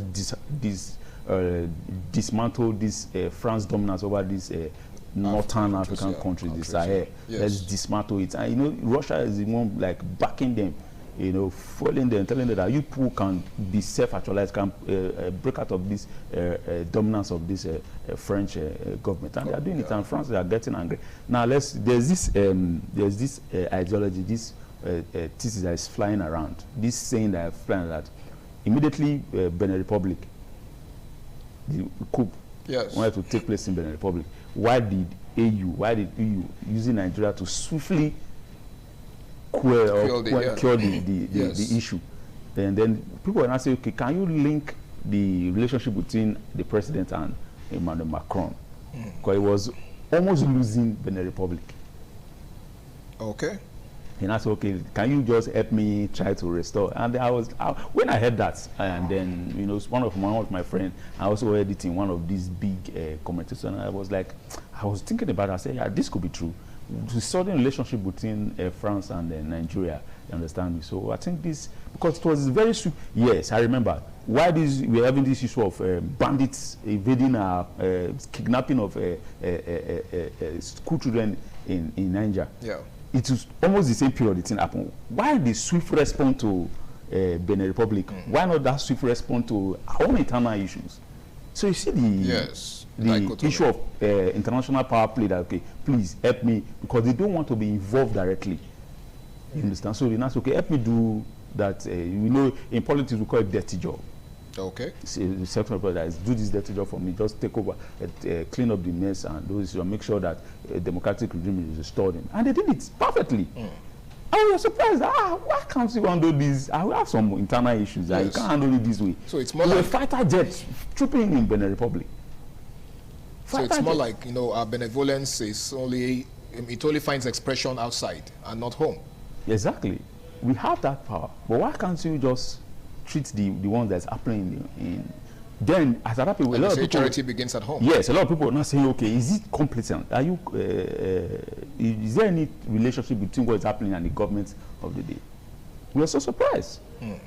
So that's to tell you how international power and international countries, superpowers, the role they play in military regime, military takeover in countries. Okay, now let's look at the role, or should I say how regional bodies like the AU, for instance, and of course ECOWAS and some other regional bodies respond to situations of coups. Let's say the one that happened in Benin, for example. How did the AU or how did ECOWAS respond to it? They responded to it swiftly. Do you think it was a decisive step? Do you think it was effective enough? Yes, I was talking to Osaro. Okay. He was supposed to be here today. We just had some little busy schedule. Yeah. We were discussing and I said, okay, it was almost happening in Benin Republic. He said, that one should not happen. I said, why? He said, he don't want any military interference in our borders. Why? Okay. I said, why? I said, because this issue of crossing of borders, and that, we have more security issue to deal with. Okay. I looked at it from that aspect. I said, okay, fine, there is some sense over it. Yeah. Okay, thank God that it was handled, because a lot of deviants or good and the bad will just troop into your country, because while some are celebrating, some are also in a great fear. So they will start trooping to the nearest country available, just to make sure that they don't be part of the kind of loss of freedom and personal expression and all that. So they can also, those deviants can also use the opportunity to start spreading to countries. Say, just say, please, it's happening. I don't want to be part of it. So can I come and take asylum or somebody seek refuge in your country? Yeah, and then being vulnerable, you don't even know who the person is in the ground, and they start linking up with themselves, and the thing becomes so more difficult for us to handle than the way it is now. So I saw a good reason with that. Okay. But they were so swift to handle it. And if you look at these ECOWAS countries, they have one peculiar issue together. They have issue of security in their countries, and they have issue of economic issues. They can't fix it, but they come together so swift to fix their own problems, brother nations' problems, and you can't fix your own internal problems. It's a major issue. That's to tell you how the international body, the superpowers, controlling most of these African leaders. And it's very, very appalling and becoming so demeaning to say that, for example, Cameroon. Okay. Sometimes I sit down to wonder how I've forgotten his name and how he is able to take control. Paul Biya, how he be able to take control over the military personnel in Cameroon. He's been there for years. The economic issues, nothing to write home about. Security, nothing to write home about. But there seems not to be any uprising, any military. So for some funny reason, he has been able to keep the system under control. Let's look at it closely. The men who are there, who are the military generals are also very advanced and old like him. So they all group together. They meet together. So they share similar ideologies. Similar ideologies. So it will be very difficult for such things to happen. Interesting. Now a quick one: are sanctions effective in deterring military coups? It's not becoming effective. It has never been effective. So that's what emboldens some of these coup plotters. Yes. You know why sanctions in Africa? Let's say in Africa, because we are doing it in Africa. Do you know why sanctions will be very difficult in Africa? Is it economic sanctions or whatsoever? Is it security sanctions that are going to impose on them? Why is it very difficult? Life threats, death threats or something. It's not working. Why it's not working is because threats of imprisonment. Why it's not working? I'll give you a reason why it's not working. It's not working because they also are very rich in military resources. They can choose to align with other countries. Just like what Bernard Traore said when they were trying to threaten him. He said, "You can go. ECOWAS can go. AU can go." They don't need them. He said, "AU can go. We don't need AU." He said it boldly. It can go. What he said to them? What are you going to? What are we offered? When these people are mismanaging our resources, what did you say? He didn't say anything. He said it. We said it to them. So if we didn't need you then, we don't need you we now. don't need you now. When there's this summit, you see their chairs are very, very empty. They don't go. So actually, don't need, because they are aligned in other super countries, and there are resources. They said there are resources to them. Okay. So what are you now going to do? What economic sanctions are you now going to give them? So what security sanctions are you now going to give them? So you're more or less irrelevant to them. It's irrelevant to them. So sanctions has never worked, and I don't think it can work. Well, in case you're just joining us, it's still Flipside on Independent Television, and it's time for one more break, and when we return, it will be time to wrap things up. Please stay tuned.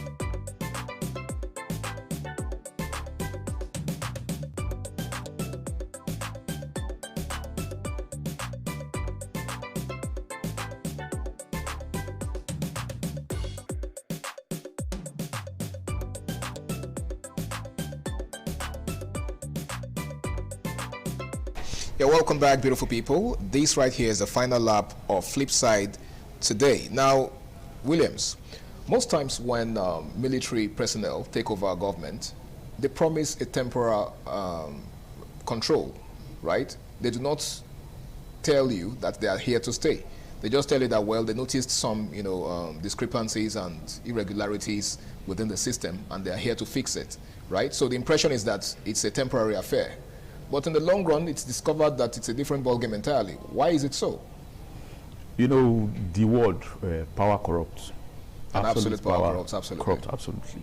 Power, democratic, but is difficult. Will I say it's few countries that democratic get absolute power. But in militarism, it is absolute power. And it's corrupt absolutely. Why is it absolute power? It's the only one in charge. He's the one to tell you, go to that state, go and be military administrator, go to so state, be military coordinator. And it's not based on the constitution. Yes, you be finance this, you be petroleum coordinator and those stuff. It's not based on the constitution. Anybody chooses to be. So he's the one that is in charge. So he has absolute power. So it corrupts absolutely. So who are just the person that tastes power and says he wants to give you in 2 or 3 months' time. It's very difficult. That is when the personality of the person comes in. What was your intention in the first place? From the get-go. Of seizing power. Okay. That is very true. What was your motive? What was the motive? What was the intention? So the only person in the history of our coup was Ibrahim. Was the man's Babangida? No, not Babangida. Abdusalam Ibrahim. Abdusalam Abubakar. So he's the only one that stick to his word. That's okay. I'm going to restore power to democracy, and he did it. He didn't waste time. So I guess it's safe to say that he was the only one that wasn't corrupted. By power. That was the military regime produced the first civilian regime. Yes. About Obasanjo, 1999. 1999. So it is very difficult to see these people who just come and say, okay, in space of 3 months or 6 months, who fix the country, and then let's return back to them. No, it's very difficult. Absolute power is very, very corrupt them, absolutely. But the people, in the other hand, are they comfortable? Because they are the ones that will also determine if this regime will change immediately or not. Now, take, for example, Putin, for example. If you go and study the rising of Putin, started so well that he's a military personnel. Military general. Of course. His uprising started so very smartly. Became personal advisor, security advisor. So it was strategic. Created his own military movement. Started using it to take dominance over the army warfare in Russia, and then he became the president. The president, yeah. But his military form, stylish. He's been there for years. So he's been within the ranks. Yes, he's been there for years. But people are very comfortable with this. Why? Because he doesn't make you feel give you the reason why to go against so it gives you a sense of belonging. Yes, so it gives you a sense of belonging, and over time he has built his credibility. Whatever is presented to them, if it's a form of integrity and whatever it is, he has built it over time. Because there was there I studied his ranks and how he became so powerful. So I saw it, and it's very difficult to break such a person out of power because of how he has so much been in corridors of power for a very long time. Okay. And you understand? So now, here in Africa, what is it that you have done? What is it they are going to do that will not make the people to start agitating? Do you have the charisma? Do you have yes, do you have what it is? If you are doing what it is, they will never mind. It can reign for years. If you are doing what it's supposed to do, whatever you preach that you want to do.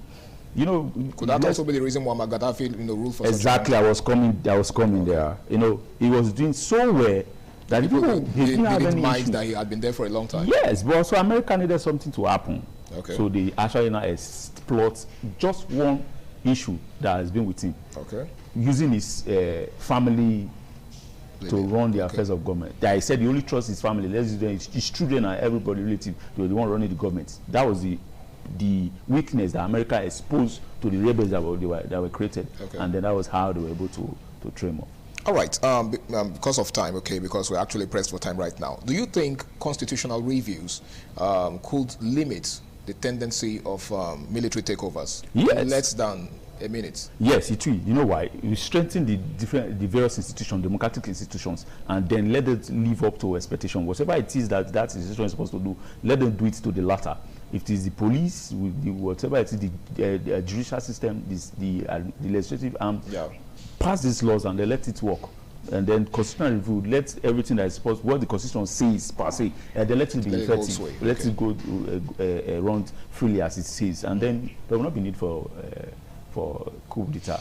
All right, thank you so very much, William Sejai, for your very brilliant analysis. It's been quite an interesting moment with you. We've been taking a look at the rise of military coups in Africa, a return to old habits. And Williams has said in opening that it's actually looking like a return to old habits. And the question is, for how long are we going to continue like this? What does the future hold for African nations or for Africa as a continent? Because, I mean, if it happened in Benin Republic, only God knows where next. So the question is, what are we going to do about it? Are we just going to fold our arms and let this trend continue? Well, it's been such an amazing show so far, and a very big thank you to Williams once again for doing me the honor of being on the show with me.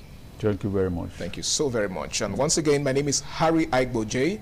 And until I come your way again, same time, same station next week, do the right thing, stay out of trouble, and bye for now.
ITV, certainly the best.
Thank you very much for joining us on the program, Healthy Living. What is the kidney? The kidney is an excretory organ in the body, which is for metabolism. Tuberculosis affects many organs in the body, but the common ones it usually affects is the lungs. Epilepsy is a neurological problem.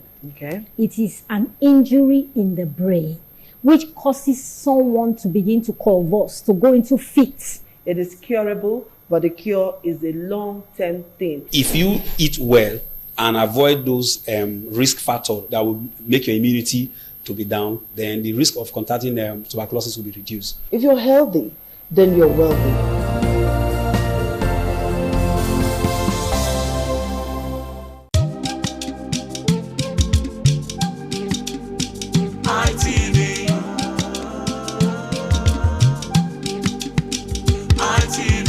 ITV, certainly the best. Merry Christmas and a prosperous New Year from Independent Television and Radio.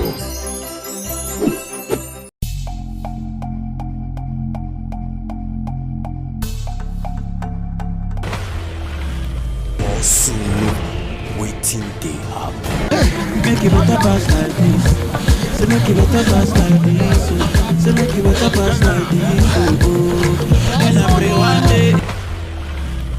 Also, waiting day up. They say if you see something, say something on a moat, I did so.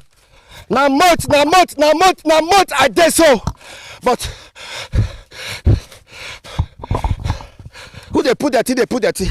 Who they feel and they feel am. However, na moat be this.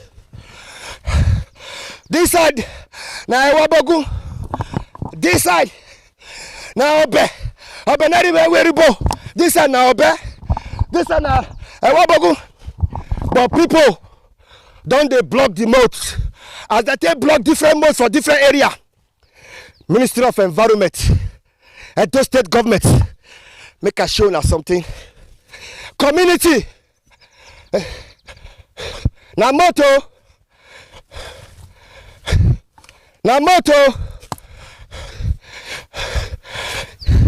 You go see am now say during rainy season, if rain fall, people go they shout. Who they pack, who no fit enter. Because of the way people don't block our moat. Who block the moat? Some say na landlord and landladies. Some say na the community people. Some say they want sell them. But this na example. I dey for Ikpobaka. See Obe. say Wabogu.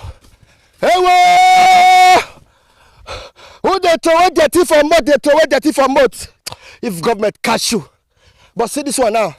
This place when I did so, they're very popular. They call it Police Woman Junction. Police Woman Junction. Yana Obe. Yana Wabogu.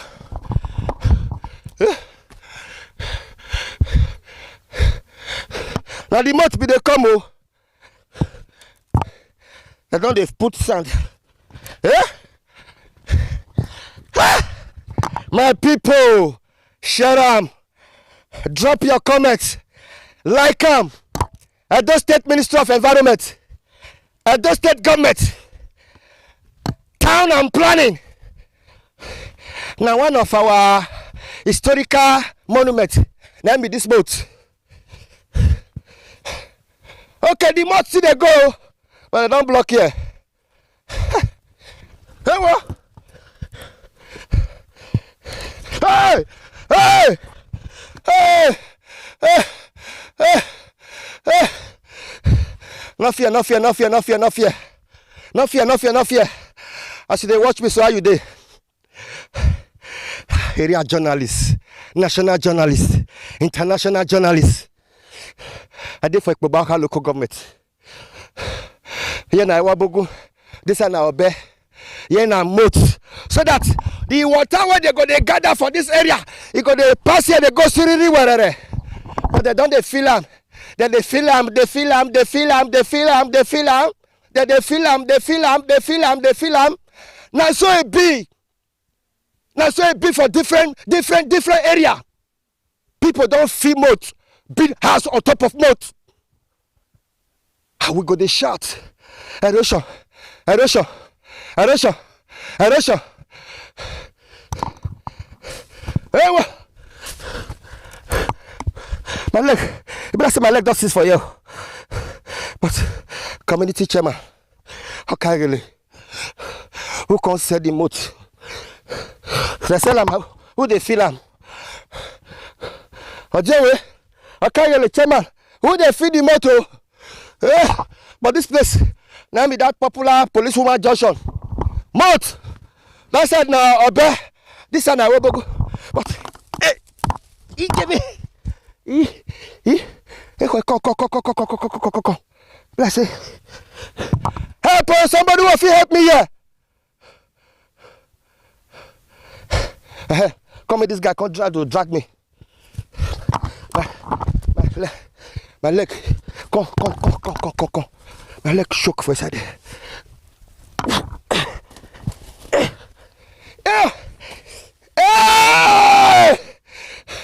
Shut up. Drop your comment. Hey, whoa.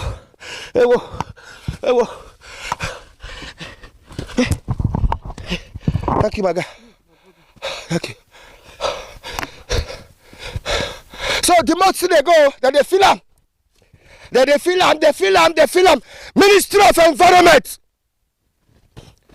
Edo State Government. Moat.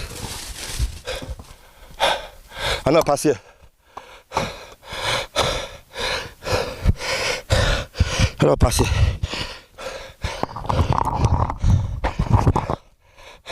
But why you want to go buy land? Why you want to go build house on top of moat? Why? Ministry of Environment must come here. Edo State Government must send town and planning. I need to go meet the guy for town and planning. This is now one of our monuments. Because they wonder where are they? Are they for Edo State? Are they for Ekpobaka local government? Are they for one popular area? See Obe, see Wabogu. Moat na pass here. Moat. Here na be the popular Woman Police Junction. Very popular for this area. But Wabogu and Obe community where we are there. The Okagele where we are there. The Ojewe where we are there. Here we feel any. Cameraman, Clary, bring your hand. I got dog go. My cameraman. So. Also, waiting they happen. They go. They don't feel am. They don't feel am. Shut up!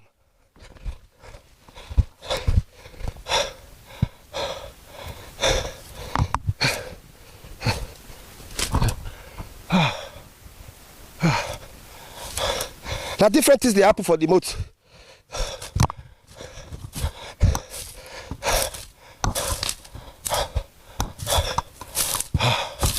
Okay.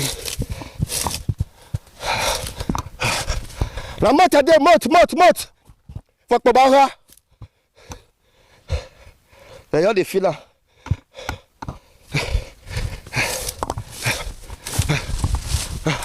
Edo State Government, Ministry of Environment, Edo State Urban Planning, Town Planner, Ewabogu, Anobe, community where we are there. I need water. This one set rabbit trap for you. Good. This one good. Now better trap. If rabbit pass them, I still set up for you.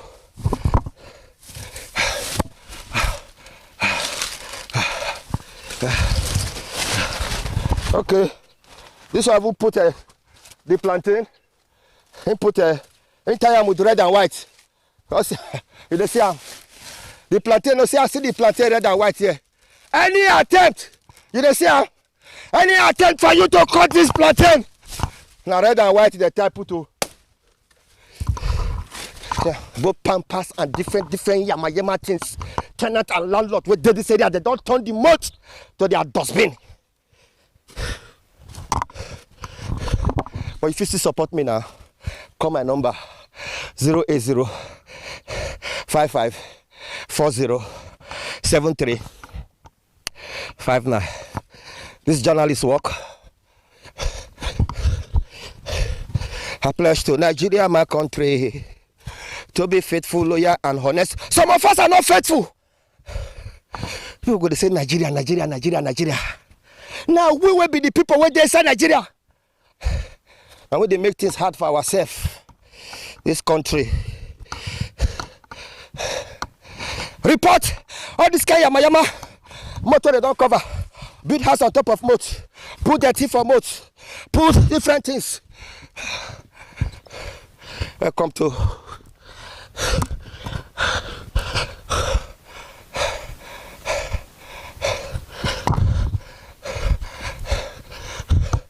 They don't feed the goat. They don't feed. Look, now yeah, I sink dust now.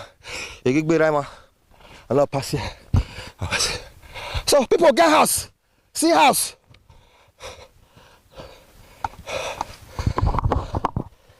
I don't have pressure.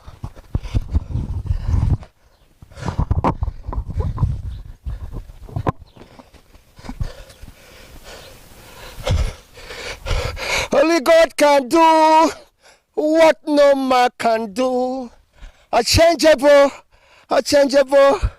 reliable. Shut up. Only God can do what no man. Also, waiting they happen. That's what I mean. Merci. Ik ben aan het doen. Ja, nee. Ik ben maar met jou. Salogbe. Ik ben maar met jou.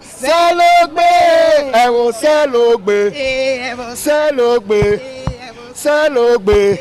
Merci. Also, waiting they happen. Make it better pass like this. Say make it better pass like this. Say make it better pass like this. And I pray one day. What happen? Where your key? What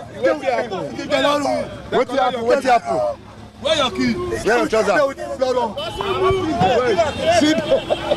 Hey! Wait. Record! Hey!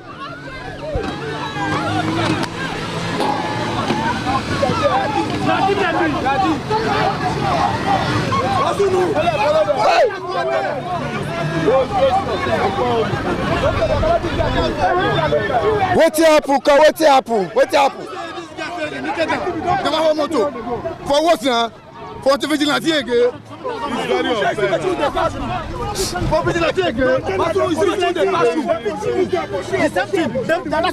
What happened?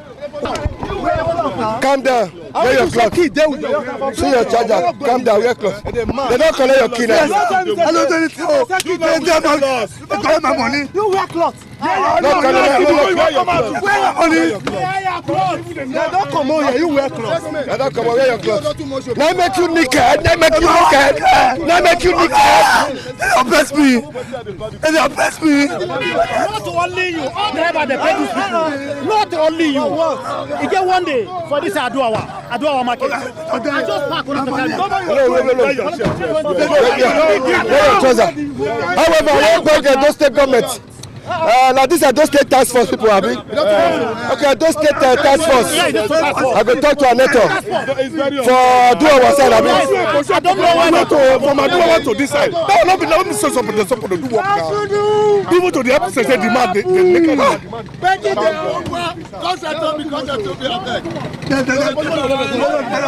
The man naked. Calm down.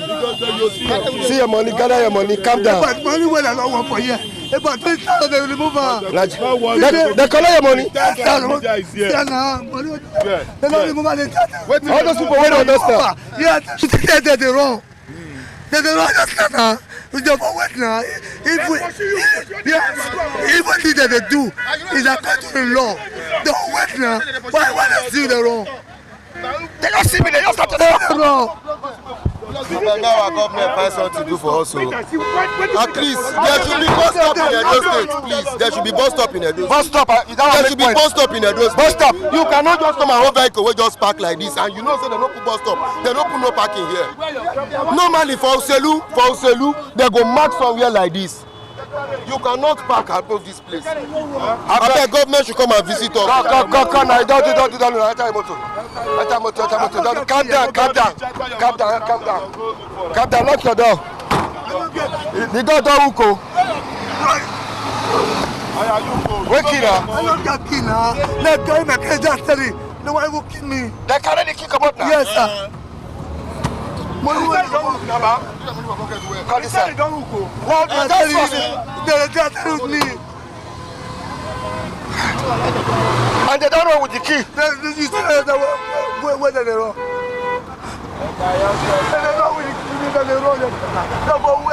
Respect.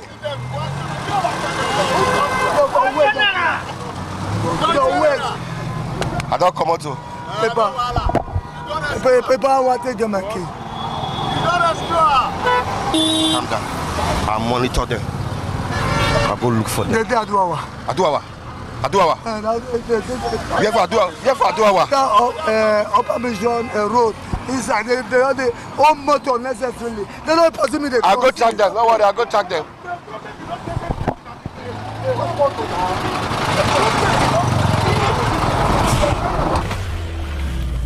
Osulu, waiting they happen. Osulu, waiting they happen. Different area, different streets, they face different challenge.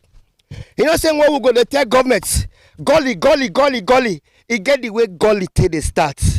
If you see this one now this one they call growing gully.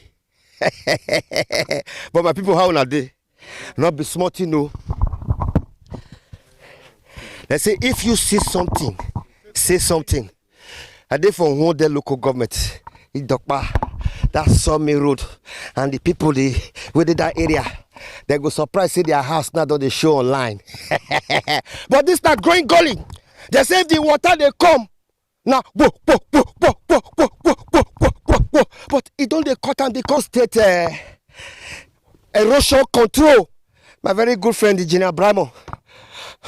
You know, say I tell you, say, as an area journalist, now me go fit tell you we all these things. You see, I say for those days we get big gully. Now so the gully take start, but this one now, I pledge to Nigeria, my country, to be faithful, loyal, and honest, and to serve Nigeria with all my strength.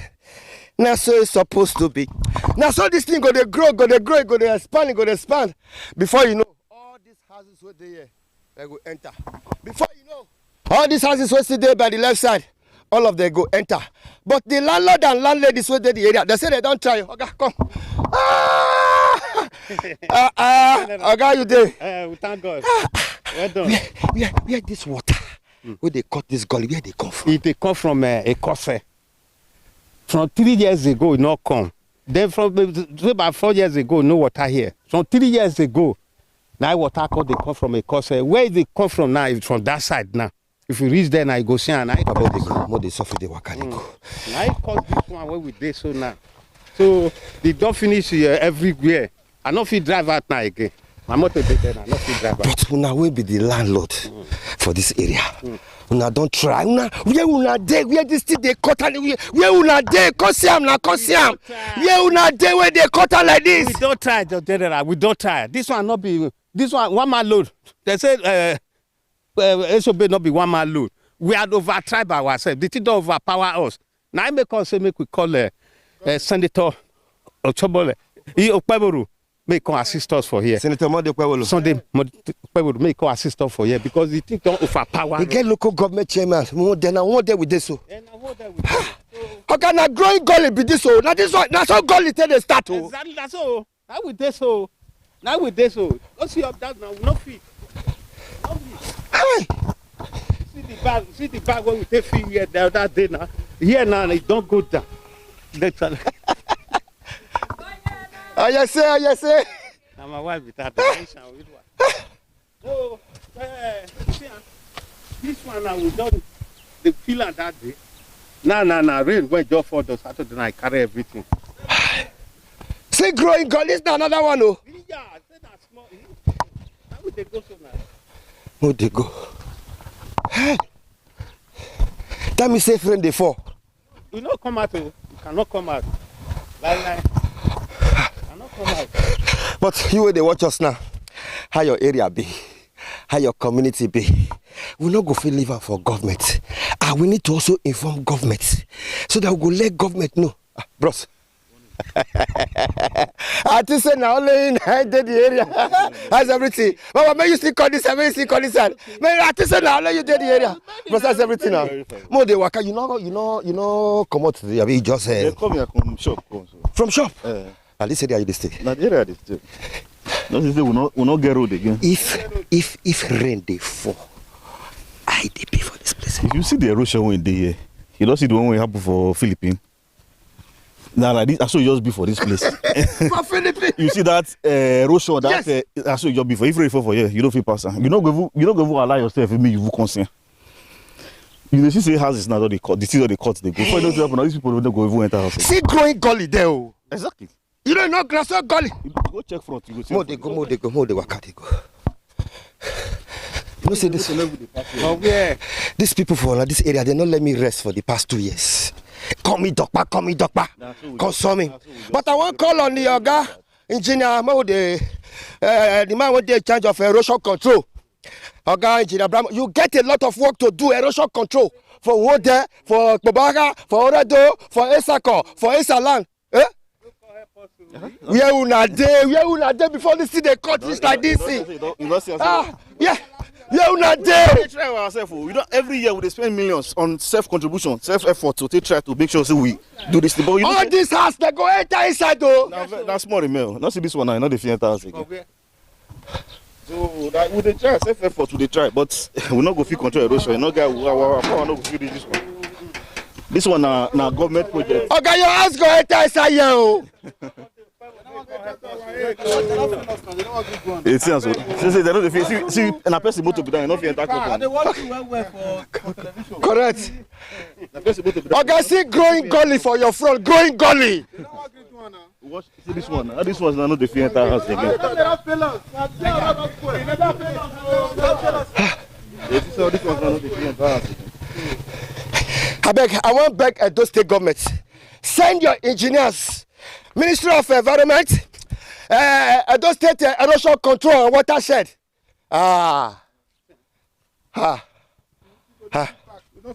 Motor they don't fit enter their compound. I need to carry your guy for erosion come here. That means the rain they come. I said that when happen for Philippines. For Philippines. You see that erosion when the carry people houses. That's what it be for this side. You see how when but where I feel pass here, where they pass here go. Okay, we have Federal Psychiatric Hospital there. That road service still get as it be. Ha. Waiting they happen. Main road extension for Idokpa for one day local governments. Landlord and landladies, they don't try their best. So many tenants don't run, they don't park.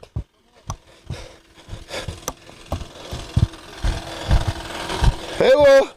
I hear with this is for more than 15 years now. Okay. First of all, God will heal. To waka. Call this American, make you the city. To waka for the other problem. To drive back, back of the person. Motor of the person. See the roads not everywhere. Look at this place. So we don't there for many years. The water they come from. From the castle. From so now, I had the package pass. What do we need now with the big government, our governor now? They can help us. They come to our aid to help us. To make sure say this woman can help us do one. We don't get part to do one. Mommy, how are you? I'm fine. Oh. Count your blessings, name them one by one. Count your blessings, see what the Lord has done. Count your blessings, name them one by one. And it will surprise you what the Lord has done. You be Bini? I be Bini. Ogbe ma beti awo, selogbe. Ogbe ma beti awo, selogbe. Ogbe ma beti awo, selogbe. Selogbe. Selogbe. Selogbe. Selogbe. Selogbe. So today happen. Say make you better pass like this. Say make you better pass like this.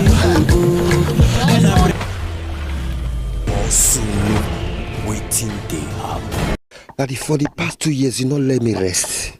You did disturb my line, they come my line, they come. How will I let you rest? There, I shall say, snake they up zinc. Other than they sleep for house. When this place I cannot enter my house, I go let you enter. No. See, my motor I can't drive am. You know say I be. Now machine you know see the road yourself. I know they eat make it enter my belly. Daddy. You know see where you know see front Golly, they come from this side. They come from this side. This water. Now here it is. Hey. Now here. I cry to government, I don't know. They say they give contractor C4. C4 for the past 6 years or 5 years. We'll not see them again. Huh? Government, I be make a speaking for them. Let's say Monday Senator, Monday Pewolo. The year is away, but what will be the solution to this water with the one drive all of now come from this area? You yes, I be Guinea. Solution na government. Now government near God. If God say yes, now so now government say okay, if government say yes, now government. If government say here now today, this erosion go come out. Not me where they go. Okay, I say erosion come out. It come out so. If government just say now erosion come out, the everything will go concern the erosion don't go final. Let they send their engineer come. Hey, I go happy. Oh, see my hand for up. I beg God. I beg government. Make them send the engineer come now before.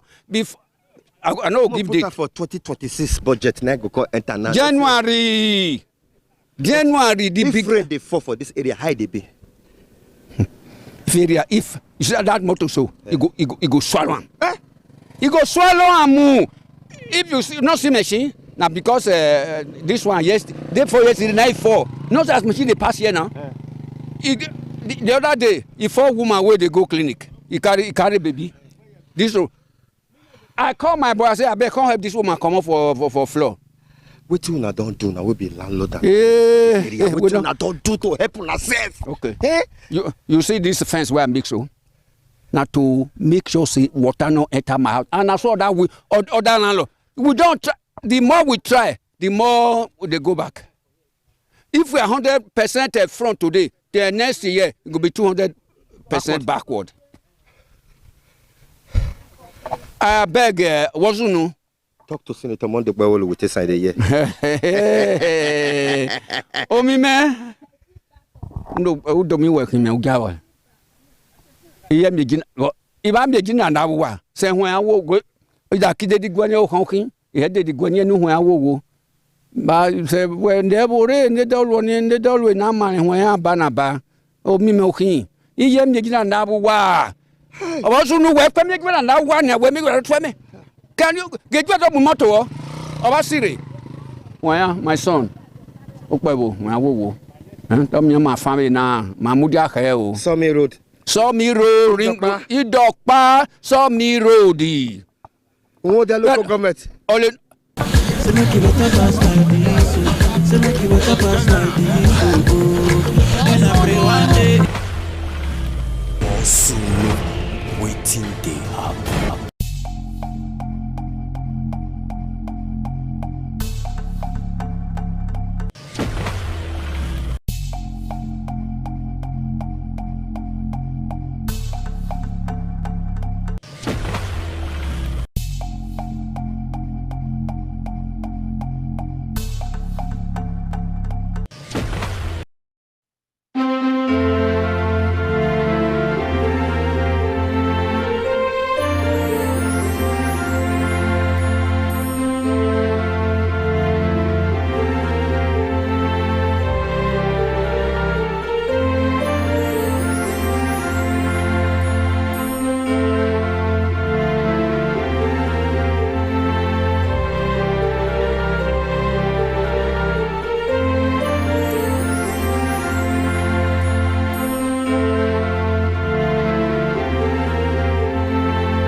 ITV, certainly the best.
It is a beautiful Friday and we say welcome to Itches and Voices. And in case you're joining us for the first time, Itches and Voices is brought to you by NAVVID, Network for the Advancement of Persons with Visible Disability. And today we'll be continuing on our series, Love, Relationship and Disability. It's been an amazing series so far and we've had 3 guests. Mr. Igwe making it our 3rd now, and we've been discussing on love, moving aside from our usual Edo State disability law, rights advocacy, and inclusion. And of course, we have our amazing sign language interpreter that will be doing justice to our hearing impaired audience, and Ms. Cynthia Godwin Aya. And we also have an amazing guest with us in the studio today, Mr. Igwe Friday. Welcome, Mr. Igwe Friday. Thank you so much. It's nice having you here. Thank you. It's a pleasure. And also, I think it would be nice for us to dive right into the topic for today, which is love, relationship, and disabilities. And before we go on, can you tell us a bit about yourself so our audience viewers can know you a little better? Okay. My name is Igwe Friday, like you already introduced. Okay. And I am a lawyer by the grace of God. Wow. And I'm a member of NAVID. Oh. Yeah. That's amazing. And I got to find out that you recently got married. How is the wedding life going for you? Well, we just entered the club, so we are still trying to study the wedding club. Okay, that's amazing. And for our topic today, which is love and relationships, and what does love and relationship in general mean to you personally? Because it's a topic that I feel like everybody loves to talk about, everybody loves to engage in. So what does that mean for you personally, if you can explain to us? Okay, all right. I like the fact that you said you use the words, what it means to me personally. Yeah. Because to me, love has no universally accepted definition. So it depends on how you perceive it as a person. Yes. And how you perceive it depends on your experience. And I believe that it has nothing to do with disability. Very true. It has nothing to do with disability. So your relationship with people will determine whether you are going to enjoy that that beautiful word called love. Yes. So to me, I think love is a gift from God. You understand, that given to mankind, irrespective of your status in the society. So it now depends on how you handle it. So to me, love, and no matter how you look at it, and no matter who you are, love has, should I say, has very key component. To me, it has what I call intimacy. Yes. It also has what you call passion and commitment. So no matter what you are, if you have experienced love, you must have those three components in place. Okay, thank you very much. You made mention of something that love is the same regardless of disability or not, without having disability. So I want to ask a question. So we had a guest last week and she made mention of disability and love for those and for people living with disability. It's not the same for everybody. It is a little bit difficult for some to find love, and it is easy for others to find love. And she mentioned, like, the deaf community, that some of them get married earlier compared to other clusters in the disability community. So what do you have to say regarding that? Do you believe that it is difficult to find love in the disability community, or you think it's a personal thing? Okay, like I already established that love to me is what you think it is. You understand? And your experience will not determine what you see love as. So, but I do not think, like I said, I do not think that it has anything to do with disability. But that does not mean that the guess you had has no no point. But the truth remains that it has nothing to do with disability, because, like I earlier stated, it has three components, which is passion, intimacy, and commitment. As long as you have blood flowing through your veins, you understand? So if you can experience those three things, it means you have love. And the thing is that it depends on how you, like, if you can show care, you understand? If you can show care to the next person, the person that you are actually in relationship with, of course, and that person can return that same care. Of course, yes, like you're already experiencing love, so it has nothing to do with, so it depends on how you manage it as a person. So how you manage it will now, I mean, whether you are going to find it very difficult to have love, and whether you are going to enjoy such love. So it has nothing to do with your personality, it has nothing to do with your status, and it has nothing to do with your disability. So that is what I feel. Okay, so will you say then that those in the disability community that find it difficult to find love, will you say it's based on their person and their belief? Yes, it has to do with their person and how they relate with the next person, because it involves mutual trust and care. So you cannot, because you have one form of disability or not, does not take away the fact that you have to show the other person care. You understand? So it has nothing to do. So if you have the ability to trust and show and return that care which the other person has given to you. Of course, I see no reason why such person cannot return same care. So it has nothing to do with disability. It just depends on how you manage that relationship with that person. So I think it has nothing to do with disability. That's my opinion. And I think I've picked a few things from what you've said now. You made mention of passion, you made mention of trust, and you also made mention of commitment. And I think intimacy, yes. And intimacy, yes. So I think one thing I've gotten from that is that if I am, or a person living with disability should first of all trust the person that he wants to get into a romantic relationship with, and then therefore disability will no longer become a barrier. Okay, now let's see, you know, you cannot fall in love with somebody that you have not interacted with or seen. True. Right? Very true. So if you are talking with somebody, for instance, and let me say this before I continue, I think some of those persons that has this impression actually, I would say it is a societal thing. Yes, because if you have not come close to me, you understand? If you have not come too close to me, because people will see you from a distance and conclude that this person will not be able to love. So if you don't come to me, and there's no way I can extend that care, intimacy and commitment to you if you don't know me. I don't even understand. Yes, I do. And that's why I said it depends on how you manage it, because you can only manage somebody who is close to you.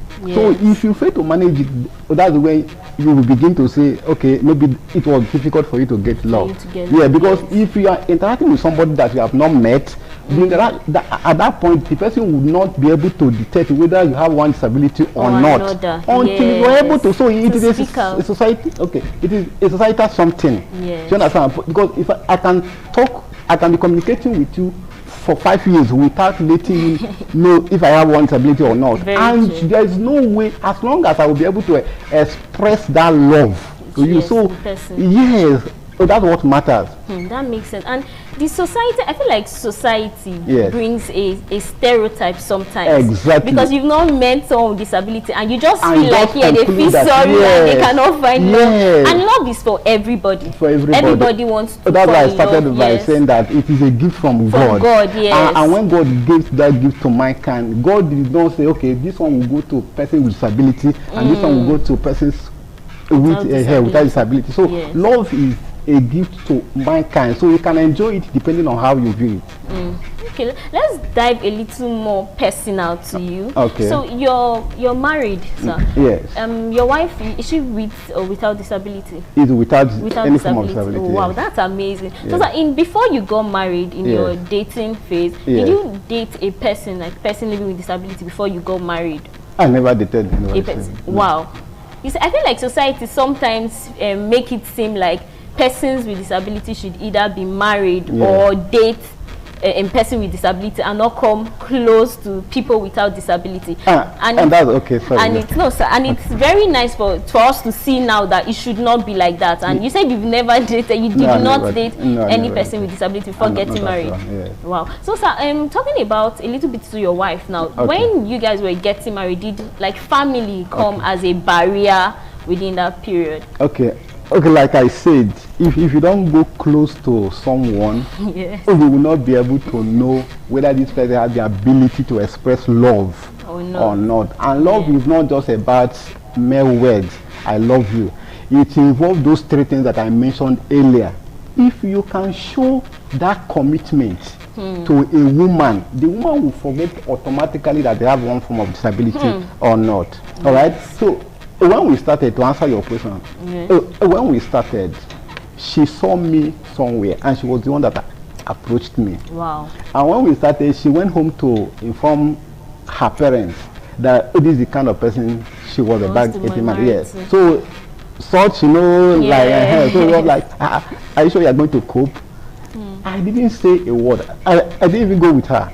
Wow. So she now told the dad that, Father, I've seen this person. I think you see what I'm saying, like I have to go close to the person. That I've seen this person and I know what I am going here. I know this person and this is exactly who I want. Wow. So I didn't say anything up till now. So at a point she came to me and began to tell me that some of her friends have been telling her that how are you going to cope with somebody with disability? And at a point she got angry. And then I told her I said, you don't need to get angry. That's because if you have not seen me and somebody approach you that, please, I want you to get married to this person, you will be very angry. So you have come close to me and you saw something. Yes. You understand? So you don't need to blame others because they don't know me, they don't come close to me, and they don't know what they're here. So that's what that was it. We have to cut you short a little bit right. because so far the conversation has been going amazingly well in the studio, but we have to go on a real quick short break, and when we get back, we'll continue the conversation with Mr. Igwe. Thank you.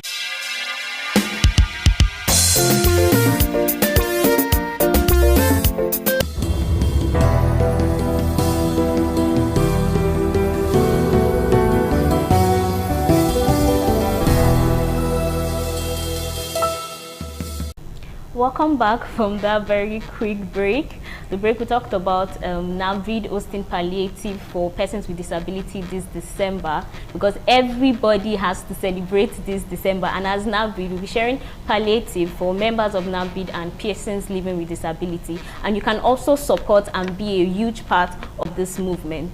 So welcome back, Mr. Igwe. Thank you so so we were much. talking earlier about family and how you made mention of how your wife was the first person to introduce you to our family because she saw exactly what she wanted. So can you tell us more about the family acceptance and all about that? Okay, like I stated earlier, when she went to inform her parents, I didn't go with her.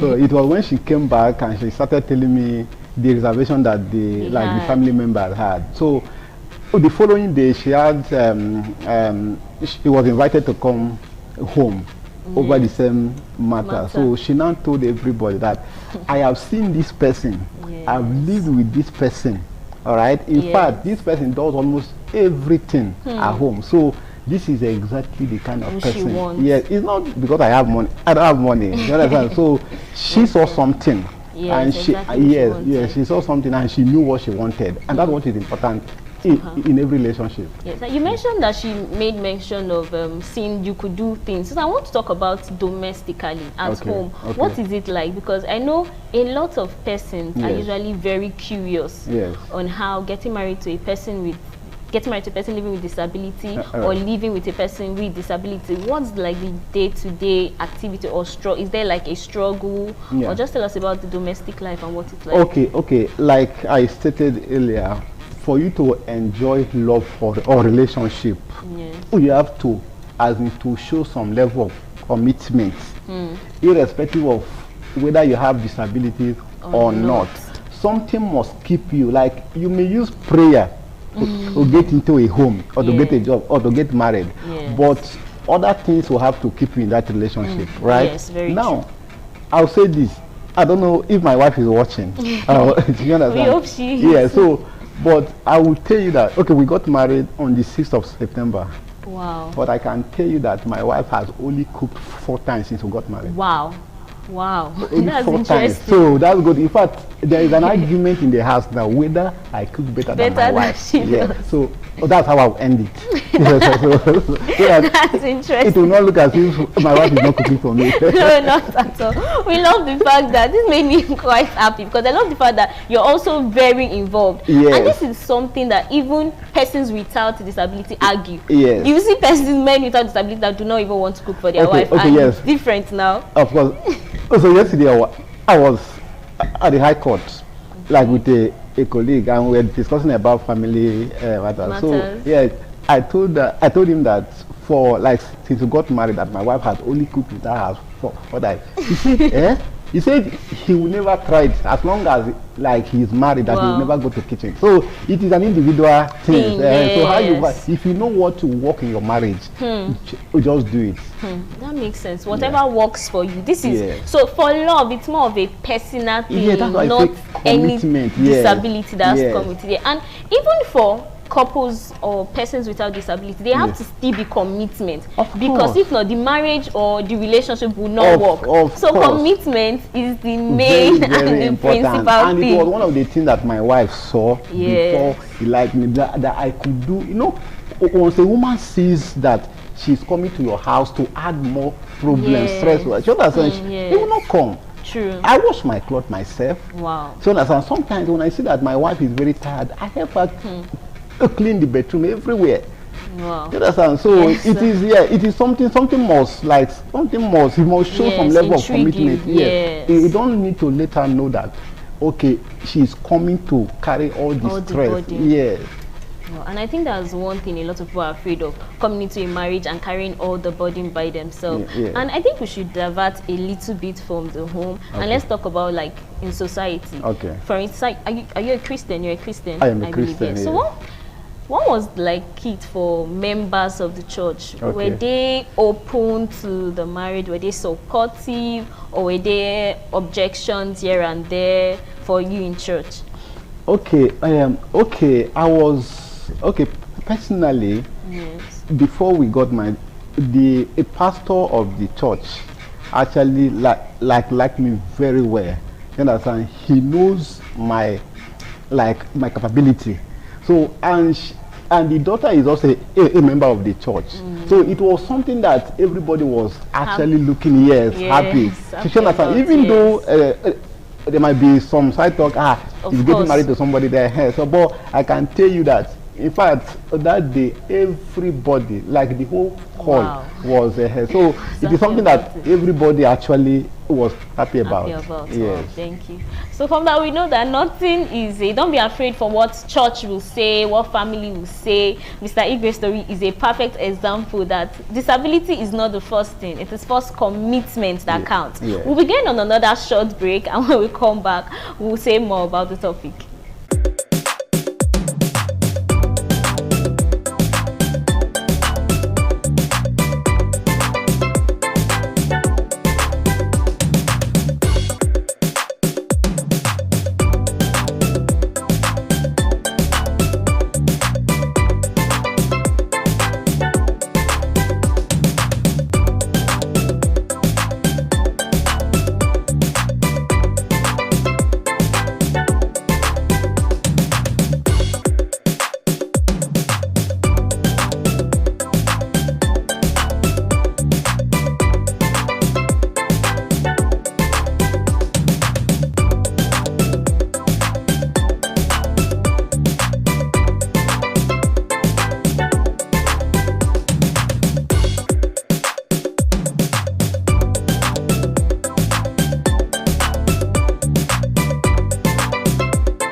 Welcome back. We know love is giving and love is sharing. So be a part of NAVID's movement this December to share love to the persons with disabilities community.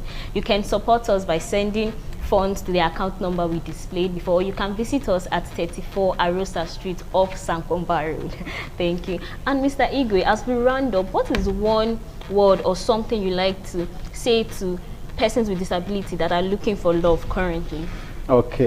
Okay, one word I would say to them is that, one, they have to understand that love involves mutual trust and care.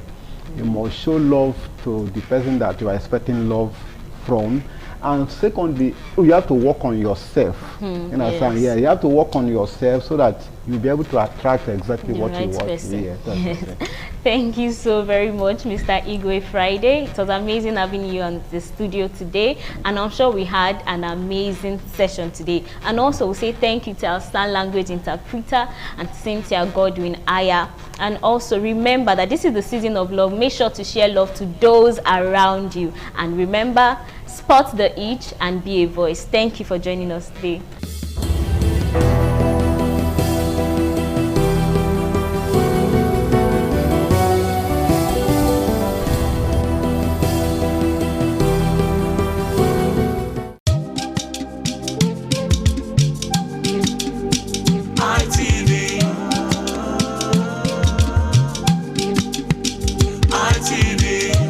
TV, certainly the best.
Benin Cultural Dance, a unique dance and quality dance steps of the Benin people. This dance is a vibrant mix of traditions, arts and beliefs, deeply rooted in the country's diverse ethnic groups and their rich history. The dance has artistic expressions depicting the people's history. Benin people have been famous for bronze and brass work, some of which is said to date back from the 13th century, especially ivory and wood carving. In Benin, the people dance to show respect, honor, dignity, which they honor. They dance to show royalty, as naids are seen in their numbers around their body depicting the symbol of kingship.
ITV, certainly the best.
Welcome to Woman, the last edition for 2025. And it gives me great joy, great pleasure to be able to sit here and present this program. So today is going to be fun all the way. How can you be a better you come 2026? All of those balabolu, all of them, we don't want it in 2026. So how are you going to be a better woman? These are many more we're going to be discussing today. It's supposed to be a very full house, but you know, today being 31st, women will go to market, women will do this, women will do that, get ready for one thing or the other, and so no time. But we're hoping and praying that at least before the end of this few minutes that we have on air, these women will join us. We actually want to like party, have fun, and all of that. Just to say thank God and to thank you for being part of us all of this year. So in the studio right away, I have with me Dorcas Onoge. She is a teen coach, a counselor, and of course a PR practitioner. Dorcas, welcome to our show. Thank you very much. You're looking much. quite different today. You can't find one kind, you know? Anyway, happy to have you join us. Thank you. The delectable Princess Bola Akalame is here. She's a politician, she's a writer, she's a businesswoman. This woman, and she's also a teen coach. All right, Bola, thank you for joining us today. All right, looking same and Co-Nigeria Limited. All right, so women, 2025 don't end though. Yes. In a couple of hours, we'll be saying Happy New Year. So, how is 2026 going to be? Let's see if we can set agenda. No, let's see all the things we did this 2025 that didn't work out fine for most women. So, Doctor, let me start with you. What were those things that most women did wrong? Well, we cannot categorically say what people or women did wrong. But generally, there are things that 10 people will start, 5 people will succeed, 5 people will fail. Rather, we should look at it from the angle that what are the things that you have done this year that you succeeded in, and the things you have done also that you failed at. So this moment, today is the last day of the year. First of all, we have to be grateful to God for making it possible for us to be alive. So for those who have failed in one aspect of their journey this year, don't feel bad about it. Don't get depressed over it. Don't feel that the world has crumbled on you. But rather, see this new year as an opportunity to assess yourself. What are the things you have done that made you to fail?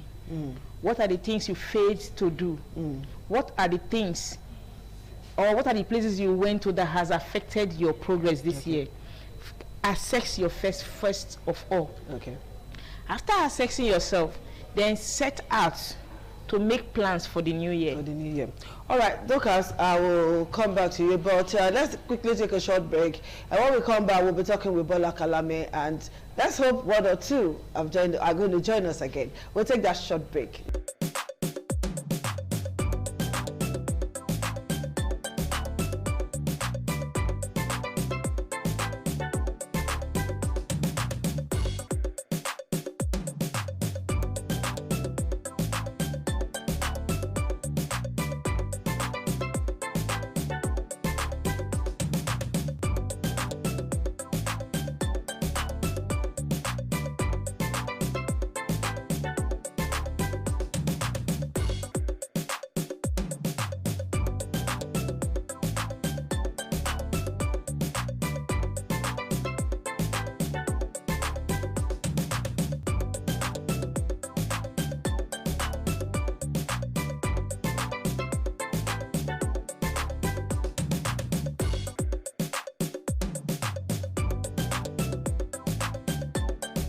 Thank you again for joining us, and it's a pleasure to know that we're getting plenty, so to speak. All right, Favor Iniye just joined us. She's a lecturer at the School of Nursing Service, School of Nursing Sciences, okay, College of Nursing Sciences, University of Benin Teaching Hospital. All right, Favor, nice to have you join us. I know say road good luck. The road dog will be here. Traffic was something else. Is it okay? All right. Okay, before you came, I was going to ask Bola a question. So Bola, yeah, what's going to happen for the woman 2026? Yes. She just told us almost everything the woman, most women did not do right. Yes. So what do you think a woman should do to be a better woman? For me, a woman should sit, first of all, to sit themselves down, to think about how their 2026 is going to look like. Okay. First of all, you set agenda for yourself. If need be, agenda and New Year resolutions are two different things. Yeah, you set agenda for yourself. Set agenda. You know, okay. When we talk about politics, you set agenda. Oh, what I'm going to achieve, what I'm going to do for people. Same thing for yourself. For yourself. You sit down yourself in a room, in anywhere you feel that is quiet and cool. Think about the things you've missed or you didn't do right in 2025, and make sure that 2026 will be a better one. And first of all, make sure you be a better person in 2026. Okay. Because most times we want to do things, we want to do a better things, but some circumstances is depriving a lot of people, drawing some people back. First of all, focus on God in 2026. Be at peace with. Focus on God. A lot of women focus on God, and at the end of the day, they call the year story with them and pastor. No, when we are not talking. We are not serving man. You are serving God. First of all, you have to focus on God. When and you know stay away from pastors. Yes, when you know your Bible, even when the pastor is telling you this, when you know your Bible, you know what you are. You know who you are serving. When pastor is telling, I can make an instance of some pastors. When you go to some churches, they tell you that your destiny is in my hand. How can a pastor tell you that their destiny is your hand? There's a woman of God here now. Is in God's hand, you know? We have a woman of God in the house. Favor, I know you are a very Christian woman, you're a woman of God, and none of that, a prayerful one, and all of that. Please talk to, you know what's happening now, the story of Charles Okafor. Okay, VDN saying that Mr. Charles Okafor is not Pastor Charles Okafor anymore. We are not saying that there are no good pastors and all of that. At what point, is it the woman that seduces the pastor now, or is pastor that seduces women? Please talk to us on this angle so that we'll know how to be better women in 2026. Either way, I wasn't there, so I won't be able to tell you. And not be alone, Pastor Charles. There are so many women like that. But the challenge that we're having is because of low self-esteem, our women are throwing themselves on men, not just pastors. When women generally see successful men, they want to throw themselves on them. That's a very big problem that we have in our society today. I was surprised to hear that women do hook up. Married women, they do hook up now. They do a lot of things. Okay, please not go just ahead. hook up. They go into hook up. They'll tell you they are now agents, baby agents, surrogates, agents.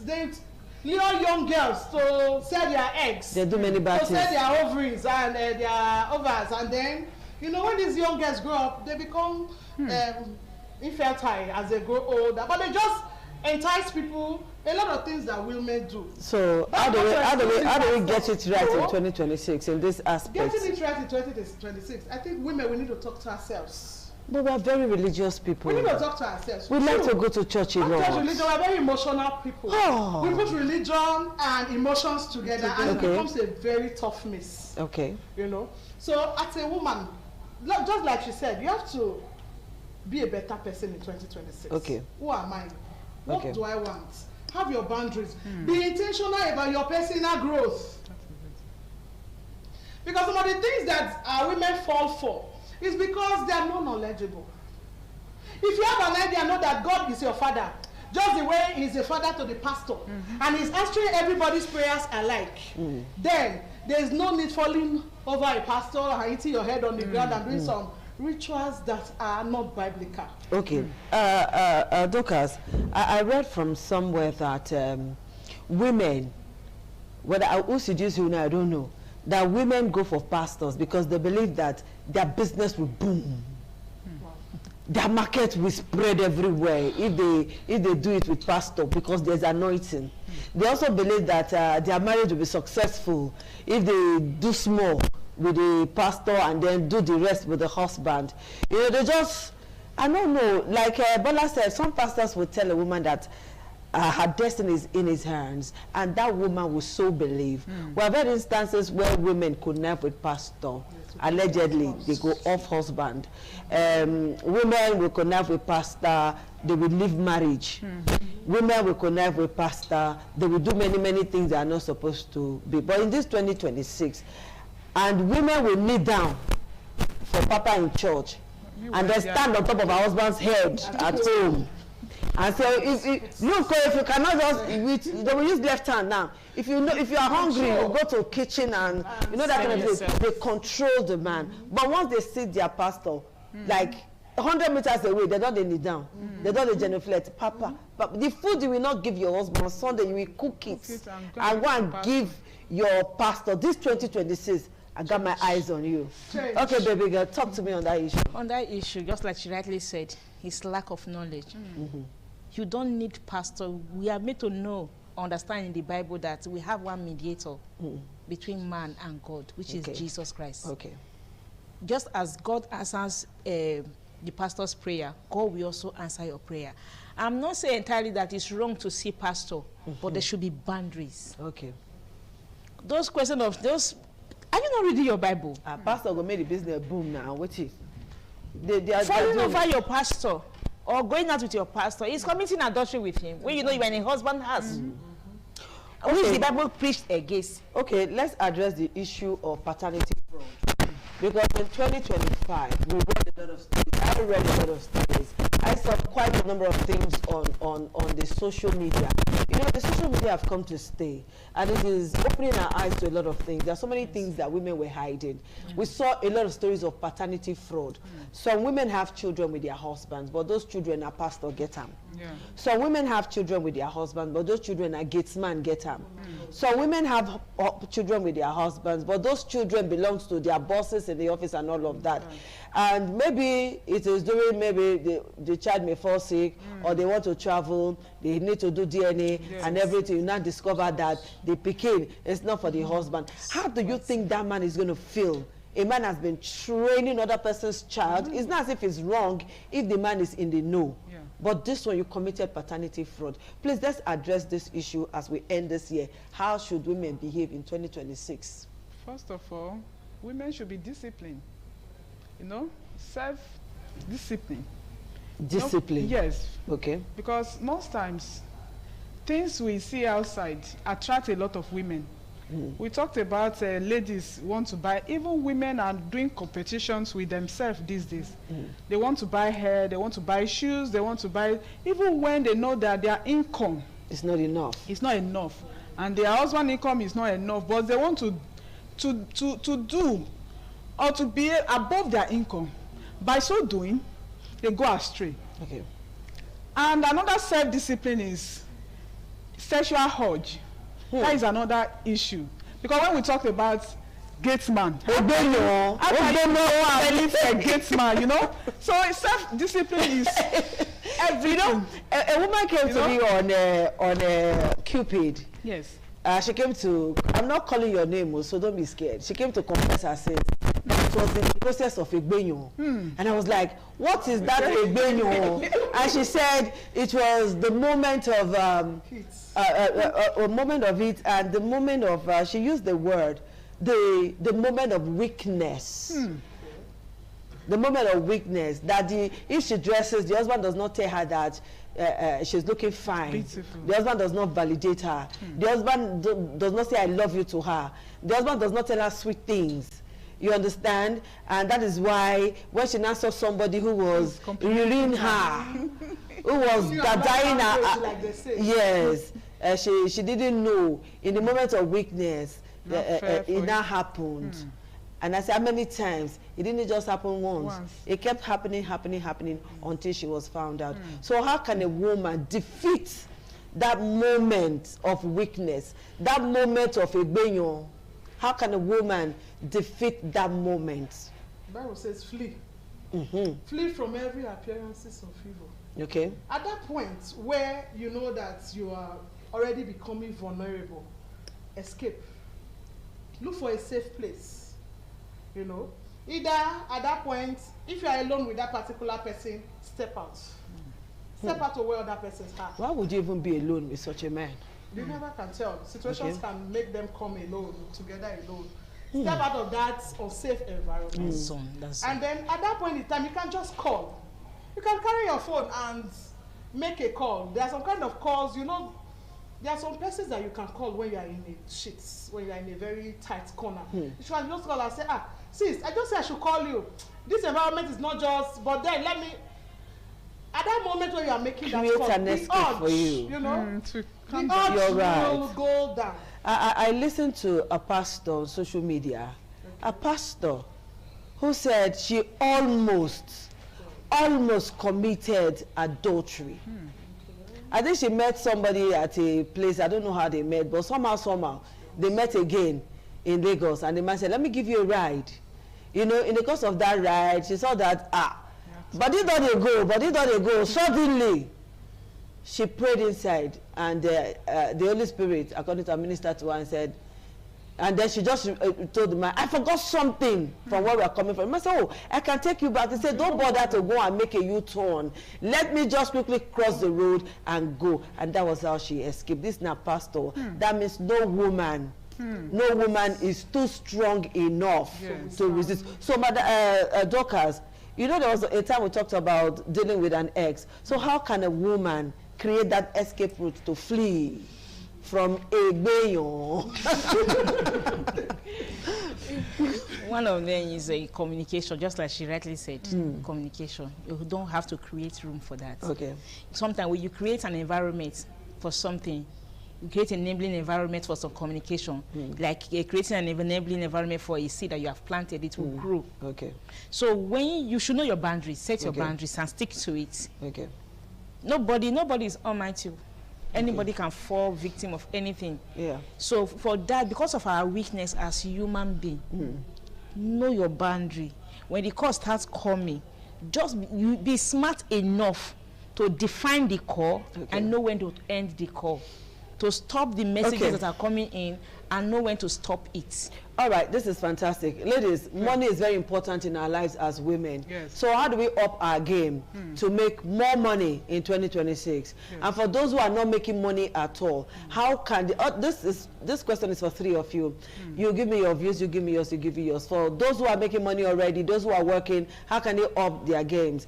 As I'm working here now, can I create another stream of income to help me? Because no matter how much you earn, it's usually not enough. You shall need money here and there. And for those who are always looking for urgent 2K, how can we help those women in 2026?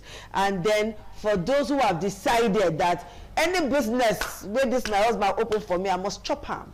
You know there are women like that. I must chop him. I must chop that money. You know, I must wreck the business. For such women, please, let us address their case before we round up. The first thing is The first thing is women. I think it's in the Bible where they said, the Bible said. As you are talking, be looking at the table because the table is full. We are set for 2026. I didn't tell you. You're supposed to have 7 sources of income. Okay. As women. 7 sources of income as a woman. As a woman. Who come not inside? We are not talking about women. We are talking about generally as human being. 7 sources of income. So having one in this present economy is a no-no. Okay. I think in 2026, especially women need to sit down that, if you are a salary earner, what kind of business can I do? Suggest some kind of business the woman can do. A whole lot. Okay. It's not even a must. You must have a shop. Okay. Even as a salary earner in your office, you have a whole lot of women buying hair every day, earrings, shoes, bags, and all of that. Okay. You can as well be selling them. Okay, that can work for the woman. Before you let me meet for a whole lot of women in the office. Okay. All right, Favor. In 2026, we have to top our game. There are a lot of things we can do. Okay. Marketing, like she said, you can market goods online. Okay. Without necessarily. And what if I don't want to market goods? I want to have a shop. Then you can decide to also have a shop. Okay. Get a shop. Look for what's important in business. What is important in getting another stream of income is make sure you are meeting a need. Okay. Look at your environment. Look around you. Where is there vacuum? Where is there gap that you can fill? Okay. And then step in. Okay. Once you step in, discover that you won't need to start looking for customers or clients. You are in there. They will look you for can you. go for educational platforms. You can be, depending on what you can do. You can decide to do a lot of things. Okay. You can decide to do a lot of things in 2026. Yes. Things like, teaching, doing online classes, networking. Okay. Be talking. Let me be open. You can create content. Just be talking. Let me open up this. A consultant to any company that needs someone without necessarily being in the office. Hooray! Oh my word, I just messed up. It's okay. It's part of celebration. Let's just keep going. Serve yourself, ladies. It's alright. Yeah. So I think I can help us with this. Okay, Dorcas, while she's busy, just talk to me. Yes, as young person or as a woman, this next year, decide to build capacity. Yeah. Yes, don't worry, just enjoy yourself. They talk about filling the gap, filling the vacuum in your environment, doing marketing. Then as an educational person, as a career person, build capacity. Okay. Improve on yourself, add value to yourself. Okay. What is it that you are good at? Okay. Don't think you have arrived, you have gotten to the peak of it. Yeah. There are more things to learn, there are more things to add to your knowledge. Okay. There are more value you can add to yourself. Okay. Take for instance now, you are good at computer. Why not make progress to go into editing, go into AI, that one is good. and be editing and doing things. So you must not necessarily sell something. And that AI is what is. Yes, you need to go into AI editing videos before people will come for you. Okay. With your laptop and your phone at home. Just be talking. I'm looking at the table. I want to know where we start from first. You have a lot of things to do. So just like you say, you have to meet the need of people. Yes. When you meet the need of people, you don't have to scalpel for people that will patronize you. Yes. Your clients we have clients all over. Okay. The market is large. Okay. Just look for the area to fit in. Okay. And when you do that, this 2026, before you know it, you make a great impact. Ladies, I wish we could go on and on and on, but time is really not our friend. But the truth of the matter is this: in this 2026, ladies, stay away from your pastor. That is number one. That is the things I'm taking away from those beautiful ladies here today. Stay away from your pastor. Do not entice your pastor. If you're married, stay in your marriage and be happy. And if you think that you're not happy in that marriage or maybe one thing or the other, it's better for you to that's fantastic. It's better for you to walk away. Just take a walk instead of disgracing sisterhood. All right, so please, we don't want you to disgrace sisterhood. And what does the do say again? Hook up. Self-discipline. Yes, you have to be disciplined, because if you're disciplined, you will not do hook up and all of that. Paternity fraud, that is what is ongoing now. Give your husband his child. The child that does not belong to your husband, do not give to him. And if you have to, let him know. Why would he? Why would let he him do know? that? What is that? a justification for a woman to give to her husband another man's child. But women, they do justification for it. It is when they now want to travel out. You know, DNA is required. If you know, you cannot say let the man be and go away. You want to do DNA test and now discover that not be the man get him, or you need to do blood transfusion. That is when you will not know. You know, it's happening, and it is women that are doing it. And again, one thing that they fail to realize is this, that these children are traumatized. Of course, at the end of children that find themselves in this circle are traumatized. If you happen to come across any of them and you listen to them speak, you will shed. It's very painful. Very painful.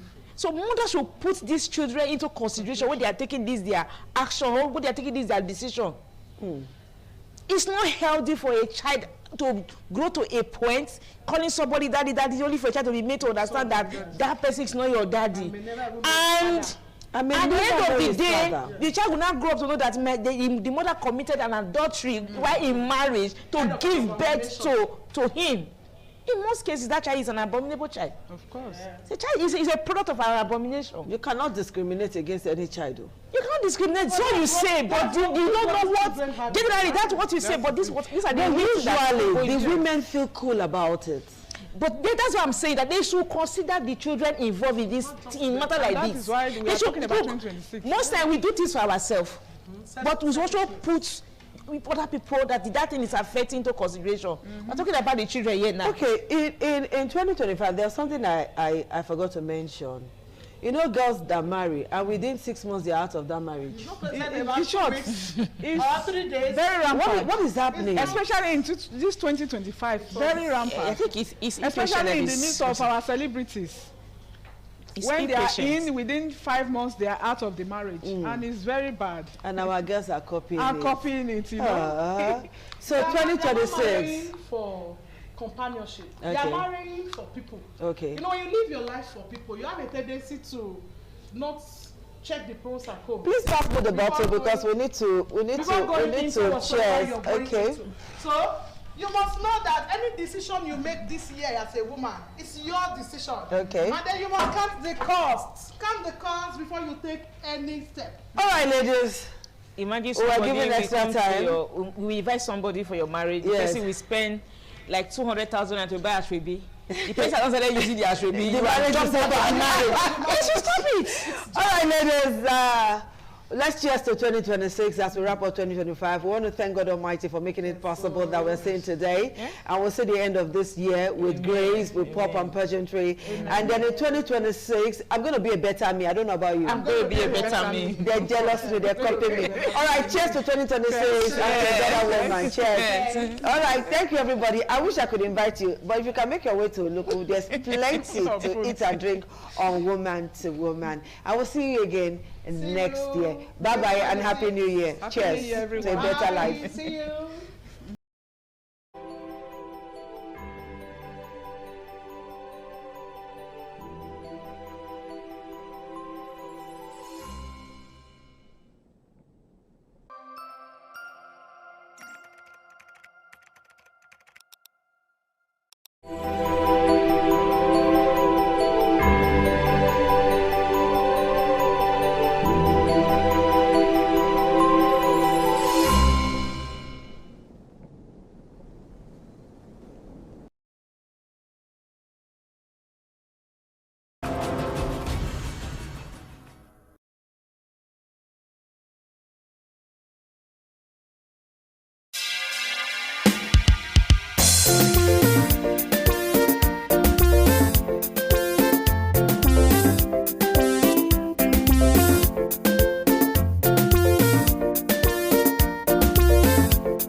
Christmas and a prosperous New Year from Independent Television and Radio.